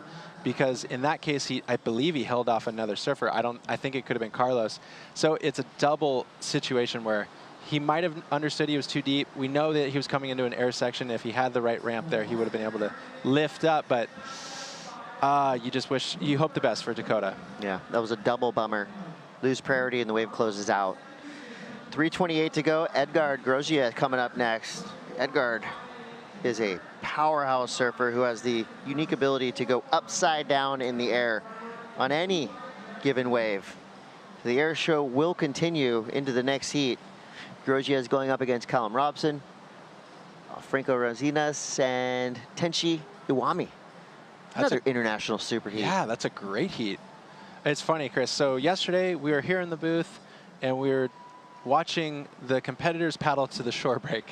Literally abandon the outside due to lack of swell. And it only takes 1 day extra, a little bit more surf, and now we're dealing with an afternoon air show. I'm here for it. There's Carlos Munoz in the white jersey in second priority. Mikey McDonough in the enviable position of being well into the lead with priority for the last 2.5 minutes. He can pick any wave he wants. There's your top scores so far. Kanoe Igarashi dropped an 8.50 earlier on. Ian Gentile with an 8.17. Nishi with an 8-point ride, and Mikey McDonough. That's 7.90. Just on the edge of excellence, all four of them. Well, I think a lot of people think at the US Open that you have to have those X Factor maneuvers, but you do have to stay true to yourself. Mikey McDonough is proving that. Of course, he has one of the highest scores of the day, but he's probably got the highest heat total of the day. And that's outside of the realm of airs. So, hey, there's something here for everybody. You just have to make sure you have your game plan dialed and just kind of execute what you're hoping to achieve. 145. Yeah, Mikey McDonough is pretty clearly the most powerful surfer in this heat. And power surfing will never go out of style, especially when you do it in the proper spot on the wave. The judges are looking for you to do big maneuvers in the most critical part of the wave. And it's not always the bigger wave is going to get you the bigger score, but in the case of Mikey McDonough right here, he got the biggest, best looking left-hander of this heat, and he punished that wave. Got himself that 7.90. And a 14.90 heat total will have got you through pretty much any heat today. Any heat today, and I do think, to your point, Chris, like the aerial surfing is being more scrutinized nowadays in a competition, and it's not just a guarantee that you'll get a good score. Whoa! As we see Dakota Walters with a huge pop shove it. Looking for a 5.88. This is going to be an interesting one for the judges because that is a super technical trick. Yeah, I mean, that was epic. And it was lofty too. I mean, usually you see those and the board barely skims the surface, but he really popped this one. That's crazy. Literally stood up and one pumped at that section and just flung his board. This will show us if any of our judges are skate fans. Oh, the pure skateboarding maneuver. I'm sure he'll get credit, but you know, pop shove-its and kind of skate tricks like that don't often get fully rewarded. They're super hard to do, but they're a little bit obscure. Yeah. I mean, I'll watch that all day long. That was probably my favorite trick of this heat so far. Oh, wow. So Dakota I believe Dakota got up on this wave right here, Chris. So I mean, on the edge for sure. Wow, and he is getting a really fun-looking ride here into the Pier Bowl. The literal potential buzzer beater. Uh-oh. And he's swinging into the inside. Wow, to be Carlos Munoz and to be watching this, you would be biting your nails as he's going to end with a... What? Shifty ollie? That was mental. Dakota Walters is quickly becoming one of my favorite surfers. That was incredible. Whoa, if he got up before the buzzer, that's the score. That I did not see that coming. How did he do that? He hit it as if it was a floater and then literally popped into an air. And shifted in the air. That was radical. Let's take a look at this again. This is one of my new favorite waves of the entire contest. The question is, did he get up in time? And smart maneuver for Carlos, because I believe by Dakota standing up on the buzzer, the priority is relinquished at that moment. So he would have gotten an interference. And Dakota linked together three pretty good maneuvers on the outside. But realistically, Chris, it's all about this inside maneuver. Well, unfortunately for Dakota, that was just for fun because he did not get up in time, so that score will not count. One of the sickest waves we've seen at the event, though. So props to Dakota Walters. Unfortunately, literally a split second too late, so that wave did not score. Imai goes down. Carlos Munoz moves through from the Pura Vida Nation of Costa Rica along with Mikey McDonough. Stay tuned. The round of 64 continues. We'll be right back.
Yeah, it's the Lexus US Open of Surfing presented by Pacifico. Men's round of 64, heat 15, Edgar Grosjean, Callum Robson, Franco Raz Inuans.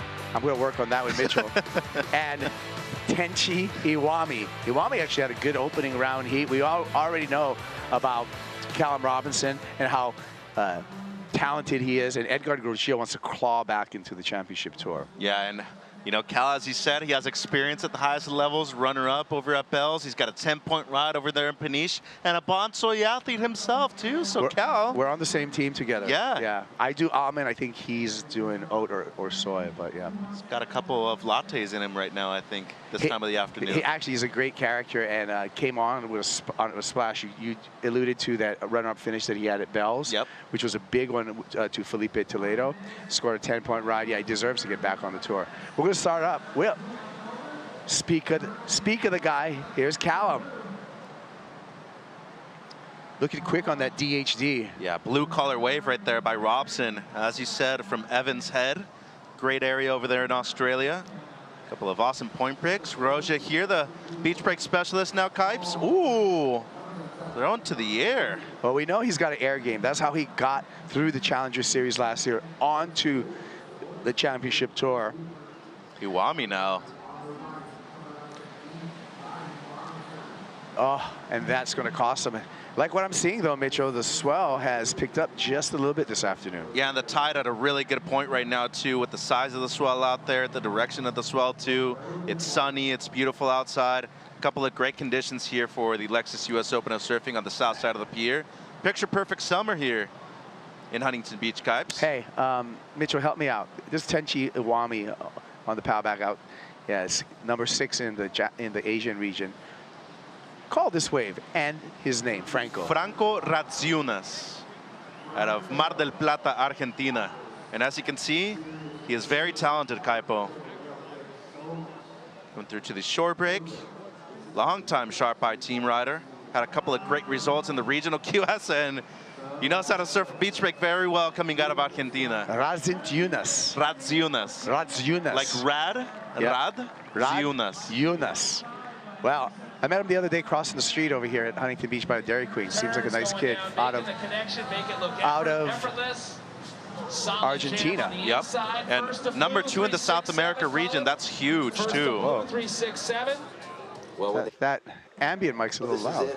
This is the whole sequence. All the guys riding. This is red. So Grosjean right here. Grosjean. This is the wave that we hadn't seen, the 5.5 by Edgard. And then Radziunas just had a couple of throwaways to start things off, a 2.83. So kind of a grindy one right there. The first turn really solid, but incomplete on the second one. And then Iwami saw him catch a few already, 2.17, 1.6. So unfortunately for him, he's falling into a bad rhythm right here at the beginning of the heat, Kipes. A couple of small scores for Tenchi. We've seen him for a number of years. Former product of the junior series as well. And then Cal right here, 3.67 on this one, Kaipo.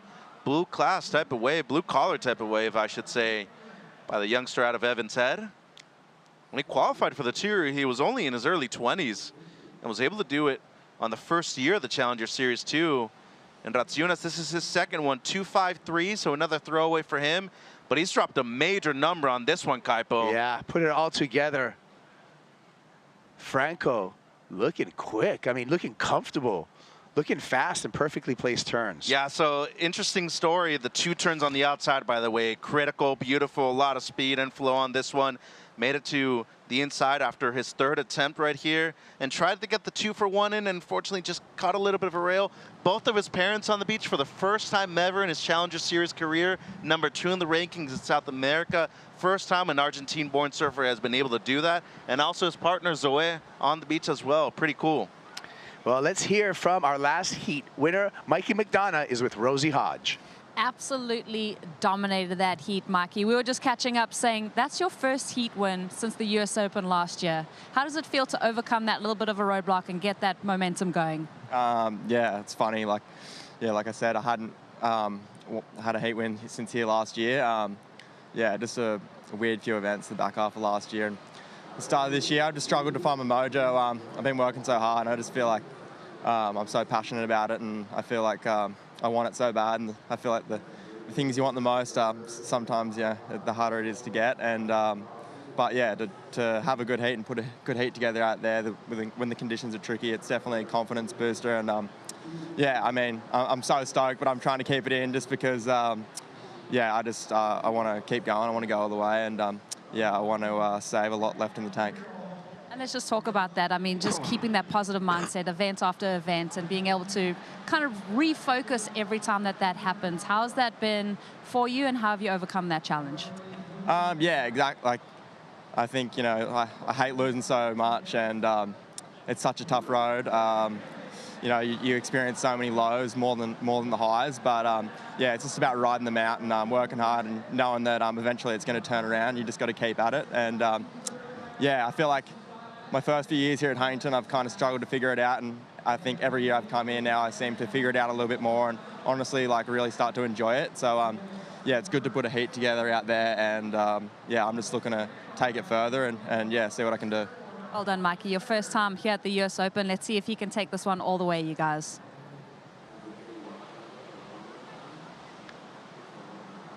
Yeah, well, he's in form. Like the kid. Hard worker. Learned a tough lesson last year, too, winning an event and not qualifying. Yeah. But that's some hard news right there. Reality hits. His support squad that came down to Snapper for that CS win was huge. He had so many people in his corner, and it just broke out into a little mini riot when he won. So he had a big, big moment. I'm sure he wants to relive that kind of feeling once again. Well, Franco, the Argentinian surfer, coming out and really making a splash as the lead. This is Tenchi Iwami, and this is a 4.77, Mitch. Yeah, just textbook Huntington Beach surfing right here. You get the reform, you get the outside turns. Great work there by Iwami. And of course, we talk about Japanese surfers being very disciplined. Takes his time right here. Knows that it's going to take a while to be able to make it through to the inside connection. Gets his best score so far. And knowing, you know, that a 4 can go a long way in the context of the heat, that could potentially be his backup. So up into the top 2 at the moment, Kipes. Priority starts with Callum Robson with a modest start. You can see him there in the blue jersey, 3.67 for, like you said, the 24-year-old out of Evans Head, Australia. Callum, 3 years on the championship tour. Yep. And, you know, made a final. So needs to get back into that form. He does good work, Callum does as well, back home in Australia with surf coaching and giving, you know, both online and in-person kind of coaching tips on diet, cross-training, and actually technique. So a very studied surfer, Callum Robson is. Yeah, very physically fit, too. A strong dude out there in the blue jersey right now, holding down priority. All right, well, let's check in with AJ McCord. I think she's in the VIP. I am Kaipo, and I am here with really the unsung and unseen hero of the U.S. Open, Eero. They have been providing Wi-Fi connectivity throughout the entire event, and they have 27 Eeros set up so that we can stay connected no matter where we are on this event. The Eero Outdoor 7 has been so incredibly clutch for us, and what I'm stoked about is it going to be clutch for anybody who has a garage, an outdoor space, because that's what the Eero Outdoor 7 is all about. It's about extending your indoor Wi-Fi connection outdoors. And in fact, this is such a strong and capable Wi-Fi router that on Monday we had the exciting moment of premiering Surf Girls International here at the event site, and Eero Outdoor 7 provided that entire coverage, seamless streaming of the first episode. So if you haven't seen that, make sure you check it out on Prime Video, and make sure you lock in. There's some really cool creators who are creating content here from the U.S. Open, bringing everybody behind the scenes that we love so much. So that's what I'm doing in VIP, Kaipo. It's a pretty fun vibe. Check it out. See a creator right behind you. That surf guy. You know it's a good place when that surf guy's in the VIP area. How good was that? He brought his trophy. He already won. You ever surf with that surf guy? Oh, yeah, I know him. That's John West, and he does, like, these character kind of I know. I'm a big fan. things. Hey, John, it's that surf guy, if you can hear me. Do you want to be in one of his videos? I don't know about that. Do you want to be one of the there uncles? He is. There's like, that's on the sneaky, but we're just looking at the ocean here, sorry. There he is. Hey, bud. HB local. Hey, bud. He's telling him to go away. He's saying locals only, bro. Oh, my God. Yeah, well, hey, it's a good Instagram follow for sure. He is, and he's a cool dude, too, Johnny. He rips. But I can attest to that Eero. That's actually the Wi-Fi I have at home. Oh, nice. Great router, yeah. I have a little work from home office. I don't know if you could even call it an office. It's really just a but desk. you need good Wi-Fi, because without good Wi-Fi, Mitchell, you can't do the lineup podcast with true. Dave Proden that we look forward to on the World Surf League every time you guys drop an episode. Yeah, well, thank you, Kaipo. I appreciate that. I'm a team player. I'll do a plug for the lineup right now. Get it wherever you follow your podcast, the lineup podcast with Dave Proden and sometimes guest Mitchell Salazar. Yeah, I do the recap episodes after every championship tour stop. And we usually do one after not only the regular season on the championship tour, usually to recap the Challenger Series schedule as well, which now we have 7 events in comparison to just 5 before. Yep. And getting, to that point, that's actually how we met Cal when we had the first Challenger Series event ever right here at Huntington. He qualified that same year. Same thing with Grosjean. Yeah. Remember?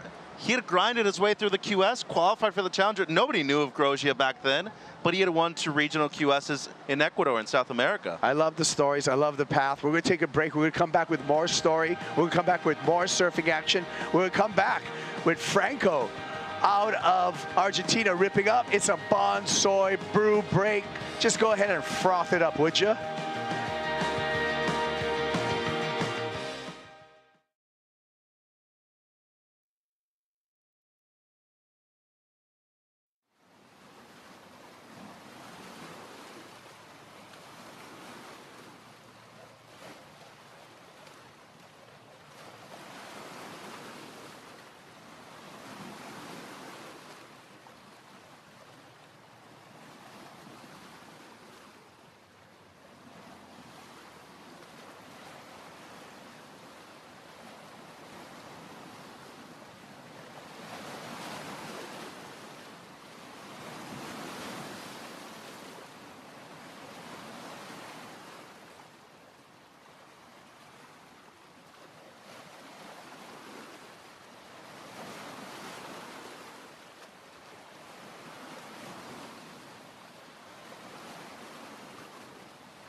All right, Lexus US Open of Surfing here, Huntington Beach. We got a lot of stuff happening. Sundown Sets, Chevy Meadow today. They're going to take the stage at 5 p.m. Get your tickets now. Scan the QR code. Every day we're having live music here at the Lexus US Open of Surfing, presented by, that's right, you see that big giant can right there? Pacifico. Pacifico actually from my hometown of Mazatlan. Yeah. So thank you for your support Pacifico. Yeah, we'll get to a Pacifico story after we watch Edgar Grosjean. A couple of nice windups and bats off the top. A little caught up there, but makes up for that solid finish.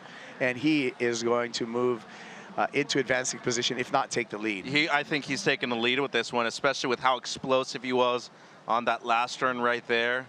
Needs just under a 2 to be able to move up into second place. And you know, so far, Cal, after getting that 3.67 to start things off, hasn't gotten anything. Here goes Iwami, though, in green. Tenshi, smooth off the bottom, smooth off the top, gliding through there. Great style. Yeah, and technique, too. Shoulders follow the hips the entire time. That was like a Brett Simpson on the left right here. Yeah. Simpo back in, what, 09, 10 when he won back-to-back? When he won back-to-back. Little tuck-knee on that. Yeah, I like that. Grosjean, though, this should, as you said, be more than enough to be able to take one of the top 2 spots. This last turn, though, explosive. And being one of the shorter surfers in the lineup at the moment, he has that short stature, low center of gravity, kind of De Souza-like. Yeah. Meanwhile, as you said, drop knee. Yeah, you're right. Just on the back knee right there. It's a nice little tuck knee. I like that. But that allows for the better extension right there. So when you're doing that and you fully come up to the lip too, you have better projection down the line and you're able to maintain that speed. So his 2.17 for sure disappearing here. Yeah, just like in the style. Although not really in the criteria, but some nice flow through there. It adds to the flow aspect of it, though. Yeah. So waiting for both Edgar and Tenchi. Edgar Grosjean, I think he rides silver surfboards. He does. Shout out to Tico and Teco back home in Brazil. They're doing some great stuff with are. surfboards. And we're going to see Italo Ferreira with those Timmy Patterson Silver Surfboards collaborations at the next CT stop in Tahiti. Can't wait to see what Italo brings. Yeah, 100%. And what he's riding, you know, because those guys actually at Silver Surfboards developed the new stringer technology. So they got these new like see-through stringers that give the board a different flex. Hey, yeah, Tico and Teco. I'm a big fan of innovative board building, and they're doing that in Brazil. 100%, and support local too. There's a score for Grosjean. Yeah, as we suspected. A 7.3. Edgard goes right to the top, still waiting for the score for Tenchi Iwami. And Franco's got to be careful right here. Has a low backup at the moment. He's still in second spot, but you see the number there from Grosjean. It goes up all the way to a 7.8, excuse me. Yeah, nice. Judges really rewarding the explosiveness of the last turn. Once again, CT surfer this year, barely made a heat throughout the 7 events. I felt for him. He just, actually, through the 7 events, he had just had a string of all 17s. Yeah. So 17s, you're not making it to the head-to-head yet, you know? So he didn't get to a man-on-man heat, I believe, in the CT this year. Yeah, it was a tough one. So he's got to reset, start all over again. He's got the talent to get back there. He does. And I feel like after your rookie year on the championship tour, then you have a lot more kind of knowledge about, you know, going from, you know, beach break waves to some really different waves and some really heavy waves too. Yeah, and the only other person I can think of that actually did that in a CT career before the cut was Ricky Basnett back in the late 2000s. He didn't make a single heat, and that guy was, you know, uber talented, just like Grosjean, but it's a hard reset, that one, Kaipo. Imagine working so hard, being on the Challenger for 4 years in a row. You finally qualify. He was the last person actually to qualify. You know, in the top 10 as well. Al got in as number 11 because John took the year off, and you know, right now, and 3 events in the Challengers, you gotta get going now. When you look at the schedule, I mean, even though you had 7 events, you know, we're not going to have that next year, you know, but we're discussing this year, it's intimidating. You start a Pipeline, right? And scary wave, the scariest on the planet. Yeah, and then you got to deal with going to Peniche. Yeah. And then after that, there's El Salvador. And Abu Dhabi was a big wild card too. Abu Dhabi, right? And Abu Dhabi was just a mind game, right? Yeah. Like you could be the best surfer in the world and be ripping in all the free surf sessions. The pressure's on. And then the pressure's on, and you would just see people melt there. And then the Aussie treble to finish it off. So there's a lot of adjustments to be done. So Grosjean's second priority, he's going to use it here. He's looking for an air. What? And he's going to get it. Exactly. That's the stuff that he does. Dude. We've seen that. That's how he gets right through this Challenger Series. And he's going to make the connection too. Look out. Look out for Edgy. Look out for Edgy. Valeu, cara.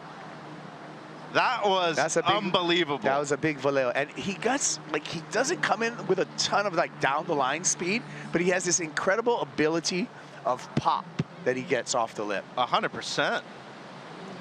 Here goes Callum Robson. He's going to work the backside on this one. Nice, Cal. Couple of tags. Semi-claim right there, too. Yeah. He was like in between. Do I claim it right now, or do I try to make the inside? Franco uses his priority. The Argentinian surfer. Ooh. Looking really sharp. Love the sharp eye, too. Stay with it. See if he makes the connection. Yeah, he's going to hippity hop right to the inside. Maybe get one more stab into the lip. Zap. And he likes it too. Yeah, get energy right there. I love it. Great heat.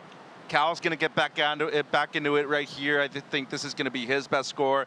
7 minutes. I mean, Ratsunas is passing this test with flying colors right now, Kipes. Yeah. Good use of priority right there. He kept Iwami off. He converted on the score. And we all know Grosjean's by far going to improve on the 5.5 right here. Yeah. That was an unbelievable air. Yeah, I guess get to know the name Franco Ratsunas. Yeah.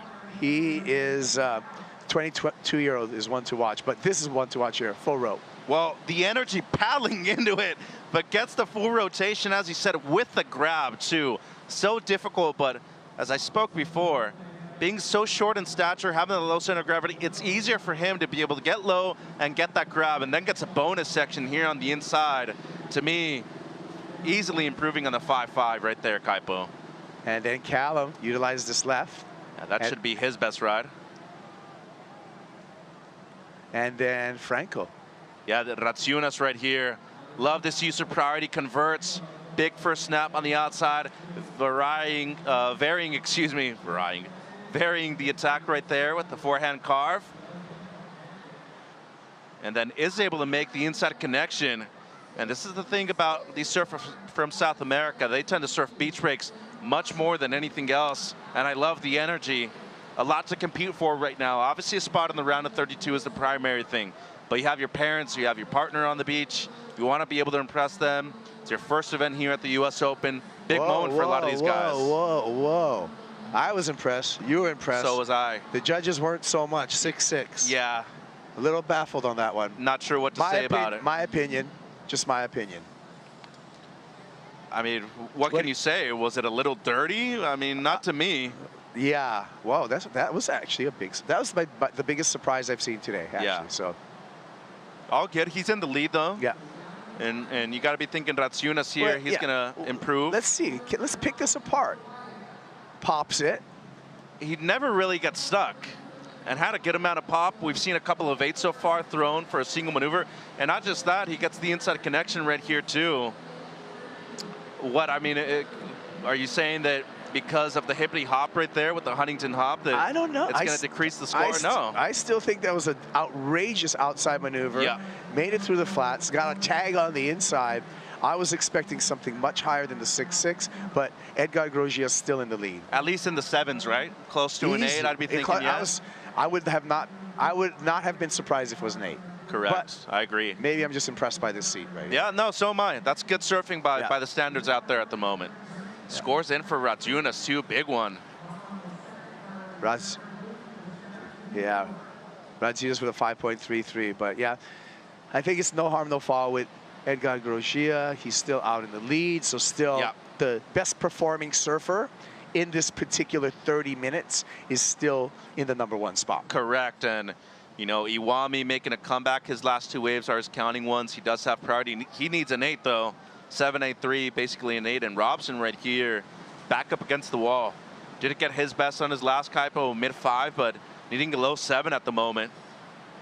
You know, and this is the thing. I've been talking to a lot of the younger kids that have been only on tour for maybe a year or 2, and just tell them like, hey, if you're losing 11, 12 points out there with the quality of surfers, with the quality of surf that we have when the waves actually do come through, like, dude, you got to keep your head up high. You're putting it out there. Yeah, so this is the 5.43 for Callum Robson. Yeah, great wave, but as you said, those are 2 turns that are, you know, standard at this level of surfing.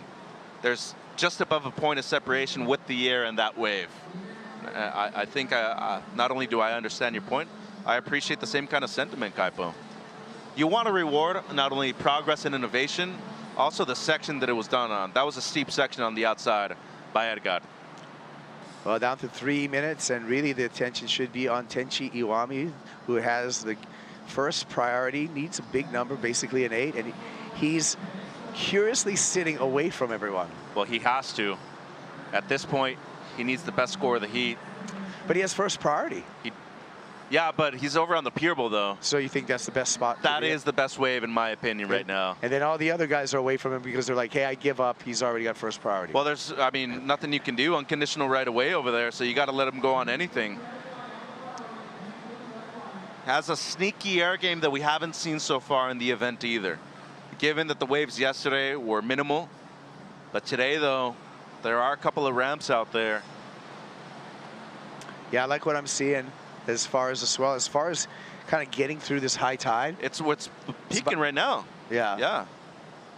So 2:48 local time here, Pacific Standard Time.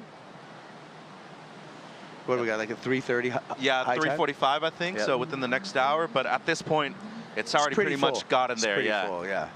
I'm sure there's a tide feature on my G-Shock watch. There's 3:38 right there, so 4.6, the low at 8:16. But the tides have slowly and gradually gotten higher throughout the week. Yeah, but there's less of a less of a difference between low and high right now. Coefficient is less, correct. And there's also less of a gutter right there in the middle part of the section. Yeah. How many people have actually made the inside connection today? Good signs. I like it. Because of that south that's slowly picking up. But it's really good to have that northwest wind swell in the water still. It's making things peaky. As I said before, the water is surprisingly cold for this time of the year, but it is just gorgeous outside. About 75, 80 degrees when you're in the sun. High 60s, low 70s in the shade. Tenchi, this is his chance. He's basically an 8-point ride. Yeah, and not so it. that's not going to do it. Callum also swinging for a low 7. And Robson, this is going to be a tough loss for Callum. 7.24 is what he needs. 35 seconds. Checking the watch right there, and body language not super positive. As you said, a longtime DHD team rider, former CT surfer. Not the first time he's ever competed here at the Open. Radziunas, Franco, get to know him. He's on his way into the round of 32. And he's good at anything. The bigger it gets, I'd actually say the better he is. Mentored by one of the all-time greats out of Argentina, Martin Passeri too. It's going to be a huge result for him if he's able to hold on to second place.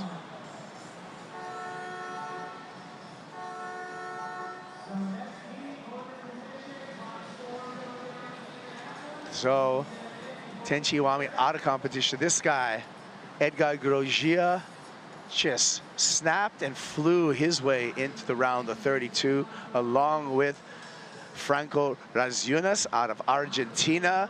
Eliminated from competition, there is Callum Robson.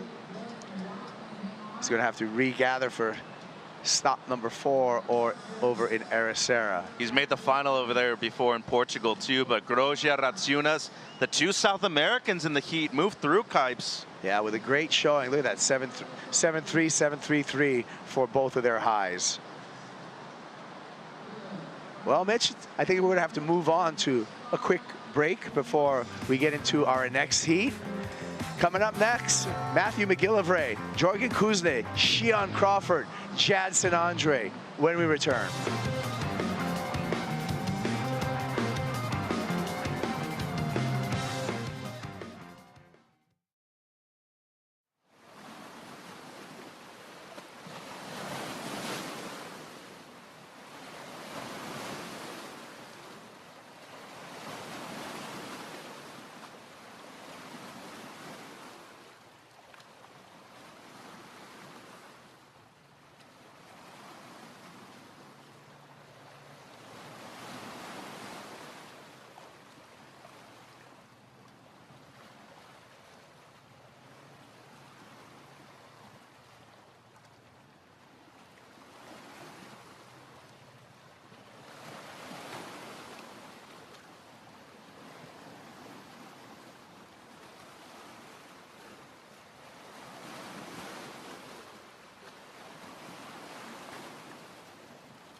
Oh my gosh, what's going on here? What's this guy up to? He's taking off. You look up in the sky, it's a bird, it's a plane. No, it's Matthew McGillivray. What a madman. I can't believe they allowed him to do this either. Look at the J-Bay lineup right below him. He's like flying away. This is the best entrance to a surf competition heat in the history of competitive surfing. He's got his jersey on, he's ready to go. No, that's the best intro in all of sports history. We're talking about a World Championship Tour event. A guy at his home break, skydiving literally minutes before he had to go surf. That's radical. Give this man a surfboard, that's all he needs. He's like Superman. Give this man a trophy. And he is out in the water in the red jersey. Matty McGillivray from J-Bay, South Africa. What a crazy dude. 28 years old, 5 years on the championship tour, fell off this year. He's climbing his way back onto the scene. He's out there with Jorgen Kuzne, European champ, Shion Crawford from Haleiwa, Hawaii, and the Brazilian Storm's spirit animal. I'm talking about Jadson Andre. Who's your Jaddy? Who's your Jaddy? Longtime competitor here at the U.S. Open of Surfing. Great heat to finish off the round too, Kipes. Yeah, Jadson Andre. A lot of variety. Has been coming here for a decade doing the U.S. Open. Back in 2018, Jadson, semifinal finish, third place in 2018. Went down to Kanoa Igarashi, but on the way, he beat Italo Ferreira in the quarterfinals. Yeah, and from the northeast of Brazil, Natal, some great waves over there. And talk about, you know, an inspiring story too. Grew up in extreme poverty, came through, you know, a lot of hardships in his life, and he has made the most of it. Still with a big smile on his face throughout the entirety of his career, Kipes. Everyone will tell you, his energy is infectious. He's just such a cool guy to be around. Definitely. And he always appreciates everything. Everything. Like event catering, you know he's gonna be, he's gonna be camping out. Those are the people. Him, David Silva, Grosjean was kind of the same situation. They all came from like really, really, really humble beginnings, right? So it's wild because when you talk about a lot that these Brazilians, they need to win to eat. Yep. So they put food on their table. They have so much motivation. And there's extra pressure because of that too. Yeah. It's not just for them, it's for their entire families. Yeah, and also in this heat, we got a little glimpse into the future of Hawaii surfing and just surfing in general with 20-year-old Shion Crawford out of Haleiwa. I mean, I'm telling you, this kid is on fire. Not only does he charge in the big stuff, absolutely dominates Haleiwa, has a great pipeline axle. When the Challenger Series comes to pipe, look out for Shion Crawford. But as of late, his air game has been top-notch. It has, and won the regional QS in the Hawaii Tahiti Nui region as well. And watch out for your karaage chicken if you see him close by too. He loves karaage chicken. And he also cranks at Fortnite too. And his mom, Kayo, is an incredible cook, by the way. She makes the beef jerky. Amazing. Mama Crawford's is incredible with her hospitality, of course. Dad, Eddie, runs the iconic Surf and Sea over there at Haleiwa on the other side of the Honolulu Bridge. Yeah, so that's Shion Crawford. We also got the European champ out here, Jorgen Kuzne, 31 years old, representing France. Jorgen's a really interesting story in the U.S. Open, Mitchell, in that in 2018 also, had a semifinal finish here, lost to Griffin Colapinto, but the whole time Jorgen was surfing with a fracture in his back. Crazy. And I know Dr. Lewis Rice, a great local here in Huntington Beach, has worked with him for a long time. Coming off of a semifinal finish, a great result, and already moving up a lot of spots in terms of the ranking so far this year, Kaipo. But, you know, Jorgen's been around for a long time. There were 2 or 3 years in a row where he was maybe a couple of spots away from qualifying too. And he had, you know, in my opinion, in the history of the qualifying series worldwide, maybe the best final ever in Morocco earlier this year, where he defeated Ramzi Boukhiam. That was cranking Anchor Point, right? He had more than 19 points. Ramzi lost in the final with 18.7 something. Anchor Point, right? Yeah, incredible stuff. Incredible surfing in some small waves by Edgar Grosjean. Grosjean onto the round of 32, and he's with Rosie Hodge. That's right, Cap. So great to have Edgar here on the glass with us again. Talk to me about finding this momentum, because it has been a challenging year for you so far. To get the heat win, what does that do for your confidence? I feel confident about my surf and myself and about my team and here. And not just here in Huntington Beach with my friends, but in Brazil and with my family and sponsors, with my board. And so I feel confident about like after to the cut.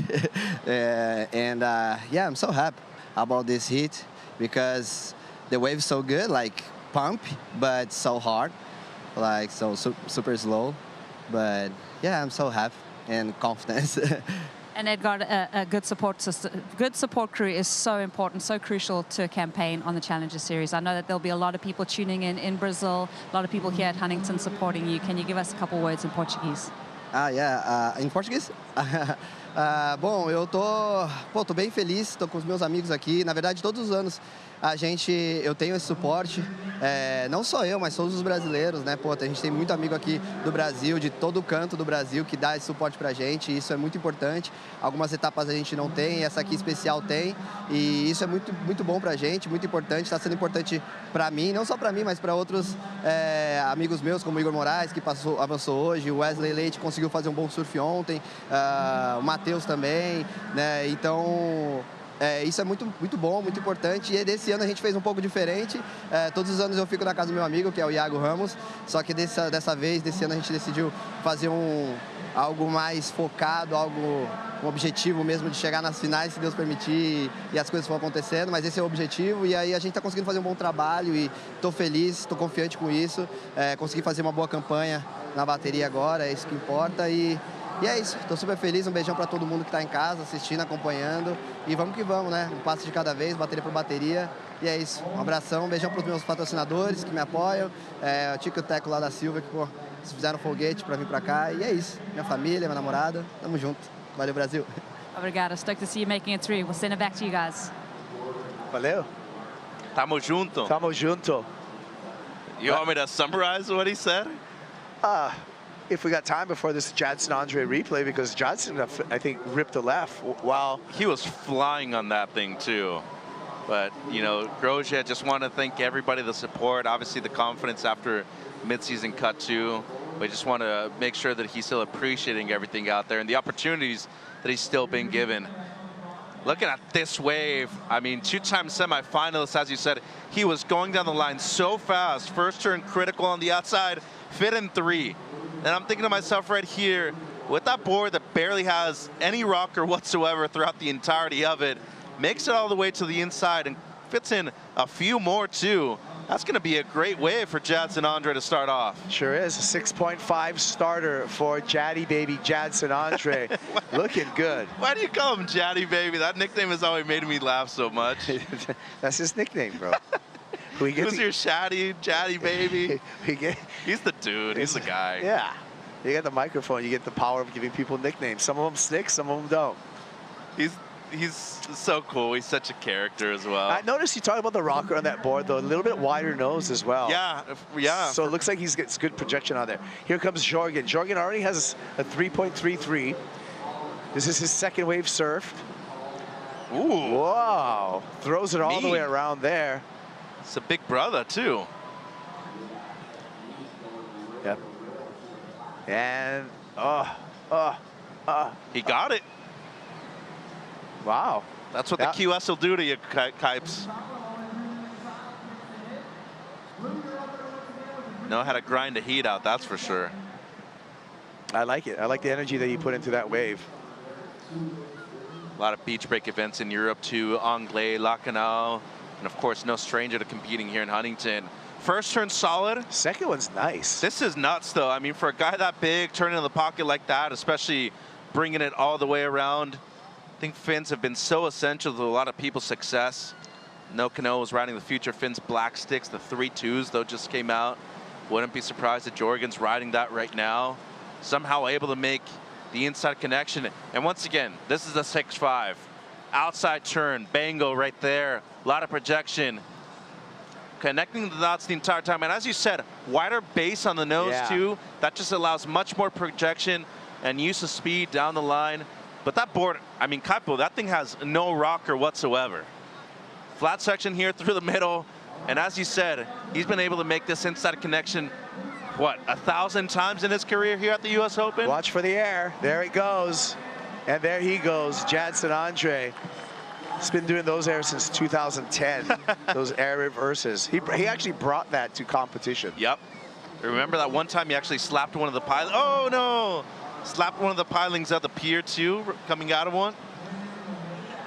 And you can see the disappointment right there from Jadson on the inside connector. Whoa, he had his Fuwax actually inside his sleeve right there. Wow, new Fuwax trick. And the Brazilian community there entertained by Jadson. They were laughing about that. Like I said, he's prepared. He's the spirit animal of the Brazilian storm. He's ushered so many different generations of professional surfers. on into professional surfing. He's been a mentor. Yep. He's a father now. There's so many good things about Jadson Andre. And he's maintained that relevance, as you said, throughout, what, a 20-year career, too. Two-time runner-up to the World Junior title himself. Maxime Husino lost to Kai Barger as well over there in Narrabeen both times. This is a great score. This is actually going to be his best one so far, Kaipo. Throws the tail around, big blast right there on the outside for Jadson. And right here, staying close to the whitewater the entire time. Once again, with the south in the water, there's less of a gutter in this mid part of the wave. Oh, he just slightly catches the rail, though. You can see the body language. He was pretty bummed about that coming out of it, but still, I mean, he's in the lead by a large margin at the moment, Kipes. Yeah, 6.73 for that last wave, along with his opener of a 6.5. Jadson Andre onto that quick start, Mitchell. And you notice the pattern, right? The pattern in that you get that quick start and you have way more probability of making it out of your heat. Yeah, your chances Jadson's increase. almost got his work. I'm not going to say he's got his work done, but he's looking very, very good. Majority of it, though. Now, really, it's just going to be able to play some defense, make sure you're doing things correctly at the end. But, yeah, halfway through the heat, talked about the veteranship of Andre, how well he's been able to do here in the past 2 semifinals in a 15-year career right here at the Open. Got to work from Kuzine, too. He gets his best on his last in. Meanwhile, Maddie and Shion, no waves ridden so far, nearly halfway through the heat. Yeah. Where were they for those waves? I got to be thinking there was a right-hander on one of those.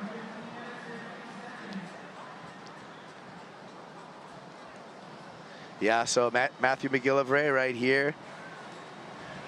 Such a talented surfer, another good spirit, and just an exciting character. Not only does he skydive, he base jumps. Everything. He flies those squirrel suits. Cliff jumps, too. Yeah. He can barrel ride, too. And he's a great barrel ride. That was a 10? Yeah. That was a 10 in Tahiti. Yeah. Maybe, you know, recency bias, but out of the last decade or so, that's one of the best ends out there. It was one of the craziest waves. I think it was an absolute Tahitian mutant. Yeah, it was an animal. Sea monster. I mean, 99% of the people would have fallen on that drop right there, but he's so strong, just able to put one of his arms in the, you know, face of the wave, kept his composure, came out of it, 10-point ride. And Shion, we mentioned him winning the regional QS series. No slouch, a lot of time competing here in Huntington. Actually a former NSSA national champion. Yeah. And he's also won the U18s over at Lowers as well during the USA Surfing event. We're gonna take a break. We'll be back. Jadson Andre has been the Jaddy show so far in Heat 16 with great surfing. We'll be back with more action. Huntington Beach after these messages.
The Lexus US Open of Surfing presented by Pacifico is brought to you by Neutrogena, sunscreen you'll love to wear. By Sun Cruiser Vodka Iced Tea, let the good times cruise. By Pacifico, live life anchors up. And by Lexus, experience amazing.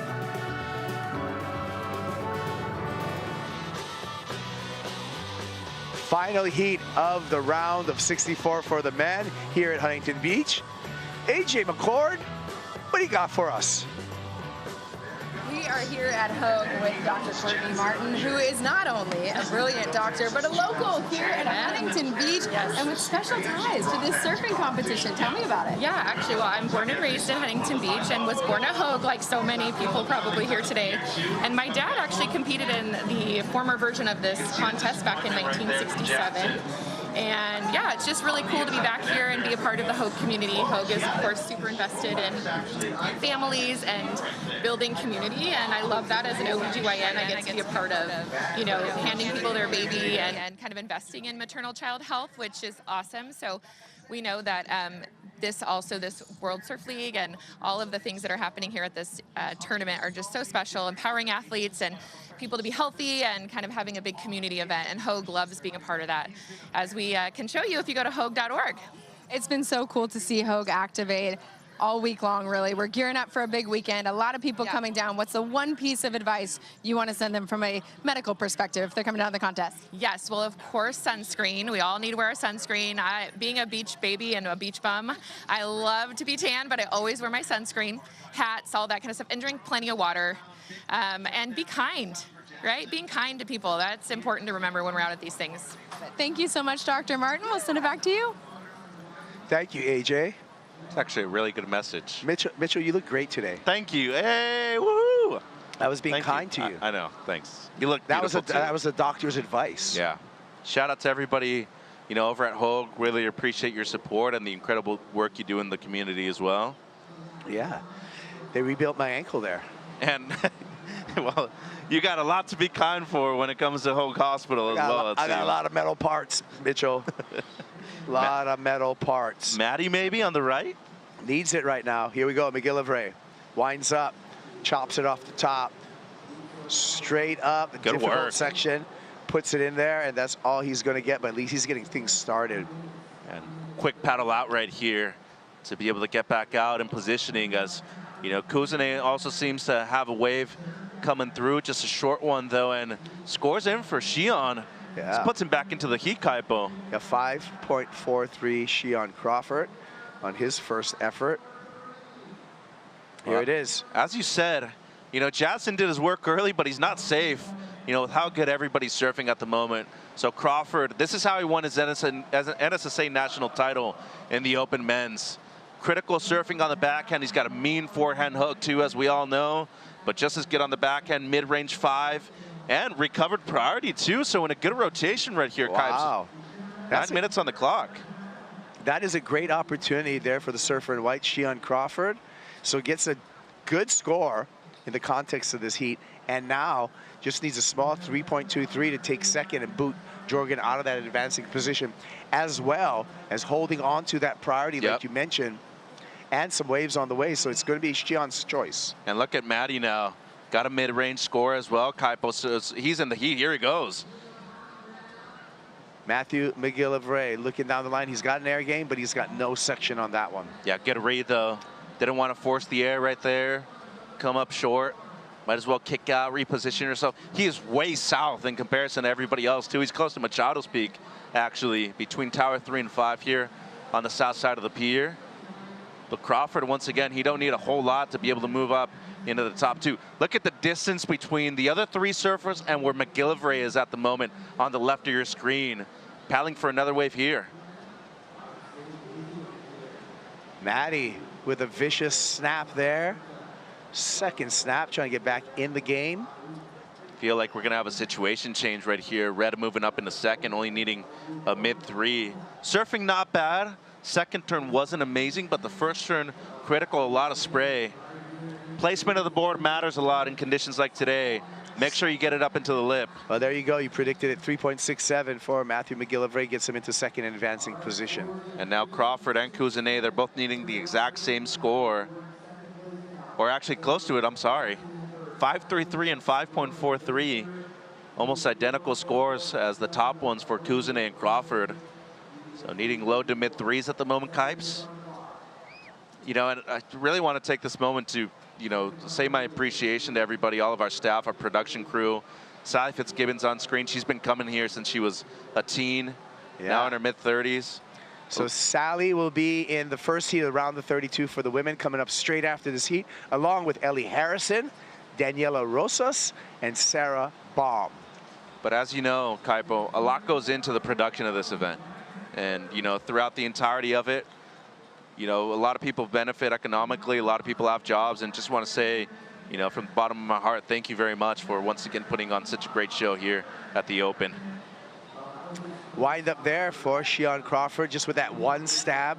3.34 gets him into second place. Yeah, he's going to get that for sure, especially with how great the second turn was. A lot of quality involved in that one right there. There's a smaller wave. Did he pull the pin too early with his priority? Good question, actually. I hadn't thought about that until right now.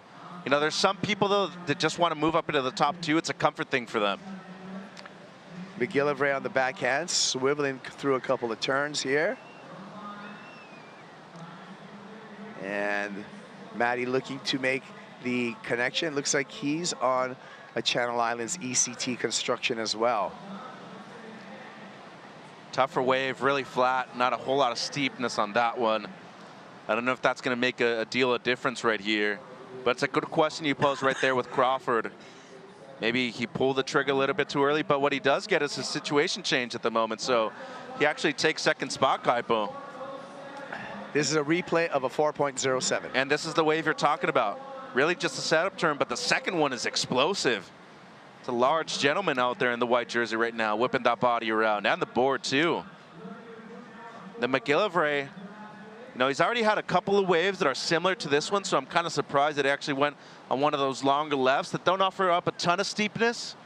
So at this point, with this experience, I'd be thinking, okay, like 7-8 minutes out the back, maybe just wait for a better and higher quality wave. You can see right here, even when he makes it to the inside, that wave never really stands up. So now dropping down to third, he needs a mid-4. It's right around there. Yeah, and the judges still owe us that score. So we're waiting for scores for Matthew McGillivray. 4.41 gets him into second and advancing position. Gonna be close. He's taking the paddle back out next to the pier pilings. And so 4.37, not enough. Needed a 4.41, just under the mark. Literally. Literally. This is a close heat between white and red at the moment. And blue, well, he ain't out of it either. We all know how good Jorgen is. Both going right and going left. But, you know, I think that's the case with Shion. There's certain people that just want to move up into the top two. It's a confidence thing. Then you're able to use, you know, third, fourth priority, depending on your location out there in the water. Could potentially be the case for him. You know, he's competed at the highest levels for a number of years. Early 20s right now. Been at the World Juniors before. Remember, you know, when we talked to him in Northside a few years ago at World Juniors, he's like, hey, I asked him, what do you think about the waves in California? He's like, a bit soft, you know, but they're fun.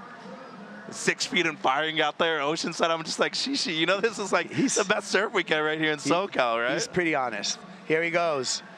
Look for something big. Tail throw, just skids it to a little fakie ride for a second. A little soft snap there. Wants a little bit more on the inside. Stomping on that Paizel.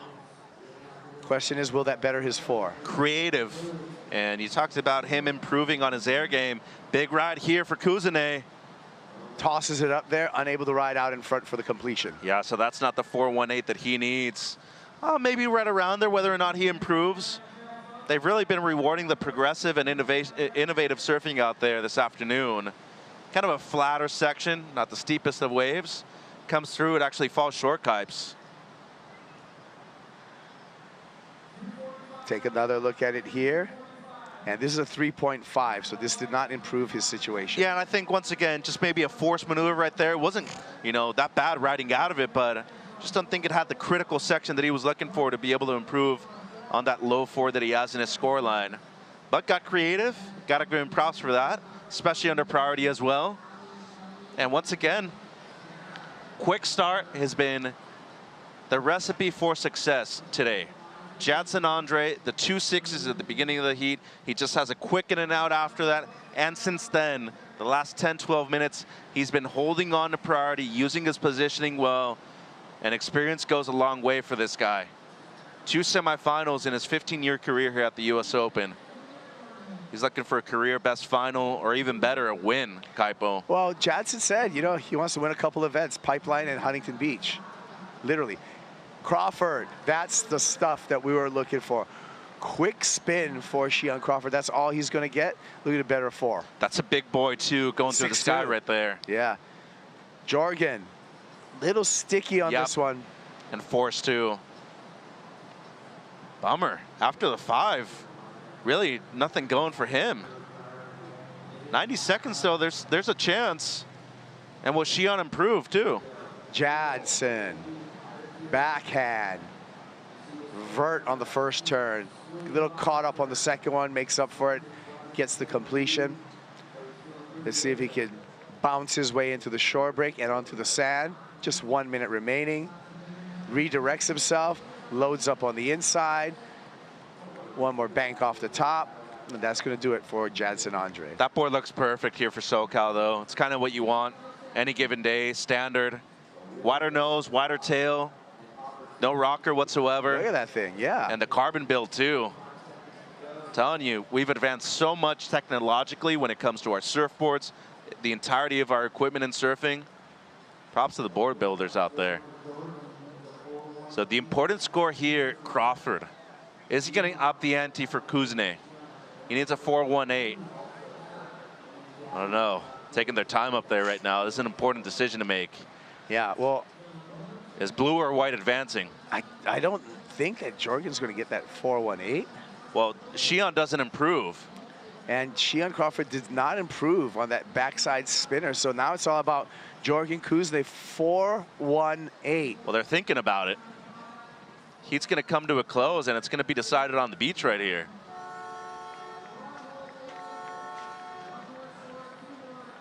So, big heat, you know, rankings-wise. Yeah. Jorgen's in the top 10 right now. He got a semifinal over there in Bolito.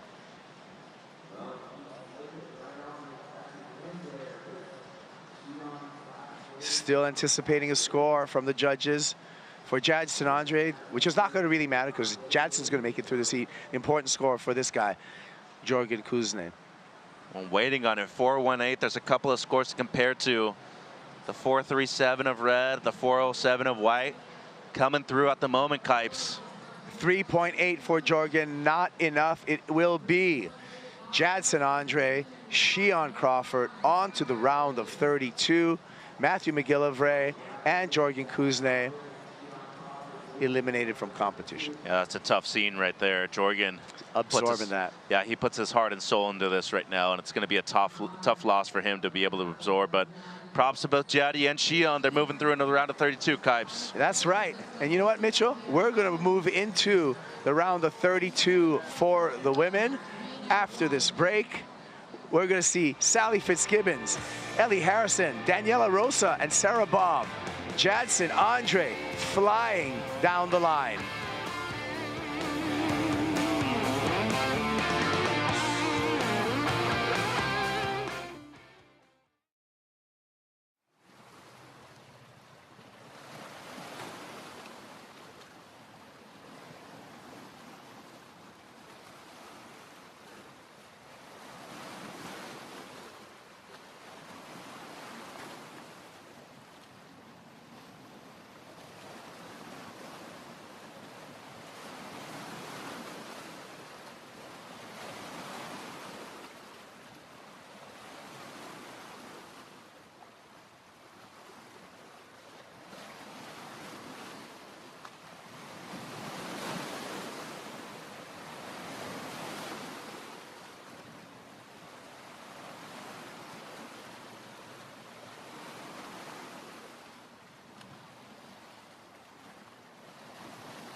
Surf fans, welcome back to the Lexus US Open of Surfing presented by Pacifico.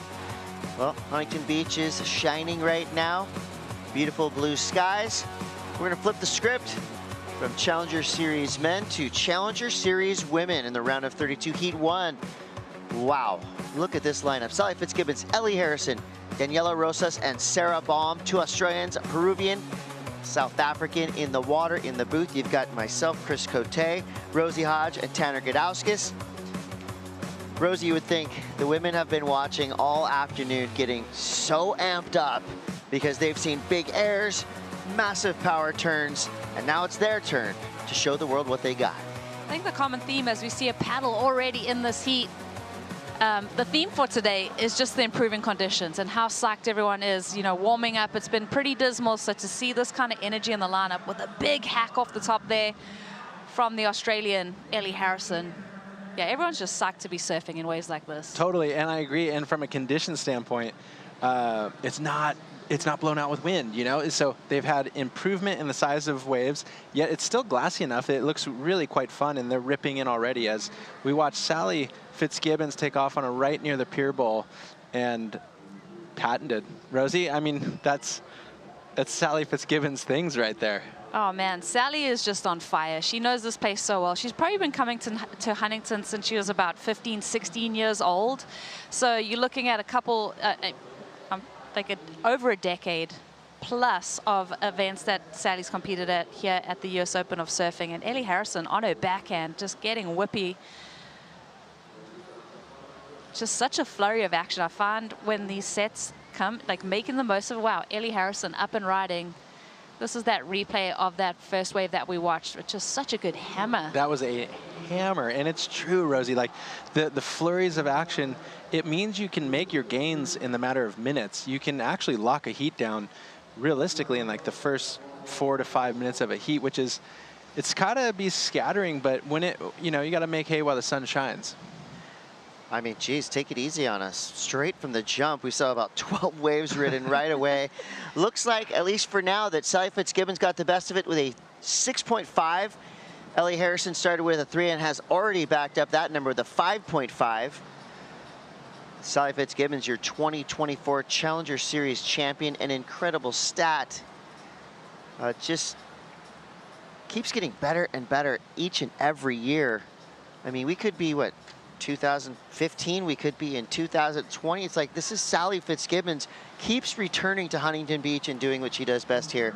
I feel like she's one of the real owners of the south side of the Huntington Beach pier. She's had so many big results here. Well, defending champion here on 2024. She's won previously at a championship tour level. Just thinking about Sally Fitzgibbons, her run this season, she's number 2 on the rankings in the Challenger Series. She finished the year 15th post-cut on the championship tour. So she was 1 spot short, like seriously like 400 points off making her return to championship tour surfing post-cut. So yeah, there's so much Sally that's she's fired up, she's engaged, she loves competing here at Huntington. The crazy thing is to hear that she's still fired up, right? She's given us already so much through her career, and it's incredible. She's a master of a renaissance moment and coming back stronger than she was the year before.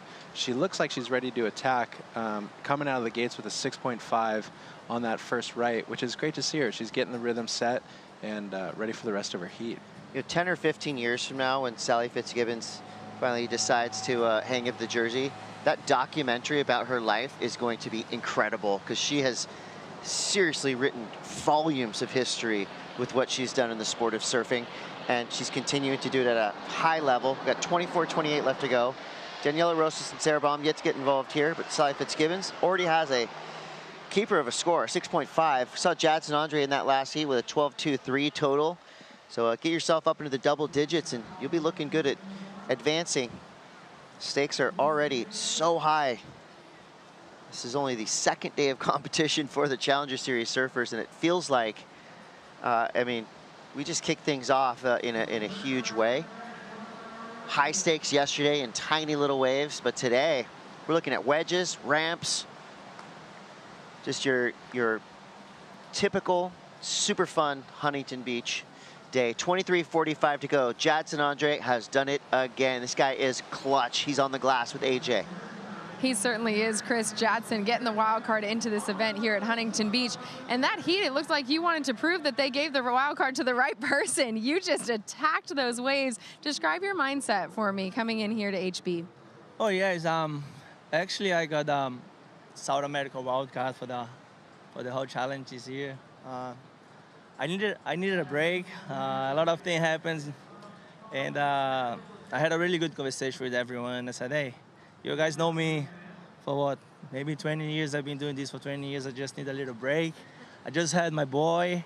So yes, I had my break and now I'm fully back. I'm stoked to be here at Huntington. Every time I have opportunity, I say that I love this place. Every time I come here, I have a wonderful time.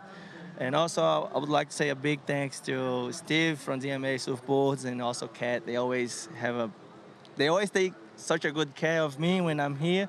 And yes, great opportunity to surf another event here at Huntington. I love this place. I love the wave. I got a special board for this event, and everything works really well.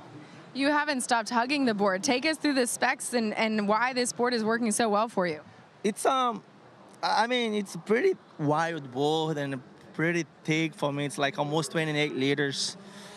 Yeah, that's pretty much everything I know about this board, and I know it works really good. So thank you to Ricardo Martins, my main shaper, and yeah, thank you watching back at home, and hopefully we keep going. To the people watching back at home, você quer dizer mensagem para o Brasil? Só agradecer mais uma vez a todos pelo carinho, pela torcida. Agradecer, obviamente, a todos os meus patrocinadores por sempre acreditar no meu sonho, acreditar no meu potencial. E como eu falei em inglês aqui, por terem me dado a oportunidade de eu ter ficado um pouco descansando, cuidando da minha saúde mental, cuidando do meu corpo e principalmente aproveitando o nascimento do meu filho, mas agora a gente está aqui e simbora para cima. Obrigadão, tamo junto. Parabéns, see you in the next round. Thank you. Congrats, Jadson Andre. Now we see Sally Fitzgibbons. Her backhand has been a real moneymaker. I mean, she has that ability right there to identify the section, slam it, and get everything she possibly can out of those waves. And right behind her, Sarah Baum now flying down the line. Sarah Baum representing South Africa, comes around this section, smashes it. I think there are some parallels between Jadson Andre's career and Sally Fitzgibbons' career.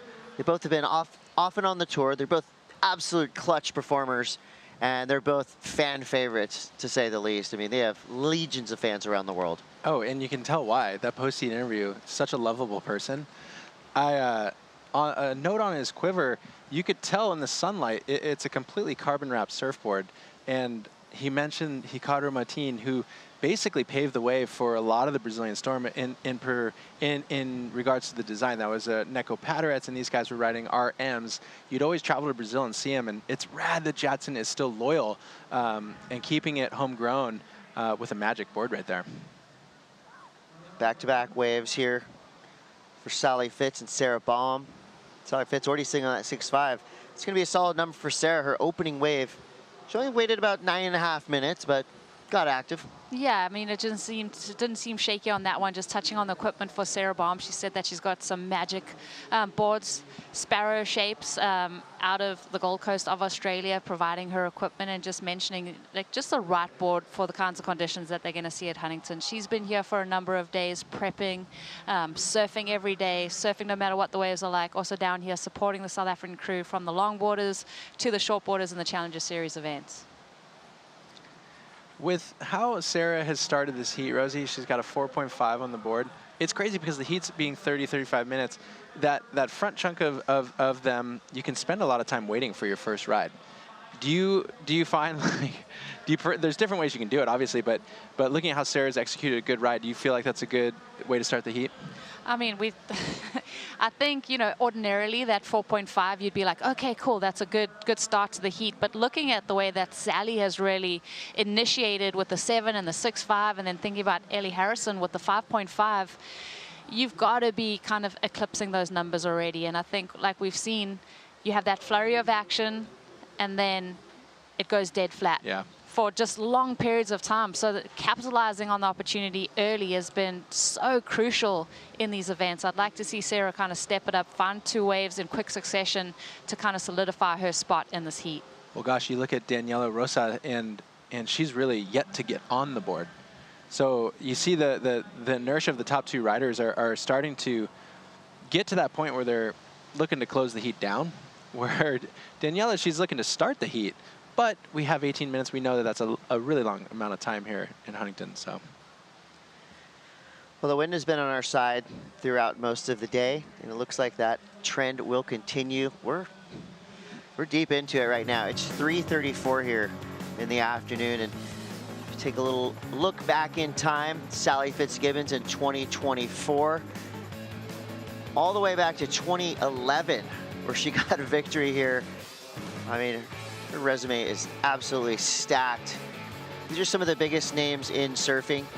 Lisa Anderson, Lane Beachley, I mean, Pauline Metzer. These are surfers that have won the US Open and went on to win multiple world championships. That is an illustrious list right there. Some of the biggest names in the history of our sport. And just looking, you know, from 2007 onwards, you really had, you know, this big announcement of this young generation coming onto the tour. The likes of Stephanie Gilmore, Malia Manuel winning at 14 years old, Courtney Conlogue, Sally Fitzgibbons, Lakey Peterson. Like, this event was that springboard event that really announced them to the world that they can take big wins out. That's such a good point. I remember actually that year I was looking at Malia Manuel. She seemed so young, and to win, you just catapult yourself right into the pro rankings. Yeah, we'll watch that wave all day long. That was sick surfing from Ellie Harrison, a 5.5. This is a replay of how this thing started off.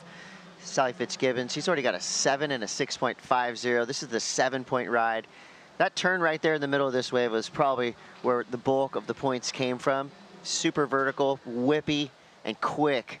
Sally Fitzgibbons has to be considered one of the most consistent female pro surfers to ever compete, wouldn't you say? Oh, 100%. I mean, looking at her results, winning the Challenger Series last year, looking at her string of results this year, I mean, she's been in finals day on all of the events that she's attended on the Challenger Series.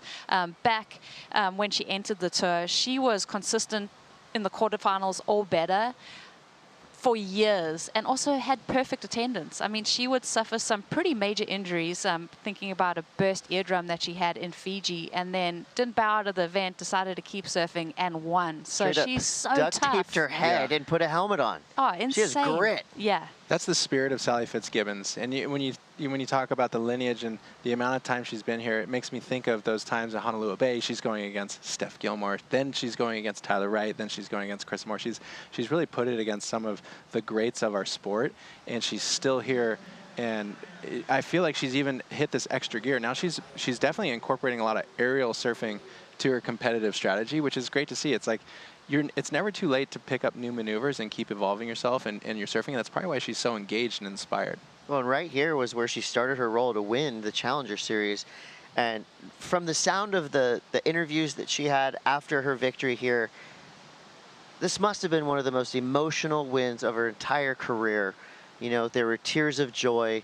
There was this feeling of reinvigoration that we got from Sally Fitzgibbons. And then you just saw what she did after winning here. She just took over the world on the Challenger Series. And I think that's the story that we see developing here at the US Open. This being the third event, you know, there's a lot of events left, of course, but you win here, and there's just a different path for you going into the rest of these events. So Sally Fitzgibbons proved that last year. Al Cleland Jr. proved it last year. Who's going to prove it this year? That's a rhetorical question because we're still early in the draw. You just blew my socks off. I didn't know who is it? Oh, we're making calls right now. Round of 32. Let's jump into it. First heat. So 12:25 to go, and you know what? We can pick that up. So far, we've only seen half a heat for the women, but on the men's side of the draw, I mean, what are a few names that we're looking at to potentially make us sound really smart if they make it all the way to finals day? I like the look of Mikey Madonna. In his heat, I thought he looked strong. I think Luke Thompson, off the back of his Bolito result, like to carry that same momentum forward, is showing maturity. There's been a few standouts, Tanner. For sure. Bronson Maeda this morning was insane. I think it'll be a really cool thing to see how it shakes out with the swell. A kid like Mikey has that fundamental approach that we were talking about, and that can be bulletproof at times. You can really rely on that. But when you deal with those X factors and people lifting on finals day, and it's always exciting. I always think back, like guys like Julian Wilson always really competed out here because they had that arsenal and that quiver, and it's so exciting and engaging to watch. But it's really anybody's game. There's a guy who made it look pretty easy, who doesn't even have to get a big result here, Kanoa Igarashi. Yeah. Oh, yeah. Still No, in the true. draw. Eli Hanneman. Yes. Oh, and Winter Vincent was also another one that was a standout. He looked great. Well, now I feel bad because pretty much every single name left in the draw is a favorite because this is that deep of a field. Same thing goes for the women. I mean, coming up next, you got Macy Callahan, Brisa Hennessy, Sierra Kerr, Leilani McGonigal. How is that not a finals day heat?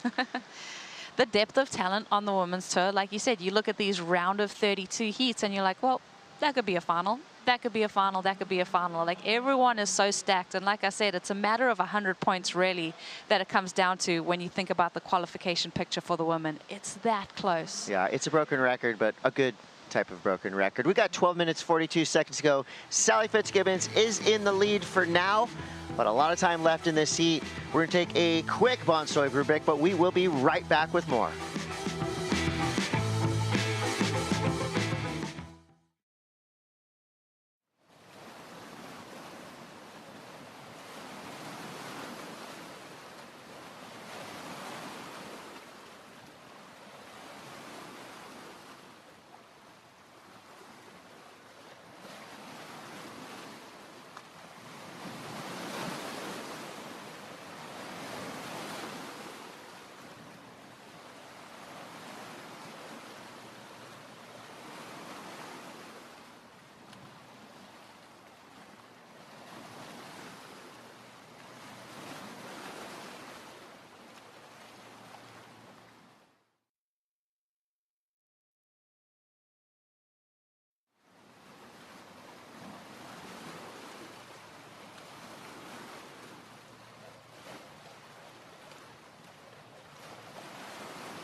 Here at Surf City, USA, Huntington Beach.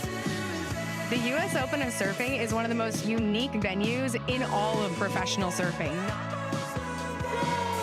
There is a circus happening around you at any given time. Yeah, the crowds always turn up, and like there's the pier, so it's kind of got this stadium environment. Because so many great surfers have won this contest, so that's another like big part of it.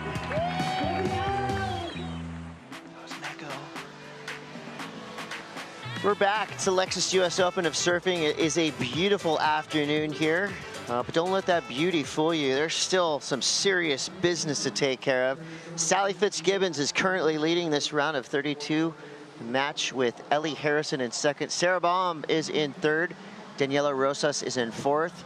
Cadence of sets has slowed down a little bit as the tide is starting to creep its way back out. There have been some opportunities. You look at the scoreline for Sally. She's got a 6.5 and a 7. It's a huge start. She's nearly got the rest of the field in combo. But as usual, when the breaks happen, sometimes surfers find their way to drop big numbers. So we see Sarah Baum going to her backhand, slamming that oncoming section. Big power hook there. We've seen some serious buzzer beaters already today, and I feel like that trend's going to continue all the way through into the late afternoon, going pretty much till 5 o'clock. So we've had a long day of surfing, but our judges definitely have fresh eyeballs. They've been spot on throughout the entirety of this day. So we see now Daniela Rosas, who has only ridden one wave so far. And she's got to get back into that whitewater. She doesn't, so I don't think she's going to get credit for that second turn. It's so important mentally. We heard Eli Handyman talking about it this morning after his post-heat, and he's telling, hey, I was mumbling to myself. I was trying to reaffirm myself. I was engaged in this heat. And you use Daniela as an example. She's spent about 20 minutes here waiting for this wave to come through, which this looks like a backup to that other wave. Now she's engaged in the heat, but you have to be telling yourself, it's still on for me. My opportunity is still out here. I know I can break this down. I need a 13 total. How can I get this? Which if she had pulled this second maneuver, that was a great snap. A little funky bobble with the current coming off the pier, but it's good to see her in the heat. Quick look now from Sarah Baum. She's applying some pressure. She got a 4.5 and a 4.5. Daniela Rosas' wave of note came through at a 4.53. So everyone in the mix now.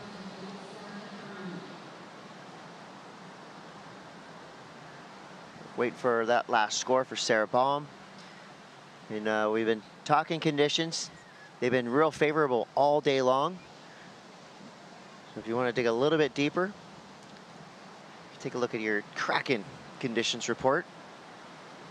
So after this replay, you'll see Sarah Baum flying down the line, Rosie. Yeah, Sarah Baum is just, you know, she's kind of trying to play catch up at the moment. This heat has been so front loaded with that flurry of waves. Unfortunately, Sarah and Daniela were kind of out of the rhythm of that set, and it's left, you know, Sally and Ellie in such a commanding position at the moment. We know, you know, if you have that moment in the beginning of the heat in these 30-minute situations, there's potential for this, like the last 5 minutes to kind of heat up, but this lull in between the action is really tricky to deal with. We talked a lot about that earlier. Oh, here we go, real quick. What's the Kraken conditions You asked update? for it, you got it. Kraken conditions update. The swell is pulsing a little bit, 3 to 4 feet. Water temperature almost in trunk zone, 68 degrees. Air temp 72 at least. The wind slightly cross shore, but really mellow. So it's a beautiful afternoon for surfing. Cadence has dipped off a little bit. You know, we've kind of noticed in earlier heats, probably like an hour, 2 hours ago, 20 waves being ridden. Yes. Right now we're just around about 12. So a little bit slower out there, but still some impactful peaks coming through for these surfers. And to your point, Rosie, of you're still engaged in the heat, but when Sally and Ellie set the bar at a 13 total, it feels like there's a roof on your head and you compete to those scores. You start to be thinking, okay, what do I need to get myself to the 13 total, instead of just thinking open-minded, okay, I might get an 8 and an 8. Yeah. It's funny, it changes your psychological process, and all the while Sally and Ellie are looking to better their scores. So it becomes a bit of a vicious cycle as we move through these really inconsistent heats in the later part of them. Sally Fitz, great little section to work with there. Slams it with the layback, lightning fast. I mean, super precise. This board looks really good underneath her feet as she tries to fight to the inside, but I don't think she needed that. That was a potent two-turn combo. Yeah, I think she's going to be giving the 6.5 a flick. I think she's going to improve on her scoreline. And just back to your point, Tanner, and we watched the split peak situation. Daniela Rosa, deep bottom turn, carves that one off the top. Oh, finds a nice connection there. There was something about that wave, though. There was that tiny little bit of disruption of flow that threw her timing off a little bit, but this one from Sally looked sharp. I mean, Sally's opening up, and that's, speaking to the point, she's looking to improve her scores. So she's really not holding back. She's got a lot of zest. What kind of board is that? I feel like Sally's been the woman on the tour that's really experimented the most with shapers and board design. Thinking back, you know, starting on the DHDs, going to the JSs, she's been on Sharp Eyes. Glenn Pang has been been in the quiver more recently, but definitely been one of the women that have tried to diversify the feeling under their feet. 4.5 left. Ellie Harrison now in second place with a 5.5 and a 7.73. Daniela Rosas has a 4.53 and a 2.73. She's still in fourth, but she's waiting for a score for her last wave. Sally Fitz could have improved on the 6.5 on the strength of 2 zesty-looking turns.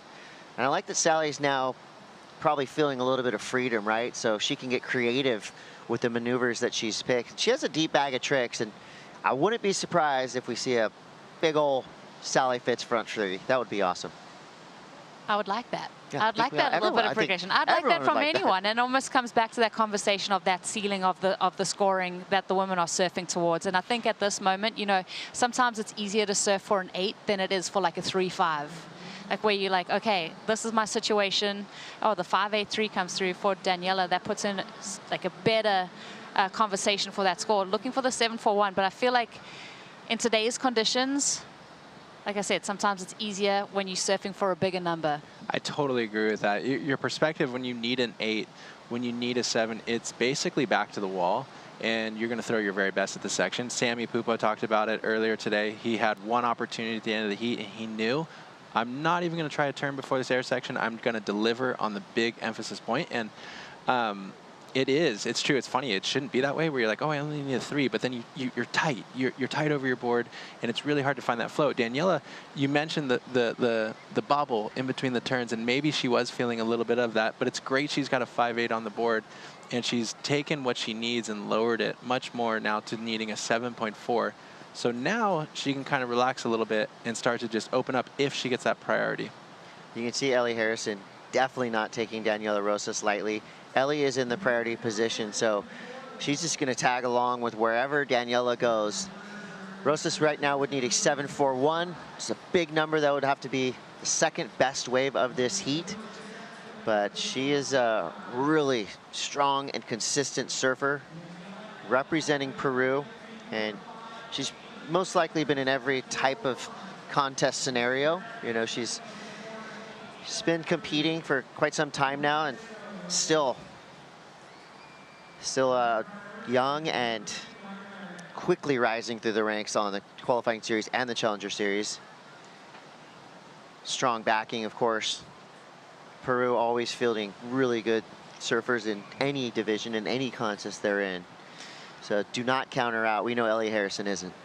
Yeah, I think, you know, looking at Daniela, where she's from, Mancora, Peru, we've actually had a championship tour event in that little town in Peru. It was amazing, such a celebration. And, you know, heavily relying on the influence of Sofia Milanovic. I think that's why we're seeing, you know, this amazing surgence of Peruvian representation. Solageri has been amazing. Watching Daniela Rosa and the way that she's improving every time she competes. It's really fun to see, you know, the spin-off effect that Sofia Milanovic has had on that nation. Totally. Like Sofia, in a way, she was a pioneer. She trailblazed that way. And so now the girls coming up, they know it's very possible to become a world champion.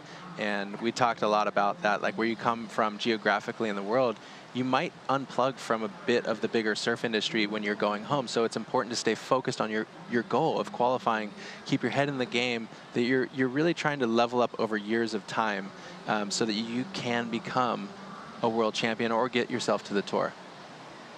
Well, we got 45 seconds left. Sally Fitzgibbons way out in the lead. Ellie Harrison in second with priority. So she's going to try to fend off Daniela Rosas. And it looks like Daniela couldn't get into that one, so it's going to be a victory lap for Sally Fitz. It's a couple big turns there. She's going to try to make the transition into the beach. What a heat for Sally Fitzgibbons. But watch out, Sarah Baum looking for an 8.73. Big first turn. Second section came clamping down around her. She rode out clean, but wasn't really able to get up and into the lip. Just what the judges are looking for. I might be partial being a goofy foot, but I absolutely love Sarah Baum's style. It's insane. Very powerful. Center of gravity is right on the money. I don't know if that score is going to be of the weight that she needs to have it at, but really a nice ride.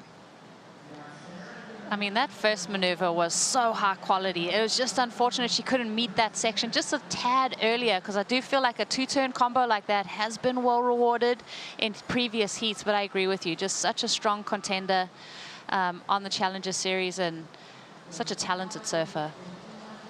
Well, there are you two surfers who are going to advance through. Sally fixing Ellie's hair for the post-heat interview. Sally Fitzgibbons, no surprise there. She has been dominant here in Huntington Beach. She is definitely one of the greatest to ever do it from Australia, but I'd say she's one of the greatest to ever do it right here in HB. When you think about that, Rosie, who do you think would be the most iconic female surfer in the U.S. Open ever? Oh, You know, like wow. Sally's got to be right up there. Sally is definitely up there, especially in her generation. I mean, the longevity of it, winning on a championship level at 2011, winning on the Challenger Series last season. She's been dominant here.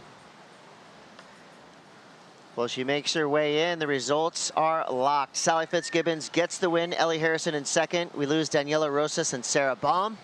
But we're going to send 4 more surfers into the lineup.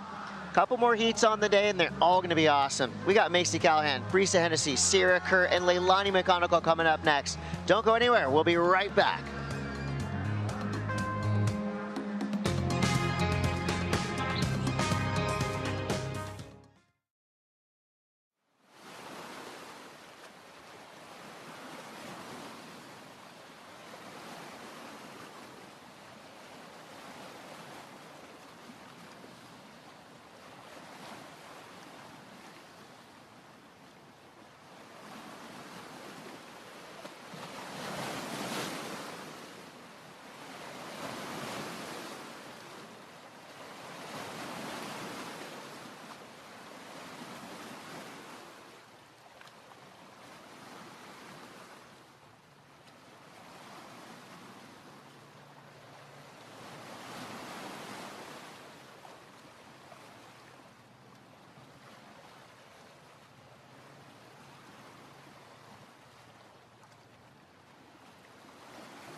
Welcome back to the Lexus US Open of Surfing, presented by Pacifico. Pacifico deck's already going off, and we still have work to do. We're 27:36 into your round of 32, heat number 2. I'm Chris Cote. I'm sitting next to one of my all-time favorite goofy footers, Tanner Gudauskas. Tanner, we're just drawing tons of inspiration from the surfing we're seeing. Sally Fitzgibbons, that infectious smile, that incredible surfing style, and of course the consistency that she's shown us for, what, decades now? I mean, ever since she was a little kid, she's been winning contests, and she appears to have started her role here. Yeah, and she's still doing it. No, we're well and truly into the women's portion of the day, and it's lively. It's fiery. Yeah. So I couldn't be more stoked to be in here with you, Chris. We've already had a lot of fun. And we're looking at a great heat. Macy Callahan, Brisa Hennessy, Sierra Kerr, and Leilani McGonigal. Just another really stacked international field. And it's unique, too. 2 surfers from Costa Rica, 2 surfers from Australia. Pura Vida Nation, represented by Brisa Hennessy and Leilani McGonigal. I think all 4 surfers in this heat, they know a lot about each other, right? They know each other's strengths and weaknesses. The wild card has to be considered Sierra Kerr as... Yes. You know, the rising star, the rookie on the Challenger Series, who's already had some big results on both the QS and the CS. She's done the best air. And also to break down here, as we see Leilani McGonigal up on her first wave. So Leilani comes from within Costa Rica. She's more in Pavones area. She has a brother, Noemar McGonigal, who we know, who's been on the big stage before.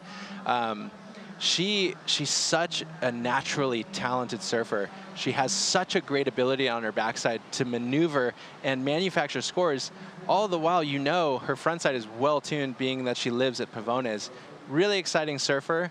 And juxtapose that with Brisa Hennessy, who she has like a part-time Fiji, Namotu, Costa Rican lifestyle. She has a good life. She kind of has the world's best life.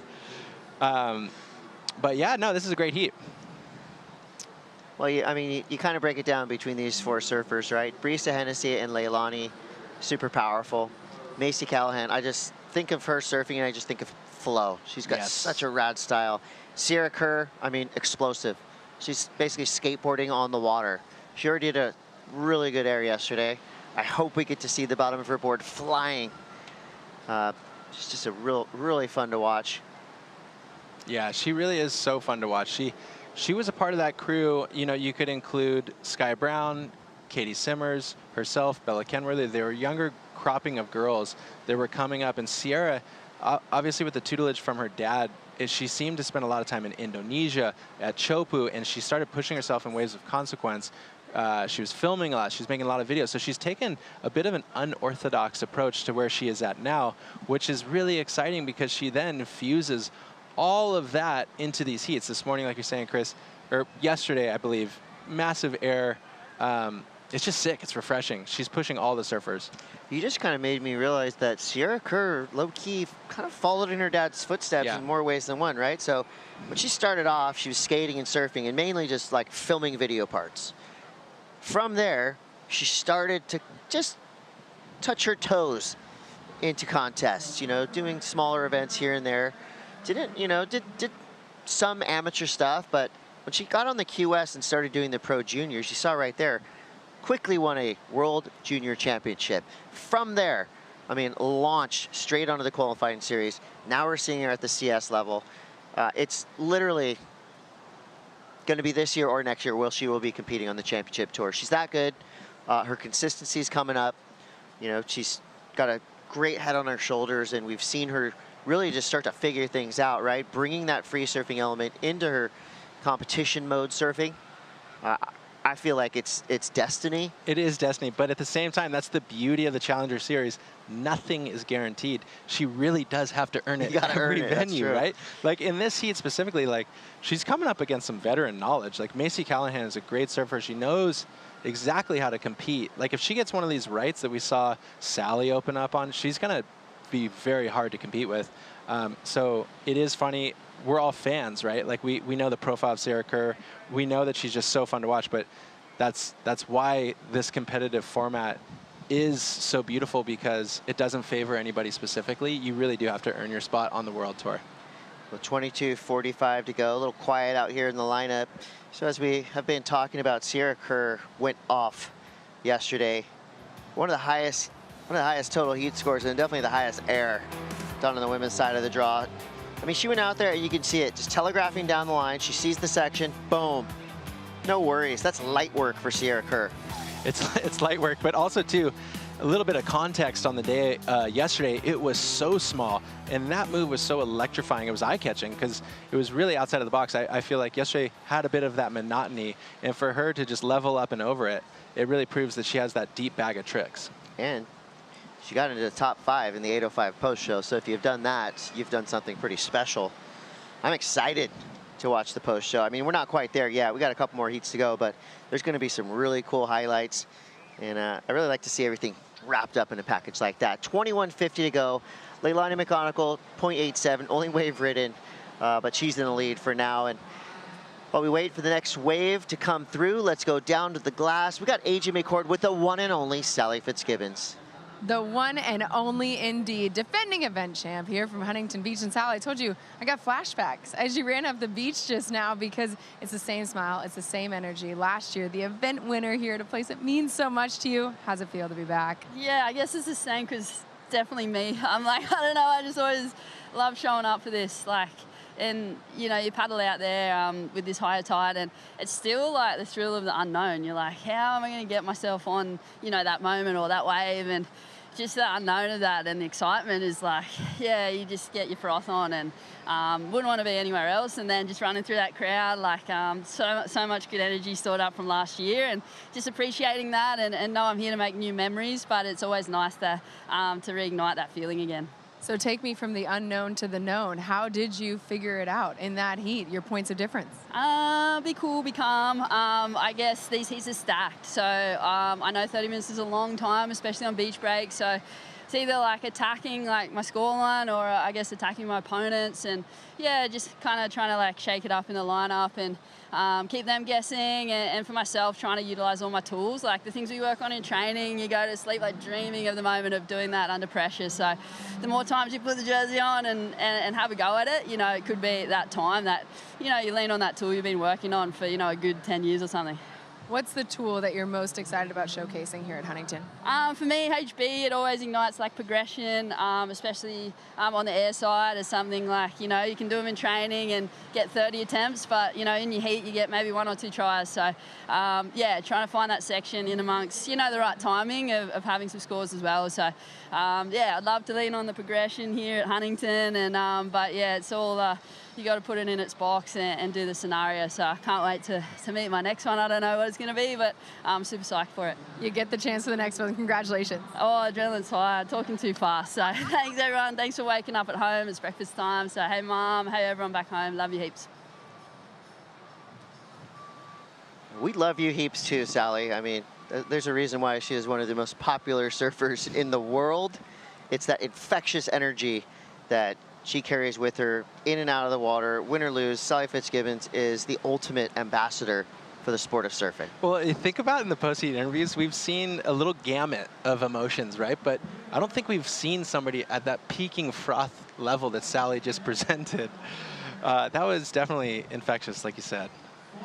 Well, we got 19 minutes left, and something strange is happening in the water right now because Leilani McGonigal is the only surfer who's ridden waves. She's got 2 of them. Second score is a 2.67. At the moment, the ocean has just gone dormant. Yeah, so I feel like this is kind of a classic California summer deal where you deal with the low tides in the morning, and as the conditions come to a higher tide in the evening, things really settle in. Yesterday, for example, we watched the female heat paddle to the inside and surf off of the beach. So at least there's enough waves for these types of sets to hit on the outside, but it's just more inconsistent than it was yesterday. Well, we got to keep saying that because it seems to have a reverse jinx effect. Right when we talk about the ocean going dormant, Sierra Kerr gets involved and slams that wave a couple times. Brisa Hennessy went left. That was a cool side-by-side there. I feel like Sierra Kerr had a better looking wave. Nice open face. Slammed it one time, got a big carve. So she is most likely going to get into the lead on the strength of the surfing she just did. And you know her dad, Josh, is somewhere on the beach. He seems to be a very chill coach. Yeah, I don't see him stressing. I would imagine he's pretty relaxed about it. It's cool when somebody's seen that much for that long. They can understand that some things can take time, and also just enjoying the process. It seems like Sierra really loves being where she's at in her career. As we see, she's just electrifying on this right. Really well choreographed. Being able to wrap a full carve like that and then sneak that last turn into the remaining bit of that pocket before everything fattened out into that deep water was really, really impressive. And fitting it all in and making it look smooth. Yes. Super important because flow, obviously a key element that the judges are looking for. And they liked what they saw there from Sierra Kerr. 6.33 launches herself into the lead. Macy Callahan is in that priority position, but has not ridden a wave yet. Brisa Hennessy's score comes through at 2.73. So the only score of note is a 6.33 from Sierra, but we do have a lot of time left, 16 minutes, 45 seconds.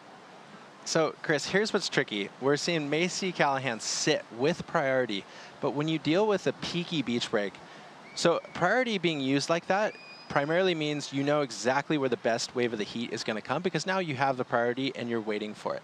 However, we've seen multiple peaks here in Huntington through the day. So you've got your Rob Machado peak, your mid peak, and the Pier Bowl right. So it's a hard strategy to see it come to fruition because a lot of times the wave just by virtue doesn't come directly to where you're at. And a lot of people in the beach break scenarios, they end up not sitting and waiting with priority. They just end up riding until they find the rhythm. Saw Macy Callahan right there. Her hair's still dry, and surfers are pretty superstitious. Tanner, I don't know if this affects you, but I have a hard time like actually surfing well on a wave when my hair's still dry. I don't know what it is, but most of the time, if my hair is dry and I see a set coming and I'm like in the zone, I dunk my head. Totally. I don't know. Is that? No, I do. You Well, feel what I don't I'm know. saying? Maybe we're both off, but I do the exact Maybe same we're both thing. weird. Yeah. No, to superstitions, we talked about how many heats you have to surf on the Challenger Series yesterday, and I will guarantee most of these athletes have superstitions when they get on a roll. What got that rhythm? What got that confidence? Could it be the color of the jersey you're wearing, the wax that you're using, all that kind of stuff? It does play into your mind, and you can't bolster it too much because then it becomes a crutch. And for example, you switch a jersey color, then you're really in a frail spot, confidence-wise. Did you have a favorite jersey color when you were competing? To be honest, I always felt like red was it was the top-ranked jersey of the heat, and it felt like the most special to me. But I never really attached myself to the color. But I was a big guy on my wax process, and just before you go out in a heat, a lot of people, you see them doing the stretching, you see guys on the bands, but it's about creating a rhythm that you reproduce every single time that you go out for a heat, because that's the only thing you can control. In competitive surfing, you're dealing with factors that are outside of your control. So mentally, you have to be able to know, okay, I've done my best effort because I've done this. I've done X, Y, and Z, and now it's time to leave it up to fate and put my energy into just being really present. 14:24 left. Still slow out here, but it looks like opportunity may be knocking. It's going to be Brisa Hennessy. Up and at it, straight into the lip on this little right. Wave kind of closes out around her. She's going to try to make the transition from the outside to the inside. Not enough energy there. That wave went flat. One big turn. She's got a 2.73. Sierra Kerr had a quick up and down, just a 0.87. Brisa's been a really fun new project for the Channel Islands family. We saw Brent Powers sitting with her just before this heat, probably giving her some insight, but Britt has personally really worked with Brisa and expanded her quiver, and even though that wave didn't offer much, you can tell she's got a zest underneath her feet, and it's cool. She's riding the ECT construction, which is great for days like this, but when you get to this level and you start being able to work with shapers intimately, it feels so good because you're progressing these designs over the course of a year, and you're twisting and tweaking to your preference. So you start with those base models, and then you make them personalized to whatever you find fit. We're getting closer to that 10-minute mark where really it starts to feel like if you haven't ridden a wave, there's something going on. You got to feel for Macy Callahan right now. No waves ridden yet. She's been in that priority position for the better part of the last 15 minutes. What do you think she's thinking? She's probably thinking what we're thinking. What is going on? She's, where's my wave? But I mean, you look at the score line right now, the only score that's meaningful is Sierra Kerr's 6.33, and all the other surfers have only ridden 2 waves. So it's not like there's a ton happening out there and she's just out of position. It's just right now, this heat is not going Macy Callahan's way. 12:20. We're going to take a quick break, but we know you're not going to go anywhere because Sierra Kerr is starting to light things up here in Huntington Beach. We'll be right back.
Well, welcome back to the Lexus US Open of Surfing presented by Pacifico. This is Macy Callahan in the 2024 Gold Coast Pro Challenger Series event, where she got herself an unbelievable perfect 10.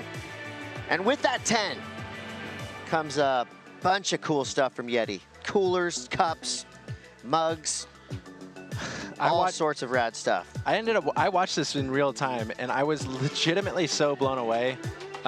Those were two incredible barrel rides. That first one, she fell out of the sky. Mace, that's her hometown right there, so she would have been feeling real good. Oh, yeah. Score 10, score Yeti gear. And that stands for here at the US Open as well. We've seen some close numbers. We've seen some high 8s. But with the swell increasing and with the firepower that the surfers left in the draw have, I would not be surprised to see at least one perfect 10-point ride here in Huntington. Think back at Seth Moniz, that upside down backside air. I mean, that was done on an afternoon like this, so anything's possible. And here we go, getting back into this heat. Leilani McGonigal has fought her way into the lead with a 6.83 and a 3.93, just like that, back-to-back waves. Everything is switching up, and it's in regards to those flurries we've talked about. So here's Macy's first wave, utilizing her priority with a really, really nice, spicy first turn. And she must have backed it up right here with a nice backhand first, beautiful crack right out of the lip. So Macy's now fully engaged with this heat. Looks like she's got herself 2 good scores, actually, Chris. So she has a 5.67 and a 3.97. So things are on. Oh, yeah. That's a U-turn right there. She was sitting out there for 20-plus minutes, but within the span of, looked like under a minute, she went back-to-back with a 5.67 and a 3.97. She's now in second place. Sierra Kerr now needs a 3.31. Brisa Hennessy needs a 5.81. It's wild how quick things can change in the lineup. It's almost like it's so volatile. You know, it's exciting for all of us because things do switch like at least 3 times in every heat. So you come out with your narrative in the beginning, like, oh, an early start, but things just flop on their head. As we see Sierra Kerr here on a replay, coming at a right section and blowing the tail, she's so good at those. There has to be that high tide little refraction there, but she really knows how to get those done. Wow, 2 similar looking outcomes there for Brisa Hennessy and Sierra Kerr. Now your current leader, Leilani McGonigal, throwing spray to the sky. Gets a 3rd turn. Oh my gosh. She was chucking buckets right there, 3 in a row. That's Pavones strong. People on the pier, I hope they have an umbrella. Wow. They just got doused. And Macy here. Like you said earlier, Chris, Macy's so smooth. She has such a powerful, smooth style. It's really, it looks really nice. You know, it's fun to watch that kind of stuff. And then you clash that with Leilani, who's attacking the lip. She's almost throwing a little bit of a head tweak in there. And it's frenetic. I mean, give her a good left, and she will, she'll get a big number. She just did it right there, 6.83 for Leilani. You know, growing up at a incredible left-hand point break like Pavones, obviously her forehand is going to be lethal. She showed us that. So the previous wave that she had was a 6.83. The one we just saw, where all the spray was going everywhere, is going to come through at potentially the high mark of this heat. We're already seeing early indicators of near excellence for Leilani McGonigal, and there you have it, a 7.43. The new highest single wave score of this heat. Pure power surfing with a great looking wave. Leilani McGonigal wants back onto the championship tour where she belongs. It's cool seeing the scores as they've come in, and every single competitor, their first score, and they ride back-to-back scores, if this makes sense. So Leilani getting her 6.83 and then directly into this wave, which is a 7.43, and they create their own rhythm in the heat.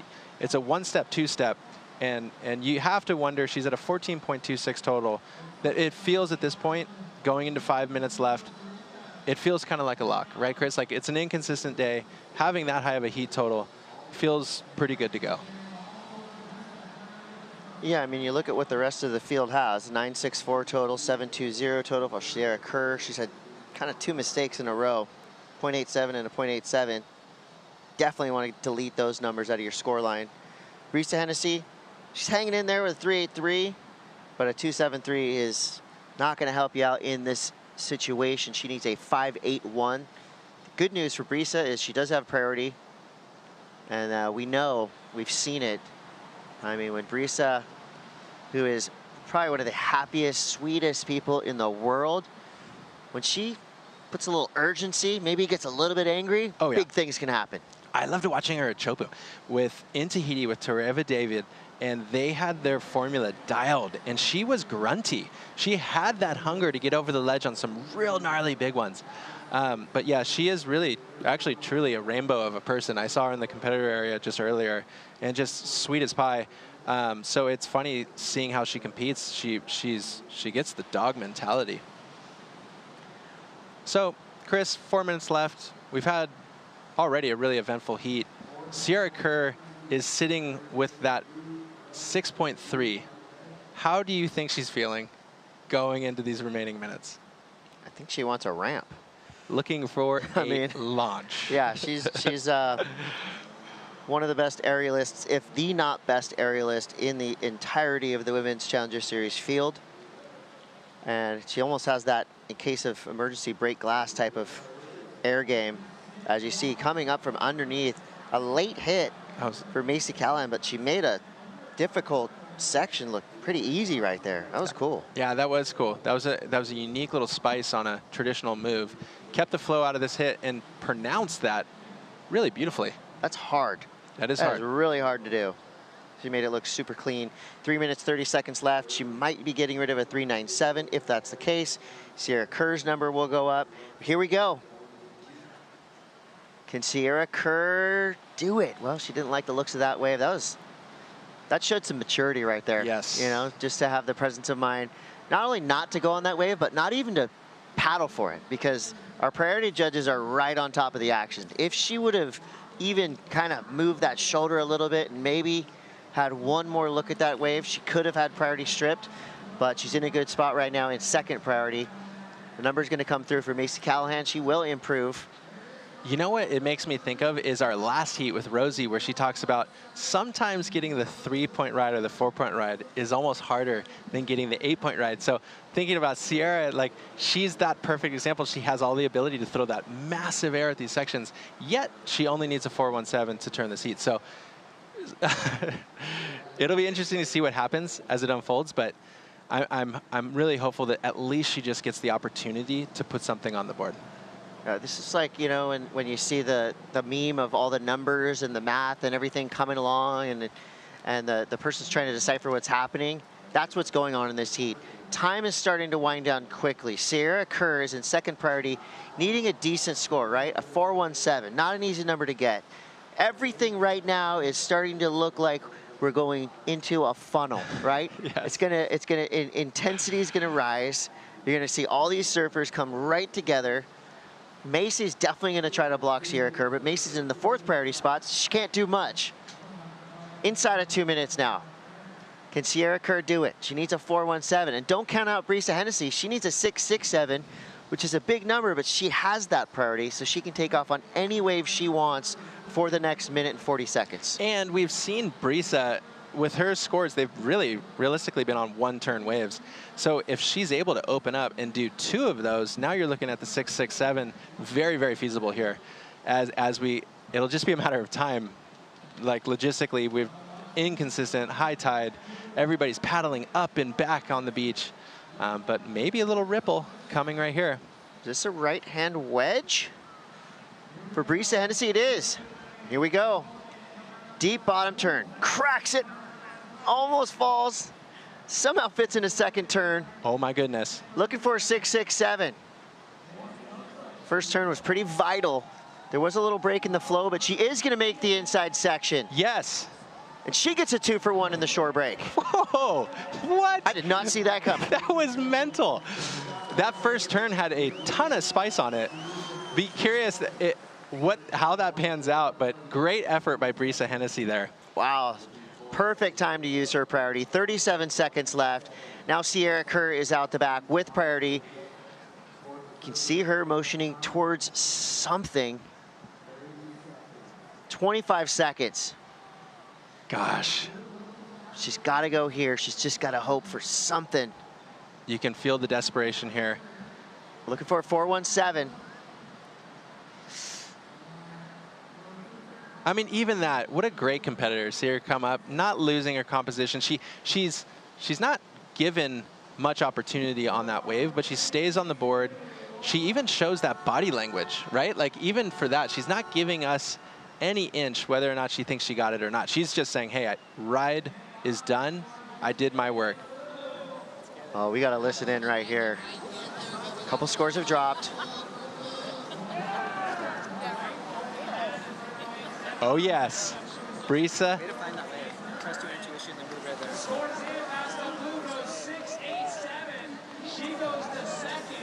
There we go. Rightfully so. That was insane. Wow. I mean, that's a sense of relief right there. No celebration. She just thought, wow, I can't believe what just happened. Another buzzer beater finish. Brisa Hennessy making it a Costa Rican sweep. Leilani McConnell gets the win. Brisa Hennessy in second place. Pura Vida all day long. Macy Callahan was right there, thought she had it. But at the end of that one, Brisa Hennessy makes the connection from the outside to the inside. Crowd's going wild. That's the energy we want to see right here down on the beach. Pure Vida. That's the loudest group we've seen yet. Yes. Good. We like that. Well, give it up to Sierra Kerr. She made it a heat. She had one of the highest single wave scores in that heat with that 6.33. Just wasn't able to find a backup. And the same goes for Macy Callahan. I mean, she kept everybody honest, right? Yeah, she did. All right, so with that, we're going to roll through into another epic heat. Bahine, Kira, Evelelua, and Anan Matsuoka. This is going to be a fun one to watch, and we have a special guest as well. Don't go anywhere. We'll be right back.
The Challenger Series is the battlefield.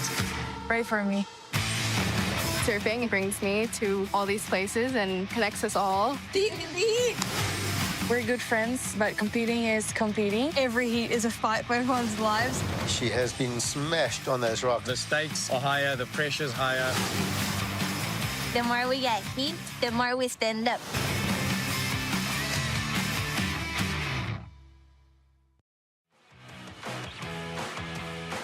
Surf Girls International now available on Amazon Prime, including the presence of one of our surfers from this heat in that Surfer Girls International season. Eve Wong in the white out there. She's joined with Bahine Fierro from France, Kira Pinkerton from right down the road in San Clemente, and Anan Matsuoka from Japan in the green. Heat number 3 of the round of 32 for the women here at the Lexus US Open of Surfing, presented by Pacifico. Mecho Salazar, former top 10 in the world, Rosie Hodge, and one of the best surfboard makers and crafters, board builders, whatever you want to call them, from the 805. That is Britt Merrick. Thank you for joining us, Britt. Thanks for having me, Mitchell. Stoked to be with you guys. Rosie, you as well. Love hanging out with you both.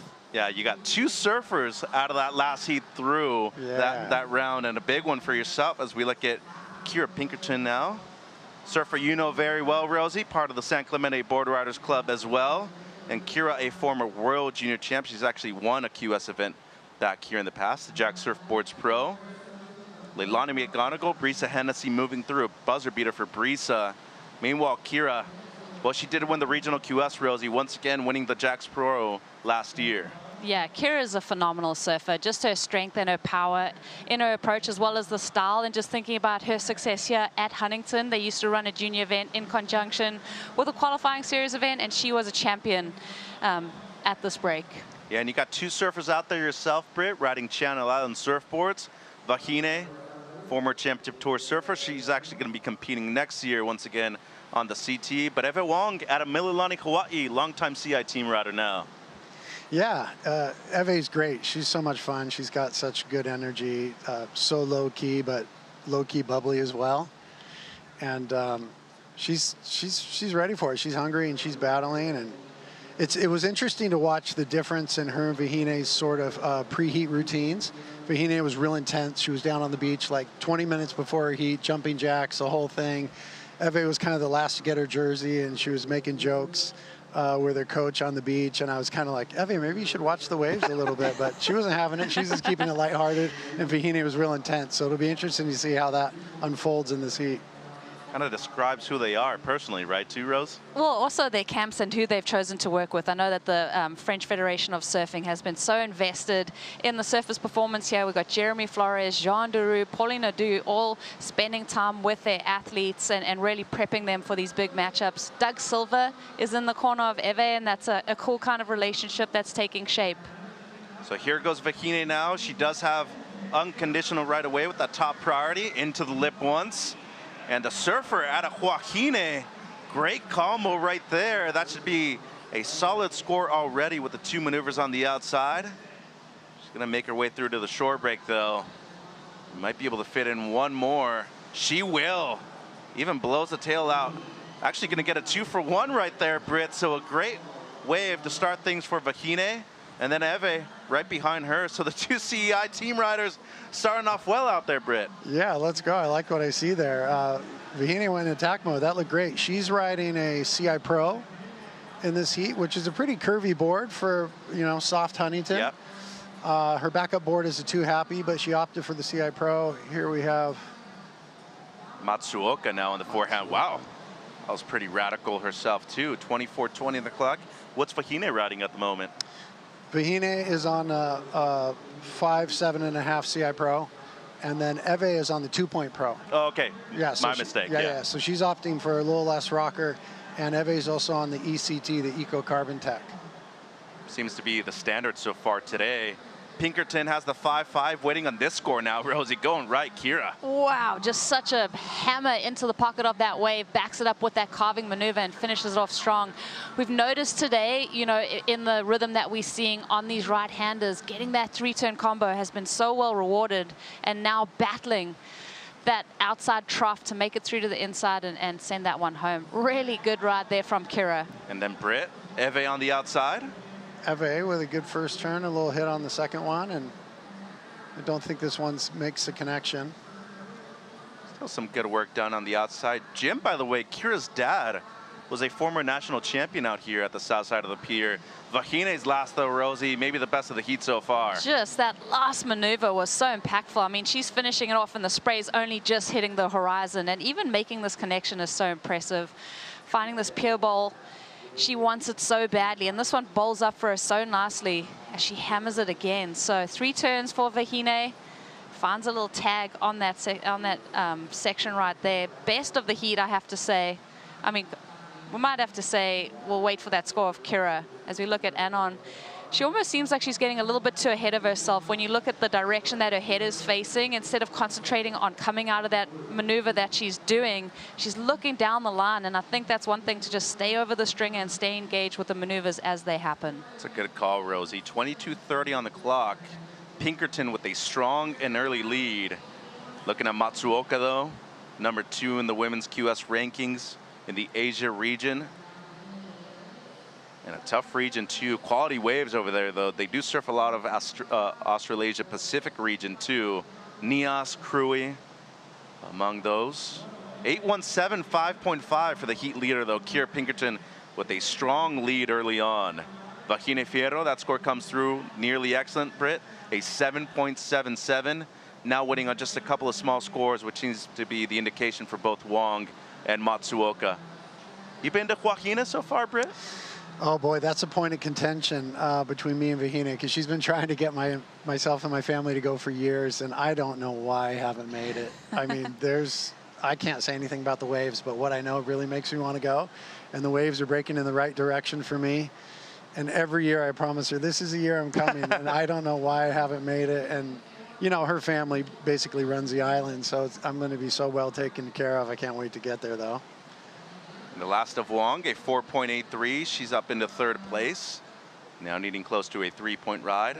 There's the excellent score, Rosie. 817 for San Clemente zone, Kira Pinkerton. Yeah, and I like that. I like it was excellent surfing. It was well rewarded. And this flurry of action that we're seeing as we see Kira on her backhand. Again, just the spray in the water that she displaces and the ability to keep that rail moving when this wave has not too much pushback. It's really impressive. Yeah, Kira just looks so engaged. We're finding that the beginning portions of these heats are so front-loaded with action, like actually taking advantage of those opportunities in the beginning stage of the heat is so crucial. And she wants to keep the consistency up throughout the Challenger Series season if she wants to qualify for the World Championship Tour. Well, I also made a promise to Costa Rica's Leilani McGonigal if I'm ever going to make it down to Pavones. AJ, you might have the answer to that question right there. Mitchell, well, the Costa Rican support has shown up so incredibly strong. You can see the flags behind me. Leilani, of course, winning this heat. Brisa Hennessy coming through in the dying seconds of that one. Tell me a little bit about what it feels like to have this support here at Huntington. Oh, it's just so much fun, you know. They bring the pura vida, and it just helps, like, have that extra pep in your step to know that you're a favorite in someone's eyes, at least going into the heat. So yeah, I was really excited just to get a couple waves. Yesterday was really grindy, and I really don't feel like I got to show my surfing, so I'm happy I got a couple waves in that heat. When you have a heat like yesterday and then you show up and the conditions are the way they are, how much more does it fire you up knowing what you went through yesterday to get a chance to compete today? Yeah, I feel like you try to grind it out those days just to have moments like these, and I mean, all the girls are so good. There's no easy heat, so you just have to go in with a really strong mind no matter what the waves are like. And I feel like when you make it through in a heat like I did yesterday with scraping by, you really just are thankful for the opportunity to show up and do your best the next day. So fun to see you as you hear the Pura Vida is coming in strong. So much support still back in Costa Rica. Cuéntame tu heat. Bueno, la verdad es que fue un hit divertido.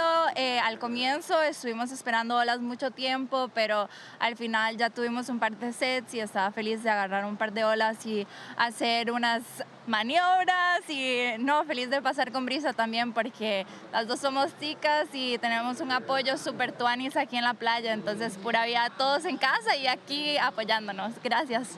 Felicidades, congratulations, see you in the next one. Chao, gracias. Pura vida, Mai, and an all Costa Rican affair moving through in that one. McGonigal and Hennessy. Also a big shout out back home, Jamie, her mom, older brother Noemad, also a great and talented surfer. Sound like a broken record, Rosie, but I don't know if there's actually anybody in the event that I don't like, and I can't say that they're generally not a nice person. Leilani might be that very person too, just an awesome and pure soul. Yeah, there's so much talent on the women's side and the men's side, but it's easy to really ride along with everyone's stories and get invested with their careers and be a fan of their surfing and themselves as a person. And speaking of fan of their surfing, we showed you the 5.5 a while ago of Kira. This is the actual excellent score, Rosie, the 817 on the right. Yeah, so if you're thinking to yourself, how do I get excellence at Huntington? This is such a great example. And I love when this kind of right-hand bowl presents itself, especially when you get that early entry into the wave and you get that deep bottom turn around the section. You keep it tight in the pocket, displace a lot of spray, back it up with that quick next turn. Kira with those 3 turns in a short space of time, and they're all incredibly critical and powerful. Speaking of powerful, a surfer representing France, originally from Fare in Huahine in beautiful French Polynesia. Vahine, she goes down on the finishing turn, but seems like she might have had some more on the outside. Matsuoka with the answer back. Great setup carve into the lip. Well, that's much better, as you were talking about, Rosie. Not getting ahead of herself on this one right here. Needing close to a 5-point ride. 17 minutes on the clock, and very pleased to be joined by one of the best board builders on the planet, Britt Merrick. Britt, a lot of your riders tend to ride different quality boards out there, and you make a lot of them. But what kind of seems to be the standard out there for Huntington Beach Southside? I think that most of our riders, since the waves have been pretty small, have either been on the Better Everyday or the 2-Point Pro. New model Better Everyday, correct? New model, yep. It's the updated version of the Happy Everyday. Yep. It's better. See what I did there? It's even better than Happy. And that's kind of a squatty shortboard, a groveler of sorts, but also translates to an everyday sort of board. Just a lot of get up and go, a lot of flow, low entry rocker, a lot of double concave. And as we've seen, a lot of carbon going on in this contest as well. How many black boards we've seen. Here's Eve up on one right now, our Eco Carbon Tech. Little hit, second one, pushes a little far there. That's a board that's way stiffer, right? Well, in general, carbon is when you do a full carbon layup, vacuum bagging, but that's not what we do. We'll get back to that after this ride. Matsuoka on the backhand. So she's already made up for her mistakes at the beginning of the heat with these last two. So as I say that, a fall though at the end. Last score comes through for Matsuoka, Rosie, a 6.33. Back in the heat right here, she's only needing a 4.02. Might be getting it on this last one right here. Yeah, that was a good, settled those nerves, getting that 6-point ride, hearing that from the judges and knowing that you're in the game. I mean, you've been hearing the 817 for Kira, the 777 for Vahine from the beach announcers, and all you want is your shot to make it, to be in the conversation again. So, Anon backing that wave up pretty quickly there. That's such a good strategy. So scores coming through. It seems like it's going to be enough for second place from Matsuoka. It is. It's a 4.9. That drops Vahine down to third. Meanwhile, Eve Wong now in fourth, needing just a 6.4. And by this afternoon's standards, the wave's really consistent, super fun out there. And off of the high tide about an hour ago. Here goes Vahine now. Using second priority, needs a 3.46. And boy, she has a lot of power. And Britt, seems to me like your boards are working perfectly fine out there this afternoon. Oh, you're very kind, Mitchell. Thank you. Yeah, I'm happy to see her. That's such a curvy board, the CI Pro. But you can see she really just kind of sits in the pocket and times her turns perfectly. And she's light enough, I think. It carries. Take us through it, Britt. Here we go. Times this one perfectly. Hits that section right there. Winds up for this next one. Wham. She's got a great turn. She's looking good. Opts not to do the Huntington hop there. When was the last time you had to do the Huntington hop, Rosie? Oh man, a number of years ago, but I definitely remember it. Like 25 years ago, my first time in Huntington, like you had to get that down. But I think now, like we call it the hopping, but really just figuring out the S-ing and the rail to rail and a lot of carry through the surfboard and really keeping that foam forward so that you can keep that momentum through these flat sections and the trough. Yeah. What's the difference between your carbon boards in comparison to most of them out there, Britt? Oh, so as I was saying, our Eco Carbon Tech, what we actually do is take recycled carbon and we pulverize it into a powder and then mix that in standard resin. You can either use PU or epoxy and mix it into the resin. And what it does is it sort of changes the molecular makeup of the resin, and it's just a livelier, poppy more flex, but it's not as hard and stiff as like a full carbon layup, because those can sometimes feel a bit foreign. So I wanted to create something that felt more like your standard board, but with just a little more liveliness. And then it's also, we tested it's 15% stronger. So yeah, it's good in that way. But it really just gives you this extra little pop, but not that foreign, really stiff carbon feeling. I can't get off them, it's all I ride. Yeah. I've been on them for 2 years, every single board. And we see how many people are utilizing carbon in this contest. Most of your riders actually today have been on the carbon boards. Yeah, the almost ECTs. exclusively. I think actually Vahine might be one of the first not to. Her backup board is an ECT. 12:35 on the clock. Pinkerton in the lead with only 2 waves ridden, but she has gone excellent at this heat. An 8.17 and a 5.5. Right behind her, though, Vahine Fierro in second place, competitive heat in number 3 of the women's round of 32. Taking a bounce to a brew break. Be right back.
Te Ahupo'o. There's a lot of ancient history here, but in modern times, it's a surf mecca.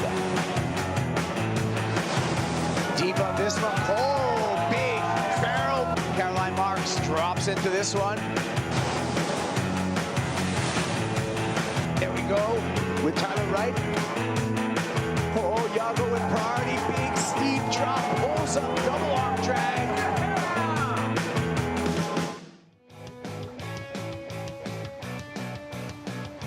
The Lexus Tahiti Pro presented by IC, our final stop of the regular season of the World Championship Tour coming up in just a few days. And Vagina Fierro, the former champion, will be surfing in the event once again at her home break of Te Ahupo'o. Mitchell Salazar, former top 10 in the world, Rosie Hodge, here with the legendary and a very nice and authentic person, Britt Merrick, kind enough to join us during heat number 3 of the round of 32 here at the Lexus US Open of Surfing, presented by Pacifico. Britt, Vahine won last year. She's not going to go back-to-back this year, too. Yeah, she's planning on going back-to-back. She just was at my house week before last, staying for a bit, and we were working on boards, and she loves just hanging with the family, and she's pretty motivated for that comp. She's not happy about, you know, missing out on the second half of the season, and she's coming in pretty hot to that event, so I'm looking forward to that. Hey, congratulations on your father also getting inducted to the Walk of Fame, I believe yesterday, right? And he's already in the Hall of Fame on the other side of the street? Yeah, he got inducted into the Walk of Fame yesterday at Jack's. That was really cool. My dad is 81 now and doesn't have a lot to do with the surf industry. He's not around it a lot these days, you know, spends a lot of time fishing and in the mountains and hunting and stuff. And so it was cool for him to kind of get to be around the industry again, and people were so kind to him, you know, and Kelly and Tom both showed up, which was really cool. Yeah. I know that meant a lot to my dad, that they would take the time to show up. And gosh, my dad is such a humble guy. You know, I was paying attention to the speech he gave, his acceptance speech, and it wasn't a word about himself. You know, he talked about the guys that he worked with at the factory for, you know, 40 years. He talked about his employees. He talked about the surfers. He talked about other people in the industry and thanked them and kind of highlighted all their contributions, and just not even a thought about himself, you know. And I'm just so proud of my dad. And when I was watching that, I was like, gosh, I want to be like him when I grow up. I want to be that humble. And so, yeah, it was a great day. It was a lot of fun. Yeah, board builders, I mean, really, they're the backbone of the surf industry, Rosie, and without them, wouldn't be in the position we're at right now. Oh, I 100% agree. And just the, you know, that success goes hand in hand with your shaper and the equipment that you're leaning on and all of that, and just the support that we're seeing now for the surfers on the tour. It's such a crucial component of surfing, and being able to have that relationship and that communication is so key. Well, and let's be honest, Britt. Kelly, Tom, they wouldn't be as successful as they are without the support of your father either. Yeah, you know, my dad played a big role in both their lives. I mean, he was so much more than a shaper to both of them. He was really a second father to both of them, and played a mentor role and coach. And so there's special, deep relationships there. And, you know, I think both those guys are such incredible surfers. They could have done well on a lot of boards, but that relationship is unique. Here goes one of those unique relationships. Kira's actually been riding Matt Biolis' boards since she was a young child, now in her early 20s.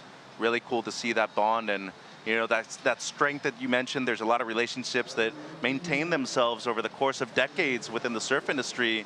And speaking of another long-time relationship between Matt Biolis and a long-time team rider, Sori Lindblad, a former champion, coming up in the next heat. Sophie McCulloch, Amuro Suzuki, and Arena Rodriguez will also be joining her in the 4th heat of the round of 32 for the women.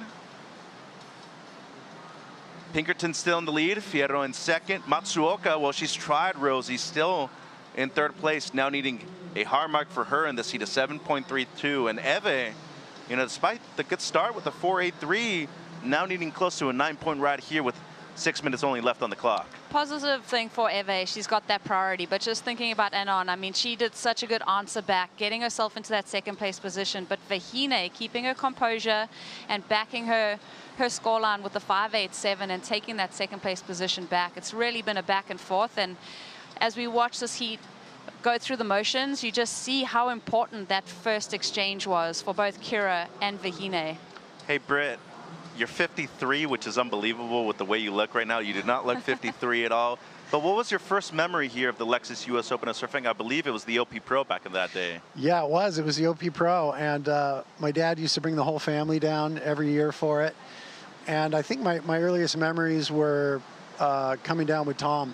And we'd stay with Tom at a hotel that's no longer there down the street. And that first year that Tom won the OP Pro, I was here for that. And was here for the riots, all of it, man. I've been here coming to Huntington for so many years, and remember watching the battles between Aki and Tom out here were just legendary, and the atmosphere on the beach was electric. I mean, it was just off the charts. I get goosebumps thinking about it, and that was, 148 years ago. Well, I think the surfing has definitely increased as, looking at the top scores for the women so far, we actually have a couple of them right here in this heat. Kira Pinkerton, an 8.17, her high mark. Vahine Fierro with the second best score of the event. And Rosie, Leilani McGonigal in the last heat also dropped the fourth highest. Ellie Harrison also in the mix right there, but really good to see the consistency this afternoon. Important wave here for Matsuoka. 7.32 or better is what she needs. How's that finishing turn right there for the Japanese-born surfer Matsuoka? Great finish. Number 2 in the Asia ranks coming in from the qualifying series. And here goes Eve. This is an important wave for the surfer out of Hawaii. Blew the tail, but unfortunately comes unglued right there at the end of it. 4 minutes on the clock. Gonna be an important score right here for the surfer in green. Good answer back, Rosie. 7.32 is what she needs, so comparable scores to the 7.77 and the 8.17 in this heat. I really like that wave from Anon, and then just thinking about her headspace, paddling into this wave, knowing that she needs a score, and it's just so much better when you see a surfer surfing up. They need a big number, and they strive for that excellence. I think, when you're hunting for like a 3-point ride or a 4.5, you almost find yourself surfing to that nature. Right. Where I feel like, we're seeing Anon's potential there, watching her with those 2 big hits. So waiting on that number. Has to be one of the best of the heat. We have a high standard of scores in this one so far.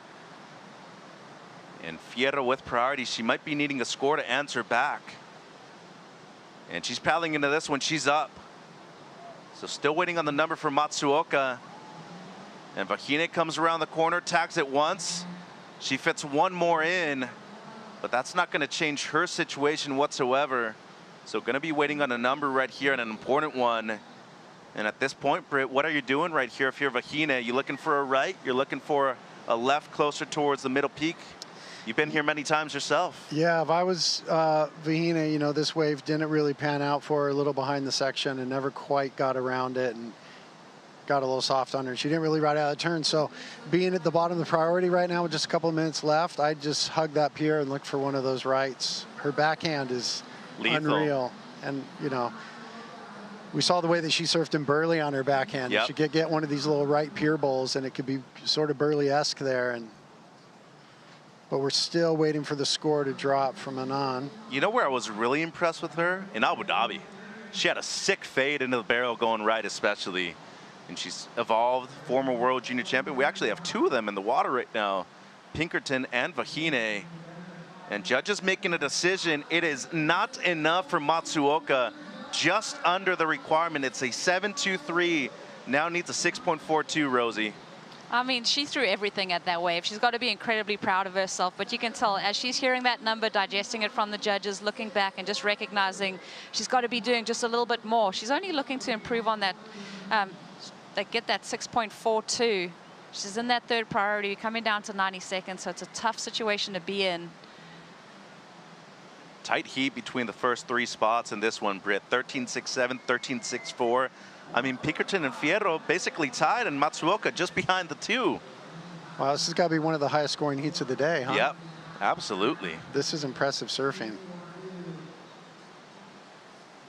Been a pleasure talking to you, by the way, Britt. Appreciate your work. And as I said, I think you do a lot, not only for the industry, I think your riders appreciate both the work you and Brent Power, your team manager, do as well. So congratulations on your success so far. Thank you. I really appreciate it, Mitchell. You're kind, and I love it, man. I love this thing. I love surfing.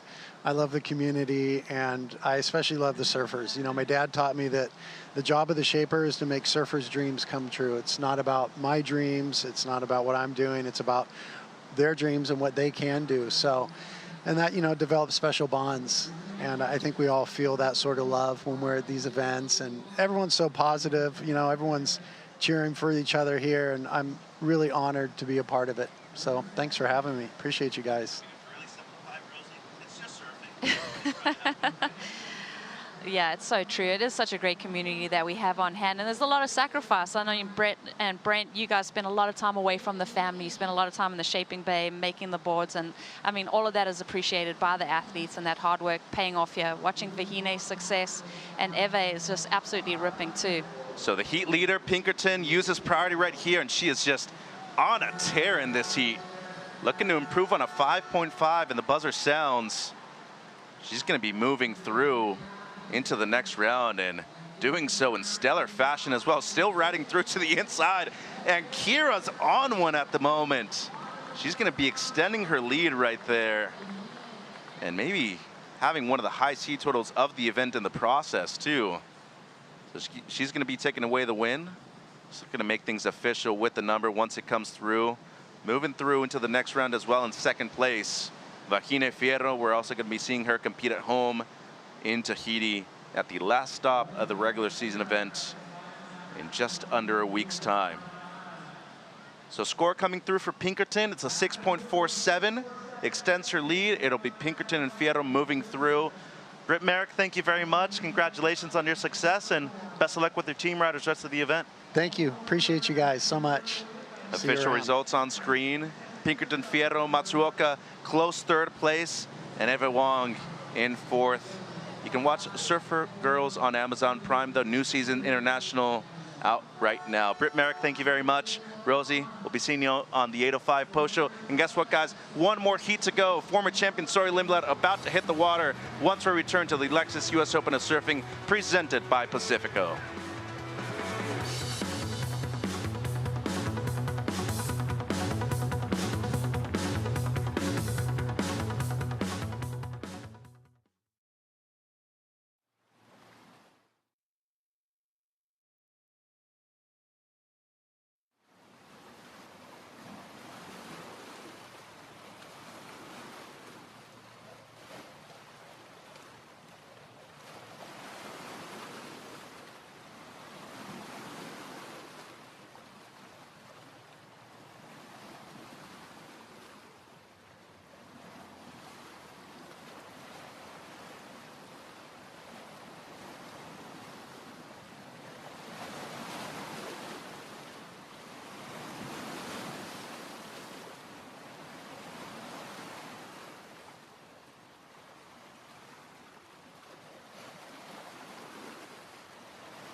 Orange County's own Sori Lindblad, a champion here at the US Open of Surfing back in 2023. Mitchell and Tanner Gadauskas with you right now. Tanner, you've been a champion at the pro junior level here before, but for Sawyer, en route to qualification back in 2023, this was a pivotal moment for her. Oh, what a treat to see Sawyer here in this last heat of the day. Paired up with Sophie McCullough, Amuro Suzuki, and Arena Rodriguez, who are all incredible surfers in their own right. But yeah, Sawyer, I got to work with her for the Lowers Pro. You did? I did. I was helping her in that event where she got to a third place, and it was amazing to see her raise the roof over the top of her head coming from that mid-year cut and see herself in the finals day as one of the best surfers in the event. And Sawyer, I mean, just really detonating those waves back in 23, defeated Sally Fitzgibbons, who at the time was still considered maybe one of the best surfers ever at Huntington Beach. And Lindblad was able to get the biggest win of her career at that time back in 23, right here at the Lexus US Open of Surfing, presented by Pacifico. Sawyer joined by, as you said, Sophie McCulloch, former CT surfer in the blue from Australia, Amuro Suzuki, former world junior champion in the white from Japan, and Peru's Arena Rodriguez in the green. Our last heat of the day here at the Challenger Series level. And guess what, Tanner? It's a stacked one. Yeah, they've all been pretty stacked. But, you know, we're talking about Sawyer, and we were mentioning in the heats prior that this event can become a bit of a spire for young energies to come up and prove themselves on the bigger stage and then take it to the World Tour. And Sawyer's a great example of that. We were talking about Sally Fitzgibbons back in the day, Malia Manuel, Sage Erickson, and it's an amazing venue. And for some reason, it breeds that factor where the confidence you get from a US Open win really transcends you to believe that you have what it takes to make it to the tour. And yeah, shoot, man, it's been a great day of surf. It's nice seeing the waves a little better than yesterday. Yep. Whoa, way better than yesterday. Sorry. But yeah, I agree with you. Not only have I seen you succeed right here, I've seen your brothers compete at this venue as well. And San Clemente surfers, for some reason, not only have they done very well right here in Huntington Beach, Sawyer Lindblad was also Rookie of the Year back in 24 last year on the World Championship Tour. We're also going to see her back on the CT for 2026. Here she goes, up and riding on the left-hander. Good-looking wave off of the bottom, strong. And keeping that speed down the line. Once again, a finishing turn with a lot of momentum and speed down the line. Might be looking to get the reform, but damage was done on the outside. As McCulloch now, surfer at the Sunshine Coast in Queensland. Just a quick in and out for her, Tanner. But Lindblad, though, what an explosive way to start off in this heat in the first 5 minutes. Yeah, and you know, realizing that Sawyer, her frontside repertoire is such a weapon for her. She has such an incredible extension into the lip and creates such big pop and energy. It's really engaging to watch it. And we see on this her first wave here, it's a nice vertical approach, and she gets the speed out of this turn. So here you go, one hit, and now loads up into this end bit. And that's a tough section, and she just gets over the top of it. And you can tell that it just presents so well for the judges, seeing those two major maneuvers on the outside. It's a major combo right there, and the score's in as a 7-point ride for the former champion Lindblad. Sophie McCulloch with a quick in and out, just a 0.4. Mentioned the experience of Sawyer on the World Championship Tour, last year's Rookie of the Year. Did make 2 finals, by the way, as well in 2024. Margaret River to keep her spot on tour before the midseason cut, and also another final in Brazil. Unanimous. Yes. And it's not every day you get to see that out of our 5 judges. You know, Mitch, there's something you were talking about. We've actually heard it in a lot of these post-heat interviews where the local contingent crew, Sawyer included, if you grew up in California, you've competed here at Huntington Beach since you were a kid. And I feel like innately that helps you find that confidence to, A, you know what the conditions are like at any point in the day, because you've probably just run across an afternoon heat, a midday heat, or in a morning heat through that process. And it's cool because not only you mentioned San Clemente does seem to have an affinity to the US Open, but guys like Taro look very fit to do well here. Guys from Huntington have always done well here. You know, you have that Kanoa-Griffin kind of rivalry that was born right here at the pier. So it is kind of that California playground and proving pit for the up-and-coming class. Especially for Southern Californians too, right? I mean, you look at the venue, the former champions, a lot of them have actually been from right in this area. But Australians have dominated in the past too. They have 8 on the women's side.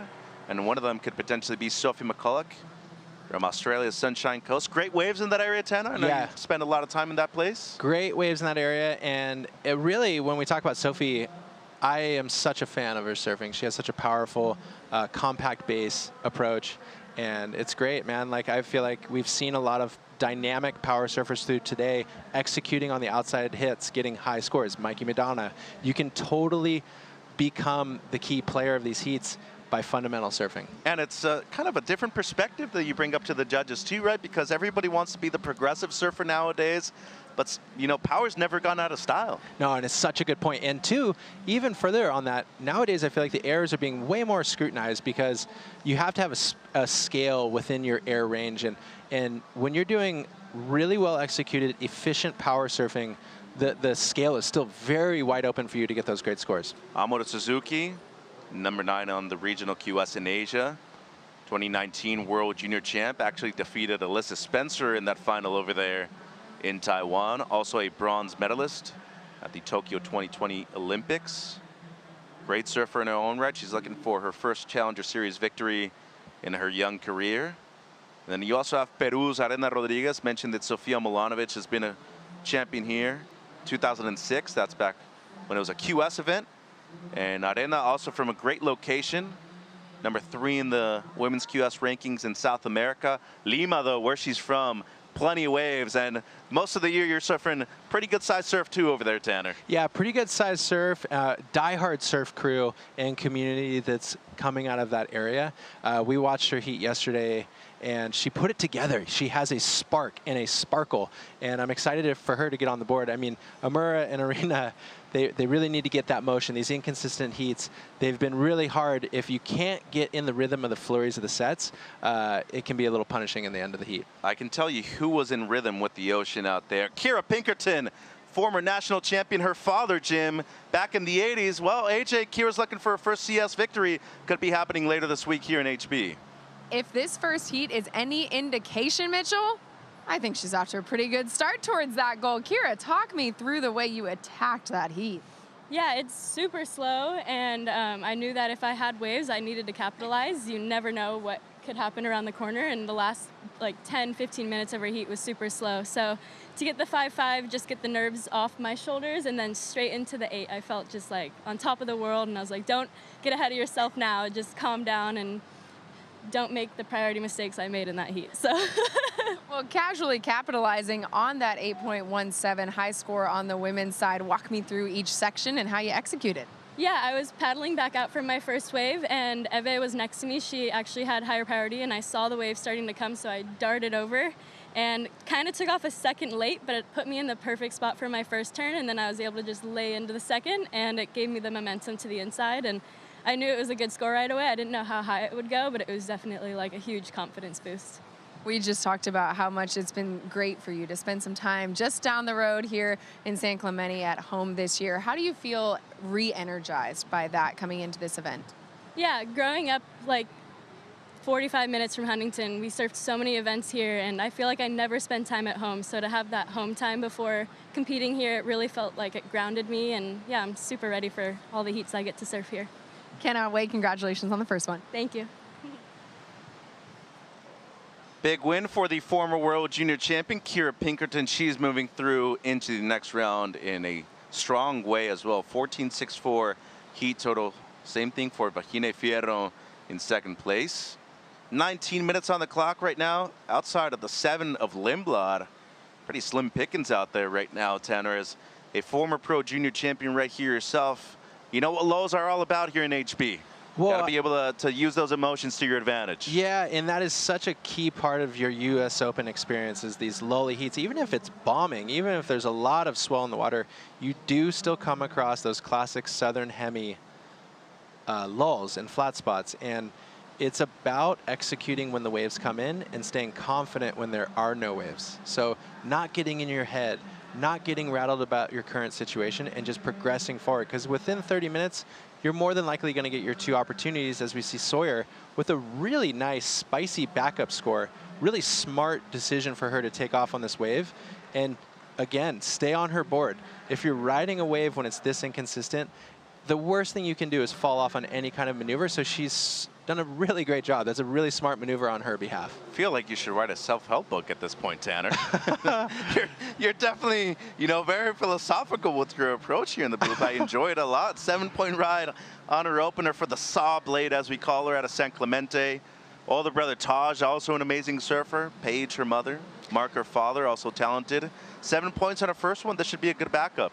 Yeah, and Mitch, you know, I hate to go there with the philosophical call, but you surf so many heats over time, and really being privy to Sawyer's headspace, actually working with her at lowers, it does become a mental game to create those little spaces that are the wins and losses in the heats, and you do enough of those and compile it, now you're starting to make heats and you're starting to get rhythm, and then you're going to finals day.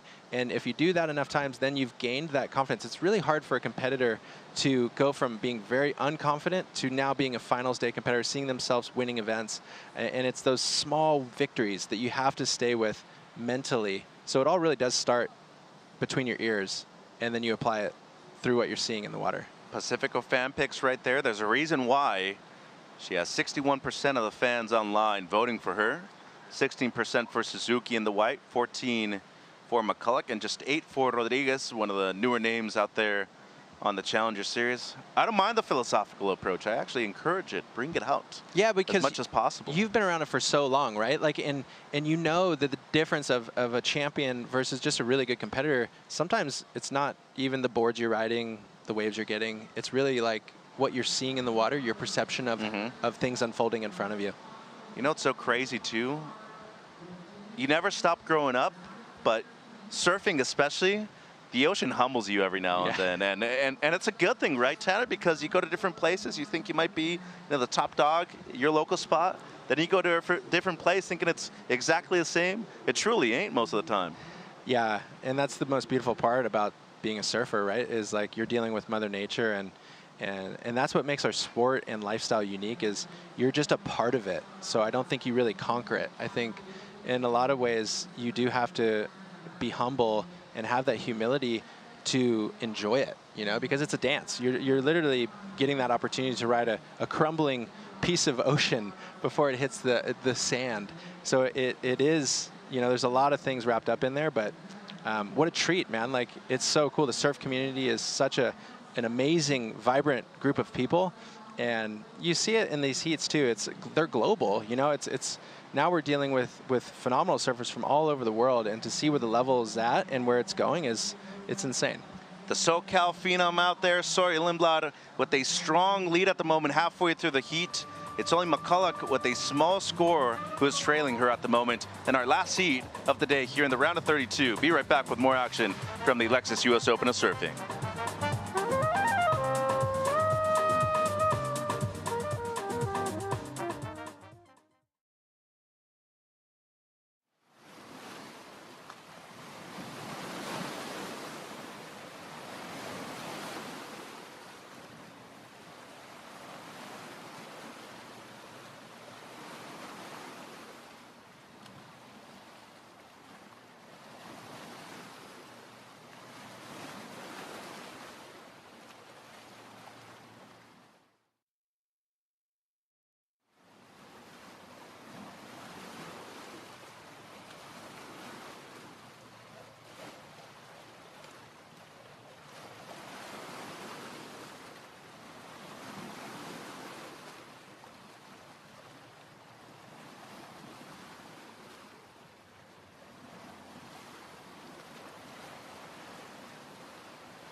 Well, ladies and gentlemen, it's been a beautiful day in Huntington Beach, and we still got 13 minutes to go in our last heat of the women's round of 32. Sundown sets, though, scan the QR code and make sure to get there in time, because they might have started already, but guess what? Chevy Metal, they're on stage.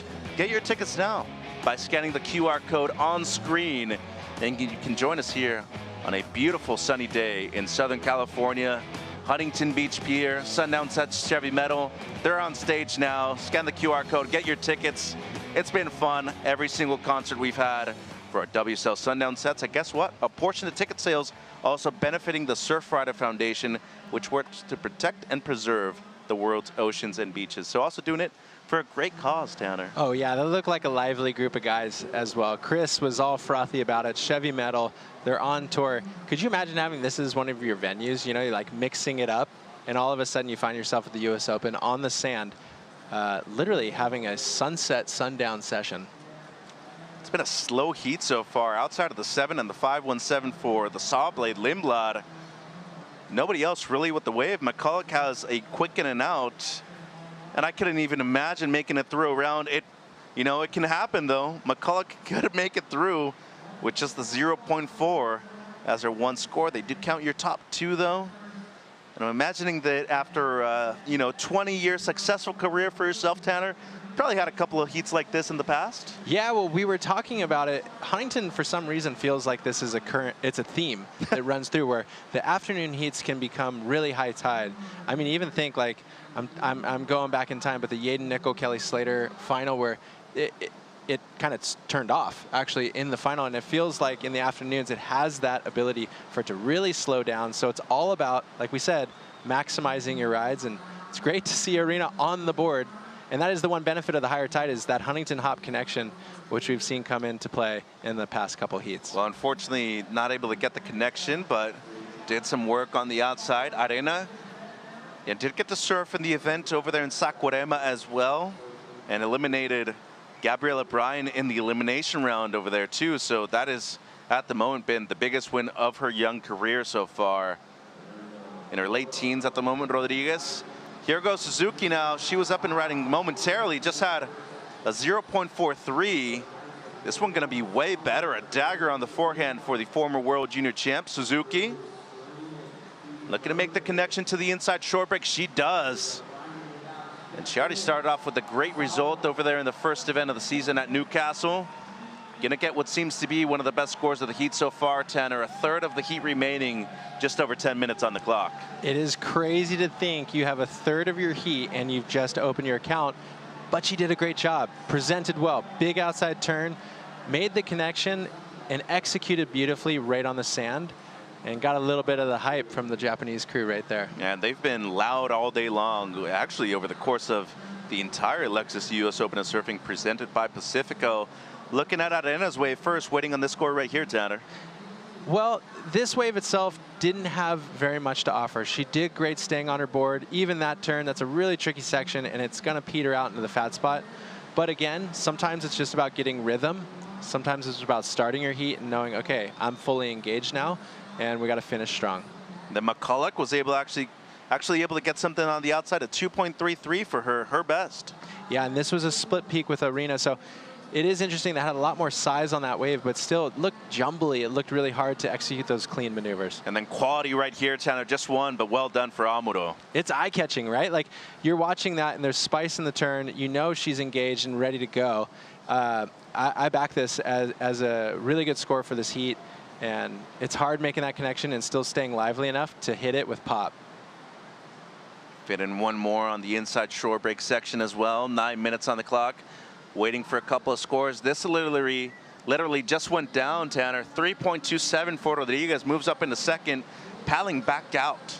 Hey, it's building blocks, right? Like, that's the pier ball right. You get a little bit of that current push up the face, and it can create a snappy little section, which she got. McCulloch now, she's down to third place, needs a 3.87 or better. Big fan of her style and how she really goes for it on those big sections. Yes. One right there, and that's a completion for McCulloch. Former CT surfer herself. She's made finals at the Challenger Series level before. And it looks like she's going to be getting the score she needs. The last is Suzuki, 5.4. So that is the second best of the heat at the moment.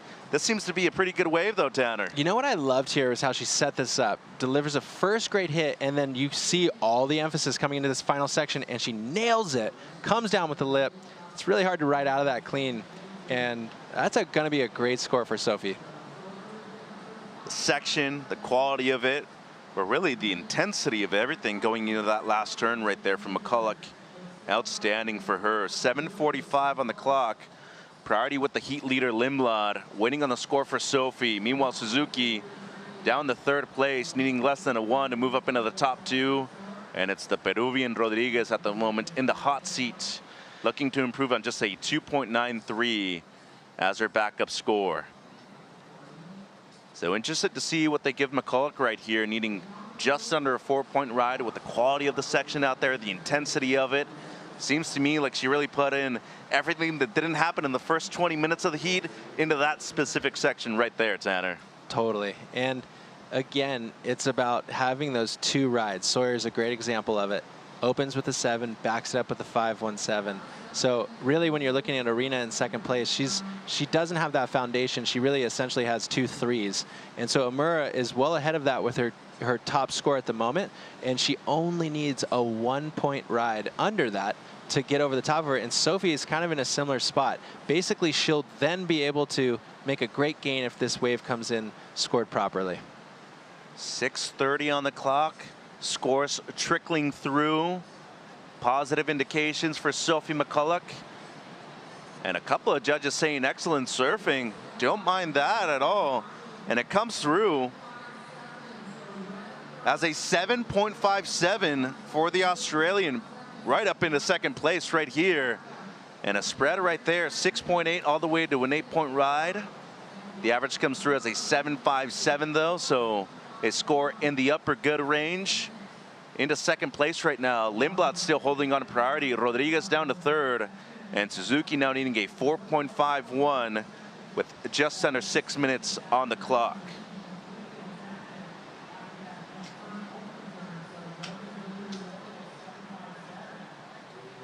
There's Arena right now, needing pretty high score at the moment to be able to move up into second place. Once again, 6.64, which she needs to be able to take that second spot. The one good thing for her at the moment, holding on to second priority, is the Peruvian surfer in green. And McCulloch with a really small backup score, a 2.33. Let's see where Rosie is on the beach here at the south side of the pier. Yeah, Mitch, it has been an absolutely massive day of action. We've seen 20 heats surfed here at the Lexus US Open of Surfing. And you know what we like to do at the end of a massive day? We love to recap all of the best moments on the 805 post show. We're going to have AJ, Mitch, and Tanner recapping all of today's highlights. I can't wait for it, Mitch. What have been some of the standout moments for you guys? Definitely have to say Mikey McDonough myself, Tanner. Yeah. I also think Kanoa, the 2-time champion, looked quite stellar out there this morning. Yeah, those are both great examples. I'm thinking back, I'm remembering Bronson, I'm remembering Sally Fitzgibbons put together some great rides. I think looking at the 805 post show, it's going to be fun. I always like that. It's a condensed. It almost feels like you're watching a surf video from the day. Kira Pinkerton, also big shout out to her. Looked great, 14.64 heat total in heat 3 of the round of 32 for the women.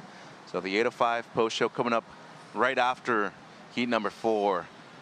Just over 4 minutes on the clock. Lindblad in the lead, McCulloch in second, Rodriguez, Peruvian surfer in the green, needing a 6.64, and Amuro Suzuki needing a mid-4 at the moment.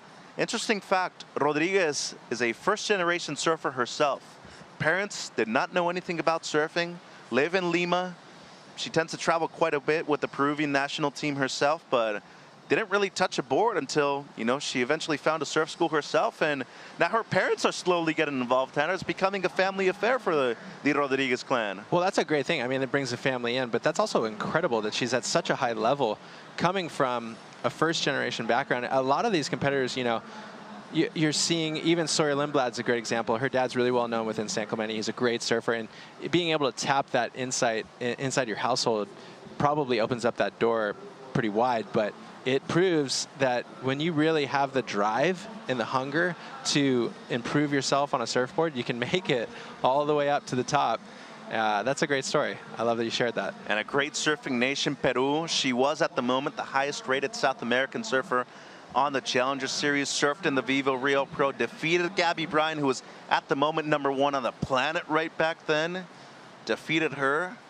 Got to surf in a first CT event. Doesn't sound like a bad way to start off your potential Championship Tour campaign for the young surfer out of Lima. At the moment, though, Tanner, she has a high need, 6.64. That's a big number by right now standards with how slow it's been. Suzuki, though, 4.51. We saw her drop a 5.4 with basically one turn on the outside. She's one turn away from flipping this heat once again. Yeah, the dynamics that come into these final minutes are always so interesting to me because you start to analyze, instead of what can I get, more what do I need? And I think every one of these surfers is looking at what do I need to just finish this heat out, 2 minutes left. There's probably gonna be one flurry because we've been sitting for quite a while. So you're sitting next to somebody, let's just say, for example, Sophie's more than likely gonna be around either one of these surfers behind her, just so she can keep an eye on them. Even if she doesn't have priority, she's gonna try to wiggle them off the peak and do whatever she can to improve her situation. They've had a big crew here on the beach during the entire event window. Wow, they even made custom shirts too for Amuro. Former world junior champ. Beat Alyssa Spencer back in 2019 over there in Taiwan. 1:45 though, and she is needing a score. Same thing for Lima Rodriguez, who's now working with Matt Myers. Actually spent some time with Matt in Santa Cruz at the end of last year, October, November over there. Got used to a lot of the colder waters here in California as well. Matt Myers is offering such a great program here on the challenger level. He's really switched on personally himself. He incorporates a lot of, like we're talking about, philosophical approaches and mindsets and staying positive and dealing with the challenges and adversities you come across being on the Challenger Series. He has a great quiver of people that he's working with now, and it's cool to see them all doing well. Well, it's incredible that that 233 of McCulloch is still being kept as her backup score, Tanner. But in the end, as you very well know, all I need to do is advance, and she's doing that right now. Meanwhile, Lindblad, though, talk about efficiency and getting to work early on, a 7 and then a 5.17 for the Saw Blade out of San Clemente, looking for championship number 2 right here at the Open. She won back in 2023, and it seems like we have some movement out there in the lineup towards the Pier Bowl. This is Arena, 664 better, what she needs. Big turn on the outside, that's complete. 25 seconds. And it's just gonna be the one and done on the outside. Was that explosive enough? Did it have the drama to it, the flair? Doesn't really seem so at the moment, Tanner. No, it doesn't seem so. And the thing that it happens over there in the Pier Bowl is when you come off the bottom in such a vertical way and you snap it on the lip, it's hard to traverse your speed out of that to then make it into the Huntington Hop section. So you can really maximize the wave. You can get that extra turn on the inside, which in this case really would have helped her to get closer to that 6.6 that she was needing. So the smart surfing, the great strategy by the former champion, Sori Lindblad. She moves through with a great heat total with just 2 waves ridden in the first few minutes of this heat. 12.17 heat total. McCulloch in second place. We'll be seeing Arena and Amuro compete in Edeseda later on this year on the Challenger Series schedule. Great way to finish off day number 2 Challenger Series action. It's the 8:05 post show coming up at the Lexus US Open of Surfing presented by Pacifico. Gonna bring AJ McCord to host everything. Be right back with the 8:05 post show.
We always say it's 5 o'clock somewhere, and it's even a beautiful sunny Friday afternoon, which means here in Huntington Beach, it is time to get the weekend started. The Lexus US Open of Surfing Day 7 had absolutely everything we've been waiting all week for, so we took full advantage with 20 heats of Challenger Series non-stop action for you. Welcome into the 8:05 post show. Tanner Gudauskas, Mitchell Salazar. Next to me, I'm AJ McCord. You guys, we had so much fun today, from dawn until almost dusk here at the Lexus US Open of Surfing. Tanner, 20 heats. I want to know, just what are your impressions of this massive Friday?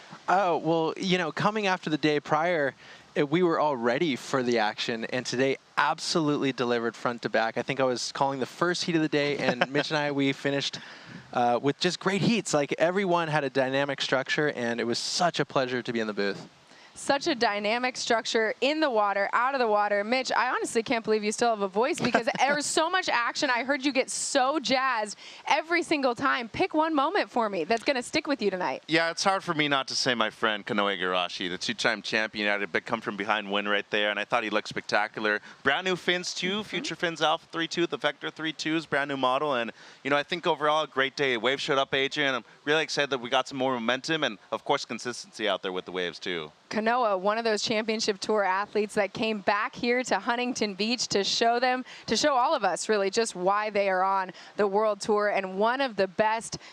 No better way with the last heat of the day than Sawyer Lindblad to also showcase her championship tour experience. She is with Rosie Hodge. That's right, Sawyer. Your name is on an illustrious list of winners here at Huntington Beach. When you reflect, how meaningful was that win in your career? Yeah, I mean, that was probably one of the best moments of my life. My whole family was down here, and I had worked really, really hard for that event. I think I started practicing like 2 weeks before the contest started. So I knew, like, in my head, I really wanted to do good, and then to win it was just insane. I had been watching this contest forever. And now as a fully fledged championship tour surfer, just thinking about the Challenger Series surfers coming up. You know what it's like to be here, to need these points, to want to do it so badly. What's that feeling like? Yeah, I feel like a lot of the girls have a lot of energy, and they really want it. So that's why I think these events are really hard, just because everyone's basically fighting to, like, get to the top. And they definitely, like, I feel like I have a target on my back. Everyone wants to, like, beat me. But yeah. We love how competitive it is. And just lastly, you just said that this is going to be your last event for 2025. What can you look forward to come the end of the year? Yeah, I think I'm just going to go on a lot of surf trips and get better at surfing. I just want to come into the next season on the tour better than I was before. Love it, Sawyer. Thank you for your time, and well done on your win. Thanks so much, Rosie. Tanner, I know it has to be so fun for you as somebody who has coached Sawyer throughout her career to see how much she has grown, not just as a surfer, but in those post-heat interviews, you hear her confidence. You hear how much she's just owning where she is. Give me a little bit of insight into what you saw today and just who Sawyer is. I know.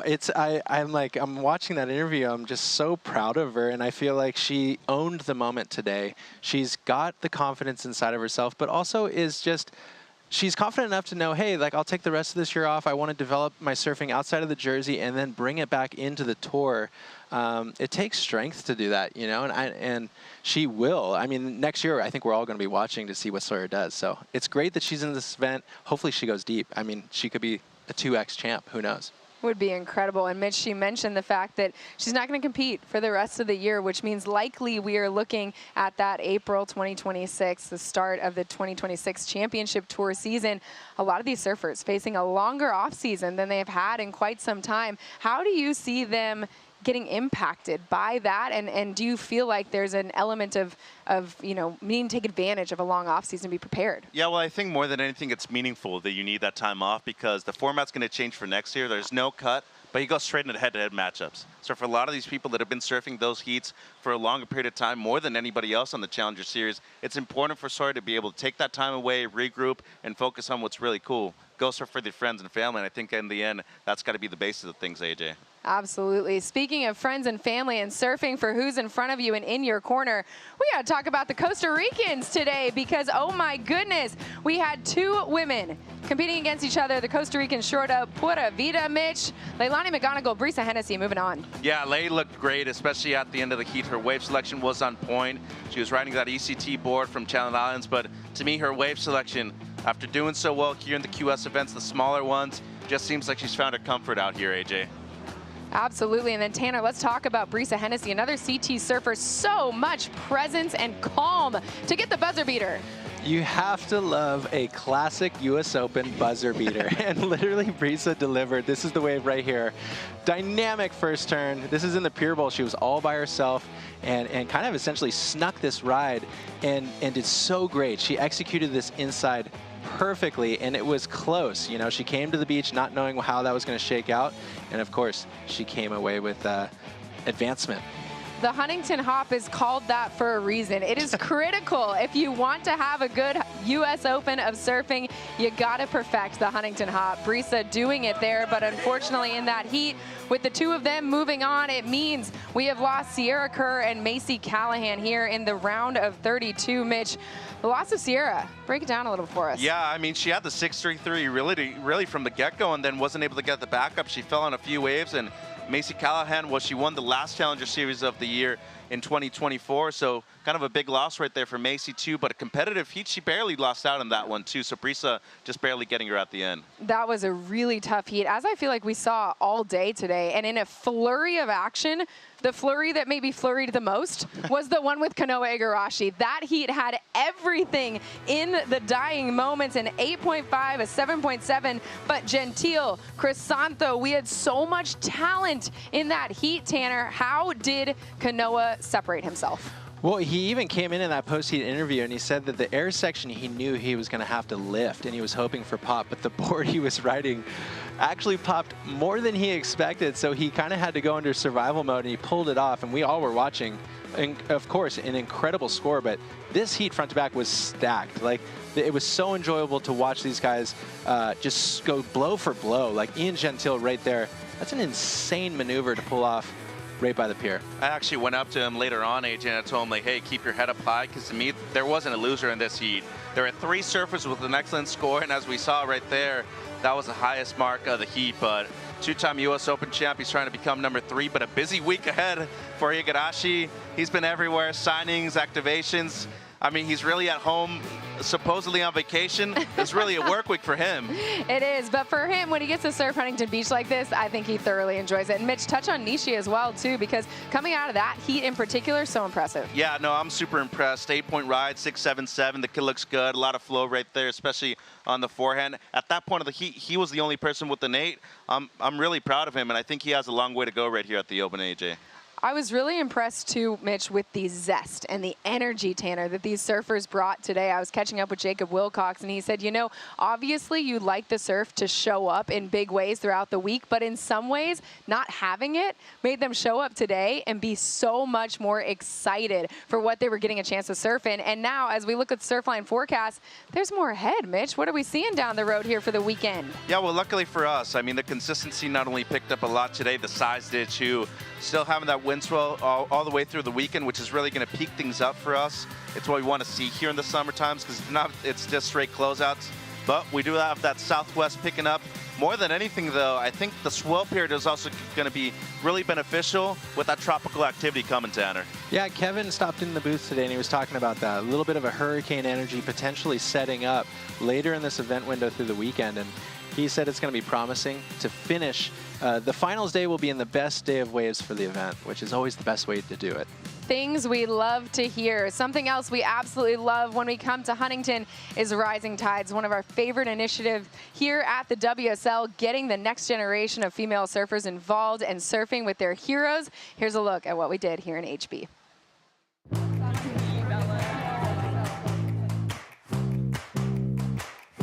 We are currently at the Lexus US Open of Surfing in Huntington Beach, California, kicking off our one and only Rising Tide stop on the Challenger Series. And today we got a really fun mix. We got Zoe Benedetto, Sawyer Lindblad, Bella Kenworthy, Talia Swindoll, top Challenger Series surfer.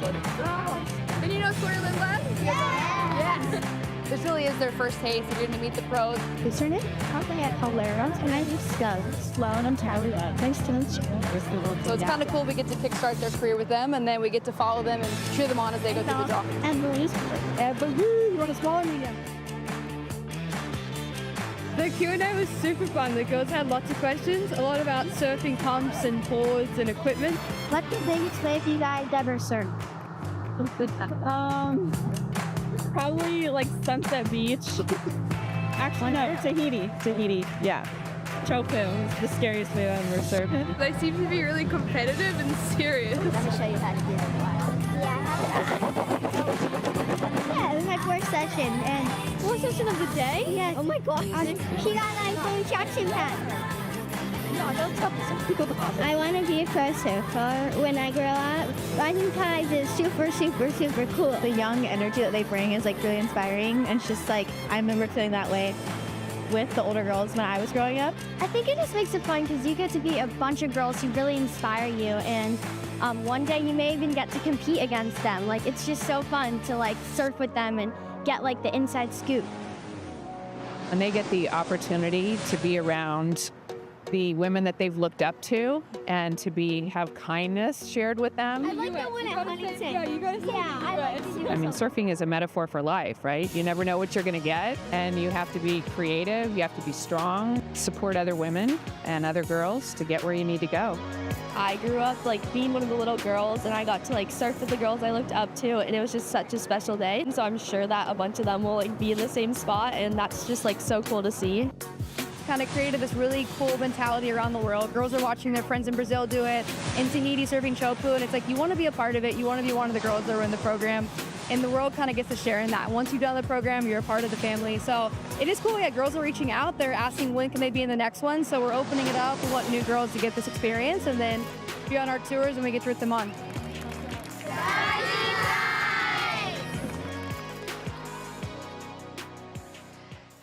The rising tides almost always, without fail, gives me chills, because I think for me it is so powerful to see this generation of female surfers who is absolutely shattering ceilings in surfing, already investing in the next generation. And Tanner, it feels like such the epitome of if you can see her, you can be her. And these girls are getting a chance to experience that. Yeah, and I love how it was said in that piece, they're received with kindness.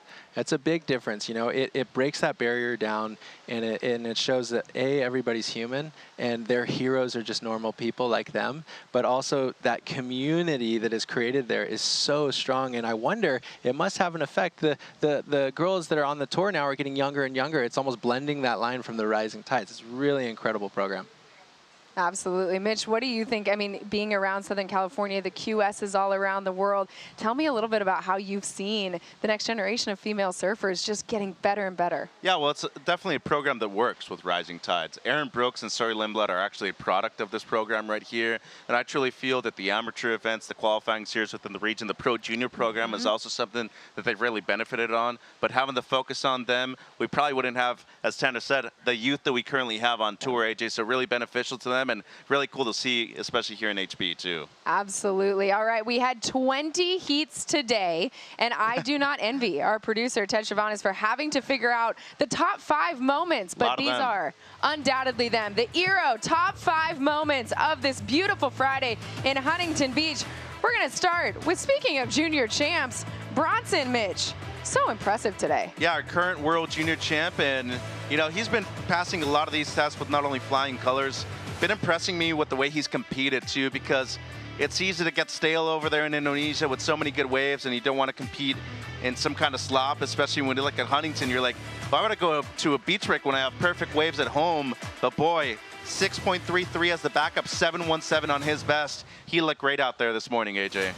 And on the women's side, Kira Pinkerton, she had the 8.17 in the women's round of 32, heat 3. Tanner, oh my goodness, next level. Oh my goodness is right. I am such a fan of Kira Pinkerton. Her style, her approach, the way she handles herself, it's all gravy. But today she locked it in. 3 turns out the back and just traversing her way to the inside. It was fun. This heat was a great call. It was also really packed energy-wise from the heat in general. And Kira came away with a great win. And I mean, 8:05 making the top 5 feels pretty right to me. It's just the way it was meant to be. Number 3 in our Euro top 5 is Eli Hanneman. This is heat number 4, men's round of 64, a 14.67 heat total, Mitch. Yeah, and he did the majority of it in the first 5 minutes, too. That's what was so impressive about his performance. He's like going to become a 2-time U.S. Open champion as well. Did it back in 2023. And I really like the way that I'm not only seeing him compete, really the elevation that he's made in terms of his backhand surfing. Looked great out there this morning, AJ. Really stoked and impressed with Elijah Hanneman.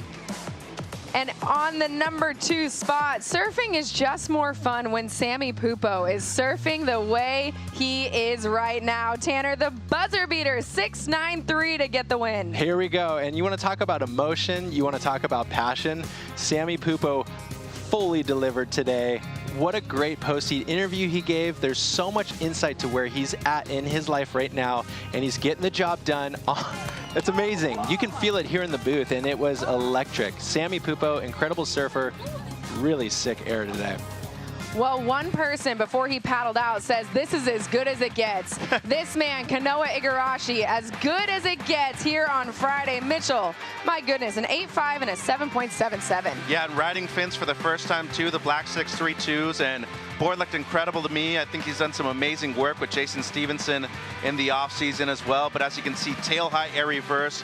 This came in as an 8.5. It is still the high mark of the event. Highest heat total of the event, 16.27. Just another day at the park for Kanoa Igarashi. Another day at the park, another day at the pier. It's all the same. Kanoa Igarashi giving it back to the fans. And he told me he had 10 to 15 people on the beach today. His goal, make it to the weekend because it's going to be packed with Igarashi fans. And I'm expecting the beach in general to be packed. We have so much surfing left to do. Tanner, Mitch, I cannot wait. When you think about Saturday and Sunday, Tanner, what are you most excited about? Starting with our coverage tomorrow at 7 a.m. Well, the narratives are starting to fall in line, right? We've watched all of these superstars partake in the event now. Everybody's engaged. I'm definitely looking forward to like the Snap 5 crew, right? We've got some free surf mentality engaged in the competitive arena and better waves. I mean, at this point, we've had 20 heats, incredible action today. I'm a little bit like, I can't even believe there's more of this coming, but yeah, I'll wake up and I'll be here for it. I'm stoked. Yeah, I want to see more of the consistency of the swell, to be honest. I want people to have opportunities out there. There's a major event. We have 7 events on the calendar scheduled now for the Challenger Series in comparison to 5. So a big one right here at stop number 3, AJ. So much on the line, and the surfers are showing up and showing out. And now the surf just looks like it's getting better and better. The crowds are going to get bigger and better as well. HB is going to be a scene all weekend. Get here early. Coverage starts 7 o'clock a.m. on WorldSurfLeague.com for our next round of action, you guys. A big day tomorrow, a big day today. Stoked to be alongside the two of you to do it. Tanner, Mitch, thank you so much for joining us. We will see y'all tomorrow morning. Crack a cold one. This has been the 8:05 post show. Watch these highlights because they are on repeat in the back of my eyelids.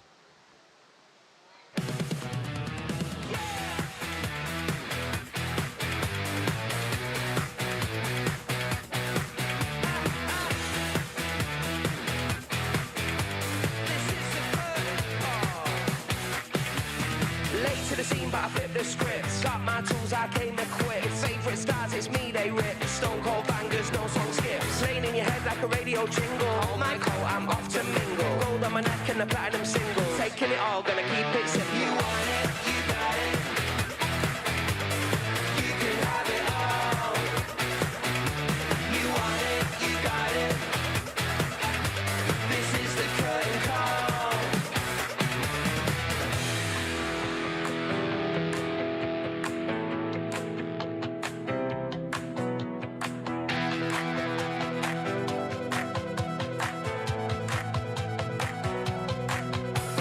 Talking hush, but I shine like glow. Wide up quick with the too slow flow. Drip so clean, don't need that show. Beat so smooth, can't take this throw. Don't do doubt, just aim then go. Laugh so loud when they say no. Don't wear crowns, just take the throne. Too off track, but I still right. Didn't see shade, just flip that light. Move for the noise with a quiet bite. Didn't back down, didn't take that fight. One word wrong, still hold that mind. Never said please, yeah, I earned these highs. Sing off key, but I still sound tight. You want it, you got it. You can have it all. You want it, you got it.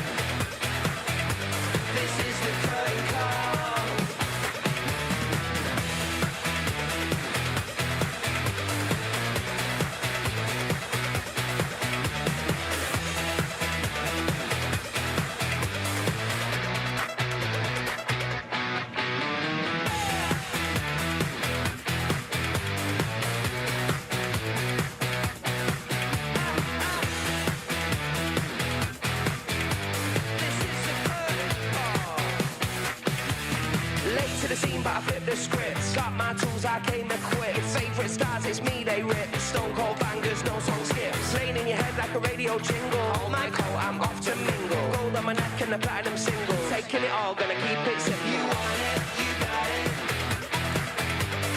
You can have it all. You want it, you got it. This is the curtain call.